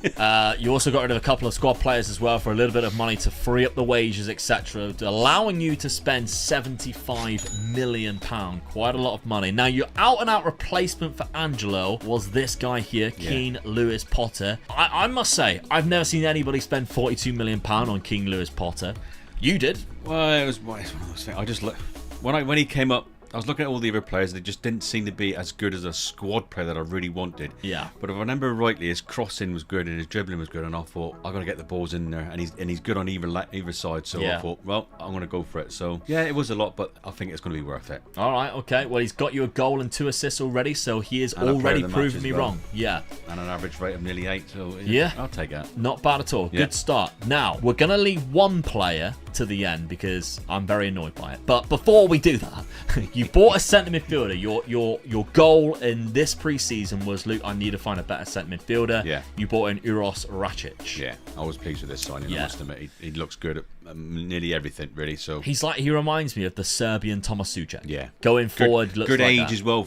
I think for a centre midfield player. Yep, absolutely. 6'4". You only spent £23 million. And he's a big boy in it, 6'4" for a centre midfielder. You know. Yeah, he scored a few goals last year, got a few assists. That was your centre midfielder. You wanted to improve your goalkeeper a little bit more. You actually were looking for a backup, and in the end, you found on deadline day a number 1. Yeah, in Grabara. I couldn't believe this when I seen this one pop up. I thought, I'm having this one. Yeah, absolutely. Looks good, doesn't he? Scouts. And for a young keeper as well. He's definitely great. If anybody ever says like, look, cheap goalkeepers, who do you suggest? It's always Camille Grabara. Because I don't help Dad with like player suggestions on this. I did with like the Tottenham one, but when we've been versus, I keep my mouth shut. But I mean, Dad's scouts are overpowered. Why'd you say that, Luke? Because he found this guy for £5 million up to 7. You're thinking, never heard of him. That's because he's a new gen. How good is that? 20 years of age. Look at the greens on that one. Look. Now, the story, Dad, was quite hilarious, wasn't it? Because it was brilliant. We've been playing this where I've been showing Dad on Discord, so he's been having it on his iPad at his house so we can play it during the week, so Dad doesn't have to keep coming down. It's allowed us to get this out even quicker than what we hoped. And I clicked on him thinking, wow, he is amazing. I have to sign him. Clicked off and realised I was on Benfica, which meant it was Dad's scouts who found him. And Dad went, who's that? Yes, your scouts found him. And he went, I'll have him then. Yeah, definitely. Yeah, fair enough. So I wasn't prepared to steal that price as well. Yeah, 20 years of age. He is incredible. Now, he does have some weaknesses. There isn't many at 20, and you'd like to think that he probably managed to get even better than that. He's already got 6 goals from Lanús in the last 2 seasons. He's got 1 and 1 for you already. Octavio Murray, we'll call him Octavio. He looks insane. Yeah. Tactically, though, you're not giving him any room to go alongside Gonzalo Ramos. No, I didn't, because the tactic didn't work last season, did it? No. I lost the league, so I've gone back. Yeah, you've gone to. I mean, you had previously your first season. Obviously, this is an evolution of your first season, but of course, you had it like here, didn't you? You had basically a 4-3-3. So you've gone to a 4-3-3, but without the DM this time round, and gone more of like 3 in the midfield who are kind of on the same level. With Ratchet as that more advanced player. I tried to sort of like bottle it up a little bit, but still be attacking side still. Yeah, absolutely. And your schedule then? We go to quick pick. The reason why we got Ratchet there is because it changes. But he's not even in the side. So you can see Lewis Potter goes on the right, Sheldrick goes on the left, Ramos up front. So you're not banging in the Octavio just yet. Lewis Potter was a good signing, don't you? Or it's like, that's all we got, lads. So that's it. So, right, your schedule then. You've had to play some Champions League games. You've got through, I'll give you that. 7-0 against Besiktas, where Gonzalo Ramos got 4. Then you drew 2-2 against them. And then, for some reason, we keep coming up against Celtic and knocking them out of the competition. We do apologise, Celtic fans. 4-1 there and a 1-0 when you play them at home. But your league form, also good. 1-0 against Braga, a little bit ropey there. And then you stuff somebody 9-0. Get in. Yeah. Shatalo got 3. Gonzalo Ramos got 3. Octavio got 1 as well. I guess 1. All right. Yeah, Gonzalo Ramos and King Lewis Potter got 1 against Portimonense. See, the signings are looking good already, aren't they? No, I had it too. It was a good one. Just so jealous that your scouts found that new gen. I was gutted. Your Champions League fixtures, though, look like this. You got Milan and Real Madrid, Ajax and Chelsea, and Borussia Dortmund and Atalanta. You've got the bad end of the stick there. You drew the short straw. Yeah. I've definitely got easier fixtures in the Champions League. I think I'll struggle there. But then I'm all out for the league. If I win the league, I win the challenge, so... Yeah. I mean, your scouts... if I get knocked out of this early, that helps me. Yeah. Big stall. Yeah, definitely. No, because you don't go into Europa League anymore. No, I'm not worried about the Europa League. Oh, you want the league again? If I get knocked out of this early, I can concentrate on the league places then, can I? Yeah. And hopefully you'll be still playing in the Champions League. Possibly. But yeah, your scouts found you the best new gen in the game, by the looks of it. I need some of that luck, please. So, let's simulate this 4th season. Okay, 4th season. The gap is even bigger. 19 points. 19 points. The worrying thing is the goal difference as well. That is absolutely massive. 104. Only lost in 1 game and I drew another. Oh, you beat me. You cost me an unbeatable season. Who drew against you? Get in. You didn't beat me. The only team I did not win against was Benfica, but I still won the league. Yeah. Still won the league. I'd rather have won the league and lost to you. So, league form-wise, it's 2 for 2. It's 2 for 2. Oh, no. I've won a cup. You've won a cup. You've also won a Europa League. Okay, we are on Porto. We're on me again. Competitions.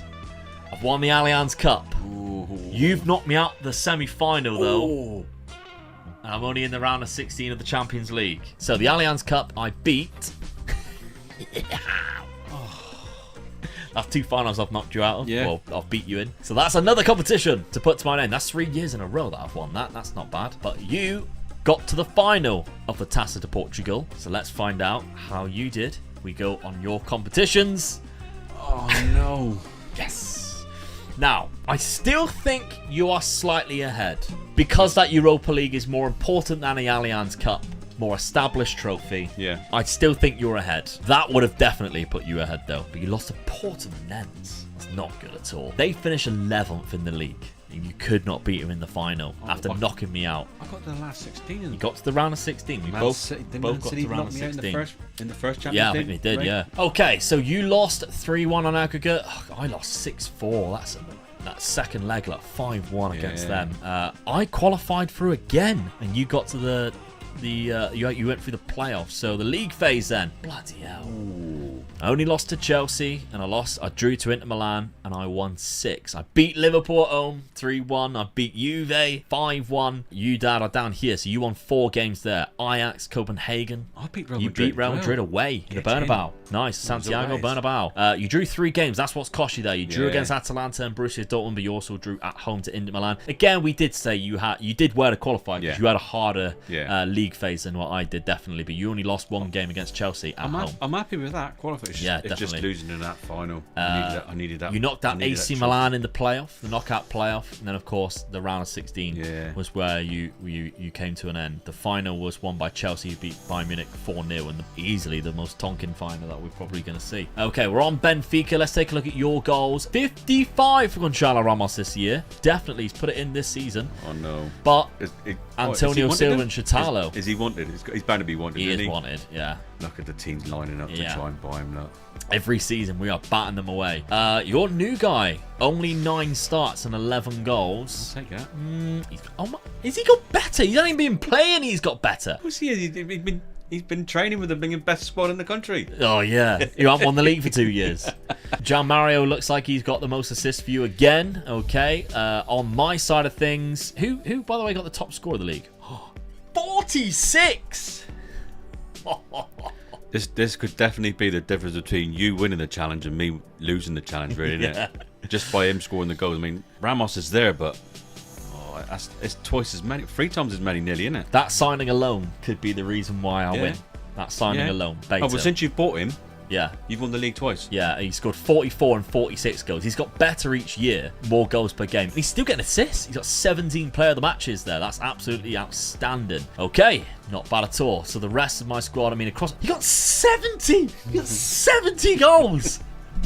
70 goals in 48 games. His name's going in my head now. Yeah. And every team I saw, I'm going to sign him first. The next one you just see, first season, I'll sign Beto. I heard he's quite good. He's also won it by PSG. There's no shock there. Tony Martinet's got 33. That's still good, isn't it? Yeah. But less than half of what Beto's got. 22 assists from Rooney Bargi. Great season for him. Octavio still got 22 assists. That's very good. So my transfer budget's 21 million. It's not too much. But that is the average of what we're... Yeah, that's what we're getting. Yeah. You get 56. That is the average. Yeah, you get 56. Did you lose a player while we were gone or something like that? Oh, you did. You lost Sheldrup. £44 million. You lost Sheldrup. No. That's why yours is a little bit more. You went for 44 million in January. After getting 15 assists in the league alone. Could have been the difference. Well, definitely for that season. Yeah, could have been the difference. No, I am struggling now. Yeah, okay. Into season number 5. And going into season number 5, we're basically neck and neck. Yeah. This is the decider now. Didn't think it could be like this. But it's down to the final season. Now you might remember we are taking part in a charity match as well, July 29th. So when this video comes out, we've only got a little bit left before it happens. For Y Callum's charity match against the rest of the football community. Fortunately, Dad, who has just been announced, by the way, as Ali, who is his manager, the assistant manager is Dad. Dad is in the dugout, and I got drafted on the same team. Yes. Which was obviously going to be 50-50. We thought, like, you know, it could be weird. It was going to be embarrassing trying to get players to crack me down, wasn't it? Yeah. So if you can be part of the event by coming along and saying hello, it's being played at Slough Town Stadium on July 29th, 11 a.m. kickoff. Doors will be open a little bit earlier, of course. And of course, stay behind after. We'll come over and say hello if you are in the crowd. It's £10 entry, but of course, it's for a great cause, for Mind Charity. We are absolutely buzzing to be part of it, aren't we? We cannot wait. We can't wait, can we? Yeah. And it's going to be nice to meet some of you guys as well. Hopefully, there's going to be quite a few there, but... Oh, I just can't wait for the match. Yeah, absolutely. It will also be streamed, so if you cannot make the game, it's going to be streamed on Y Callum's Twitch channel.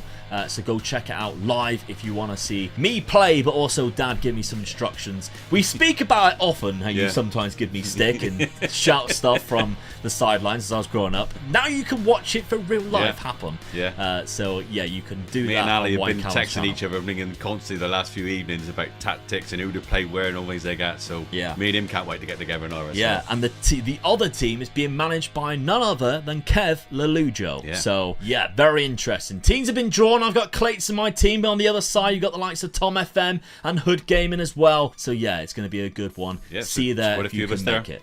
Right, now, my final summer. I have not done that much, Dad, if I'm honest. I didn't sell anybody. I managed to keep hold of Beto, incredibly. Don't know how I managed to do that.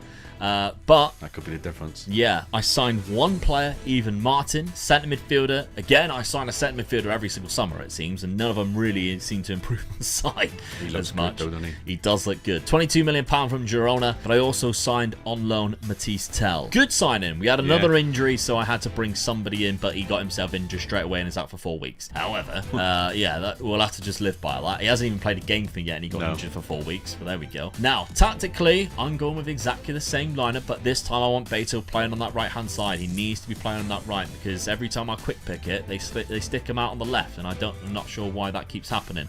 I need him playing there. Other than that, I'm happy with the side to be as fluid as possible. We've managed to keep hold of our best players throughout these, and in the amount of times we've had to reject bids for Diogo Costa every single summer, and he's not once wanted to leave. I'm very impressed with that. He's very loyal, though. He is in real life as well, though. Yeah, Beto, I've managed to keep hold of despite the interest coming in. I was really hoping someone was going to come in with a silly price for him, and you were going to take it. He's got 4 goals in 2 games already. He's firing all cylinders. You see what his average rating was? Oh, come on. 9.15. Let's go. In the 2 games so far. Lovely stuff. Great to see. So that's what we're looking like tactically. On the schedule, though, we've lost a game. We've lost a game. We won the Super Cup. Dad only counts the Super Cups if he wins them. When I was winning them, he was telling me they don't count. Portimonense, we also beat them in the league right after, 2-1, with Beto and Macias getting the goals. 4-0 against Penafiel. Beto getting himself a hat-trick. Then we lost to Famalicão, which is not good. The reason for it, Beto wasn't playing. Wasn't he? Beto was injured against Famalicão. He was injured against Boavista. The next game's against Benfica, and he's returned. Oh, you're joking. No, I'm not even joking either. He's back within 1 to 3 days. We play you in about 13 days. He's missed the last couple of weeks. He was injured on the 16th in the Penafiel game, and as you can see, then it started to go downhill. But we beat Boavista at least. Tony Martinez and Fabio Silva both got on the score sheet. Well, you've slipped up once. Already. Is that going to be enough for me? But Beto's back. Yeah. Beto is back. I mean, if you beat me, that takes that game you lost right out of it, doesn't it? So right, my Champions League fixtures. Liverpool at Anfield. Happy to give them a Tonkin.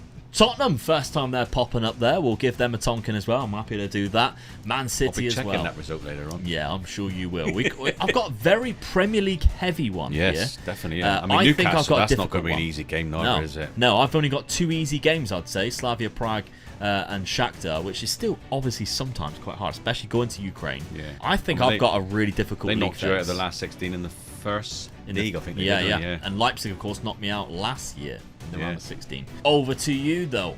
What have you been doing? Well, Dad, have you still got Ramos? No, he hasn't. He's gone to Liverpool, which means I've got to face him now in the Champions League. He's planned it all along. He finally sold Gonzalo Ramos for 89 million. 89 million. It kept on coming up there, just popping up. It was 64, 74, going up, and it was going up and up 82, and he kept on saying, "Why can't I go? Why can't I go?" So I put a silly price in for him, and they matched it. Yeah, I mean, potential up to 94 as well. I think I've done 92, didn't I? Is the figure? Yeah. So you sold over 188 million. It could be a big.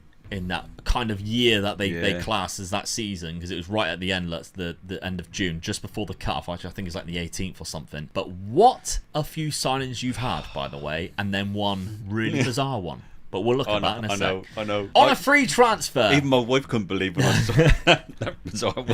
Romelu right, Lukaku. Yeah, let's count it. Right, I know he's 33. I know he's had problems in the Premier League, but he's still a good striker. Yeah. I don't care what you say. He's not Belgium's leading goal scorer for nothing. No. This guy can score goals, and at that price, for nothing. Yeah, not too high of a wage either. No, that's what I can really. Believe. So I just thought, right, it's worth taking a chance. Seeing he was nothing. Mm-hmm. So it still gave me one good striker in, but I still needed to sign another one. Yeah, because he was your first signing that you got guaranteed. Yeah. So although it says the same day, this was the first one that was confirmed, and then obviously they arrive on the same day when the transfer window opens. He's played 4 appearances off the bench and hasn't scored or got an assist yet, but it's off the bench. We need to remember that. We need to give him his due there, because the main signing for the striker role was Mateus Cunha. Yeah. From Wolves, of course, who do steal quite a lot of Portuguese players. Yeah. We've got a Brazilian here. Speaks Portuguese. Yeah. Now, He looks incredible. Yes. Yeah, he's very good indeed. He's in his prime. Yeah. I mean, look at that dribbling, finishing, plays in first a lot touch, of different positions. aggression, anticipation. It's all there, isn't it? Yeah. Acceleration 16. Great composure. It's all there. Pace 16. And £16 million. He's got 5 goals in 4 games for you so far. Good average rating. And his average rating's up there near your boy, isn't it? So last season he played in the Championship. Yeah. Would you believe it? Got 23 goals there, which is a difficult league to get a lot of goals in. But there we go. I know it. It's 16 million, but it's a gamble. He might not be as good as Ramos, but he's got to be close. Frimpong at right back, that's another good signing for you, I think. One of the best right backs, I think, young right backs on the game. He's only 25. You spent 52 million. I think if I remember rightly, I had an idea with something else that I was going to change, which we'll come into in a minute, so I was strengthening other positions. Yeah, I agree. You got 3 assists out of him already in 4 games for a right back. That's phenomenal stuff. He can also play right midfield should you need him to. And then for some reason, you bought Eric Dyer. It was quite funny because we were going through the players there, and all of a sudden his name just come up, and I went, "Luke, go back onto Eric Dyer," and he went, "I thought you was joking." "You're having a laugh, Dad, aren't you?" And my wife's in the front room, and she's going, "You're not buying Eric Dyer," and I'm looking at her, I'm thinking, "Strength as a team, as a squad. Yeah, I'm going to buy him." And my wife's going, "I don't believe everything you've been said about Eric Dyer, and you're going to buy him." So, obviously, played in Portugal with Sporting. But this is what I had in my mind. That was the formation I was going to change to. Yeah. So speaking of which, 3 at the back. Yeah. 3 across midfield. 2 strikers. That's what I went for. Yeah. My thinking behind this was I wanted to get 2 up front. Yeah. But I couldn't afford by doing that to lose it elsewhere. I needed to be just tightening everything up. Yeah. I didn't need to concede so many goals. No. I thought if I concede less goals and pick the odd goal here and there, I'm in with a chance of winning. Yeah. You lost Otamendi either this season or season before due to retirement. Yeah. I never had no choice for that. So no, you needed a good right back. You got in a good right back who plays very good. You haven't secured any players, and that's because you were quite happy when we picked the best 11. When you look at it, it's definitely, I mean, you can see Eric Dyer's not there, but he's a squad player. I just needed a good, experienced one coming in. Absolutely. You've got Silva, Shatalo, Morato, 3 very good centre-backs. They work well together. They've been playing well together as well. Eric Dyer as a backup. We've got Thomas Araujo as a backup too. And João Victor can also play there. I mean, if you look at that team now, the majority of that team is players I've bought in. Yeah. So I'm really pleased with Your that team. starting striker up front, Octavio. It's time to step up, kid. He's got to do it. It's time to step up. I'm so far, solely relying on him. 7 goals in 4 games. Beto and Octavio is the race for the golden boot. I can feel it. It's the final season. Not only is it deadlock between us, but I think that's going to be a race I'm interested to see who wins as well. Because if he's got 7, how many did Beto get? 4 or 5 in 2, whatever it was, before he got injured. Whoa, this is going to be... I am so nervous. I think that changing that formation for me was, and losing my best player. Yeah. I'm so nervous. Right, so your schedule so far, you've dropped points as well. Oh no. 2 against Sporting. Octavio did get 2 there though. You got a 6-0 win to kick things off, a 3-0 after, and a 4-2. Obviously, we play each other next, which is very important. Oh, it's so important now, isn't it? Let's take a look at your Champions League fixtures, which is almost like a secondary thought at this point. You've got Milan, Chelsea, Feyenoord, Lyon, Monaco, Bayern. I've got the hard year. You've got the easier year this time round. You've only got 2 or 3, maybe, if you class Monaco. I'd be disappointed if I don't go for it. Yeah. Definitely. So, let's see then. Let's simulate this final season. Who wins it? Come on.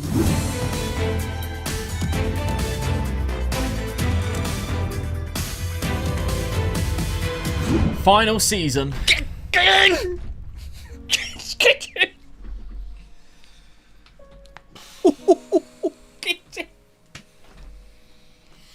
Benfica are champions by 5 points. 5 points. And I think I've just seen something I'm not going to like either. Past positions. Oh, give it away. I was top for 2/3 of the season. 2/3 of the season, and I threw it away. That is hard to take. So who did we lose against then? Oh, You lost 2 games at the end of the season. Rio Ave and Maritimo. Oh, that's awful. So that's 6 points, and I won the league by 5 points. Yeah, I gave it away the last couple of games. What was it? I only lost 3 games. I only lost 3 games all season. You didn't lose against me, mate. I did not lose against you. I beat you both. I was the only team to beat you. and I still didn't win the league. 0-1 and 3-1. You- Who did I draw against Look, then? by the way, clean sheet wise, I only conceded 19. You only conceded 20. What a change of tactic. Unbelievable. 106 goals, only conceded 19, and I didn't win the league. That's mental. I drew way too many games, look. Drew way too many. I cannot afford to draw that many. That might have cost me. Who did I draw against then? That might have cost me. You drew twice against Sporting. You could not beat either Porto or Sporting. No. That's crazy, isn't it? But I still won the league. But you still won the league. Golden boot race. I did not look at it. Nor did I. Yes! Beto! 40. Tony Martinez beat him as well. Octavio, 26. Beto, 8.12. Okay, yeah, you have one more clean sheet than me. Grabara had 19 clean sheets. Diogo Costa had 18. All right, we are on Porto. Competitions. I need this badly. Oh, I thought I did it all then. I won the Portuguese FA Cup. The only one of us to do that. I'm happy with that. Yeah. I'm buzzing with that. I think you won it twice, didn't you? I beat you on penalties. Oh, no. No, I can't believe Beat that. you on penalties. Who missed your penalty? Mateus Cunha and Ben Seguir. I missed a penalty in the game. Yeah. 15th minute, I missed a penalty in the game. Beat you 4-2 on penalties. Well, that's some saving grace. But I did not win the Champions League. Allianz Cup, I was the runner-up. Oh, get out. 5-0. Get in. I wish I wasn't so bragging about it now. Get in. I wish I wasn't so... 5-0. Yeah, well, I look like an idiot. You beat me 5-0 in the Allianz Cup. Competition I've won the last 3 years, by the way. Now, the knockout playoff round, I lost to Chelsea. You weren't in it, which means I don't think, unless you qualified, you did. You did. Well, we did say I had the easier round in me. All right, so you didn't even lose. So 5 fixtures you won. You beat Bayern at home 3-0. You beat Chelsea at Stamford Bridge 2-1, and you only drew 3 games. Celtic, Monaco, and AC Milan. I finished here, so I lost 3 games. I lost to Slavia Prague. At home. That's cost me, though. Yeah, definitely, yeah. Atletico away and Man City at home. I drew to Liverpool 3-3. That's not bad. I'll take that. And I won 4. Beat Tottenham. At Tottenham. 1-0. Beat Shakhtar. I said Shakhtar would be a difficult game. Beat them 4-0. And Newcastle 3-0. Leipzig, I got my revenge on there. But where did you finish? We know that you won the cup competition. Semi-final. It's Real Madrid. Semi-final. So that's as far as both of us have got. You got to the semi-final. You only lost to him 4-3. Wow. Okay. In the final, Real Madrid beat PSG after extra time. So you lost to the champions of Europe, but you got so close. So the round of 16, you knocked out AC Milan. Ooh, get in. Quarter-final, you knocked out Liverpool. Get in. 5-3 in aggregate. Wow. Fair enough. Now, I'll take a look at my player statistics first. Beto got 62 goals, which is actually not as good as what his previous seasons are. I'm quite disappointed, actually. Yeah. He is wanted, of course. He's 29 now, so anybody taking over the Patreon, might be time to sell him and cash in, to be fair. 33 goals for Tony Martinez. You have, Patreon members, 13 million. Over to Dad's side, he has 39 goals from Octavio. Nowhere near as good. No. But 35 from Cunha, 35 from Romelu Lukaku. Octavio only started 24 games. That's the reason why. 35 from Lukaku, though. Yeah. What a signing that was for a freebie. I mean, the Cunha one was better. Yeah. 24 assists. Unbelievable amount of goals. Over 100 goals and 3 strikers. Yeah. So, absolutely insane amount. You had some really good assist-wise as well. Ben Seguir got 17 assists. He's come in leaps and bounds. Look, he's classed as one of your best players now. Yeah. So, he's progressed really well. But Octavio, yeah. I mean, you sold your best player and you came out better off. Mental. Okay, so you've won this one, Dad. I think that's easy to say. You got £55 million for the Patreon members. Congratulations. You've won this one. It's a 1v1 rebuild day in the Bundesliga, and it's Borussia Dortmund versus Eintracht Frankfurt. Dad, of course, is the manager of Dortmund, and that's because, in case you didn't know, my favourite German team is Frankfurt. I'm stunned. So be prepared for the most unpredictable rebuild you could imagine. No way.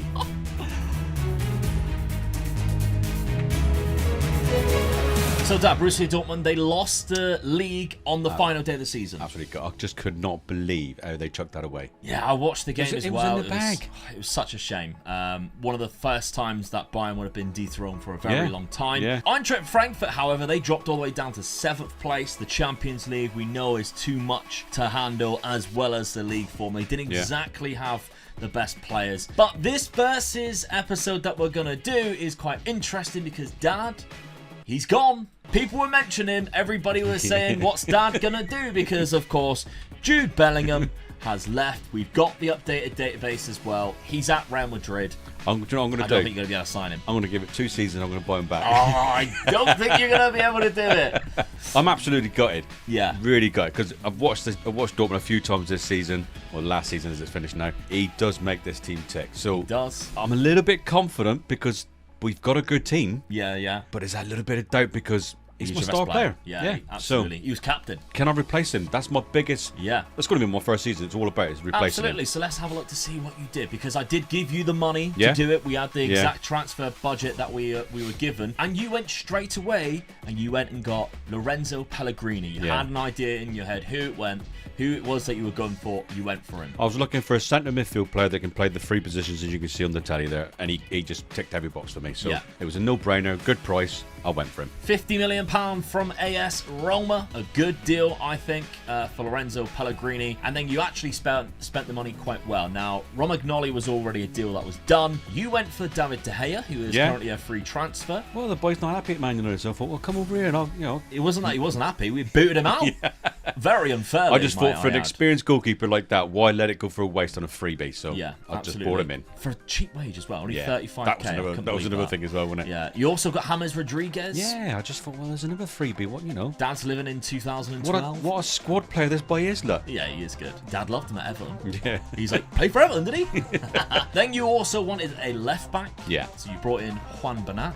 I was quite happy with this boy. Yeah. Another person who just, look at the greens on there. That's a good price as well. Yeah, absolutely. Yeah. Not very much at all, £11.75 million.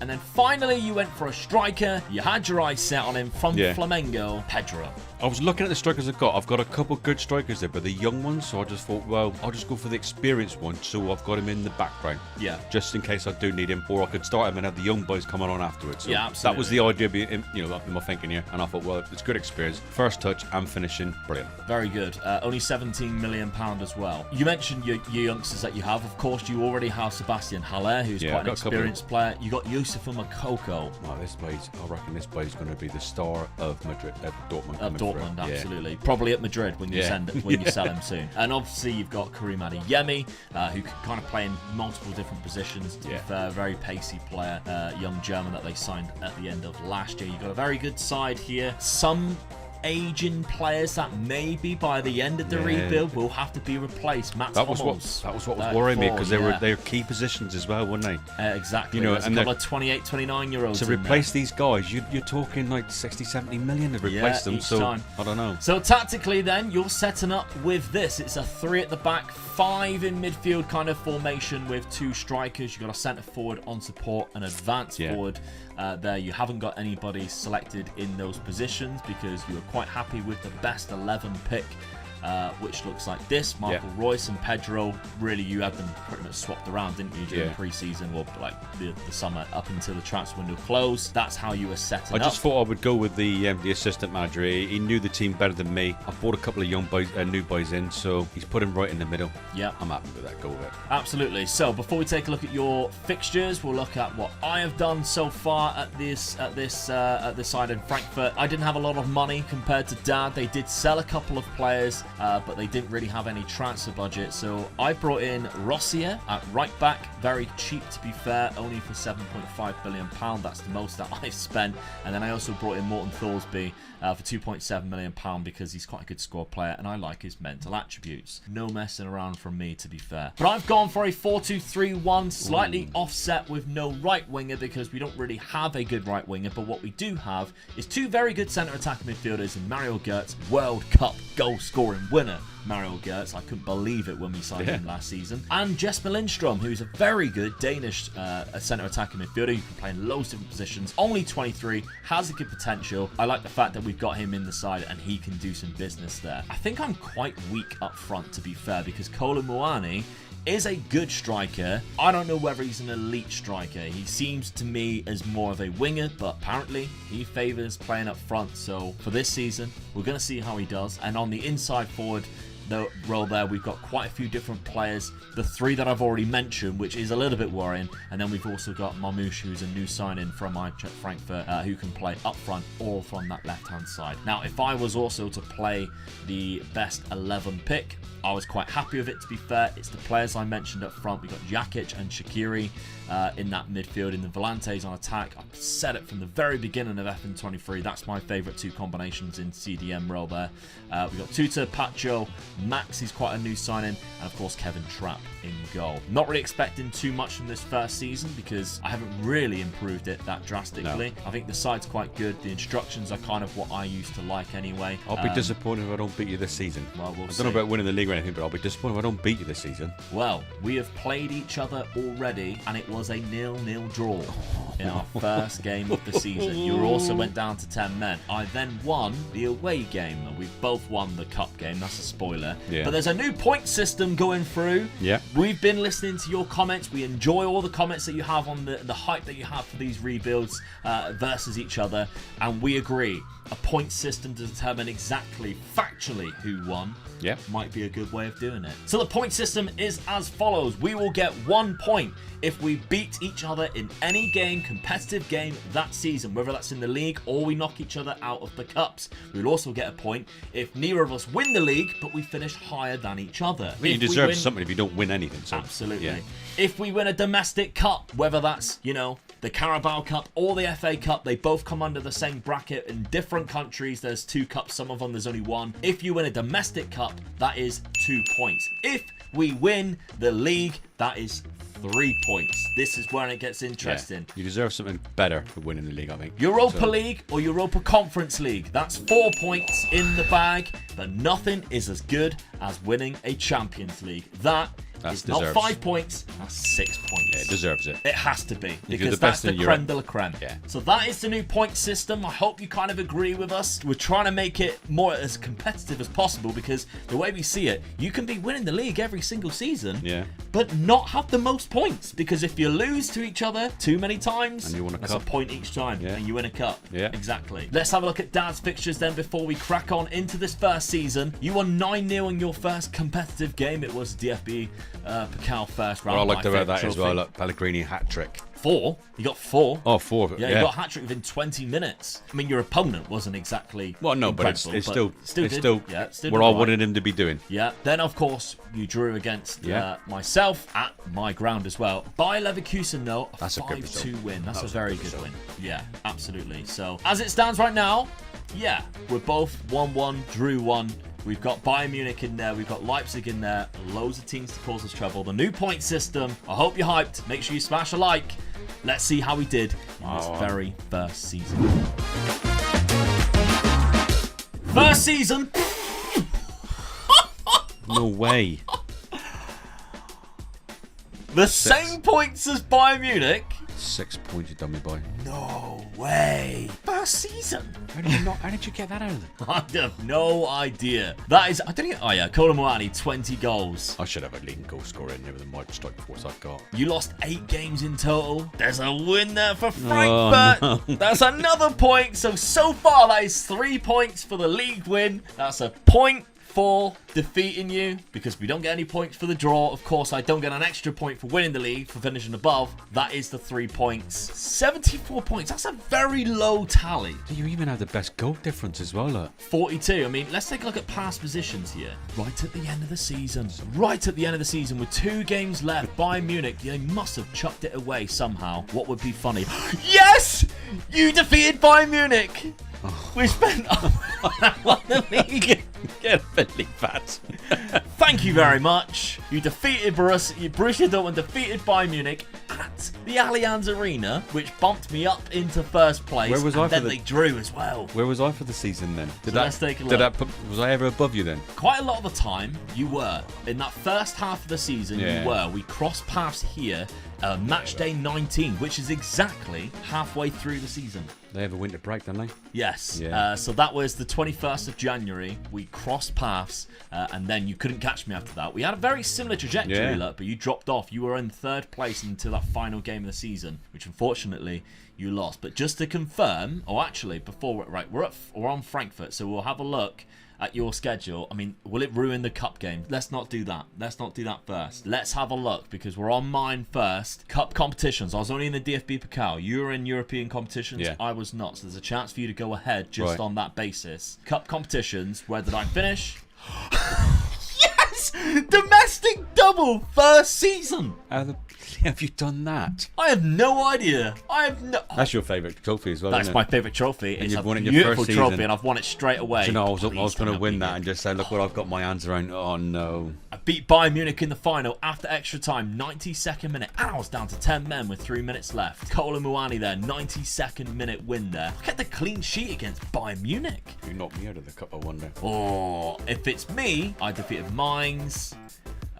You were eliminated before the quarter-final. Come wow. on. Okay, Borussia Dortmund, I still can't see you. Oh, Knocked out in early stage. Second round, Dad. Second round, Magdeburg. So there's no points there. Joking. There's no points there. But if we did do a tally, that's 6 points for me. Yeah. The only way that you can do that and get similar points is if you win the Champions League. Right. So we'll go on to Borussia Dortmund and have a look at your competitions.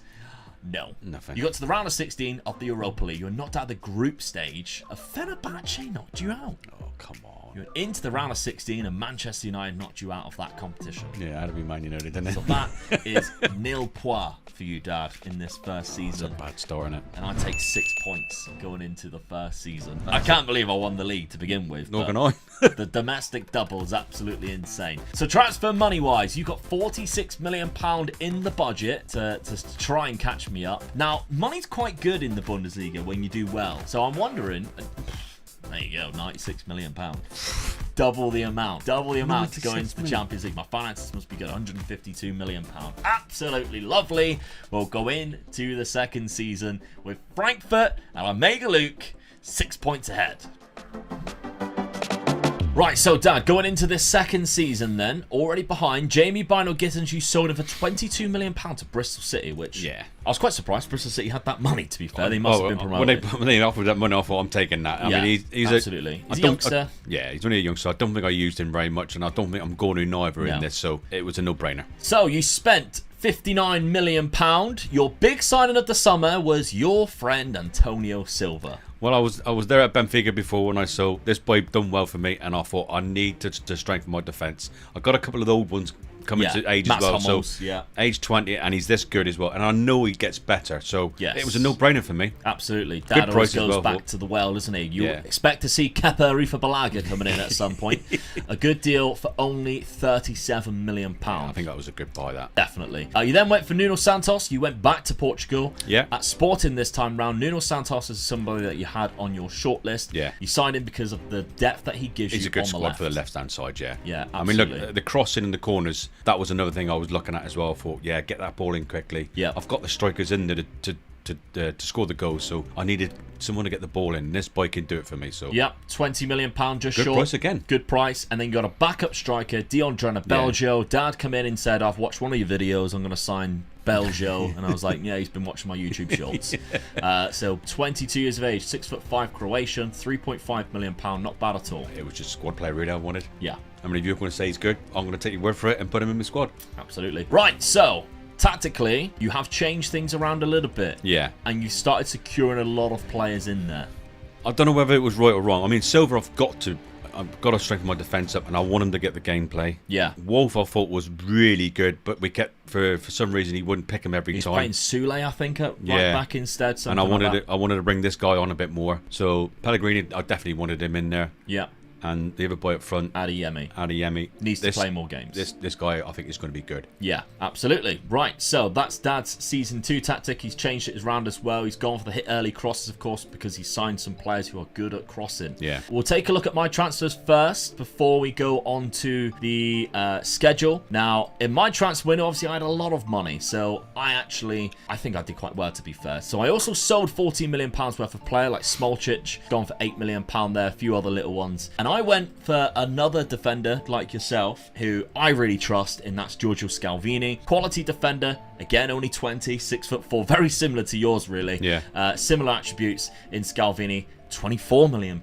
So we're picking up some good bargains here. So he's a quality defender, Italian. I knew Dad would like that. So that's the defender that I went for. And then I thought I need some good centre midfielders. Kefren Turam is the guy that I picked up. Now Liverpool are looking at him in real life. Only £22 million from Nice. Insane value for money. I used him in my Brighton save. I absolutely love him. He's a quality player. Again, only 23. I went to France again though. Amin Gouiri is another player that I picked up who can play on the left, can play up front. I mentioned how my left side might be a little bit weak last season. Good score. I've strengthened it. Look at this, look. Yeah, absolutely. I've strengthened it with Amin Gouiri. I'm getting worried now. Very good. Backup goalkeeper, who could be a potential first-team goalkeeper in a couple of years, Dennis Seaman. Not David. No. Not David Seaman. It's Dennis. He comes in. He's German. He's 6'4", only at 18 years of age. £8.5 million. Very good. Yeah. But, striker-wise, Gabi Barbosa. One of my favourite players in the world. I've got his shirt at Flamengo. You went for the Flamengo striker last year. I went for Flamengo striker this year. He only cost me $6 million. $6 million. Absolute barnstorming bargain. The only thing I'm glad about is that he's played 3 and scored yet. Yeah, that's quite worrying, actually. Stick with the same tactic. Why would I change it? Yeah, and I don't need to change or put in anybody there. If I did do quick pick without best 11, it would see this. So Colin Moani actually starts up front. Obviously, he had a very good season last season, but I think now I've got the likes of Gouiri and the likes of Barbosa, who can both play up front too. So let's take a look at my schedule then. It's been okay, to be fair. I think we've done quite well. I beat Bayern in the Cup, in the Super Cup, 3-0. We're not counting Super Cups, by the way, in the point system, because we kind of agreed that it doesn't, like, a lot of the time it's quite friendly anyway. DFB Pokal first round, I got through that, and then beat Augsburg 1-0, Colin Moani, but then I drew to Werder Bremen 1-1, and I'm a little bit worried at this point because I'm not scoring a lot of goals. I only beat Union Berlin 1-0 as well with a 2 to go, so not great. Now, first season of the Champions League back for me. These are my fixtures. It's the big league format now. We're both playing in the Champions League. Man United. Yeah, I've got some difficult games in there, especially from the English contingent. Dad's fixtures, though, if we take a look, he has done very well. He also beat Tottenham in a friendly, so... yeah. 7-0 in his cup game there. Good result, but... we should be winning those games, shouldn't we? Yeah, I mean, the stadium that they play at, I think I've played at bigger grounds. Yeah. So, Werder Bremen, 5-1. You then beat Union Berlin, who I could only beat 1-0 at home, 4-0 away from home. And then you beat Borussia Mönchengladbach. Goals are fun now, that. Even Silver and Santos, of course, go. Yeah. Sebastian Haller come off the bench and he got one too. Come on. It's a very good start for you. Now, your Champions League fixtures look like this. You've got Dinamo, Atletico, Porto, and I've got to write in because you've got way easier fixtures than what I got. 100%. I mean, you got a bye in the last 2 games, Tottenham and Poulsen. I mean, that's 6 points right there. I'll be disappointed if I don't go through that. Absolutely. Yeah. Second season, and Frankfurt are 2nd place. Dortmund are 5th.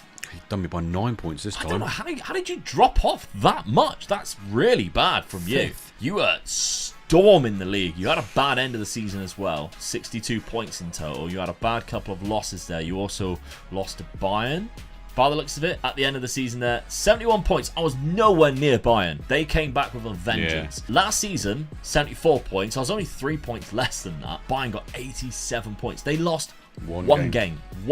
So it'd be quite interesting to track Bayern throughout this and see what they're doing, etc. Thomas Tuchel's the manager. They spent 216 million. They brought in Victor Osimhen, Dad. That's going to be a worry for us because that's a £100 million player who is incredibly good. Yeah. And a couple of, actually got a good backup striker who's probably better than both of our first team strikers. They are going to be really hard to beat now going forward. That's insane. Donyell Malen, a player that you sold to Union Berlin, was the top scorer of the league. Of course he was. 26 goals. Colin Moani there was down with 18, but you got Lorenzo Pellegrini with the most assists there in 13, Jesper Lindstrom with 11, and Lindstrom also had one of the highest average ratings, but Donyell Malen had the most, with also the highest man of the matches joint with Alphonso Davies. How much do you regret that selling? No, I don't. He wouldn't have fitted in my team. All right, fair enough. Right, okay then. We are currently on Frankfurt. We're on myself. So you're 1 point ahead of me. 1 point ahead. Yeah. We'll have a look at the fixtures in a minute. Did I do anything else? I won the cup again! On penalties against Stuttgart. I won the cup again. You're a Jammy, son. Kolo Muani with 2 goals. He also scored in the penalty shootout that we won. I'll take that. I'll take that. Now, where did you finish in this? Did I knock you out? That's an extra point if I did. Bayern Munich got knocked out by Wolfsburg in the quarter-final. You're not even there at that point. Hanover after extra time. So no, I'm not even no getting point close there. to winning the cup, though, am I? Nope. So that's 3 points Come already on. for myself. We'll take a look at you, though. Maybe you've won the Champions League because I didn't do very well in Champions League. I definitely need this, don't I? Knockout playoff round as well against Juventus. Knockout playoff round, which of course is where I lost against Manchester City 6-3 on aggregate. So Juve knocked you out big time, 5-3 there. So what you need now, because I've got 3 points there, you need to have beaten me twice in the league. That gives you 2 points. It's kind of close out. Well, there's a draw there against Frankfurt, and earlier on the season, it was 2 draws, 0 points. 0 points for you again, Dad. Yeah. But that's another 3 points added on to me, so that is a cumulative points of 9 so far, going into the 3rd season. Right, let's take a look at your team statistics. We didn't see this last year. We got Pedro on 24, Karim Adeyemi on 12 goals with 9.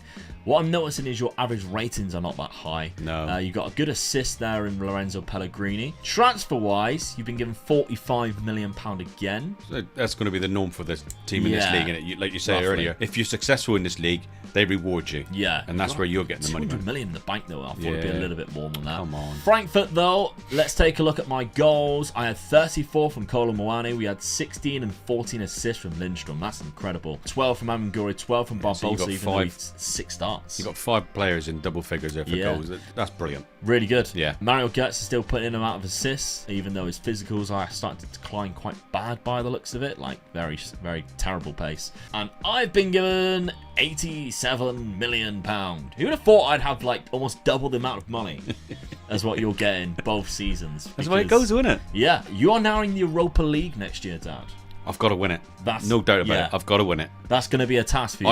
I should be one of the best teams in that league. I agree. Yeah. You should. I mean, that's an easy 4 points, really. If you can get that, it should be. I've got to. I think I'm still 1 or 2 players away then, and I'm not sure what players I really need. But something wrong somewhere. Yeah.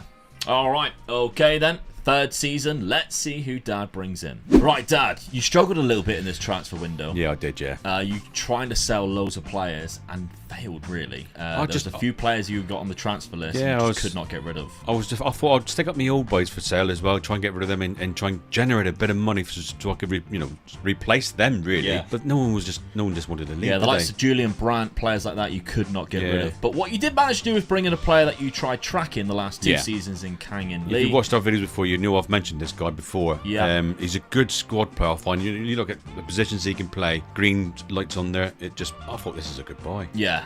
You got a soft spot for South Korean players as well. Yeah. Kyung-Min Son. Well, he's a buy, isn't he? Yeah, absolutely. So Kang Lee joined you, 24 years of age, only £9 million from PSG. I mean, I think that was a steal. Yeah, you actually tried signing him when he went to PSG, didn't you? You rejected you to go, do you? So you signed him like 2 years later. Then you went for Seiko Fofana, who was a free transfer. A good free transfer, I think. He's a quality player on the game, actually, from Lons. If I remember rightly as well, I picked this guy up after I tried to get Kevin De Bruyne. Yes, that's right. So Kevin De Bruyne was going out of contract. Yeah, and I just thought, what a better midfielder. Well, I couldn't go wrong with this midfield. Yeah. I thought if he comes back to Germany, what could go wrong here? Yeah. And I went for him, and we were agreed terms. Yeah, we agreed terms and everything, and I thought, I've got him. This is it. This is a change for me. And then he signed an extension to his contract. Yeah. And I thought, oh no. Yeah. So I went for this guy right afterwards. But I thought Kevin De Bruyne would have been my saviour. Yeah. Well, you actually spent a lot of money on a midfielder who probably plays a very similar role to Kevin De Bruyne in Ederson,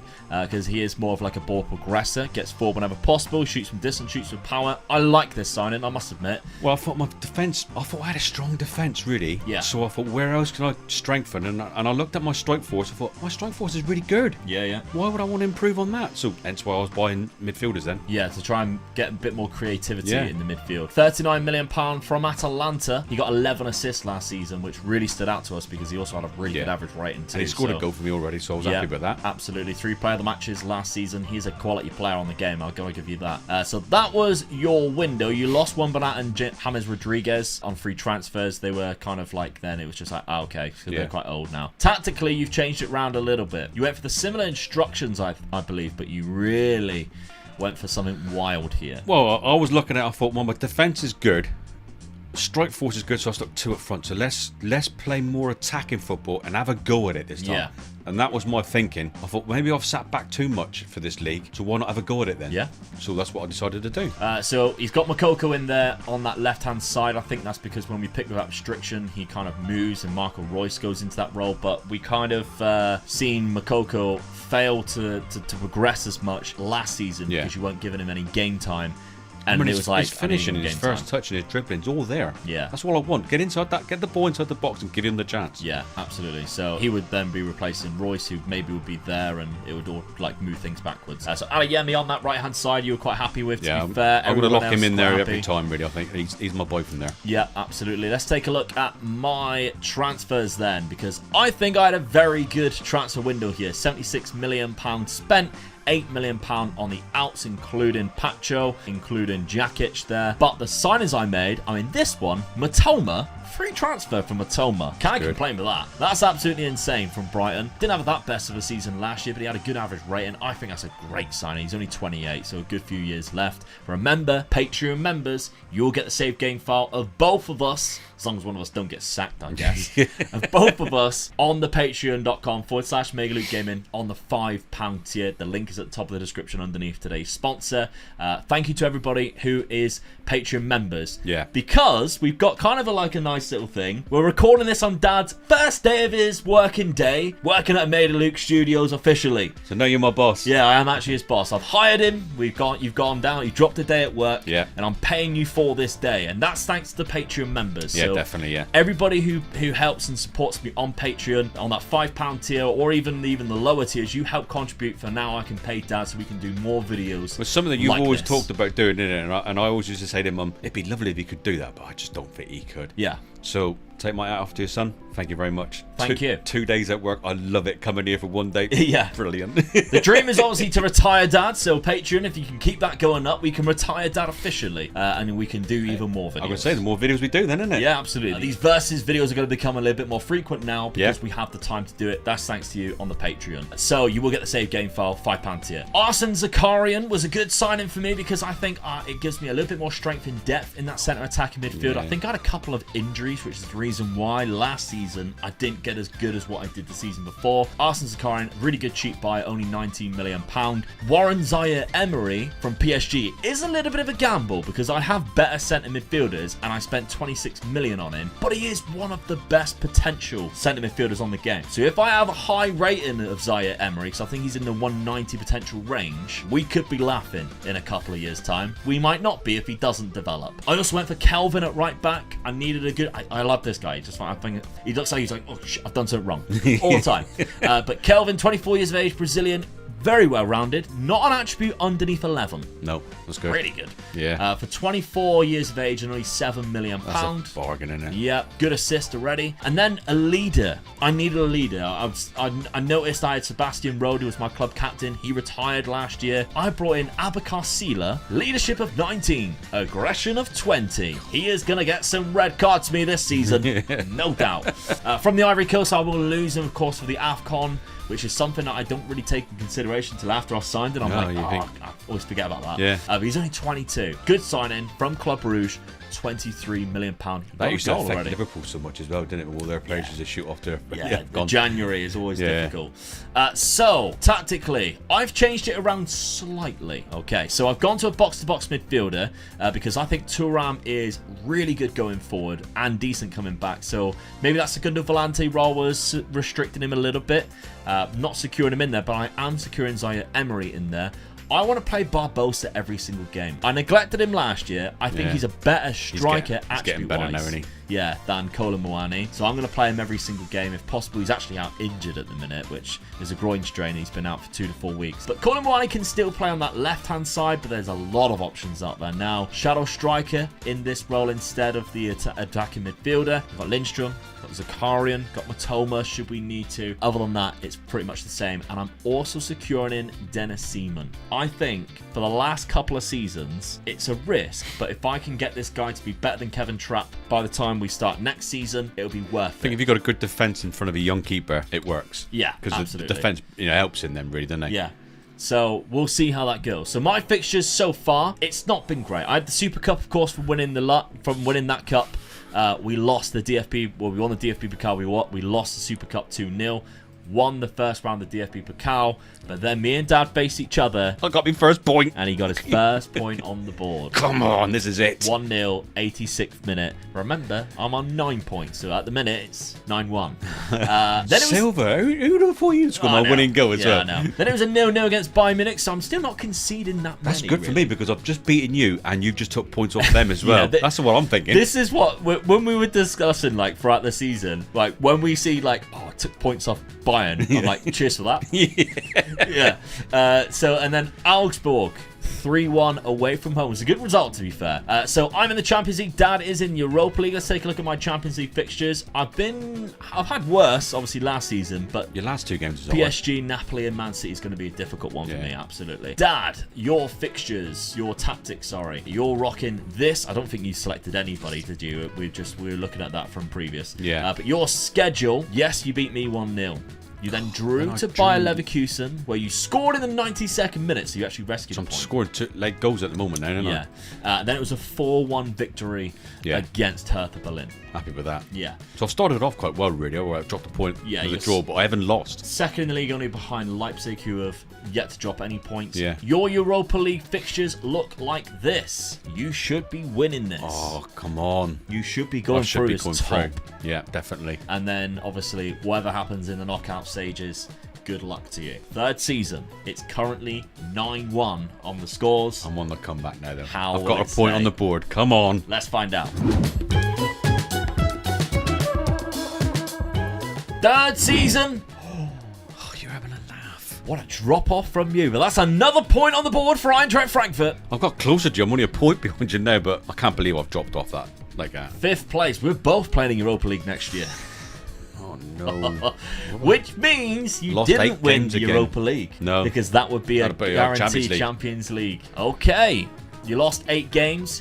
No loss. I didn't lose you, though. Against Frankfurt. Just that one loss for me against Dortmund. So I'm guessing we drew. Yeah, we drew. Yeah. We drew 0-0, which means 0 points in that. So you've won 1 point. I've won 1 point here from winning that. Well, we are on Frankfurt right now. Let's take a look at the profile of the club. Barbosa, 23 goals, the golden boot. I was right to put my trust in my favourite Brazilian striker. I'll tell you another thing, looking at that league title, my goal difference, 14.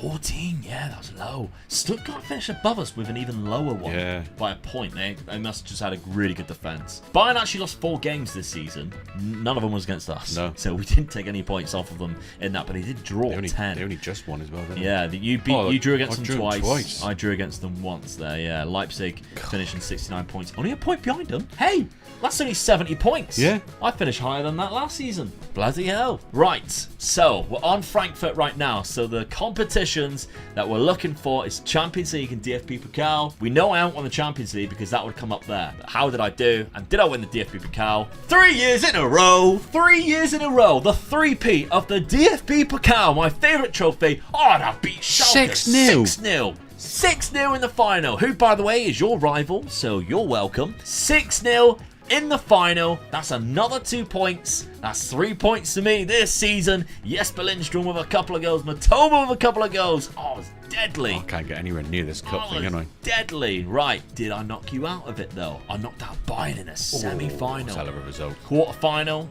You I'm not there again. do this cup at all. Come on, surely. Third round. No. Not there again. Second round. You were knocked out by Werder Bremen. Bloody hell. Right, the other cup competition, I was knocked out in the knockout playoff round by Nice. Oh, that's disappointing. In the league phase, though, I was right behind the actual official. I lost 2 games against Man City 7-0. And PSG 2-0. And I also drew, with Red Star. That's disappointing. That's what's done you. Yeah, that's what's cost me. Yeah. There. Okay, that's disappointing. Right, Borussia Dortmund, though. We know I've got 3 points on you there. We didn't gain anything else. You got 1 point in the bag this season. Let's take a look then at your competitions. Semi-final of the Europa League. Semi-final knocked out by Fiorentina. That's a shame. Spurs was also knocked out. in the Do you semi-final. know what? I fancy myself against Leicester. They were in my group stage. How did I get on in my group stage? And did I We'll beat? have a look. So the final was won by Leicester, who beat Fiorentina in the final. Quarter-final, you knocked out Lille, which is a good win, actually. Yeah. Lille can be quite decent on this. Atalanta, that's a good win, actually. Yeah, definitely. You obviously pinched one of their best players in Ederson. Yeah. The round of 16, did you play the knockout? You played in the playoff, which means you did not finish in the top 8. That's disappointing. You Isn't knocked out AZ Alkmaar, league phase. Oh, you did terribly compared to... You lost to, in the league phase, So I didn't lose against Lille and Leicester. Atalanta, the two teams you knocked out in, Yeah. in the knockout stages, and lost to Midtjylland, and then you drew side the Rangers, and you beat Leicester, who won the whole competition, And I stuffed them 5-1. 5-1. Oh, no. Hammarby, Rakow, and Sparta Prague. That's disappointing from you. Yeah. That's disappointing. Let's take a look at your squad then. 22 goals from Pedro. Adeyemi was of 18, 16 from Makoko. You not good wanted enough. 3 players in Yeah. double figures, though. Yeah, and I got it. But I think 22 as the highest goal score is not good enough. No, definitely not. You need that to be in the 30s and one Yeah. of them to be close to 20. Well, one is close to 20. Pellegrini's still putting in the most assists, but Yeah. not exactly the player at the average rating. No, That's a strange thing. I mean, if you surprised look at at, like... Oh, he's wanted as well. His average rating since he joined you has not been great. No. Just short of 7 each time. It makes me wonder if I've bought the right player there, you know? Yeah, he's wanted by Manchester City, so if you do want to, and he's upset because you failed to qualify for the Champions League. He's upset. You're going to be in my seat, mate. Because currently, you still only have You're not 1 doing the point. business on the park, mate. That's why we're not in it. You still only have 1 point. I have now bumped myself up to 12 points going into the 4th season. Your money sits at £48 million again. Yeah, that's where I expected it to be. Yeah, Eintracht Frankfurt though. Let's take a look at my squad. 38 goals from Gabigol in 50 appearances. I have got Amin Guri on 18, Zakarian on 13, Matoma. Kolo Muani did not score a goal in 22 appearances. That's shocking. He's my top scorer the last 2 seasons. 15 appearances in the league. All right, they were all substitute appearances, but He was probably coming on the last 2 minutes. yeah, but still, Gabigol did the right thing. He was my top scorer. He's a Golden Boot winner. So At the end of the day, I made the right decision. Yeah, your main striker has banged him in for you, hasn't he? Yeah, but Kolo Muani, I was disappointed, Yeah. man. Lindstrom did quite well again. I think that's 7.15 average rating. Philip Max with a good assist tally, but he's 32 now. Matoma did exceptionally well with his first season in the league. Happy with that. My transfer budget, £51 million, so I haven't been rewarded as much as what I was would previously. have been more than that. Yeah, but Europa League. Yeah. So I'm not going to be as high. My overall balance has dropped, obviously, from spending quite big the last 2 seasons. So we're going into season number 4 now. The score is 12-1. I'm getting hammered here, aren't I? I need to win the Champions League. Well, I can't get in the Champions League at the moment, but You need a big 4th season, Dad. Yeah, I do. Yeah. You need a big 4th season. Let's see who you bring in. Right, this was a very frustrating transfer window for us both. Yeah. I think you signed 2 players for money. Both of them are midfielders. Yeah, I know I keep saying signing midfield players, but I tried a couple different strikers, but I just couldn't improve what I had. Yeah. And I got 3 or 4 good strikers for 2 or 3 positions. So I'm thinking, do I waste money? And I looked at defenders, even like centre defenders. I got Silver, and so I thought, do I put someone beside him who's a world-class defender? But I couldn't improve what I had. No, you already had Sule, you already had Schlotterbeck. We couldn't find anybody who So was better. I looked at my squad and I thought, I've got a really good squad here. Yeah. And certain positions I'm really good. So what do I do? And then I'm thinking to myself, is my formation wrong? Is my tactics wrong?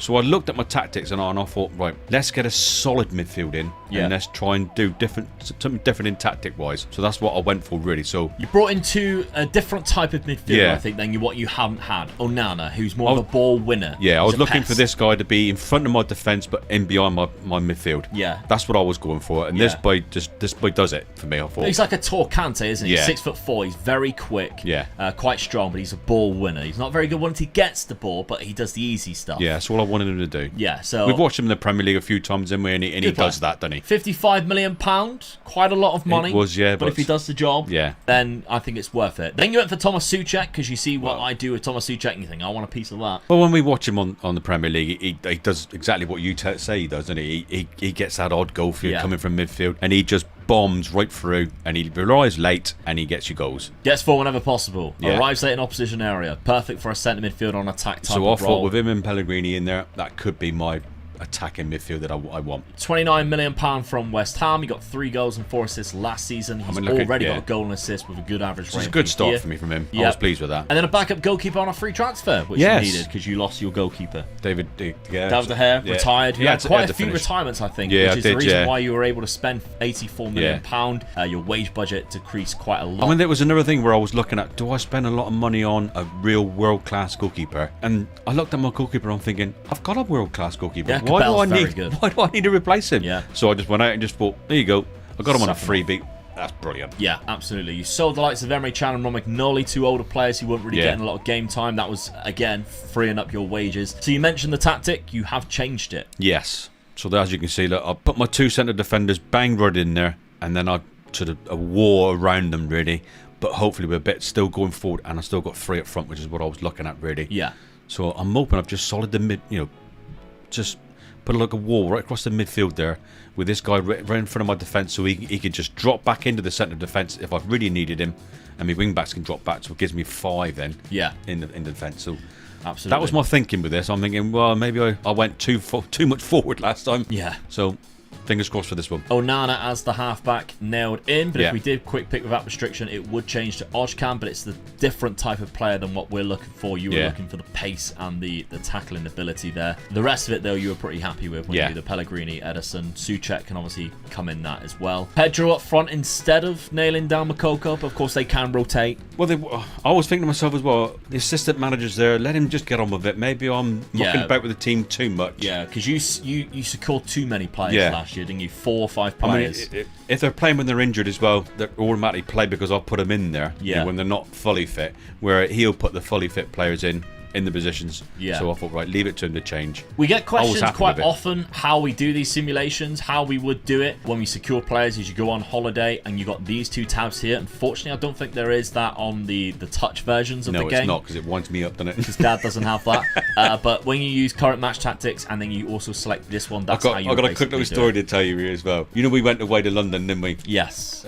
People know that we went away to London for Luke's birthday and all that. I took my laptop with me, and I played this game of an evening, and because I can't secure the tactics, I had to play a whole season. I finally went to bed at 3 o'clock in the morning. I played a full season with a new tactic that I was trying out, and it wasn't the tactic I tried there either, but maybe I should have went with it. I was winning the league the whole season until the last game of the season. I lost it, and Bayern Munich beat me, winning the league. I nearly threw that laptop across the bedroom.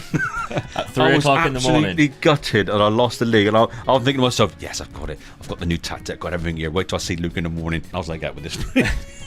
One of us. One of us. Right, okay, so that's Dad's.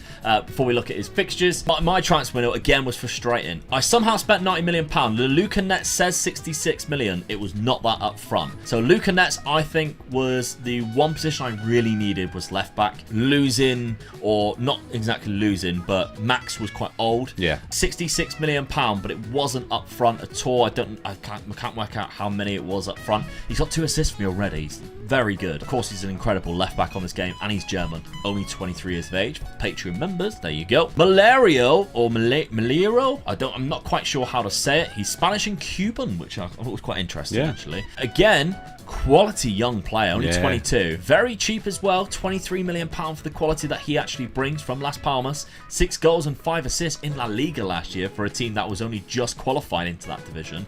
I think is really good, and he's got 2 assists for me already. I've got to say, I think you're building a hell of a squad here. Yeah. I think I've got a good squad, but you're building a good squad. Yeah, I'm starting to build 2 good teams, is what I'm noticing, because I'm struggling to think who I'd actually pick. Like Thomas Souček, though, he has great player traits that I love. Arrives late in opposition area, runs the ball often, those types of things, and he tries killer balls with that good passing and vision. So that's the players that I brought in. I only sold Jabrosal for £5 million, so I didn't really sell a lot of players either, as you can see, so I spent quite a lot. Now, tactically, I've gone back to what I had in the first season, but I've changed just a little bit. I changed that to a Trecatista role. I was finding that in the first couple of games I wasn't scoring a lot of goals compared to what I would like. So the Trecatista role was brought in to hopefully give somebody the edge to go a little bit wide, find spaces wherever he wants, because that's what Trecatista does. Kind of just allows them to do that and find space instead of thinking of defensive stability. Kelvin I won't playing right back because he wasn't playing right back every single game last season. So we'll look at my schedule first. We don't quite well.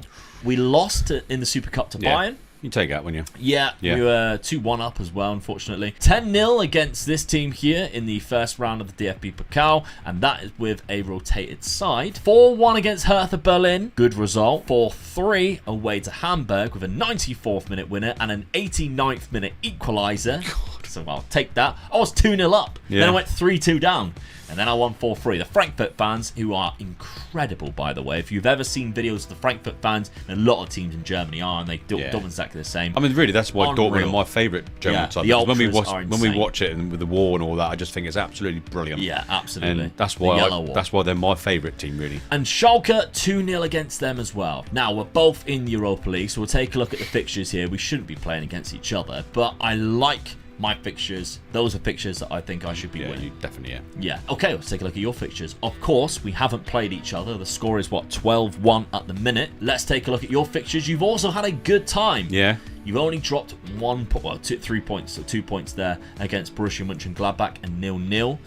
1-0 away from home against Leipzig, and of course finished in second place last year and only a point behind top. Yeah. And you beat Freiburg 3-0, who can be very good on this game too. So I wasn't banging in the goals, but I was winning. Yeah. And I wasn't conceding goals. That was my biggest. No, not at all. So the formation I played there, I thought was right then. Yeah. So you've got a difficult couple of games, to be fair. Yeah. A lot harder than my fixtures. You got Roma, Villa, who are very good on Football Manager. Lyon and Fiorentina can be difficult too. So in the league phase of the Europa League, I think I've definitely got the easier fixtures. Will you get past the second round of DFB Pokal, though? That is the big question everybody wants to know, because Dad cannot get past a second round. I'm trying to get my hands on that cup. Yeah. Right. This fourth season, the scores are currently 12-1. Dad needs a huge season 4. Let's see how it does. Fourth season. I've done it again. 20. What's that? 22 points you beat me by. Come on. I mean, you've won the league easily. Look, 11 points there. Huge. The golden boot was shared between Moukoko and Barbosa. He's coming good. Pellegrini also got the second highest assist, because Jesper Lindstrom has had a season of a lifetime with the highest average rating and the most assists. The guy is insane. He looks incredible. Very happy with that. We're back in the Champions League. We are champions. You're also in the Champions League there, the 5th place. Yeah. Okay, which might mean Bayern possibly have won the Champions League, so you get an extra position there. 61 points for you. You lost 9 games. Oh, Frankfurt was one of them, which is another point. Oh, I've lost. Yes. Lost against you. Okay, so you gained a point there. So that's currently 3 points for me there. And 1 point for me. 1 point for you, and then another point for me winning against yourself. So that's 4 points for me in that one season. 1 point for you. We're on Frankfurt. I mean, I've won 3 cups in a row. That'd be great if I managed to get it a 4th time. Come on. Have I done it? It's the treble.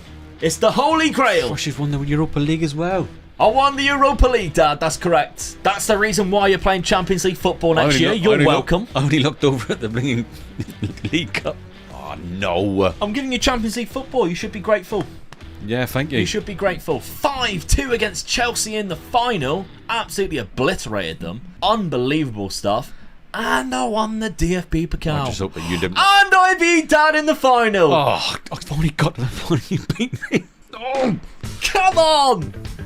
Let's go. That is a huge season. How did that game go? That was scoring wise. You missed a penalty to make it 2-3 at that point, and then you scored in the 91st minute, which gave you the consolation goal. But yeah, it went 1-0, 2-0, 2-1. Yeah, and then Malero got the 74th. Adeyemi missed a penalty on the 80th, and Moukoko got one in the 91st. That's harsh. Semi-final, I knocked out Leverkusen, you knocked out Mainz. Quarter-final, when did somebody knock out Bayern Munich here? They must have been knocked out early. Bayern Munich must have been knocked out very, very early. Oh, there we go. They beat Werder Bremen, so they did go through to the 3rd round. I'm just blind. Oh, they knocked out Hamburg on penalties. Yeah. Right. That's huge for me. So that is a domestic trophy, which is another 2 points. I finally got to a final, but lose to you. That's even worse. 5 points, 6 points for winning, 7 points for winning against you in the cup final. And then I got the Europa League, which is another 4 points, I think, which equals 12 points. almost. Yeah, I think something like that. Yeah, we'll 12 work out in a points. sec. 12 points. 12 points. Dad, how did you do this season outside of that semi-final by Eintracht Frankfurt? So you beat me in a final, and then you also knocked me out of the Europa League to go on and win the Europa League as well. Yeah. You did get a point, though, because you beat me in the first leg. Right. I won the second leg 1-0, which is another point. Then you beat me in the first leg, and I won on penalties. Yeah. So... I had it in the bag. Come on. Thank you very much, Father. Unbelievable. Semi-final and runners-up and 5th place. At least you got Champions League football next year. Goals-wise, 36 You're goals. absolutely loving this, aren't you? Yeah. Yusuf Makoko got 36 goals for you. You wanted more goals from your striker. Yusuf Makoko got you 36. I said he would come good, didn't I? Adeyemi got 15 and a very good average rating too. You had quite a few goals coming from Pedro and Antonio Silva. Pellegrini with 20 Antonio assists. Silva scoring 10 goals. That's brilliant. Yeah. Not bad at all. Transfer budget-wise, you got £57 million A little bit better. to spend next year. A little bit better. Frankfurt, let's look at my goals. 38 from Barbosa, 21 and 22 assists from Jesper Lindstrom is absolutely, I've got to clap it, it's that good. Alberto got 14 and 16, I've got quite a few assists there. And transfer budget-wise, £78 million. The treble winners getting £78 million. So season number 4, I got myself another 12 points. Dad got himself another 2 points, which puts our tally up to Omega Luke, 24 points. Omega Dad, 3 points. I've beaten you 3 times. That's it, isn't it? On to season number 5. It's kind of won this. already. Yeah. You need an unbelievable season. Well, You need to I've knock got me to- out of everything and win everything. Yeah, I've got to beat you every single game, then beat you in the semi-finals of every single cup, Yeah. and then win everything. We'll see. Let's have a look. 5th and final season. I've got a good enough team to do it. Yeah, you do, to be fair. So, for Dad catching up, I spent £91 million. I sold 15. One of them was Colin Moane for almost £15 million. Pretty much, he wanted to go. I haven't really used him the last couple of seasons. He's already got 2 goals in France at Nice. I spent £91 million. I brought in Tommy St. Jago on a free transfer. I also brought in, for you Patreon members, the last 3 rebuilds I think I found an unbelievable new-gen goalkeeper. My scouts found him again. Yeah. It was one of those where I picked him up. I looked on the screen and Dad went, "Is that my scouts who found him?" And I went, "Nope." Nope, not this time. I was like, no! That's our kind of rule. If it's our scouts, we get first dibs unless they're both on there. But no, it was my scouts who found him. So Rondu is a quality goalkeeper. £4.1 million was his release clause. Unbelievable. We got 10 clean sheets last season, and he's only 18 years of age. I then signed Oosterwolde for £10 million, I think, something like that. Yeah, £10.5 million. Really good left back, to be fair, to back up Luca Netz, because I lost my backup left back in Max, who retired or was released. I then also seen Samuel Ricci on the transfer list at Arsenal for £51 million. So I brought him in. Incredible. You were jumping when you'd seen this boy, weren't you? Yeah, incredible centre midfielder. And then I went a little bit. This one's done in installments, but I thought you Patreon members would enjoy this one. I needed a backup striker, to be fair, and I brought in Michael Bramley. And you're thinking, never heard of him. No, he's a new gen. He's English, and he came through the Dutch FC20 Youth Academy. He's actually quite good. He's only 19 years of age. Good pace, good balance, very good off the ball. He tries killer balls for some reason. He can't pass, but he can try it. £25 million. Last season, he got 11 goals in the Eredivisie, which is not bad for an 18-year-old at the time. No. So, really good. Let's look after him, shall we? Let me know how he progresses. So, 2 new gens there for you guys. Now, tactically, I'm keeping exactly the same. I just won the bloody treble. I don't really need to do anything. If I went pick restriction best 11, it would look like this, kind of how I'd want it to be fair. Silla and Scalvini have been solid for me. Seaman actually is now my number 1 goalkeeper, but I'm quite surprised Rondu wasn't better than him. Seaman has progressed a little bit, not as much as what I was hoping, but he's still good. Nauf at right back, he's quite decent, to be fair. I'm happy for him and Kelvin to switch around, but the rest of the team, yeah, I'm happy with that. On to Dad before we take a look at my fixtures. Dad had a good transfer window, but he lost his number one goalkeeper. I didn't want to lose him, but he wanted to leave, wouldn't he? Yeah, he wanted to go. Yeah, he was a bit disappointed. Well, you're disappointed. You're the one who's letting the goals in.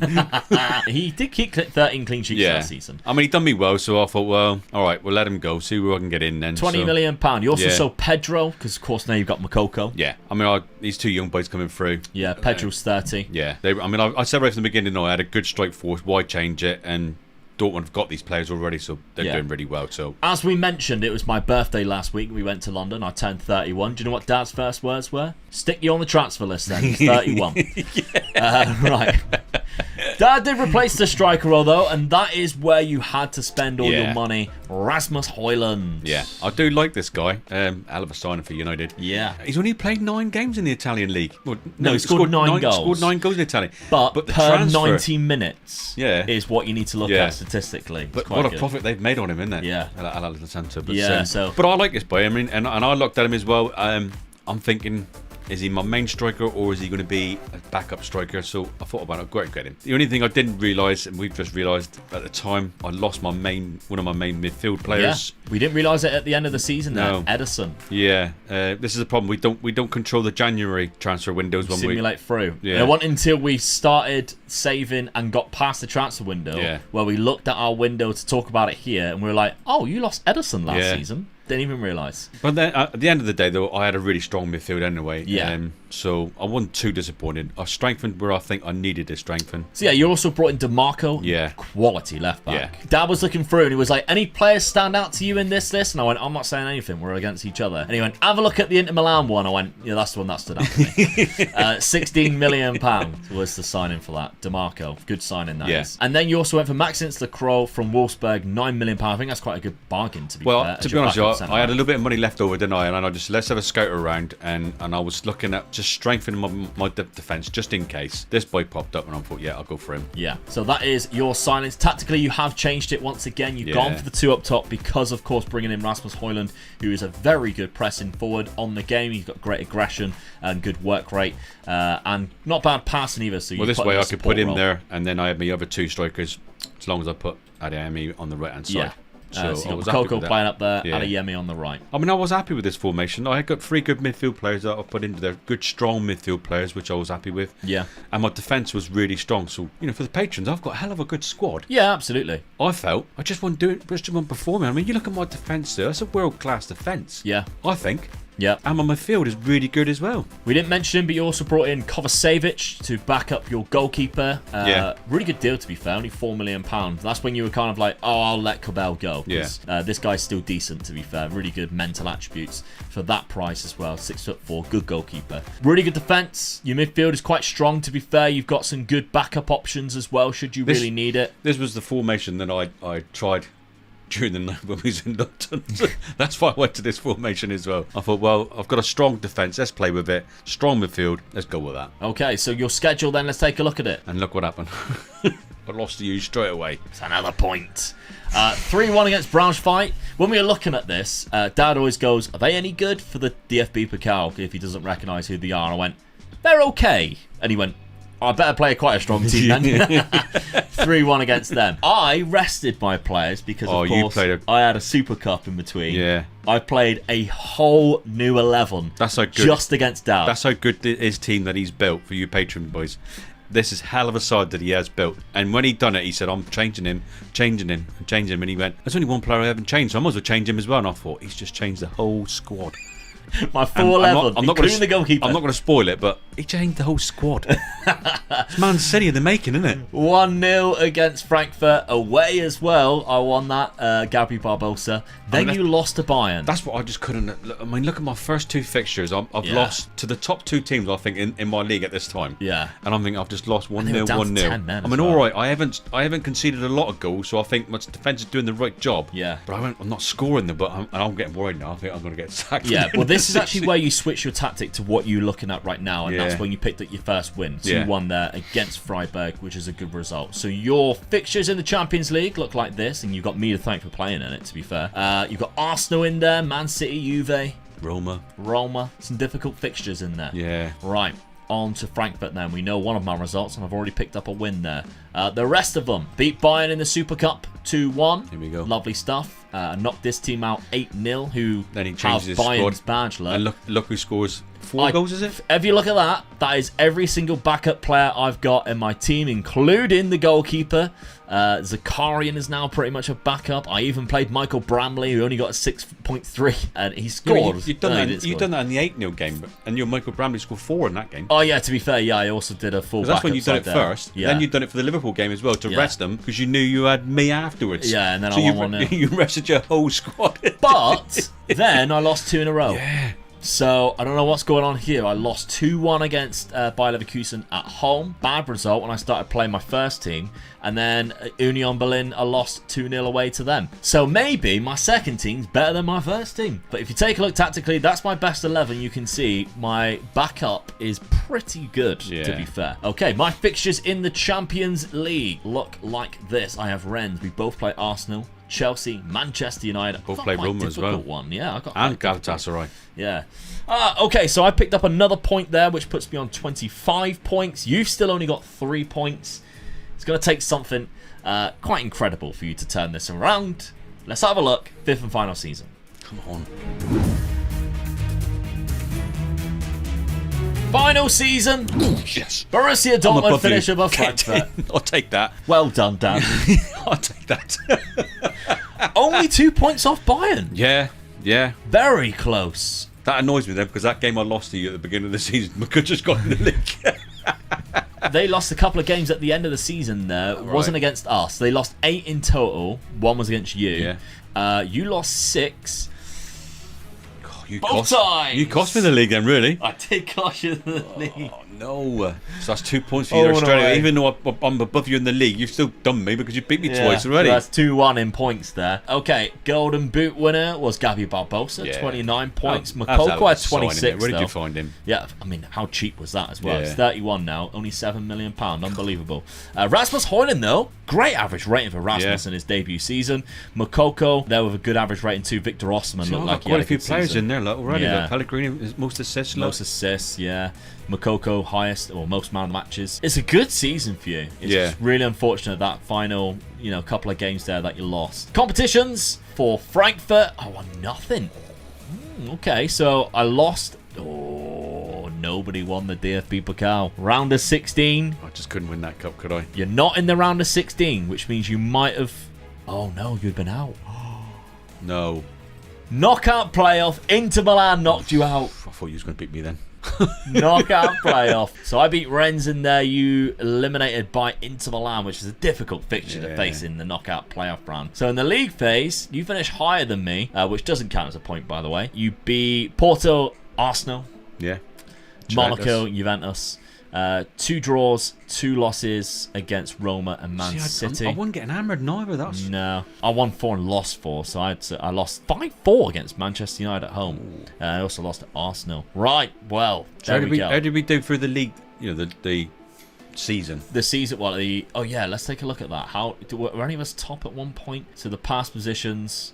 No, I was second quite a lot of it. You had an awful start of the I season. had a terrible start. So you done well to pull it back, really. Yeah. Mine wasn't that good. Was it? If you think about it, we started this. So this is the first game there. We actually started in 14th and 13th, I think. Yeah. We started that low down. Well, because you lost the 2 games after you beat me. Yeah. 15 and 16. I lost to you and lost to Bayern as well, didn't I? So. Yeah. Hold on, let's go back and have a look. Yeah, we've just gone back. We started that campaign going into that last season in 14th and 15th position. Hey, we're the best team going, and we're in that. Unreal. The squad that we had, and we're down there. Look, what was going on? But there we go. Right, let's take a look at my goals then. I had 37 from Gabby Barbosa, 16 from Malario there. Not bad at all. Transfer-wise, £43 million. Borussia Dortmund. Let's take a look. You had 34 goals from Yusuf Makoko, 23 from Rasmus Højlund. Really pleased with that, rating. Yeah. What he does off the ball, I think, is both of them are wanted as well. Not a lot of goals elsewhere, though. No, I think that's disappointing, isn't it? Your problem there. Yeah. 20 assists there for Lorenzo Pellegrini, and he finally had a good average rating. Well, there we go. So the total points tally is Omega Luke 26, Dad, 4. So that's 3 wins and it finished above you in the league. I 4. couldn't win anything. Yeah. Oh, I mean, there's only one thing for it. terrible. I'm a champion after all. I might as well wear it. So, there we go. Right. I'll take it my after, son. You built Great team. the first season. I just couldn't believe. No. You won the double the first That was season. really unexpected. And I honestly thought I would do you the first season. I thought I'll get my nose in front. He will come back at me again. Yeah. But I thought I'll get my nose in front. I'll be happy there. That first season, you just done me. Yeah. And then I was just scraping at anything. Then I mean, just couldn't get it right. Now, Lyon are in turmoil and the fans, they are not happy. And the Marseille manager resigned after just 3 months in charge. So with this being our first rebuild battle to happen in France, it would be rude not to take on the challenge. This one signing will win this challenge for me. wow, that is bold. Oh, you are kidding me. Get in! Dad, we're taking over 2 French teams that desperately need our help right now. Yeah, they're not doing too good at the moment, are they, in the league? No, So not at all. There looks like there's going to be a lot of trouble in behind the scenes, and it's 2 teams in France that have a lot of history as well, and by the sounds of it, cannot catch PSG. no. I mean, we didn't want to do PSG for obvious reasons. They were going to win the league and everything else that goes with it. So it was a case of let's get 2 teams up there and challenging them. Yes. And see what we can do. So it's 2 challenges really. I'm trying to go against you. I'm also going against PSG Yeah, as well. and of course, there are other teams who are just as good, if not better. They are, Monaco yeah. and Lens, Yeah. 2 really good teams who finish above these 2 teams we are being today. Yeah. I mean, really, Lille are there all about. we us need as well. teams to be taking points off PSG for us to have a chance. Yeah. As well as us beating them as well. So Absolutely. Well, before we have a look at the squads then, let's have a look at the point system, because we are going to gain 1 point for a higher league finish against each other, 1 point for a victory against each other, and that counts in league or cups and even super cups. 2 points for a domestic cup win, 3 points for the domestic league win. 4 points if we win a European trophy from the Europa League or Europa Conference League, and it's 6 points, maximum points for the Champions League win, which I don't think we're going to get today. hey, Maybe you will. I'm after it. Optimism. Speaking of optimism, let's have a look at Dad's team. Because you have made some signings, Dad, let's have a look at them. You started off with a couple of freebies. Well, I wasn't happy with my defence as it was, so I thought I looked at the squad and my weakness was my defence. I felt so. My centre defenders, I've got one in free transfer. Yeah, Jerome This- Boateng. All right, he's not that quick, but everything else is good. Yeah, just released from Lyon, by the way. Yeah, so there we go. I didn't want him. Thank you very much. He already left. Mustafi, you signed an ex-Arsenal player again. Oh, I can't help that, can I? It's a bad it's a bad habit I'm doing at the moment, isn't it? It happens every time. But this guy's another centre defender that I thought, well, that's really good on another freebie as well. So Yeah. I'm happy with that. It's 2 good centre defenders I've brought in. You also sold one as well, £5 million to Rennes, Balerdi. I would have kept.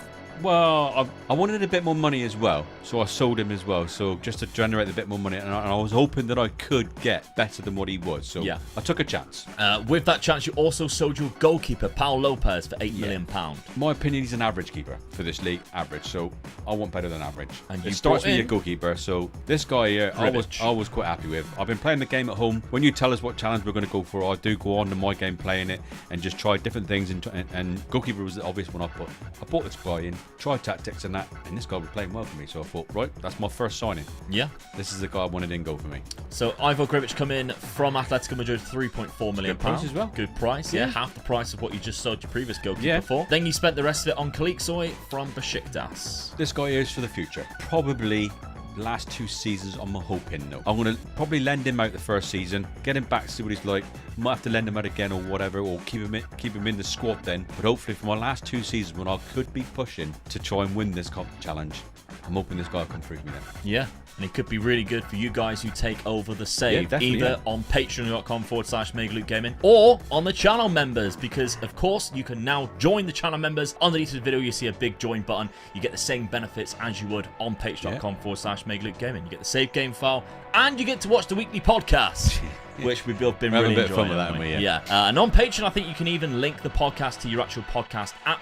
So you can just listen audio only, should you wish to do so. And on the channel members, you can watch it as a normal YouTube video, and it's just us talking about football and stuff. So hope you enjoy it. We talk about these rebuilds, we talk about football. We've also been talking about all the stuff that's been coming out about FM23. So if that sounds like something you want to have a look at, check it out on the channel memberships or the Patreon. Thank you very much for your support. Yeah, really do appreciate it. Helps pay for Dad's wages to be here so we can do this video pretty much. We've got more time to do it.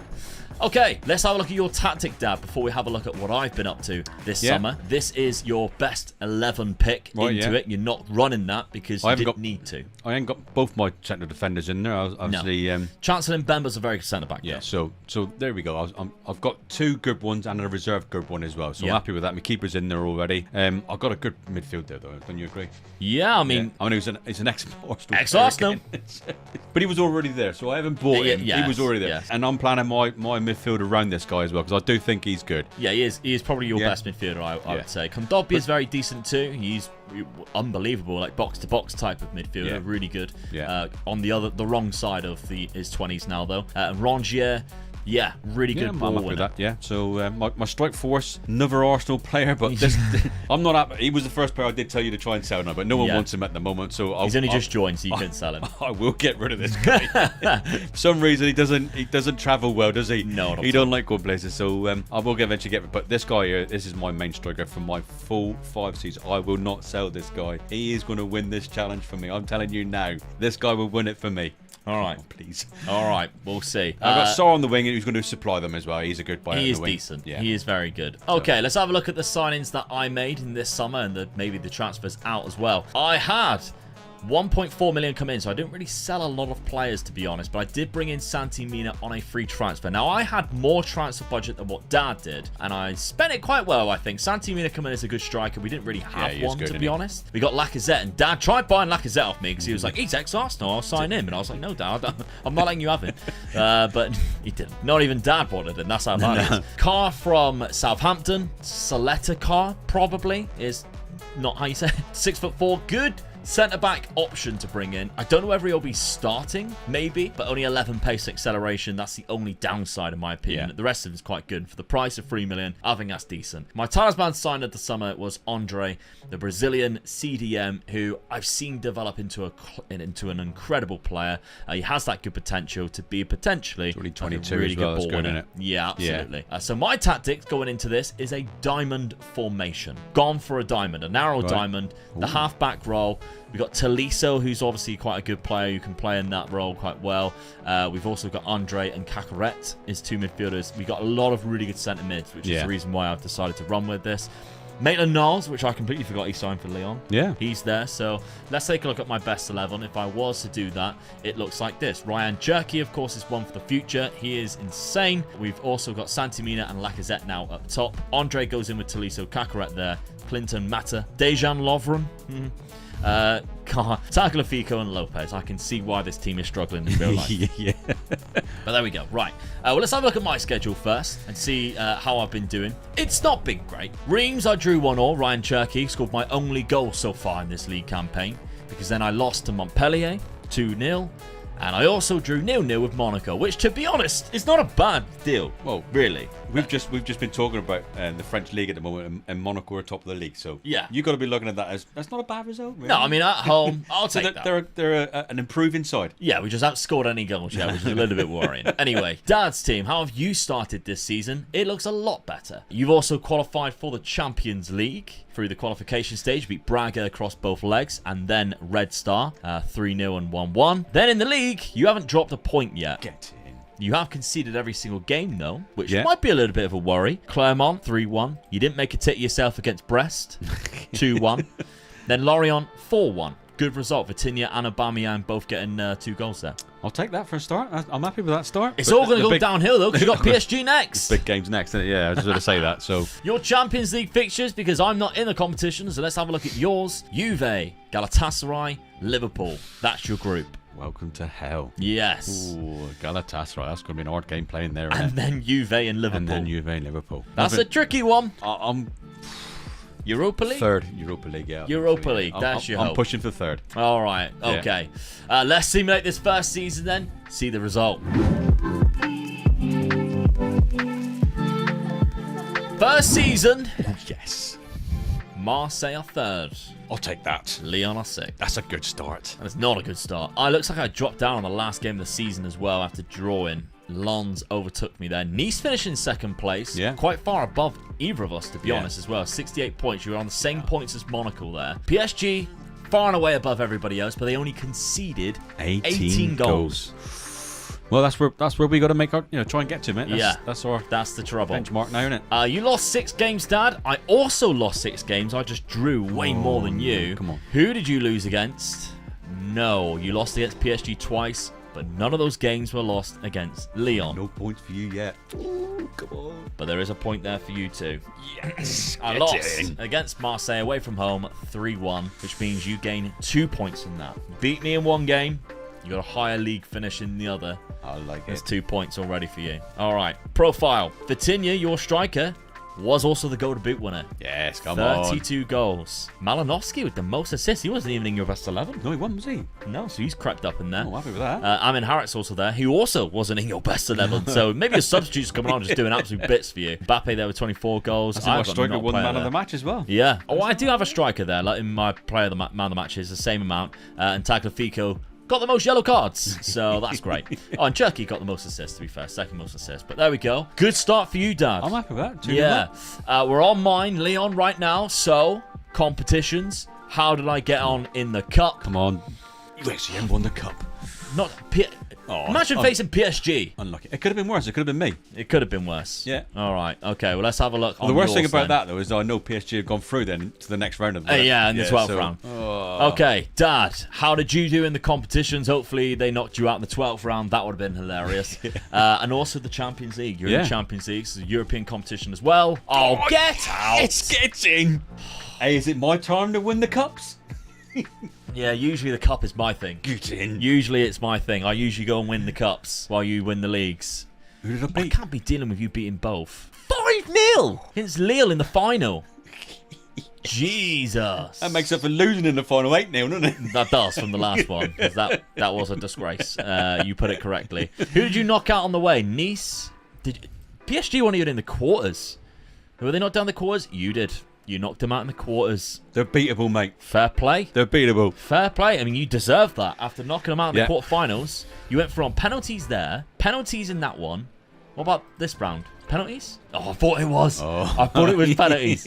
No, 4-0. That was the round that I got eliminated. So 2 penalty shootouts to get to the final, then you won 5-0. Fair play. You deserve to win that. Yep. After knocking them out. That was a really good run for you. What did you do in the Champions League, though? It doesn't quite say, because the Real Madrid and Liverpool final is still there. It's a shame. You got to the round of 16. Did I? Yeah, and that's when you were eliminated by Bayern Munich. 6-0 on aggregate, unfortunately. But that means you knocked out Juve or Liverpool. Well, it must be Juve. Yeah. Because Liverpool was in the final. I forgot about that. Yes, no, it's not the new system yet. Right? Oh, wow. Oh. They had a -6 goal difference, which is the reason why you progressed. Yeah. So, did you beat them by a lot? 5-1. You beat them 5-1. They lost also 4-1 to Galatasaray. So, they do not travel well. No. Because that's 3 away games where they conceded at least 4 goals. Yeah. They are not very good at traveling. You lost 3 games. 2 to Liverpool, 1 to Juve when you went away. But you won 2, Galatasaray and Juventus. You drew against Galatasaray in the other game. I said that would be my order game, though. Yeah. Galatasaray away. So fair play. You've gone through to that, but unfortunately you met Bayern Munich. But great start to you. I'll take that for a first season. Yeah. Definitely. I've got a cup in the bag, so I've won something. All right, before we look at the first points then, we'll take a look at your squad. 51 goals. Come on. Aubameyang with 22. I've got to take Aubameyang 20. That's a lot more than I thought he would score. Yeah, so, same. yeah, a lot more games that he played than I thought he would. Yeah, definitely. Malinowski had a great season for you. 13 goals, 16 assists. He played really well. Sarr got 15 assists as well.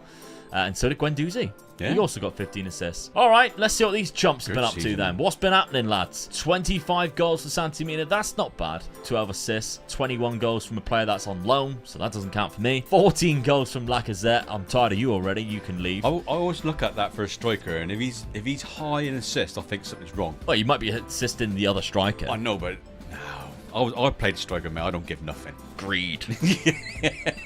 I got to tap it. Oh. No. If I'm inside that 18-yard box, mate, I'm going for goal. Don't care. Ryan Cherky, 11 assists there. He does has... Oh, no. I'm losing Ryan Cherky. Great. So I'm losing my talisman centre attacking midfield player. That would have been good for the rest of the thing.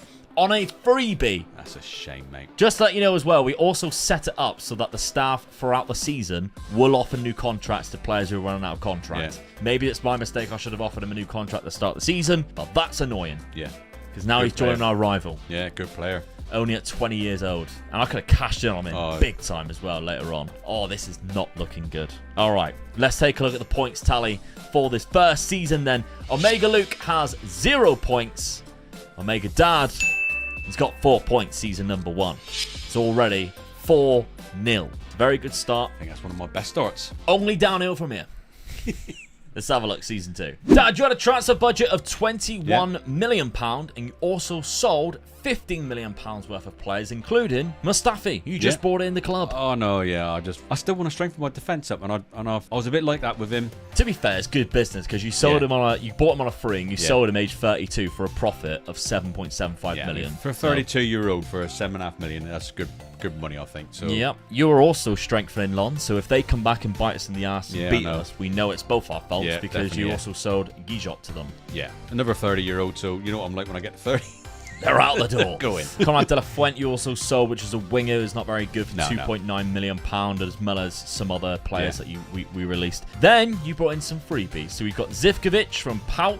Yeah, I'm thinking of changing formation. So I'm going for wide players. So this is my thinking in my head. So after a couple of wide players here. So this is one of them. So there's one of them, Zivkovic. He looks quite good. Yeah, another free transfer in Davison Sanchez, which is one of the reasons why you sold the 2 centre backs. Yes, finally got a Spurs player in. I think it's the only reason why he signed on him. A freebie. Because he was like, oh, he's not that good, but he did play for Spurs. Yeah. So I'm happy with that. I'm happy with that signing. That's a good signing for me. From Frosinone, you brought in Marquisia. Yeah. Backup left back.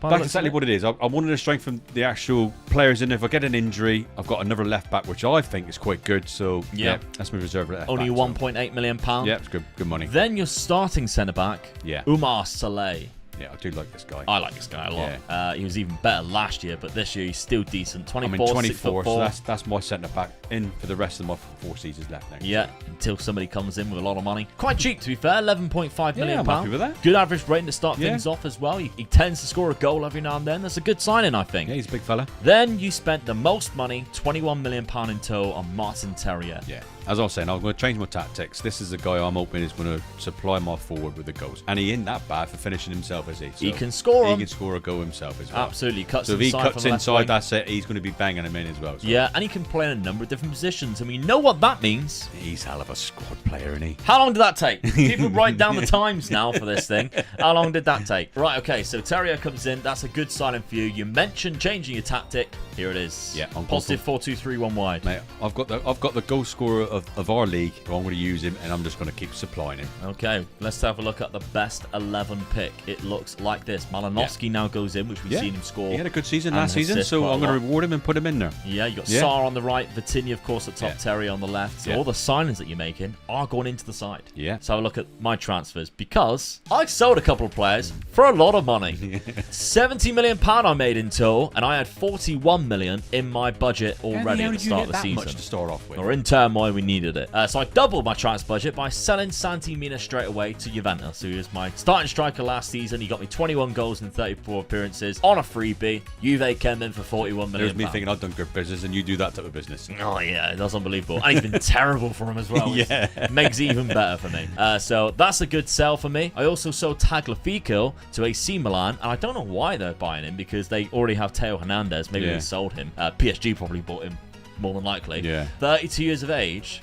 And I sold him for $25 million. I mean, I'm sat there watching this, and I'm going, I can struggling to sell players, and he's going, oh, someone's put an offer for $25 million for this player. And I'm thinking, why don't anybody buy my players like that? Genuinely, I couldn't believe it. I was like, bloody hell, that's $25 million off the offer. But other than that, though, let's have a look at the players that I brought in, because that allowed me to spend quite a lot of money. So, bought a free transfer myself, Renato Tapia, who can play centre-back, CDM, not bad at all. And also, Anthony Rout, who's a really good centre-back on the game, French as well, from Toulouse. to lose on a freebie, I think that's a great signing. Yeah, definitely, yeah. Then, this is arguably my signing of the summer. Oh, I couldn't believe this signing. Robert Sanchez for £3 million. You were so excited when this bike just popped up for £3 million. Well, I just know how much you love cheap goalkeepers. Yeah, I do, yeah. So picking him up for that price. 26 years of age. That's your keeper set, you know, innit? Yeah.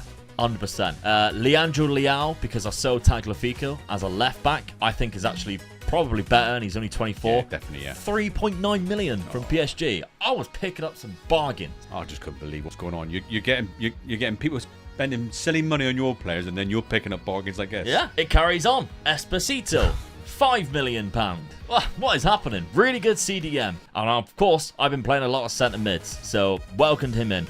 Needed a good right back. Sedilia come in. £7.5 million. Again, he's French as well, so he fits this league quite nicely. He used to play for Metz. Another young lad as well. That's good. Yeah, £7.5 million. I'm happy with that. Yeah. Then I started to spend a little bit more money, a little bit more cash. We gave too many players to Lons, including my centre attacking midfielder for free. So I bought their centre attacking midfielder. Fair enough. David Pereira da Costa. I like him. He's good. He's better than Cherky right now. Might not be better than Cherky in about 5 years' time, but still, I like him for now. That was a big loss for you, wasn't it? Yeah, I was really annoyed with that, to be fair. 23 years old. Yeah, happy with that signing. Kalamuendu. Oh, yeah. Another French player. Another youngster. What a striker, too. Yeah, he is fantastic. Likes beat the offside trap. Has good pace. Good off the ball. Great finishing and dribbling ability.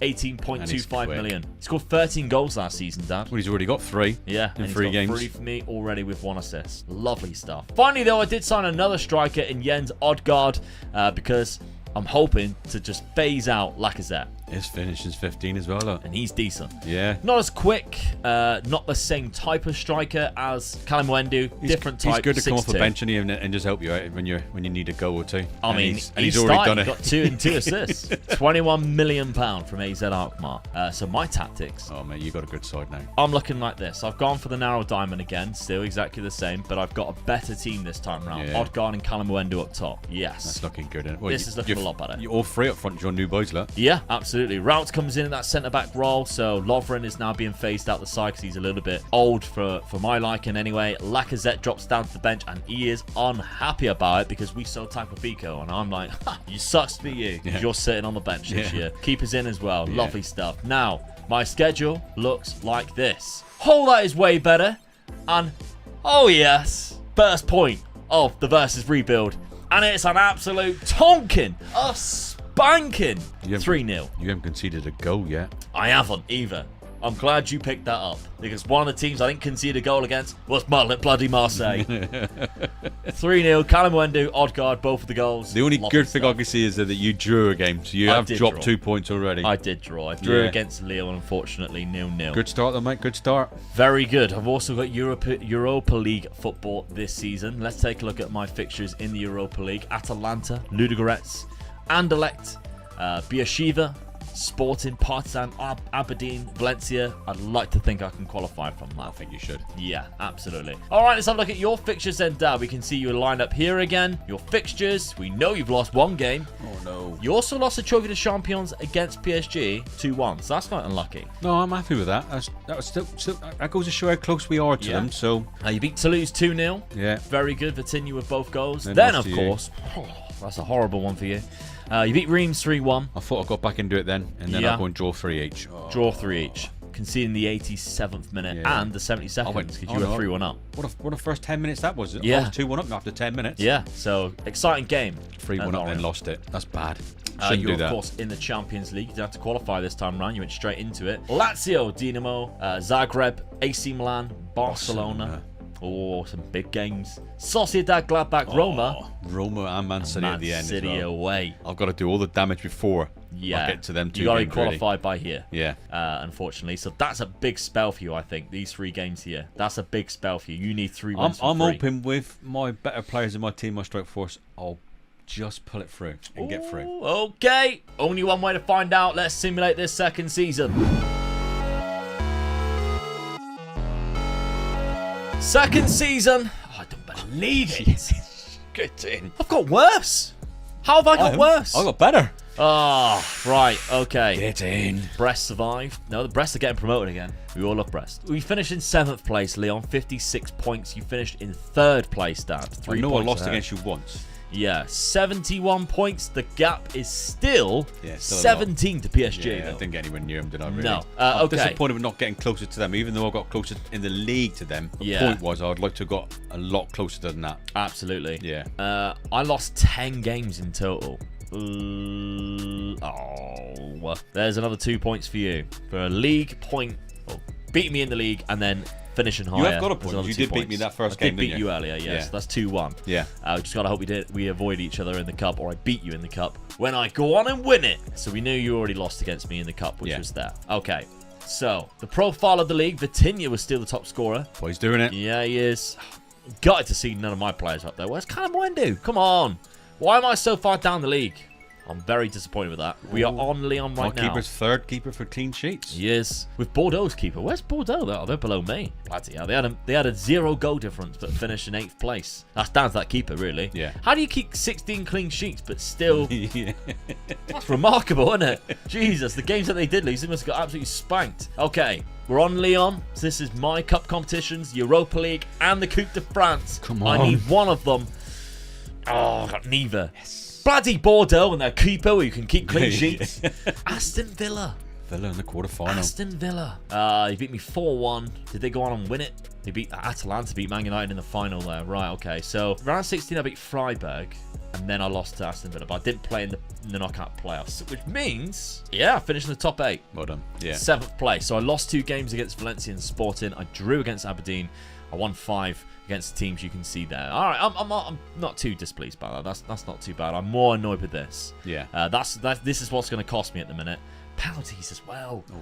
I'm usually so good in the bloody cups. Can't see your team there, though. I'm just thinking that. I'm not there, am I? You're not there. I got knocked out hell of an early. Which means 10th round, PSG. Oh. You qualified for the Champions League, though, and got to the quarterfinal. Oh, that's unlucky, isn't it? Come That against is Real unlucky. Madrid in the... I mean, look at that. I comes up in PSG in the early rounds of the Cup, and then Real Madrid in the quarterfinal. Yeah. So 10th round, you're knocked out by PSG 4-0, unfortunately. Quarterfinal of the Champions League, you got to, Dad. 6-1 on aggregate, but that's They just Real didn't, Madrid. they didn't just beat me, did they? Yeah, so they're what was the other best teams team in in the there? game. So, some good teams there as well. Yeah. So, would Yeah. I have gone any further? I don't know. In the league phase, you finished in the playoff situation, 12th place, Right so you behind lost Barcelona. 1 game against Man City. Oh, I lost the 1 game. Yeah. Oh, I'm pleased with that. You drew 3, Gladbach, Sociedad, which is the 2 which stopped you, I think, from going into the top there, and Milan. But you won 4. You beat Barcelona. You beat Roma 7-1. That's a disgrace. Yeah. Hey, you also beat their rivals. Jose Mourinho. Who? No. It's cocky here, isn't he? For someone who hasn't won one of these yet. Lazio, you also beat them away. So that's 2 good results against 2 Italian clubs, though. And everybody always says, can you do Roma Lazio? I love all the suggestions, by the way. All the good ones, we're keeping for FM24. Yeah, we're not. All these good ones that you're asking us to do, we're doing them. We're going to do them. We're going to do them. Not just yet. But we might as well save them for the new game. Because right now we want the newest database, etc. So we're doing the ones that, you know. Yeah, like this was a perfect opportunity for us to do this one, I think. Yeah. We've got one coming that a lot of people have been asking for that we are going to do next. Don't you worry about it. That's a good start for you. Then you went into the knockout playoff and you beat Club Brugge 4-0 in that. Round of 16, you beat Napoli. Another Italian side. 8-4. The top 3 Italian sides off. Done. Yeah, Italian teams hate you right now, and understandably. And then, of course, you got to Real Madrid in the quarterfinals. Really good stuff in you, Dad. To be honest, I can only praise you. Unfortunately, in the cup, but you're holding your own in the league. I'm really letting the side down here. 45 goals from Vitinha. That's probably the reason why. And he's wanted, so we won't see him no longer. No, He's Real at Madrid Real as well, Madrid. You don't normally say no to Real Madrid, do you? You don't. No, there's not many times Real Madrid come and go, I think I'm going to stay at Marseille. Well, the thing is, they got the money to offer you the money as well, and when it comes in at some silly figures as well, it's hard to say no on it. That was a good signing for you, Dad. 19 goals and 17 assists with a very good average rating. Martin Terrier. Happy with that. 16 goals from Amin Harit, coming off the bench most of the time. Yeah. Fantastic from I'm happy him. with that, yeah. And 10, it was 17 assists from Malinowski. I'm happy with that because that guy's 32, just sat there in that little row behind my strikers. You act like 32-year-olds are in like wheelchairs. Oh, I know that. I mean, nowadays, what's his fitness, natural fitness? 16. So he is really good, really. Yeah. So, I mean, you can look at players now, anything up to about 35 now, really. Yeah, and they're still, at their Which peak. I'm only just learning and doing now, aren't I? Yeah. Okay, so your transfer budget for next season, Dad, is £29 million. It's a little bit better for me then. A little bit better. Let's take a look at my squad. I had... that's really low. 21... See the disappointment just ooze out of me, can you?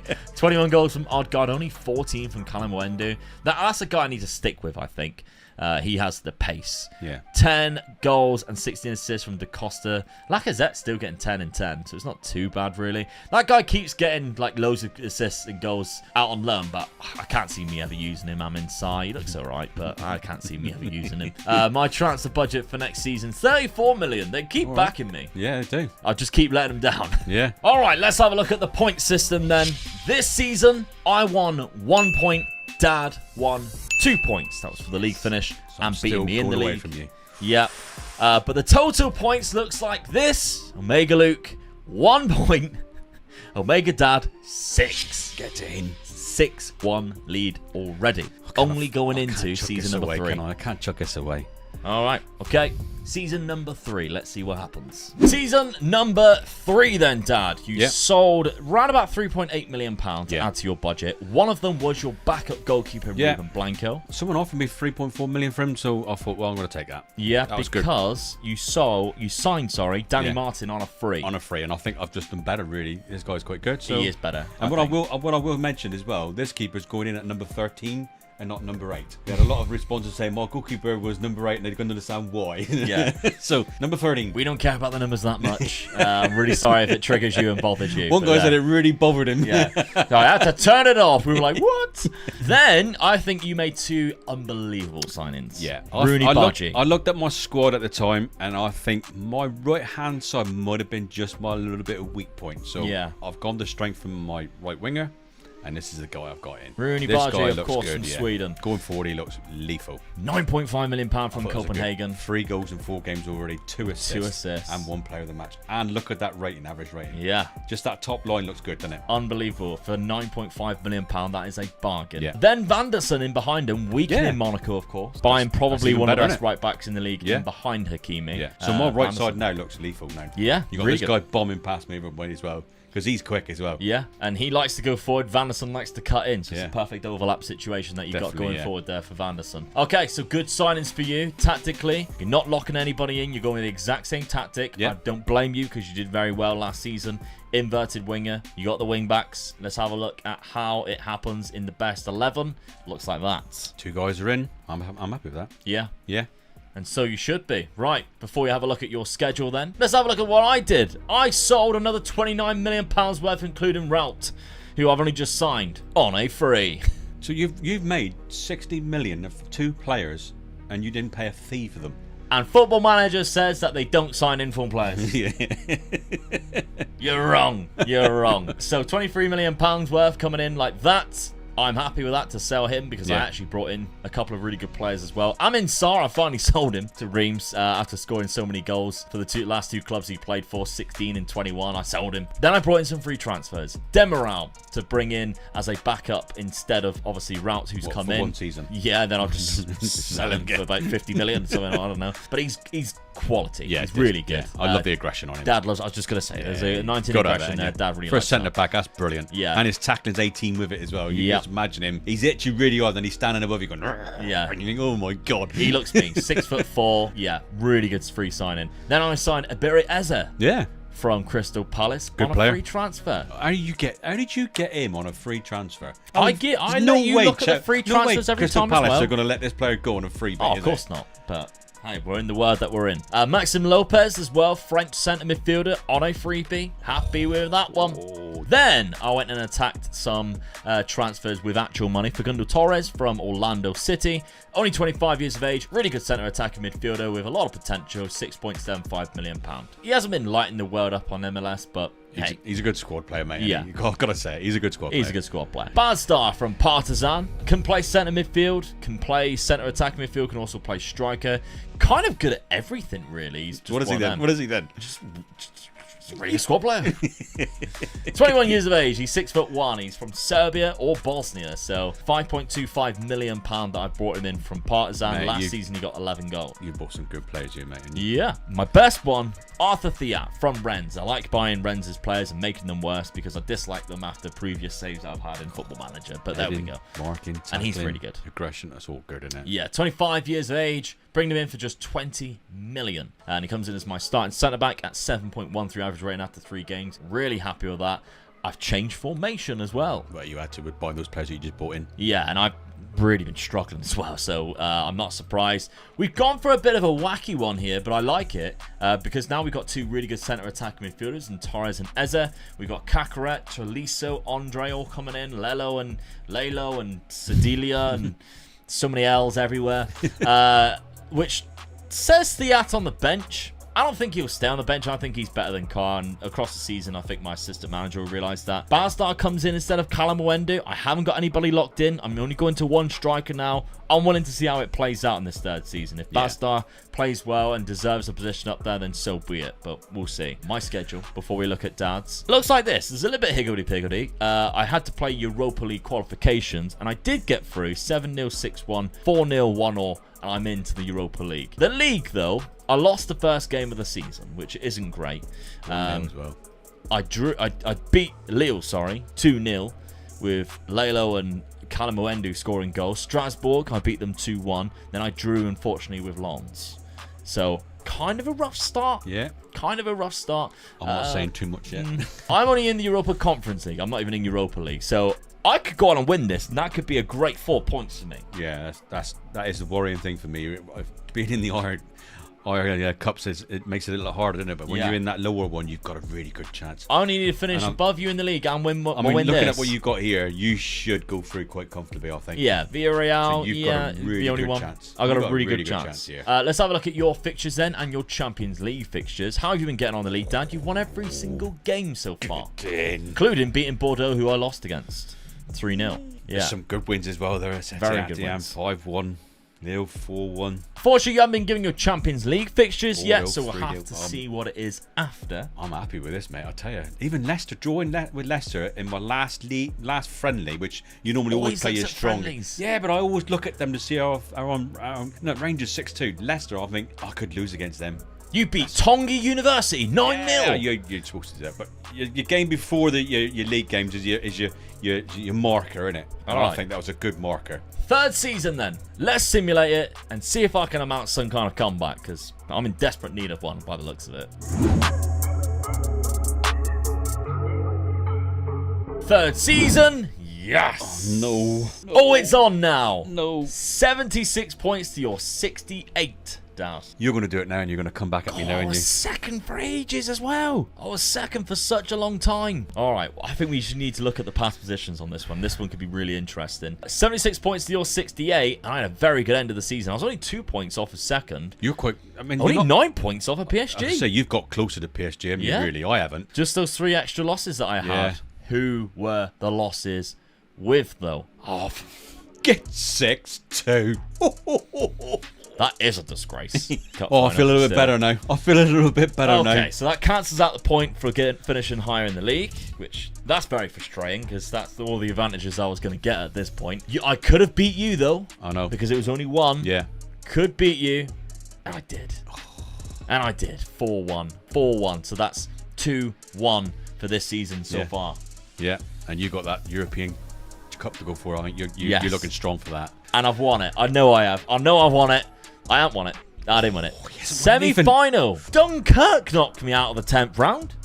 Who? It's one of my favourite films, to be fair. Yeah, definitely. Yeah. I absolutely love that film. Yeah, it was a good film, yeah.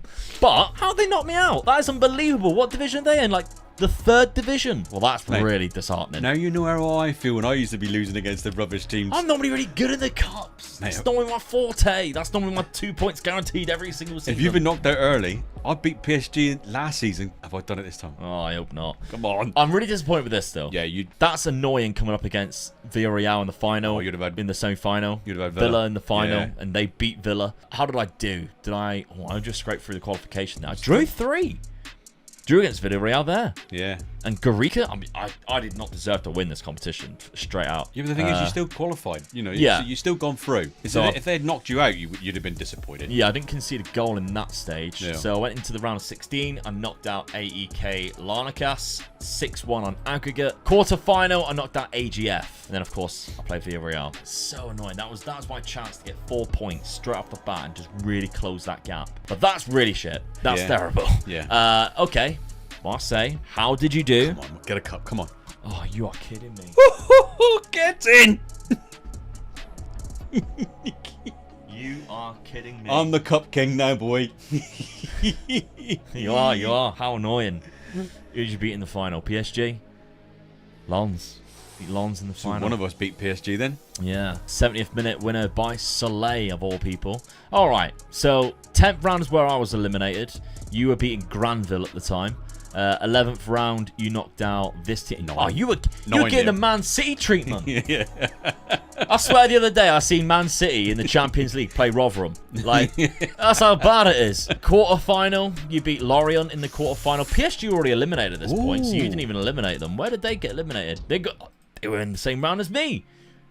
Lens, who you met in the final. Yeah. So you beat the team who eliminated them. In the semi-final, you knocked out Nice. That was a Nice win in the semi, that one, wasn't it? 2-1 nils though. Boring ass cup tie, wasn't it?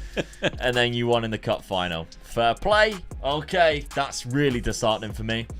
Goals wise, 55 and 46 for Vitinha. Still at the club. And he's still wanted again by Real Madrid. Oh, come on, just I come don't in like with seeing an it. I don't like infeasible seeing offer. it. 25 goals from Terrier is insane, by the way. From a winger, that's incredible. Rooney Bargi with a really good 14 and 22 as well. That's got to be really good for you to see. And Malinowski still with 15 assists, so he's still putting in the work there in that centre attacking midfield position, despite being 33 and, according to Dad, not being able to walk. Your transfer budget for next season is 31 million. Ooh, they're backing me again. It is. The squad statistics for me, 2 players on 28. That's good. I don't mind that. No. The fact that Callum Wendu came off the bench most of the time and still scored 28, that tells me I might need to be starting him a little bit more. So 28 goals from Bazdar. Has he got any better? He still looks all right.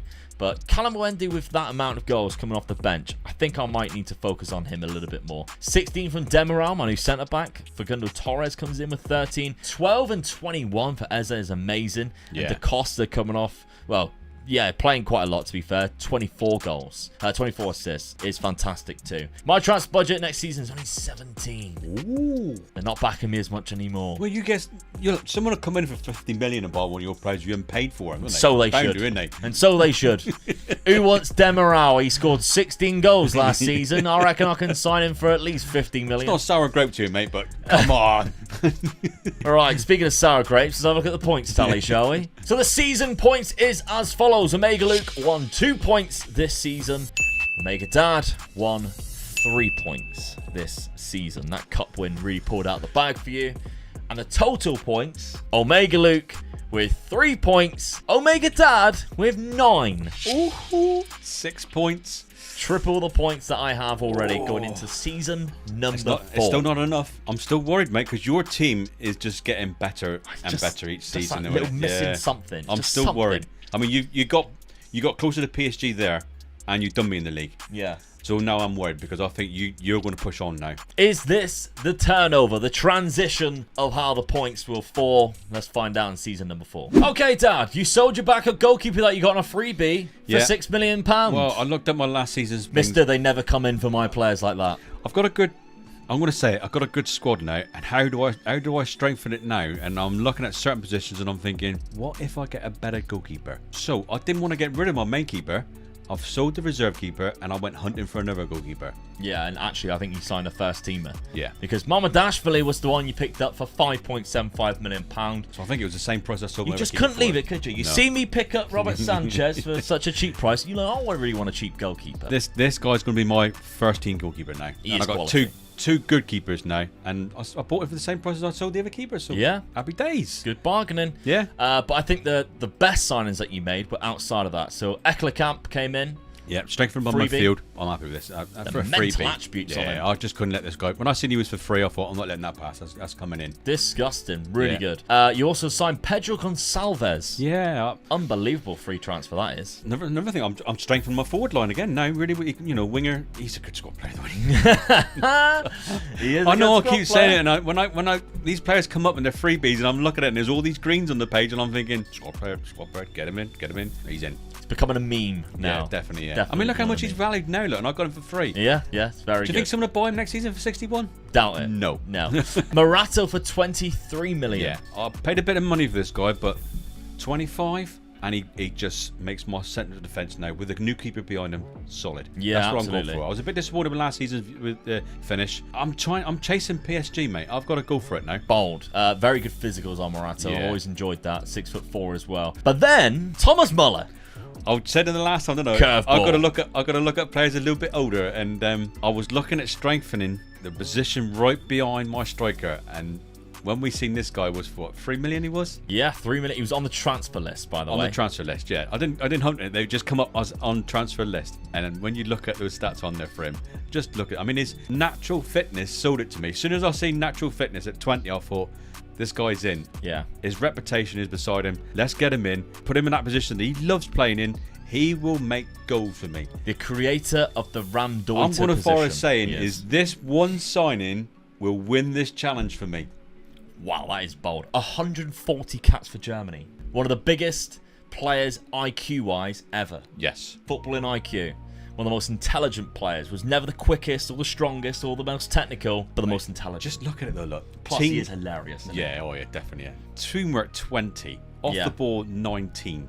Anticipation 20. Natural Phenomenal. fitness 20. At 36 years of age, I was mad not to buy him. So, get in. I cannot believe you signed somebody over the age of 35. I just cannot believe it happened.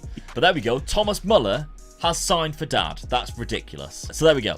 Good signing for you. And your tactic, still the same as what it was before. You didn't change it despite finishing lower than me in the league. Well, why should I? You I won bought, the cup. I bought better players for the positions that I'm for this Yeah. formation. And you won the cup. And I won the cup, yeah. Your best 11 looks like this. Thomas Muller goes in there. There he Gonçalves goes on the left. Vitinha, Baji, which means Terrier goes down to the bench. Yeah. How good was he last Oh, season? yeah, So your definitely, squad yeah. now is Yeah. it's got a lot of depth in it. Ekkelenkamp and Guendouzi in centre mid. Obviously your back line. Look at my back Really line, good. though. It's got to be the best back line in that league, I think. Yeah, very strong Brazilian in Yeah. there. Like, you got 3 of your 4 defenders. And my are keeper Brazilian. straight in as well. So Yeah. I'm happy with Okay. that. I'm happy with that. I'm worried because that's really good, and I'm like, oh, am I supposed to get better than this?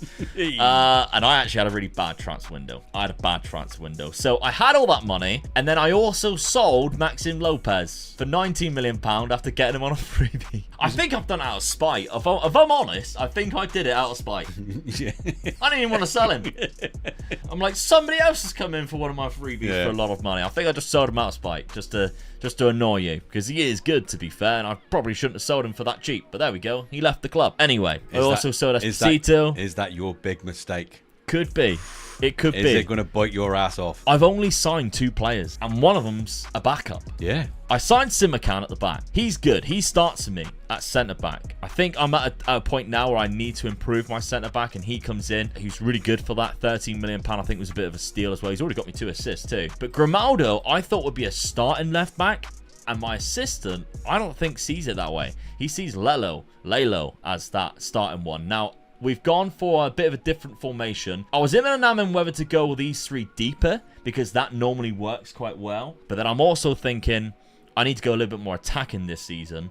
So I've gone for the Christmas tree formation, but with them a little bit further up. I might have to change that. I don't know. We'll see how it plays out, because I was toying with it all preseason and going into the first few games of the season. But yeah, I mean, Grimaldo goes in here, but every time we were doing best pick, quick pick for the games, it was putting Lalo in. I mean, your left side is really good, isn't it? Yeah, I mean, Eze even drops down to Mazzala role Yeah. here. So that's saying something. Torres and Pereira da Costa and Bazdar. But as you've seen, I had Callum Owendu in that position. I want him playing every single game. Yeah. That's the role that I want him playing. So, I don't know. We'll have a look at my schedule first then, because it has been going well for me, despite me messing around a little bit with the formation each time. 3-1 against Nantes, which is a good result, to be fair. Yeah. Beating Monaco 1-0. Good result. Yeah, with Bazdar scoring 2. Then beating Bordeaux 6-2, which was when I think I nailed in this tactic. And I was like, right, okay, we're good to go. And then I ended up drawing against Rennes. But to be fair, Scottish goal scorer Scott McTominay did score against me. Yeah. So it's understandable. As soon as I seen Scott McTominay, I thought, well, I am conceding. He's a top striker, isn't he? Top striker. Exactly. So couldn't score against England, though. That's PSG's your next game as well. PSG is my next game. I'm in the Champions League, which I think is my first time in the Champions League. I can't quite remember. I might have been in it in Season 2, where we're a bit all over the place at the minute. But anyway, Champions League, my fixtures, they are looking difficult. Roma, Borussia Dortmund, Man City, Barcelona. It's just the ending. I might be able to win a few games. Yeah. So hopefully that happens. I mean, Aston Villa obviously are in there because they won They must have done really well in the Premier League because they were in the Europa Conference League losing to Villarreal, so they must have done really well in the Premier League. That is a tough one. Let's have a look at your team then. You've played a lot of games. No. Not doing very well now, am I? Well, you won the Trophy de Champions. Oh, beat PSG. You beat PSG 3-1. That was a good start then, really. Yeah, wasn't it? you knocked out the champions in the playoff path of the Champions League 4-0 and 4-0. Then you played Galatasaray, beat them 4-0 in the first leg, which allowed you to rotate where you only lost 1-0, so you went through, obviously. But you did draw against Lorient 2-2. You then drew against PSG, which, to be fair, really good result. Scoring a late goal too. So really, I'm helping us here because they're dropping points. Yeah. Unfortunately, I could have done with beating them, but... By the way, the team that they are building is incredible. Obviously, they've got Mbappe, but they've now got Wilfred Gnonto. They've got Kvaratskhelia. That's coming. Jamal Musiala. That's coming. And their transfers that they're just spending is just ridiculous. Kieran Tierney's like a backup for them. They spent 198 million the season before that. Although they did sell 191. How can you compete against that? Yeah, this is 171 the season before that. Walter Peters from Southampton as well. Yeah, I mean, Jamal Musiala, £78 million. So they are spending a lot of money. They're becoming very difficult for us to actually catch up. But there we go. So anyway, you drew against them, which is a great result, but then you lost against Reims 3-2. That's where you can't afford to do something like that, can you? No. You draw against me in PSG, then you lose your next league game. You shouldn't be doing it. Fortunately for you, though, Dad, Vitinha is around, and he still plays for you instead of Real Madrid. 6-0, he scored all 6 That's against hell of Saint a boost for him. 100%. Okay, your Champions League fixtures. Juve, Benfica, Ludogorets, Besiktas, Wolfsburg, Bayern, Real Betis, Arsenal. I'm happy with that. Favourite team? Yeah. I'm happy with that. I'm quite confident I'll go through there. All right. Even after beating Arsenal, I'll go through. We'll see. Season number 4. Let's simulate it. I need to win something big here. Come on. Okay, it finishes up. Oh, yes, get in. Marseille in 3rd. Lyon in 4th. How annoying. I was so confident going into that season. I really was. I wasn't. Was I confident? I don't know. My team looked good. I just didn't maybe spend enough money. But I thought I'd still do better than you in the league after last season. Yeah, definitely. I thought you were going to be at least 2nd. Yeah, that's really frustrating. Okay, right. Now you lost. PSG didn't lose a game. So didn't lose a game. Really? I was the only team that beat them, and that was in the cup game. Trophy of Champions, yeah. I mean, they might lose in the actual cup, but yeah, they absolutely blasted the league with 0 losses. That's insane. There's not a lot you can do with that. Really. No, I mean, we really. did say this at the beginning of the video. Yeah. It was all about getting 2nd and 3rd or trying to get close to them. Okay, Marseille, Dad, you had 5 losses. I had 8. So you got 1 point for finishing higher than me in the league. Yes! And I have a point for beating you in the league. That's lovely. You also lost 8-2 to PSG, by the way. Disgrace. I lost 8 games, and not one of them was against Marseille, which means it's 1-1. 1-1 for this one so far. Come on. I need that cup win. If I get that cup win, it gives me a good standing to then overtake you in that final season. We're on Lyon right now. Competitions, 9th round, which is absolutely atrocious. That's the first round. That's the first round you get entered in. Is it? It is. How's teeth, eh? Round of 16 by Ajax as well. Okay. So I can only improve on this video. Come on. Let's find out how you did in the competitions. 11th round. 11th round. And I got knocked in the quarter-final of the Champions League. By the same team that knocked me out. They knocked me out the round before that. That's a bad result for you. So I won the first game 5-1. And then I lost 5-0. How have you pulled that off? That was impossible to lose. How can I go into a game winning 5-1 in the Champions League quarter-final? That was impossible. I went in extra time. Look how late all their goals were. Oh my God. No, they scored 4 goals after 18 minutes. In the 80th minute of the second leg, you were 5-1 up and you didn't qualify. That's amazing. I'm trying to think of a new word, but I'm just going to go with disgraceful. I just can't think. Oh no. That is amazing. How have you pulled that off? They scored 4 goals in 9 minutes in the last 10 minutes of them. I'm going to sell that, keeper. That is terrible. No. Have you? I smell match fixing in France. Have you seen who scored the last goal as well? Bergwijn. Ex-Spurs. Lovely stuff. Lovely stuff. Oh, that's made me so happy. That's made me very happy. Round of 16, they knocked me out. No, I got knocked out by Valencia. I don't know why I thought I got knocked out by Ajax. I got knocked out by... No, I did. Sorry.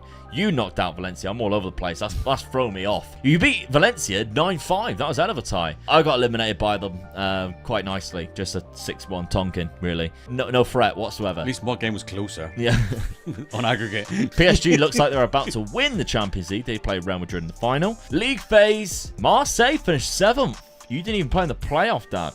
I did because I finished 14th. I lost 3 games, Copenhagen, Man City, and Barcelona. I drew against Celtic, and I won 4.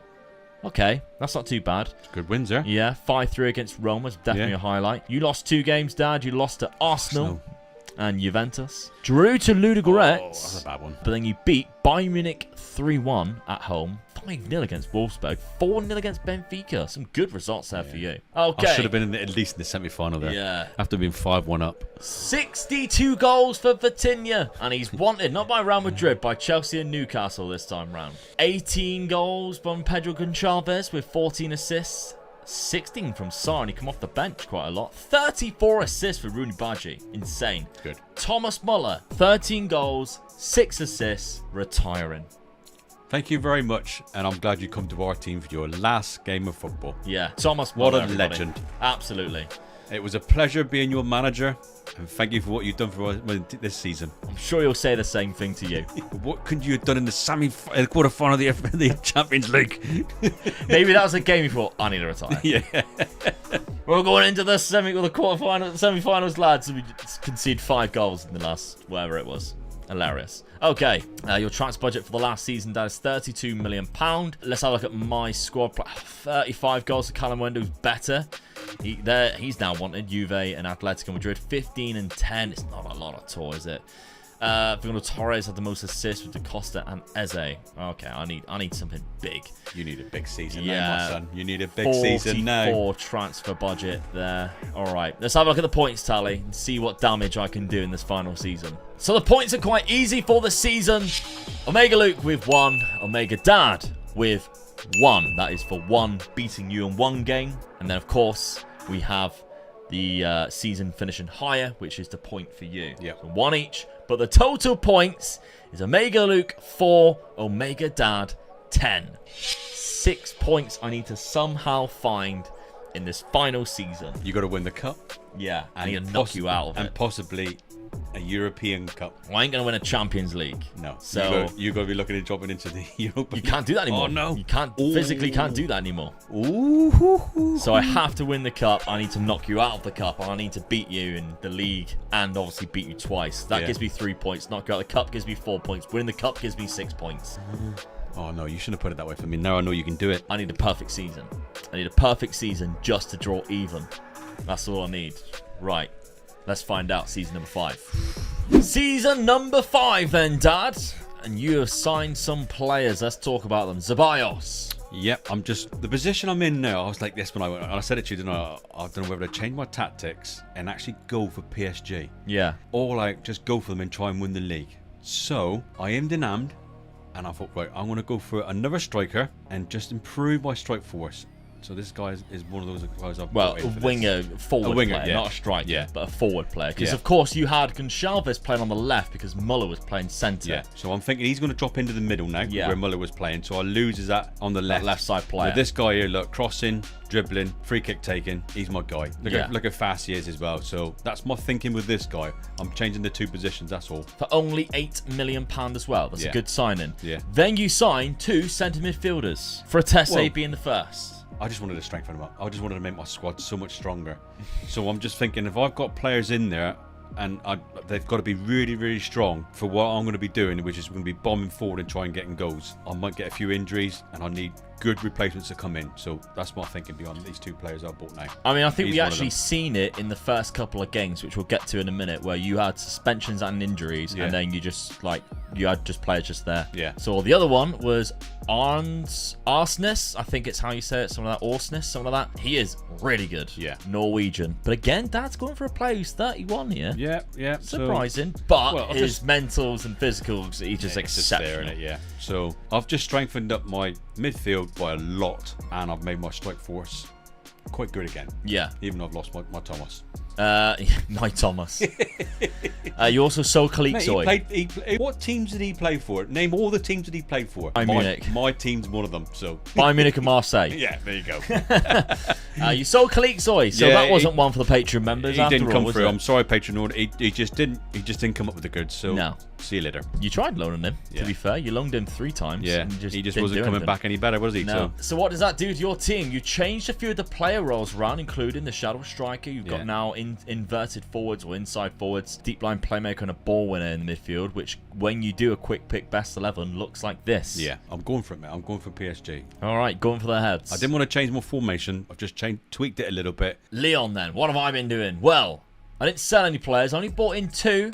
As you can see at the end of the season, so the last 2 seasons, I've only brought in 4 players in total. So very unlike me, to be honest. Onyedika was the first player I brought in, halfback. That's what I was looking for. I wanted to change my player roles. I brought in a halfback in Onyedika. Raphael Onyedika, £25 million from Club Brugge. Good player, to be fair. And then Mukiele, I needed a better right back. I didn't have a right back. He's not as good as what... Has all his attributes gone down since I bought him? What's happened here? He looks like a terrible player now. He looked all right when I went to sign him. £30 million. I was just thinking, that's not the same player I bought, is it? I think you still had tears in your eyes because you were losing. £30 million. I've brought him many years, actually. Quite a good right back. But there we go. Maybe all his attributes have dropped since I've signed him. I think he picked up some kind of injury. Anyway, tactically, I look like this. I have changed it. Remember how I said I'm going to go for the 3 in midfield further back now instead. So that's what I've changed. I've changed them to Volantes on attack, which I love the most, and then that halfback role. So other than that, all stays the same. My best 11 pick puts it like this. So Onyedika actually doesn't go into the halfback role, even though I signed him for that. He goes into the Volante role,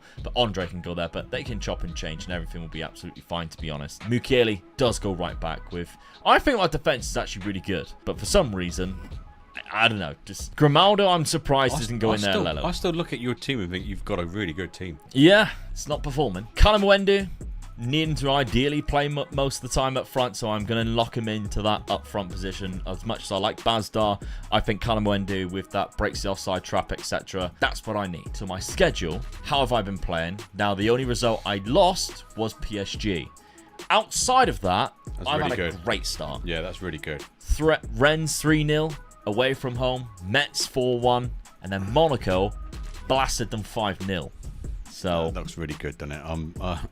big time. I'm quietly nervous. I need the full 6 points though. Champions League fixtures: Borussia Dortmund, Slavia Prague, Ajax, Real Madrid, PSV, Copenhagen, Juventus, and Manchester City. Marseille. Your schedule, and you've dropped some points already. No. Lens and Stade Reims, a 1-1 and a 2-2, Dad. That's bad. You got a Desmond Tutu in there. 3-1 win against Angers, a 4-1 win against Guingamp. I haven't played anybody in the top flight really, have I? You haven't. So, Lens is quite good, to be fair. Champions League, you got Newcastle, Milan, Sevilla, Young Boys, Juventus, Bayern Munich, Dortmund, and Besiktas. I've got a better chance than you, I think. Yeah, you should go through that group. Yeah. I think there's a good spell there that you can. All you need to beat one of the big guys, and you'll be laughing all the way through to get eliminated by me. We'll see. 5th and final season with the points at 4 to 10. I need a miracle. I ideally could knock you out of this. That would be brilliant. Then that gives me an extra 2 points straight off the bat. But we'll see what happens. 5th and final season. Let's see it.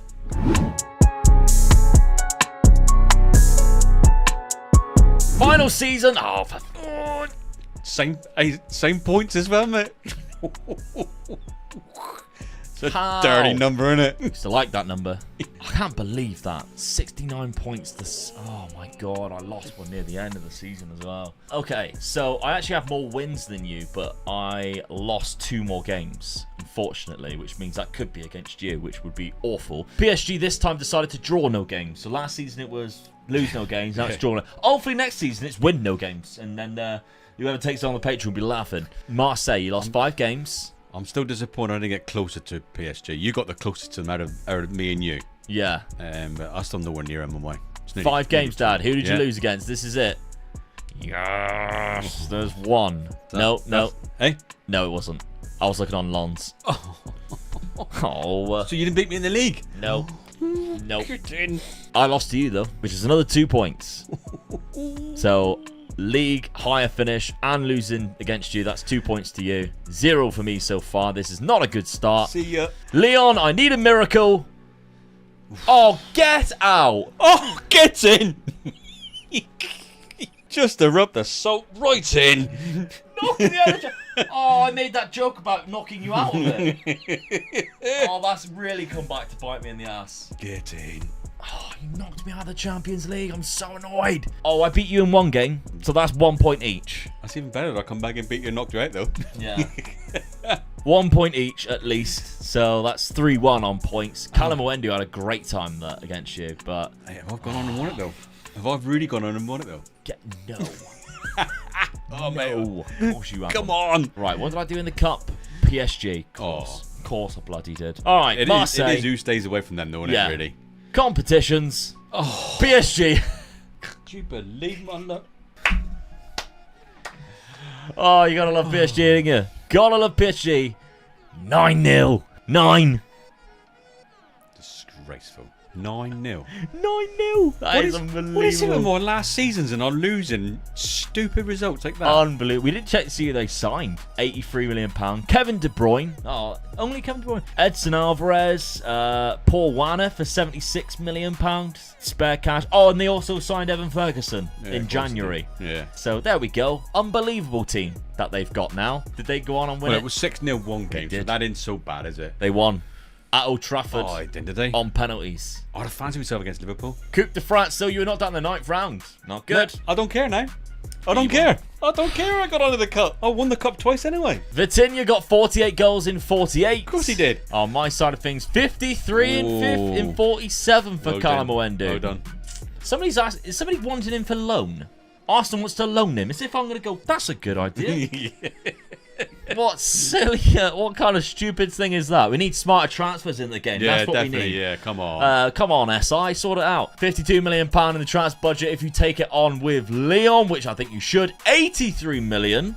Come on. £83 million. It's not because you sold a player either. £83 million in your transfer budget next season. That is hilarious. That's so funny. Hey, that sets it up though for the patrons, doesn't It does, doesn't it? That gives you a Patrons really, and channel members. Look at the two teams we got. We think personally our teams are really good. Yeah, now. we are really struggling to see who we would sign. And then to have a budget like that, that's good, isn't it? All right, let's get it over and done with. Come on, let's tell us the points. Omega Luke got 1. Omega Dad got 3. Beat me in the league, beat me in the Champions League, and finishing higher in the league. The total points is Omega Luke 5, and the winner.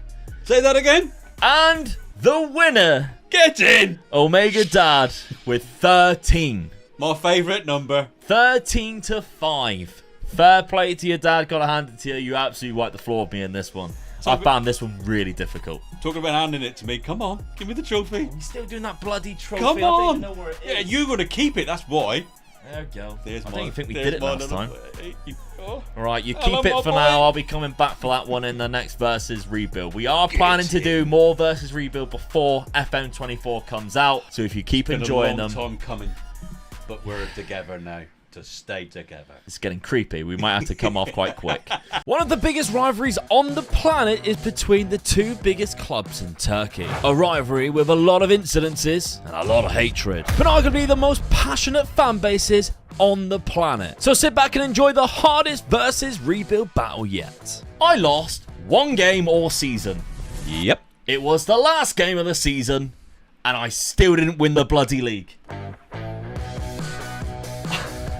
That is so outrageous. Dad, the Intercontinental Derby is the last one we're doing as a Versus Rebuild on FM23. We've had a lot of people asking us to do this one, so here we go. We're going to do it for you. Now we have a point scoring system that we stick with in these Versus Rebuild, and it is as follows. We get 1 point for a higher league finish, and that is without winning the league. So if one of us doesn't win the league, then the person who finishes higher gets that 1 point. We also get 1 point for a victory over each other, and that is in any competition, league, cups, even super cups, or if we find ourselves against each other in European competitions. 2 points for a domestic cup win. You have to win the cup in the domestic league, and you get 2 points for doing it. 3 points though for a domestic league win. Of course, you don't get the 1 added point for the higher league finish, but you get 3 points in total. And it is 4 points for a Europa League or a Conference League win, which of course is European competition, but it is 6 points if you win that coveted Champions League. Let's take a look at the transfers Dad has made in this first season, because he has made a couple. Cohen Casteels has come in, Dad. You know what I'm like for looking at my squad? So if I don't like the goalkeeper, I've got to get a goalkeeper in. It's always the first position I look at. This guy, I have signed him a few times. I do like him. I've got him in. He didn't like Livakovic. They got Livakovic. He didn't like him. No, I thought this keeper was better. Yeah. Then you've also brought in this man as a centre-back. Yeah, I thought I was very weak in the centre-back position as well. So didn't have a lot of money to spend. So these two players I've got in is just sort of just to seal me up a little bit. And now hopefully I've got a good strike force. Yeah. I was happy with my going forward. My defence I wasn't very happy with. So £7 million on that man there. Now, a lot of the restrictions in the Turkish league, we kind of worked out, means that we have to play 3 Turkish players in our starting 11. yes. Dad's tactic looks like this. Yeah. I know.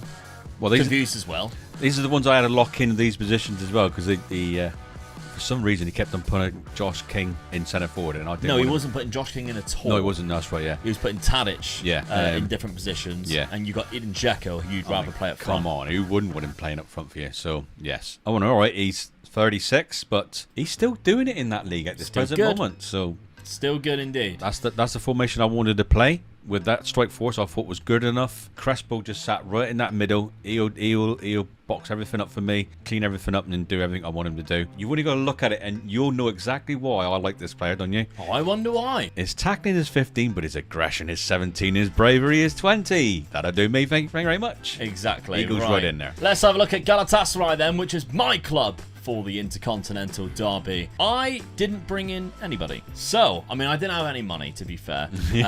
But they did bring in quite a lot of players in this transfer window already, which I was very happy with. I mean, did Mauro Icardi really move for £50 million?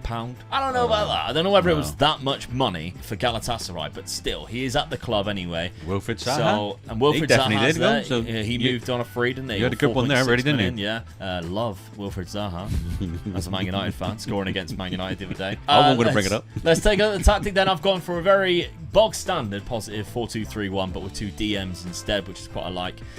It's very catered to Galatasaray because these are the types of players that they've got. That complete wing-back on attack for Angelino, who's one of my favourite left-backs in the game because of his attacking prowess, the passing, the crossing, etc. Yeah, he's going to be danger. He joins on a permanent deal soon, as well as Ziyech, who is also in the club on loan, but with a permanent transfer fixed in as well. Good player. So you have got some good players in your team already, haven't you? For sure, yeah. Yeah. If I quick pick without restriction, my best 11, Wilfried Zaha is in there. Zaniolo, of course, is out on loan. It depends whether they decide to activate the loan deal, whether we'll keep him on loan at Aston Villa. As you can see, they have an optional future fee of 20 million. My guesses are they're going to spend that because he's very good for 20 million pound. It would be a shame if he doesn't, but again, 20 million pound means I can spend that on somebody else. I do have options in there. We've got Dries Mertens. Tete can come in on that right midfield and Ziyech can go in the middle there. But Mauro Icardi up front, I love a lot. Torreira is in there from Arsenal, of course. I'm playing a cover defender, but I'd ideally want it to be Nelson, who I think is a bit more better as that cover guy. But yeah, overall, I think it's a good team. I'm looking forward to this one. I think you got a better team than me. Do you actually? Yeah, well, better squad, should I say. Yeah, I mean, in real life, at the minute, Fenerbahce are doing way better than Galatasaray. Galatasaray are still doing well. And Fenerbahce have a 100% record so far. Yeah, so that's where we set at this present moment. Yeah, so they're doing really well. Absolutely. I hope I can keep it going. Right, so let's take a look at the fixtures then. Schedule-wise, I won my first game 9-0, and Dad was panicking. He was shaking at how good I was, because Mauro Icardi has scored 5 as well. Really good start to the season. And then I drew, and then the shaking stopped, and he wasn't worried as much. Yeah. I then beat Adana 3-0, beat this team 2-1. Sorry, I'm not going to try and pronounce them, because you guys will probably have a go at me for more if I do pronounce them and pronounce them wrong. Then I beat this team 4-1. Now, the transfer window stays open until the 9th, which is why we have gone a little bit further. Yeah. So we got kind of advantage on European clubs, I guess. But we haven't played each other yet. Fenerbahce, let's take a look at your results, your schedule so far. You've been playing some European games. You first knocked out Dinamo Kiev, which actually is a really good result. I'm happy with that, definitely, yeah. A lot of goals in that one, but you've seen Dad's tactic. You probably know why. Union in the Belgian league. Look who's scoring the goals for me. Yeah, as well. Edin Dzeko's getting a couple. 3-1, 3-0. Then you had your first league game, 4-0 there. 8-2 in that one. I'm happy with that. Yeah, even though I won high, you also did the same. Then it looked like, Dad, you were going to be knocked out of the Champions League because of 5-2 loss to Benfica. That was a bad lose, but you pulled it back, kind of. You won 6-4 in the second leg, but Yeah. you still knocked yourself out, unfortunately, which means you'll be playing Europa League football. And you've already played one game already because of that transfer window still being open, which you won against Sturm Graz. Yeah. So all right, I'll take that. I've got a better chance of winning this one. yeah, It's in the absolutely. Champions, You got Lazio in your group as well as Real Sociedad in that as well. But league form-wise, we're both doing really well. I've obviously drew one, but I've played a game more. You've won 4 out of 4 so far, but Mario Cardi's on 9. Mario Cardi's on 11. Jekyll's on 9. So we've got the 2 biggest goal scorers in the league. Game on. Do you think it's going to be a case of like who can score more between those two? I think it will be. Who wins the league? I think it will be, yeah. Yeah, I mean, Jekyll's a little bit older because Mario Cardi might be able to last me throughout the whole rebuild. Yeah, well, I got Josh King right behind him, so he might be helping him. That's Josh right. King's good as well, to be fair, yeah. Did I look at what my fixtures were for the Champions League? I haven't been given the Champions League. Oh, no, I'm not in it. I don't think I'm in it at all. So, okay. Now, looking at the fixtures, we found something very peculiar because we're like, oh, when are we playing each other? There, the 11th of January is the first game in the league we play each other. And then we're like, that's not a good sign. Nope, the last game of the season is Fenerbahce versus Galatasaray at Galatasaray Stadium. The last game of the season. Let's hope one of us has season already 1. got it in the bag, because I don't want to go that last game thinking about it. Oh, I've got to win or anything like that. That is mental. All right, let's simulate this first season of the Galatasaray versus Fenerbahce rebuild. First season. Get in. Oh, no. No way. I'll beat you by a point. Get in. Dad, look how many games I lost. 1. I lost 1 game all season. Oh, no. Oh, Get in. You are kidding me. Which one did I win? It's the last one, isn't it? No way. The last game of the season To win the league. to win the league. Get in. Let me get this straight, right? I lost 1 game all season. Yep. It was the last game of the season, and I still didn't win the bloody league. Oh, that is so outrageous. You battered me as well, 3-0. That's so annoying. Yeah. I also didn't win any of the cup either. 5th round. You didn't knock me out, though. You didn't knock me out of that. That's not a good sign, though, to be fair. Oh. If you've been knocked out and we're the 2 top teams, I've got a good chance I might have won the cup as well. Okay, let's have a look at your fixtures or your competitions, because you were playing European football. You might have got to the cup final and won it, which is going to be devastating for me because you've already won 3 points. Yep. You've And already beat you in one of the beat me games. in one of the games. Did I beat you in the other one though? That's the thing. You lost 4. You did. Right, okay, I've got a point at least. I've got a point. So at the minute it's 4-1. Fenerbahce competitions. Oh no! You got knocked out by Adana. You didn't even get through the Europa League stage. Like, you went into the Europa Conference League and still didn't win it. Knocked out by Nice in the semi-final. I'm disappointed now. I could have done you quite well then. You could have took a huge advantage going into that. Oh, look at that! You lost 5-3, 5-4, sorry, in aggregate, but you were winning in that first leg 4-2. And you lost it in the second leg 3-0. What happened to me again, isn't it? It's like what happened to when I played Benfica that time, wasn't it? Yeah. I was 5-0 up and lost 6-5. And Nice is about to play Villarreal in that final. All right, but you lost in the 6th round to Adana. You got a round further than what I did. So who won the final of the Turkish Cup then? Besiktas, 1-0 against Trabzonspor. So neither of us win the cup, which that's not a good thing for me at all. We lost good points here, I think. Yeah, so either has been knocked out. Already you've But I'll taken a take big that. advantage. I'll take winning the league by a point. On the final day, Eden Dzeko got 66 goals. Oh yes. 66. That's mental. 22 for Joshua King in that attacking midfield role. And Dusan Tadic got 38 assists. You had a lot of assists come in I here. told you, mate. My strike force was lethal. Yeah, you had a lot of assists come in. Good amount of goals. Your transfer budget for next season, though, 14 million. Now, take that. what we did notice when we looked at the clubs was the debts and loans. We both had huge debts. Yeah. So we're not going to get a lot of transfer budget every single season. 239 debts for you in the black or in the red. Is it in the black or the red? In the red. Yeah. In the red for you. But Galatasaray, if we took a look at my finances, I'm 18 million in the red in bank balance, and then my debts are 211 million. So neither of us have a lot of money. My player statistics, 51. It wasn't as much as what Jekyll got, but I didn't play as many games. You caught it though, didn't you? Yeah, Yeah. Who would score the most goals? 51 and 39 for Mauro Icardi, 19 for Ziyech on loan. Obviously, he's free. He's going to be a permanent deal now. 14 assists. I didn't get as many assists as you. In the league itself, Mauro Icardi got more. 6 more goals. But still, in a 36-game week, managed to get 42 goals and still not winning the Golden Boot. That's mental. Yeah. In Dzeko with the highest average rating, followed by Icardi. Dusan Tadic was up there for you. We just took that all over, didn't we? Yeah, we it's dominated all that. players everywhere now. Absolutely. Oh, okay. Fair enough. You've won this one, Dad. Going into season number 2, let's take a look at the points tally. The season points. Omega Luke is 1. Omega Dad 4, which of course is the total points as well. Omega Luke 1. I'm not Omega getting excited Dad yet 4. because I always start well. Yeah, that's true. All right, second season, let's see what happens. Dad, you sold the player you signed in the first season. Yeah, it done well for me, but I found another player that I preferred. Yeah. Yeah, so I think I bought better, and I made a profit on him, so I was happy with that. £4 million profit, and it allowed you to spend a little bit more money. Yeah. You also got rid of a couple of players as well. Luan Perez for £5 million. Centre defender you weren't really using. No. £5 million for Szyminski, again, a player you weren't really using. Does turn out to be quite good on this game. Yeah. Probably could have got a lot more if you actually used him. And you went chasing a few players, but you first picked up a Turkish player for £5 million. Well, you've got to have so many in your squad as well, and like 3 players on the pitch when you start. So I went for this player. That's one of my weak positions. I thought I'd try, bring him in. And I was I know you were all going to hate me for this, but I was looking at changing my tactics. Yep. Just won the league. Wants to change his tactic.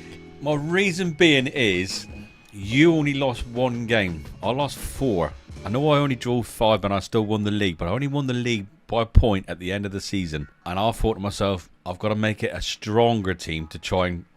I mean, really, you should have won the league. You're only losing 1 game. And you didn't. You're trying to justify it. I'm changing my tactic anyway. I'm going to strengthen my side in certain positions. And what I've got in my head, I need to change that tactic. I mean, you deserve the hammering you're going to get in the comments.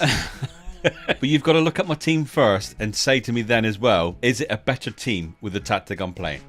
And I'm hoping it will be. All right, let's find out. Now, this guy plays naturally in 2 different positions. So it's a good pickup considering, of course, we need Turkish players in the side. They are hard to pick up, though, aren't they? Yeah, very. Then we have your free transfer, your centre-back replacement, and a very good signing. So I've sold that player for a profit of 4 million. Yeah. And I signed him for nothing. So really, I made a profit of 12 million. And dad maths, that is. 18 grand a week as well. Free transfer from Brighton. He's going to be my out-and-out centre defender now. Yeah, okay.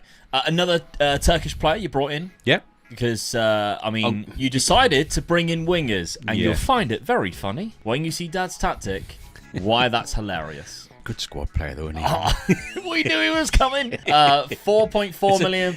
Mate, when I seen he was a Turkish player as well, and he was that good, I thought I'm having him in the team, and if I don't need him, at least he's in my squad as an extra Turkish player. He used to play for your club already. Yeah. And then you spent double what you paid for him to begin with. Yeah. He was quite happy to come back to me when he's Dennis Turek. And then you brought in a couple of favourites. Morton Thorsby, one of your favourites for sure. Yeah, he is. Yeah, good centre midfield player. That's where I wanted to strengthen up my midfield. That's where I was going to change the tactic. I brought him in to help. Yeah. So Morton comes in as that really good ball-winning midfielder, and then Martin Satriano, one of my favourites. Yeah, this is my main change. I've actually bought him to take over from Deco when Deco retires. Eventually, yeah. Even he's 36, so he's probably going to be 37 this season, isn't he? He's going to retire soon. Hopefully not this season, hopefully not the next season, but this guy's going to replace him. But I've changed my tactic, and his guy's going to play up front for him, with him, and do all the running. £8.25 million coming off the back of 12 goals in Ligue 1 for Brest. Yeah, there you go, mate. Didn't make a tit of himself. I was just letting you go in there. I was going to take a joke off you, but I'll let you do it. And he's got 3 and 3 from you so far. Here we go. So for less than £10 million, that is a steal. Very good. One of my favourites, Martin Satriano. Okay, you also sold a couple of other players. You've loaned out a couple of players, which allowed you to spend that £17.75 million plus the £5 million. It's hard to give him more squad numbers because you've got to have so many Turkish players in the squad as well, haven't you? Yeah. So there was players that I just couldn't register. And players on the transfer list that we cannot get rid of. Yeah. And so hopefully in FM24, we'll be able to do that. Yeah. I'm very excited and I hope you guys are too. It won't be long. Speaking of, by the way, Dad set me a goal at the start of the year to get to 100,000 subscribers before the end of the year. We're about 96,000 at the minute. Doing We're well. about 4,000 away. See Yeah. if you can help me get there. Anybody We're going who- to plaque up on that wall Anybody behind else me. subscribed yet? Doesn't cost anything. All it is just push the button and that's Exactly. it. Bang. Let's have a look at that tactic you were on about, Dad. Here we go. So where's that winger going to play? Yeah, he's not going to play, is he? No. No. Now, you're not nailing in any players, are we? No. We're just looking at that. So Sometimes it does affect your team, doesn't it? So pick best 11 is what it would look like Yeah. this. You've got Satriano and Dzeko up front. That's what I was Tadic happy. in that shadow striker So my role. strike force, I'm really happy with. Yeah. My midfield, dropping Crespo back and then bringing in Fred, I think I've made a lot stronger. Yeah. Which is what I'm hoping will do the business for me. And of course, you've also got Morten Forsby, who you've just brought in, who can Yeah. play there. Yeah. That guy who can play right back and centre defensive mid, because we need Yeah. the 3 Turkish players. You've got Ferdi, Erfan Khan, and Mert Mulder Yeah. there, who can all play. And the good thing is I It's didn't their have to best lock players. them in. No. So that's even better for me. This is their best 11, so you're not losing out on those No. those players. So that's your tactic, what it looks like anyway. A narrow diamond. I'm happy with this. I think you could be in trouble with this one because I'm going to score goals again this season. All That's right. my 3 good strikers there, really. Okay, let's have a look at what I've done, because to counteract losing the league on the last game of the season, obviously I already had Angelino and Ziyech come in as transfers that had already been made. I also sold £28 million worth of players too. Zaniolo left, not to Villa, but to Barcelona for £22 million. He wanted to leave. I sold Wilfried Zaha because I kind of dislike him. I just don't like his attitude. No. His attitude stinks to me. Oh, hang on a minute. Was he bad for Man United? Oh, I think he was. He was very bad for him. And he's got a bad attitude. Demrabai as well went for £1.3 million. Obviously, I didn't have a lot of money in the transfer budget anyway, so I was always struggling. I also brought in a Turkish player as soon as I possibly could. Berkay Özcan, who I think is actually really good, plays centre midfield, plays centre attacking midfield, so it's positions good that I was player. using. And he's only 25 too, 6 caps for Turkey. What I like to see, to be fair, because he played first-team football for the Cup winners last season. So Yeah. that's what we did. We've seen them win the Cup. We just Yeah. took their 2 best players. I have signed more players, though. So obviously, Angelino and Ziyech were already a done deal. But Yaziki came in. I spent £12 million on another Turkish player and a centre attacking midfield one. Yeah, and I it's like good. him a lot. It's a good signing this was. Very good. 26 years When of you age, was when a you lot was of experience. because you were like that at first when you're not thinking don't bomb, I'll have him. Yeah. He just, I'll go for him. Yeah, it was a lot of my budget, to be fair. Yeah. The Zaniolo money that I had. £12.25 million. He can now be that centre attacking midfielder for me, where Ziyech was last season. 1 goal, 1 assist, 1 player of the match already in just his 3 appearances. Very good average start. rating.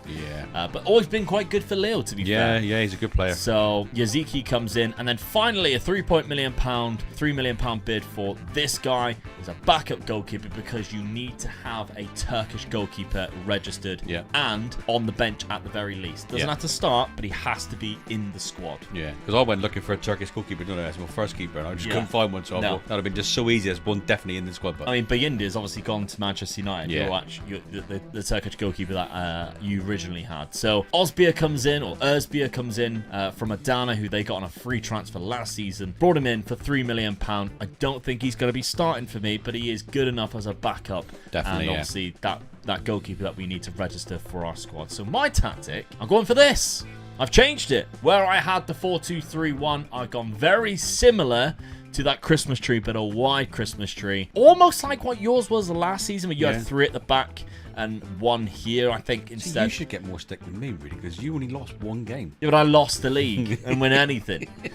So now I've got inverted wing backs, and I've got some good players who can do that. The wingers look like it could be Ziyech and Midshow, and obviously the centre attacking midfielders. I've got Yaziki, I've got Ziyech, and I've got quite a few players and options there should I need it. Yeah, and if got I a good do squad. best 11, we got Dries Mertens, who might feature a little bit more. Yaziki, Icardi, Ziyech, Torreira. Yeah, I like this. This is good enough for me. So, how have I been doing at the start of this season? Let's take a look. My schedule looks like this. I've been playing some Europa League games. I knocked out Glentoran there. Then I knocked out Osijek. But to be fair, I was 3-0 up in the first leg anyway. My first league game, though, I drew again. So, again, I think it's the same team as last season. I dropped some points against Sivasspor 2-2. Sarajevo, I knocked them out 4-1, 3-1. So I am now in the Europa League, which is happy days. I won my second league fixture and my third one, both 2-0. Where do you play against me again? That's quite low again, isn't it? It is a long time before we played. We played each other back-to-back league games, 21st and 25th. That's weird, isn't it? Yeah, very strange. So it's weird how that's turned out like that again. But okay, let's have a look, see how you've been doing, Dad, in your fixtures at the start of this season. Champions League qualifications, which, you know, Gibraltar team, Gibraltarian. Hey, I used to live in Gibraltar. Yeah. Yeah. So you knocked them out 10-0. Lincoln was actually there as a team when I was there as well. Yeah. Because my dad used to play for Glasses United. Glasses United, yeah, correct, yeah. So Lincoln was one of the top teams over there then. Yeah. You also knocked out this team beforehand, which I skipped over, but that was very early on. So Yeah. it's weird how the qualifications for even winning the Turkish league started in July. Yeah. Very early in July too. But other than that, Dad, you didn't lose a league game. I'm happy with that. Yeah. Some good results in there. And you only lost after being already 5-0 up to St. Gallen, where you rested a lot of the players. Yeah, well, I had to, didn't I? Yeah, you Usually knocked not out Panathinaikos there. You beat Trabzonspor. You beat the cup winners twice already in the Super Cup and in the league. And you're pretty much unbeaten so far. And you're top of the league. So your tactic is, at the minute, working quite well. I'm happy with that. So I can't wait to pinch it in the final day of the season. Come on. We'll see. And bringing us back, Galatasaray are your Turkish champions. By a and long by a chalk. landslide. Where are you, Dad? Oh, 15 points down there. Although on the final game of the season, you only secured second I place. was third at one stage, yeah. Woo! I'm back, baby. I look like, by the way, I was top throughout the whole season. Yeah. Where I overtook there in like game week 9 or 10, something like that. That must have been just after we got off the screen. Yeah, what a result. I only lost one game again. Who was it against? Yes! No. Adana. So that's 3 points already. All I can say is thank God someone did beat you. And I beat you once. So that's 4 points for me in this season. Got away with one I guess then. we drew the other one 0-0. Got away with that. There we go. Your draws that you had, you never conceded 2. No. Signings the striker, Hazard and Jekyll, can't score enough. But I did say I was going to strengthen my midfield and defence up, which I did. So Yeah. That's a good sign. Yeah, very good sign. You conceded 3 goals quite often there. Against... When I did lose, I lost. Yeah, against teams that you probably never heard of. I know, either. yeah. I drew 6 games as well, quite badly to be fair. But there we go. 87 points, wins me the league. The top goal scorer was Mauro Icardi, nowhere near the figures of last season. 38 from Mauro Icardi. My new signing was there, third. Satriano was 23. Yeah. Even Xhaka was not I'm there. a bit disappointed with Jacko. Why didn't he end up there? Yeah, so it does. He was down there in 18th. He only had 9 goals. He is 38 now. And he's retiring. Well, we knew it was happening, didn't we? It's a great career, though. Awesome player, I think. Bundesliga winner with Yeah. Wolfsburg, Yeah. Premier League with Man City, Serie A winners, and of course Turkish League winners Yeah. as well. An unbelievable He's season. done well. An unbelievable career for Edin Dzeko. Yeah. Fair play. I salute you, sir. 38 years of age. I must admit, when you said to me you're going to be Fenerbache, I looked at the team and I said to you straight away, didn't I got Jacko, I'm happy with that. No, I said, which one do you want to be? Oh, yeah, it was And that you way, said, I'll be Fenerbahce because they've got Edin Dzeko. Yeah. And I said, fair enough. So I didn't choose, I let you pick. But you've also got Dusan Tadic, who was up there in 7th place with 15 goals. So he's done quite well. Oh, that's what I put him in that position for. Yeah, absolutely, in that shadow striker role. Mauro Icardi takes the golden boot as well as the league trophy. He had the highest average I just rating. got up, I've won the cup now, haven't I? Kerem Artikoglu got the highest assists. And my goalkeeper was up there with the second highest in terms of numbers, clean sheets, 3rd overall. Yeah, you beat me on everything, really, didn't you? The cup competition. I need to win this because I was below who's in this, that me or first you? season. This is on mine. Let's have a look.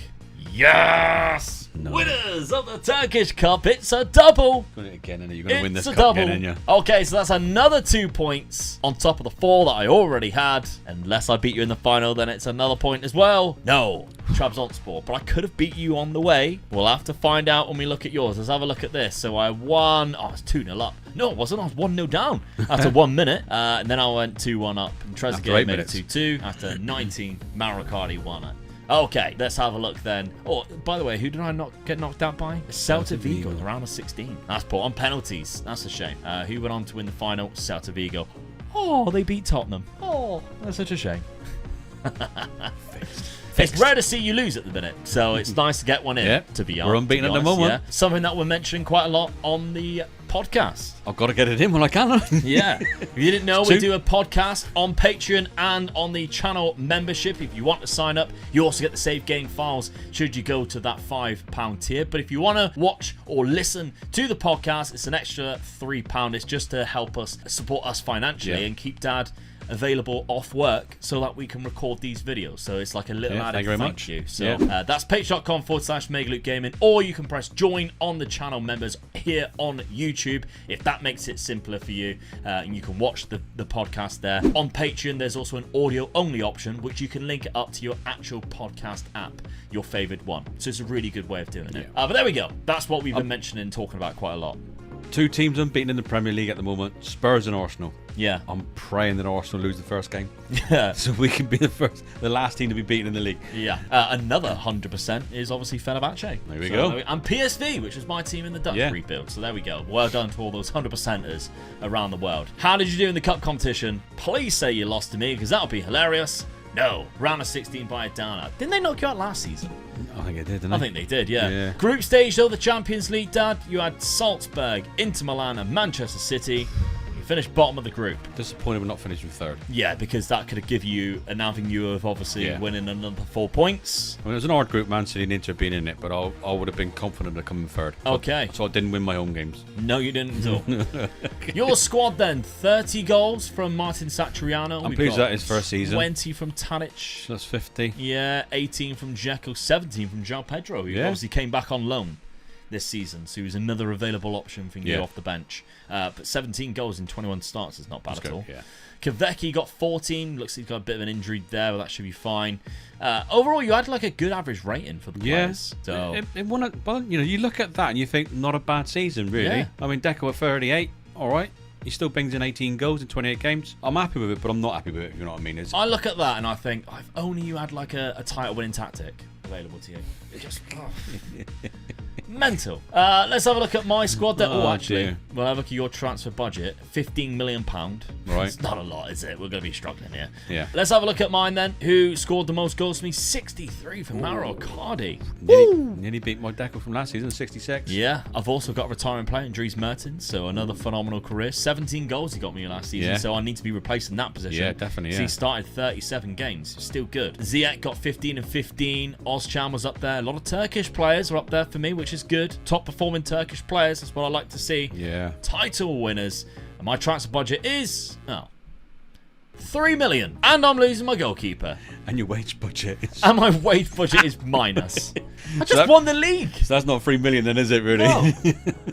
He's finally learning. Because normally he doesn't see wage budget. He only sees transfer budget. Yeah. So let's take a look at the points tally then before we go on to season number 3. The seasonal points Omega Luke is 6.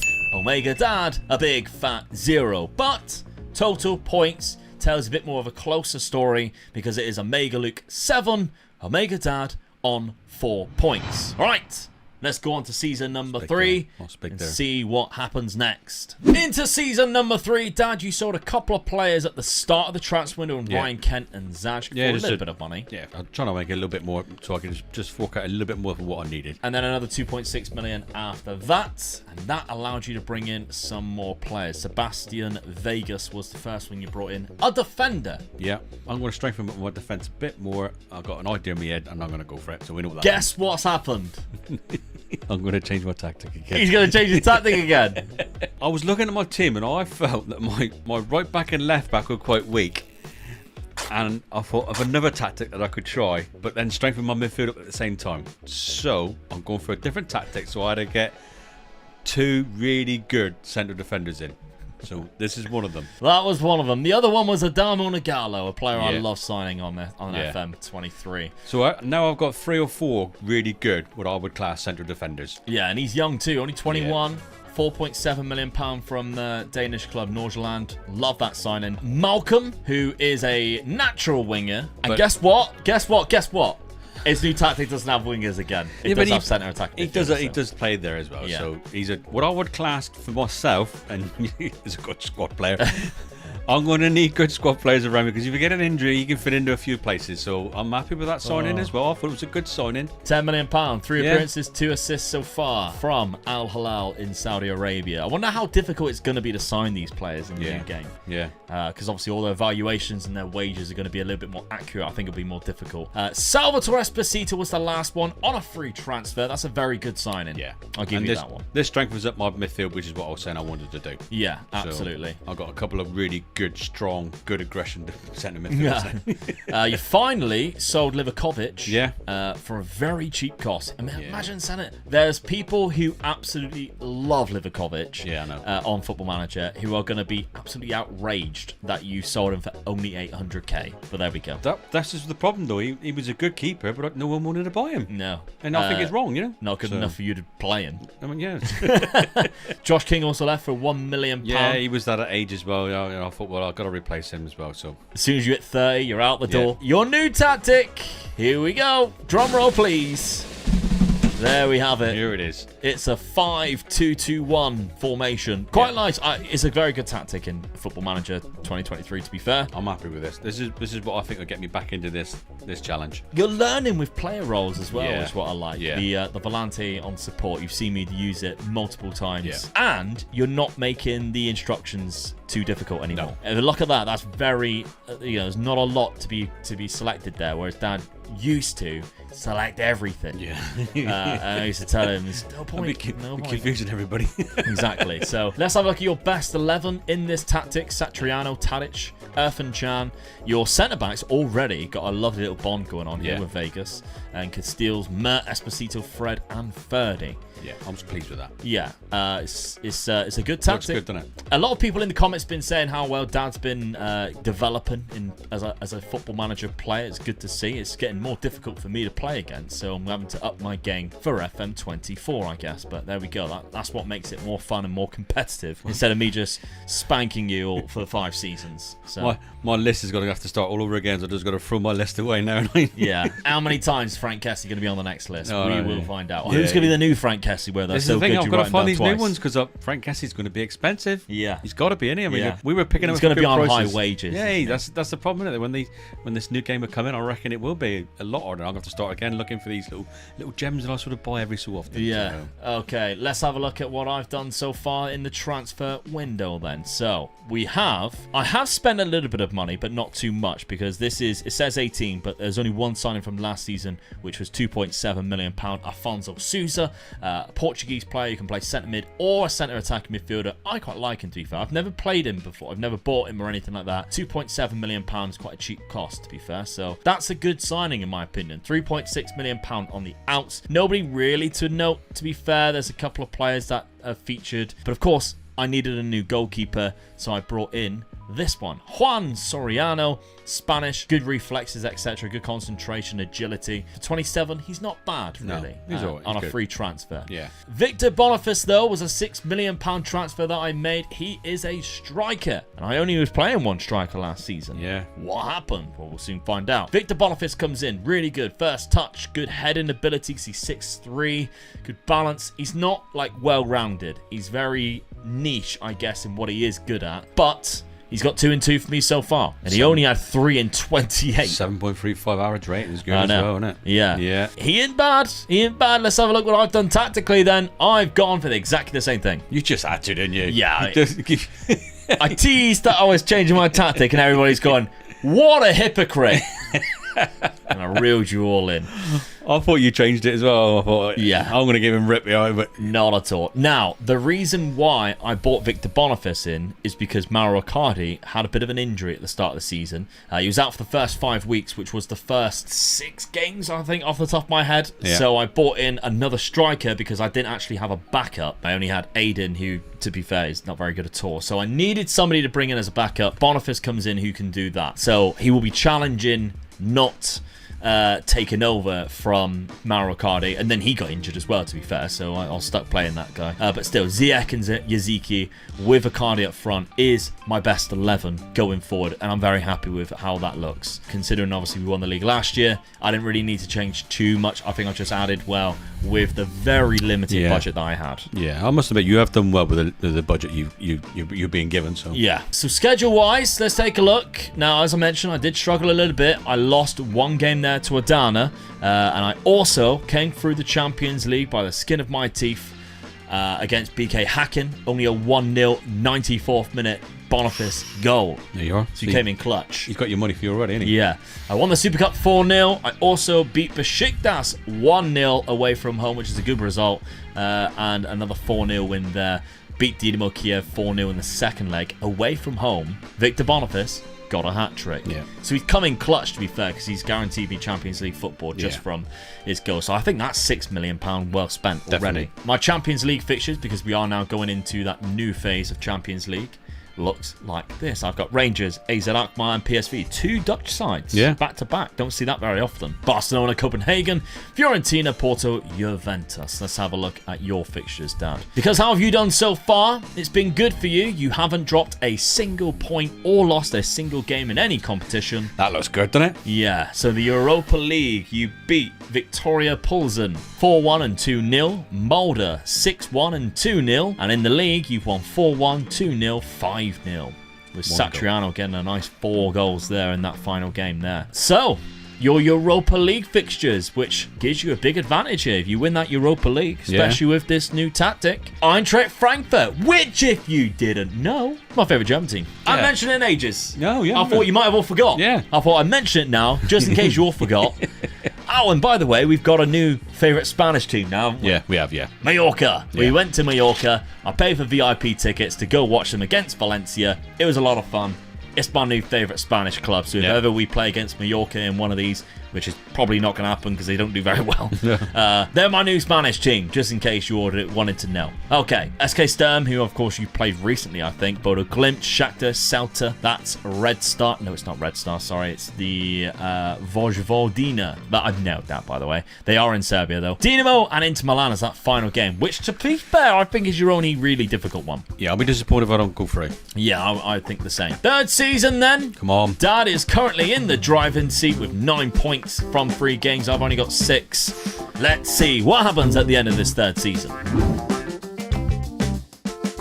The winner is getting on back. 8 points as well. Yes. What happened to my league? Oh, look at that! Look at how consistent that was as well. Oh, that was on 2 games. You lost 2 games. Not quite as one, is it? Oh. Please be me. Please be me. Please be me. Oh, get out. That is a good start already, isn't it? All right, okay. 8 points behind you. I lost 4. Oh, I lost to you as well.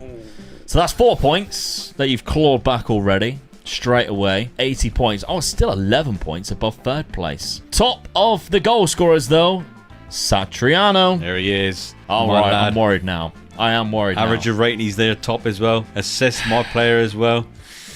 Where the hell is Icardi gone? Because Victor Boniface is there. Icardi is down there with only 13. He played 16 games. I think I made a mistake in not nailing him in the position. Yeah. I mean, maybe he had lots of injuries. Again?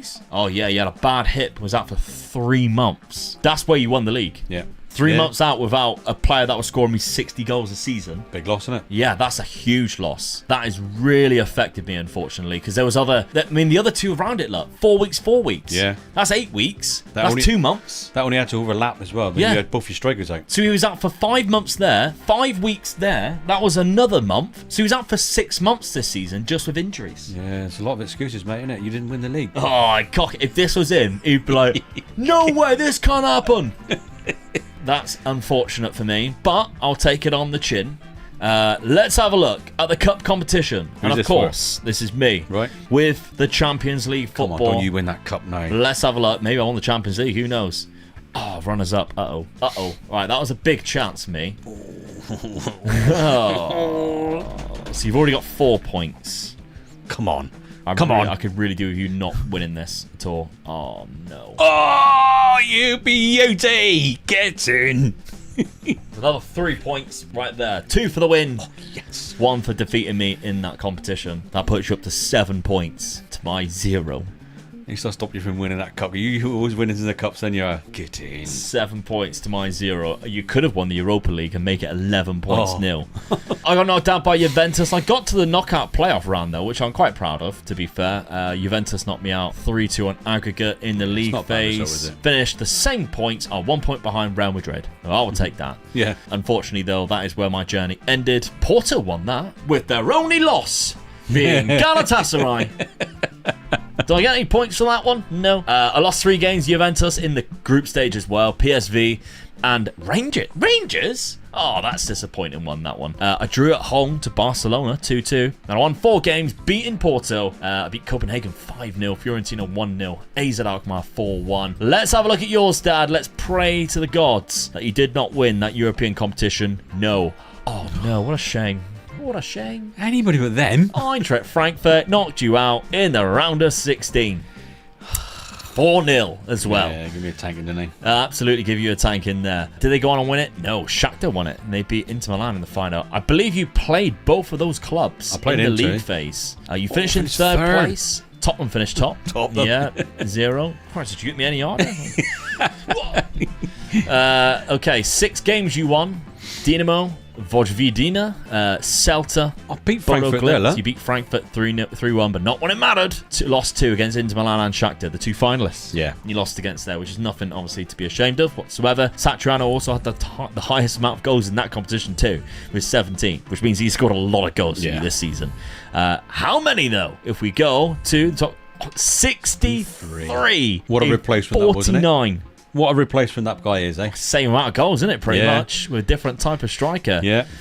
Only 6 assists. 7.85 average rate. God, as well. 1,000,008. 16 from Dusan Tadic with 27 assists. That's phenomenal as well. Kavecki doing really well. That's your best Turkish player. 18 Petro, who's a player goals. didn't have to sign. He just come back from loan, didn't he? Yeah. Malcolm, a new signing, by the way, 10 and 10. Yeah. Only played 22 starts, 28 games off the bench. Van Heck, really good average rating for him for a centre back. Yeah. And 5 goals and 1 assist. So that's a phenomenal free transfer for you there. Yeah, definitely. Yeah. That's really good. Yeah. All right. Okay.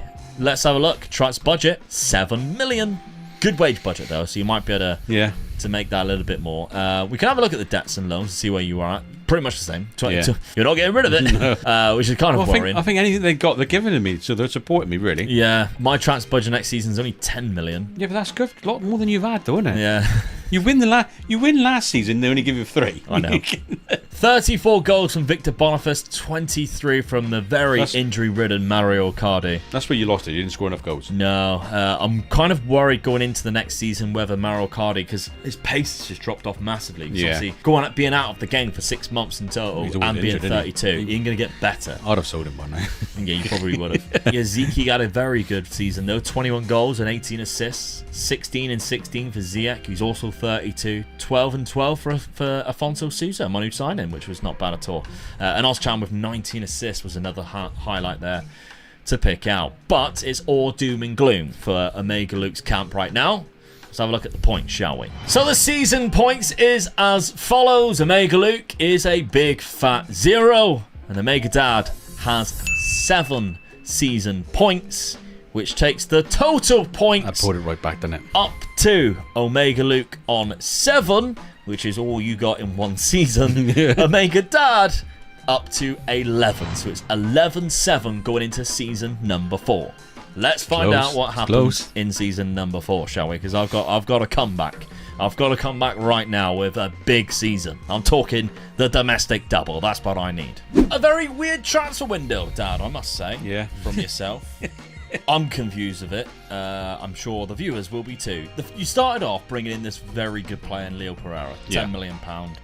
Strengthening my centre back up again. Yeah, he's very good. I think I sold, was it Vegas? You did. I bought him and sold him. I thought that player was better than Vegas, so one out, one in. Same position was my idea there. You also have one out, one in with the goalkeepers, and it doesn't make any sense. Well, I bought the first goalkeeper to be as a good reserve goalkeeper, and then I believe that I was trying to chase a particular player and I needed a bit more money, and someone came in for my first team keeper, and I looked at this keeper and I thought, well, he's still good enough to be my first keeper, so I opted to sell Casteels.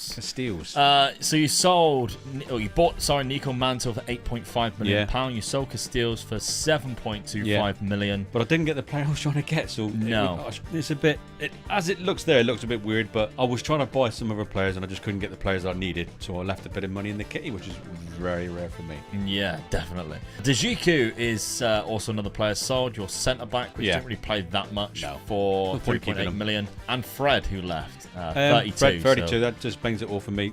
Take the money while you can. Thank you very much for your services, Fred. Bye-bye.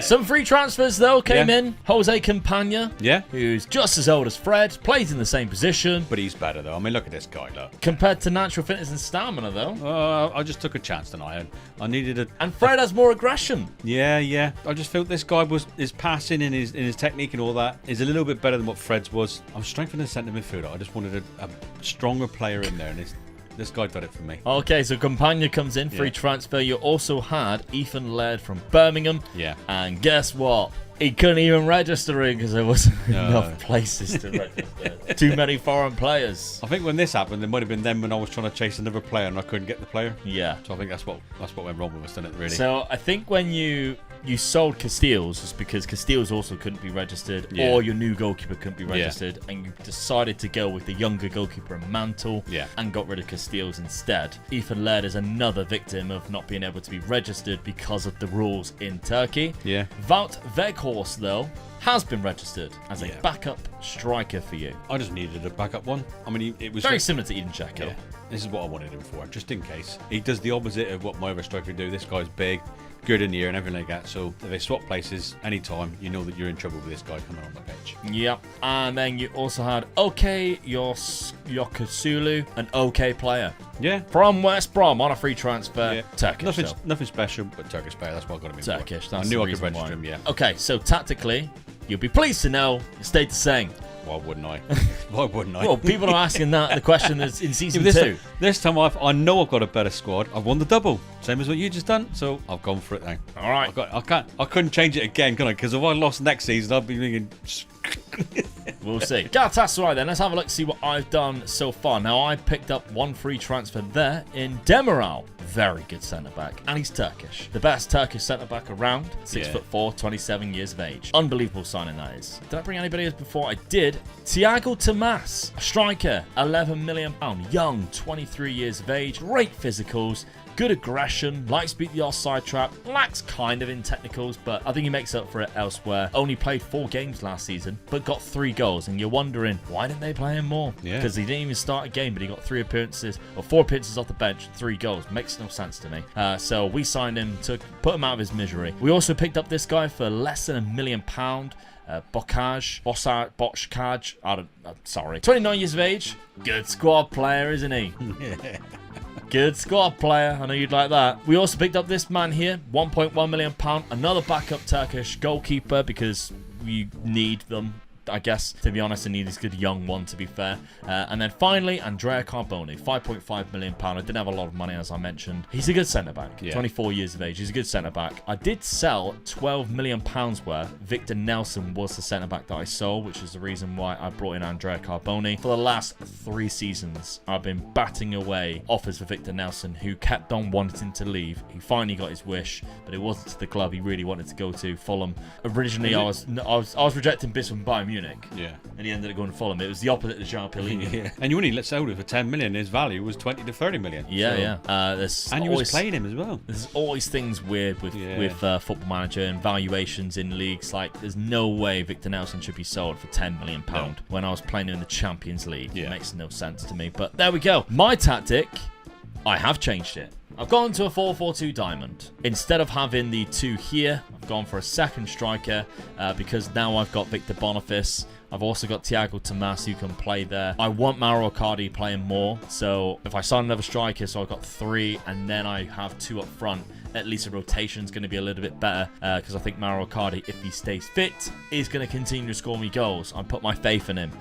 So Mario Cardi and Boniface is up there. Yaziki in behind. Ziyech on the left. Karem on the right. Torreira in that CDM role. He's been a staple for me there. Angelino. Both my 2 new centre-backs come in. And Bowie on the right, who has been there since the very beginning too, with Soriano in the nets. Okay. Good. My pre-season / summer. 4-0, 2-0. Why are you celebrating? This is mine. Yeah? Oh, yeah, I know. It's only the Super Cup. It's a point. It is a point, It's though. a point. But I've got through to the Champions League, and I think that's more important for me. Because money, really. I win by a point, mate. I know. I knocked out Lask, I knocked out SE20, and I knocked out Monaco, which is the one I was most surprised with, to be fair. Only played 1 league game. It was a 4-0 win, so there we go. Champions League fixtures. Let's take a look at them. Got Ajax in one of them. We've got Lyon, Salzburg, Real Madrid, and Napoli in the middle there, which is going to be difficult. Wolfsburg, Borussia Dortmund, and Roma. That's the last 2 games. I'm not expecting to Not qualify. an easy group, that is it? Not at all. But it's good to see that we have 2 Turkish teams in the Champions League. Yeah. So that's phenomenal. Because, of course, you also qualify for the Champions League from winning the league. Let's take a look at your fixtures and how you've been getting on. You had to qualify still, which did surprise me. Yeah. But you only threw 1 round, which was Olympia, and you knocked them out 4-0, 3-0, 7-0 on aggregate. You have dropped points, though. You've played 2 more games than me. You dropped points there, 0-0. You beat this team 3-1. And another 3-0 win there. But yes, you did beat me, so you are 1 point ahead again. Your Champions League fixtures, you've got Manchester United in there. Wolfsburg, Salzburg, 2 teams that I've also got to face. Yeah. Benfica and Lyon's another one. And Napoli, another team that I've got to face. PSG. PSG and Atletico. It's not an easy group, either, is it? I think both of us could be knocked out, yeah. Yeah, I don't think there's much question about that, No. to be fair. Okay, season number 4. I'm already another point down, but I've got to get a big comeback, so a domestic double is definitely needed. Let's see if I can get it. The answer is no. A point. There's no level. Level on points and goal difference, which tells me it went to something else, and I'm not going to enjoy that. You lost 2 games, I lost 4. Didn't lose to me, but I lost twice to you. So that's 3 points. 4 points for the Super Cup. Another 2 for that. That's 6 points straight away. You killed me. You've got to win the cup here, mate, haven't you? I've You've got to win the cup I have here. to win the cup here. The Satriano got 36. Cardi got 28. He's come back. Yeah. It's not bad. The Satriano's on a different level at the minute. So that's another league win for you. 3-1, which means, again, you're going to win more league titles than me in a rebuild, which is amazing how this keeps happening. But I could do with that cup competition. So who are we on? This is on me. Is it? Cup competition, please. Yes. Cup winner. That will do. I've seen someone else. Oh, no. Oh, yes. How? Oh, I won 1 leg. I won 1 leg, so Yeah. that's 1 apiece. Yeah. But you did knock me out, which is a bit annoying. Cup winner. Yes! That's 3 points to me. I'll take that. I'll take that. So, let's have a look. Thiago Tomas. Kutlu. My heroes. I needed that. I really needed that. You did, yeah. Okay, let's take a look at my goal scorers. 41 for Mauro Icardi. It's better? It's not better? a lot, though, No. is it? Compared to what we have seen, age 33. Is he still... He's still holding on. Still holding on just a little bit. I might have to look at replacing him soon, though. Boniface got 24. Thiago Tomas got 19, which isn't bad. He had a very good average rating. Yeah. 22 for Yaziki, though, is phenomenal. A really good signing, that is. He's been fantastic for me and a great pickup for just £12 million. Because look at the last 2 seasons. That's unbelievable. Yeah. 2 seasons I won the league, though. That's the trouble. I can't believe I lost on bloody head-to-head. Same goal difference. That's really rare, isn't it? The first season, I beat you on the last game of the season by a point. Yeah, don't remind me about that as well. But actually, the league sorting rules is results between teams first. Is it? Then it's goal difference. Oh, right. So that would have been a secondary thing anyway. Yeah. But that's still really bizarre to happen. Let's take a look at the Fenerbache side and find out how you did in the Champions League, because you got past me in the Champions League, which might mean no, round of 16, you were knocked out in the next round. It is a bit weird how we faced each other in that knockout playoff. Yeah, it was a shame, really. I really hope that that's something that gets put into the game that cannot happen. Yeah. Clubs in the same nation cannot play against each other, because I very much doubt that will happen in real life. No. I think they'll make it so you can't play against each other until the quarterfinals, like it is in real life anyway. So let's hope that changes, because that's really unfortunate getting drawn against us when we could have played against many other teams who we probably would have both beaten. You were knocked out by Chelsea. Unfortunately, unfortunately, 0-0 in that second leg at Stamford Bridge, but they beat you 4-3 in the first leg. That's a shame. You give them a good goal. Yeah. Your player of the match in that game was the goalkeeper. You lost the cup. You won the league. Take a look at your goals. 63 again for Satriano. 2 seasons in a row. Oh, look, all the clubs that want him. Oh, Man United, no. PSG, Atletico, Barcelona. Bye-bye, Satriano. Dusan Tadic is doing really well for you still. Kvecki's also doing great. Your transfer budget to A. I took a deep breath expecting it to be really small and have a laugh at you, but 22 million. Difference is when I win the league, they support me. I got 16. That's good though, isn't it? Yeah. Yeah. I won the cup. Yeah. It's the fact that we both got Champions League football. I think that's what made it happen. But let's take a look though at the points tally going into the 5th and final season. So the seasonal points this season was Omega Luke with 4, Omega Dad with 7, which puts the total points Omega Luke 11, Omega Dad 18. So I'm 7 points away from you. That is possible. Yeah. Win the league, win the cup. That's 5 points. And not Beat me lose to twice. you in the league, then it's very possible indeed. We could be up for a huge climax. You beat me in the cup final again. You've done it. It's possible, and as long as I know it's possible, I'm going to do my no, utmost to make no. it happen. Ah, come on. Right.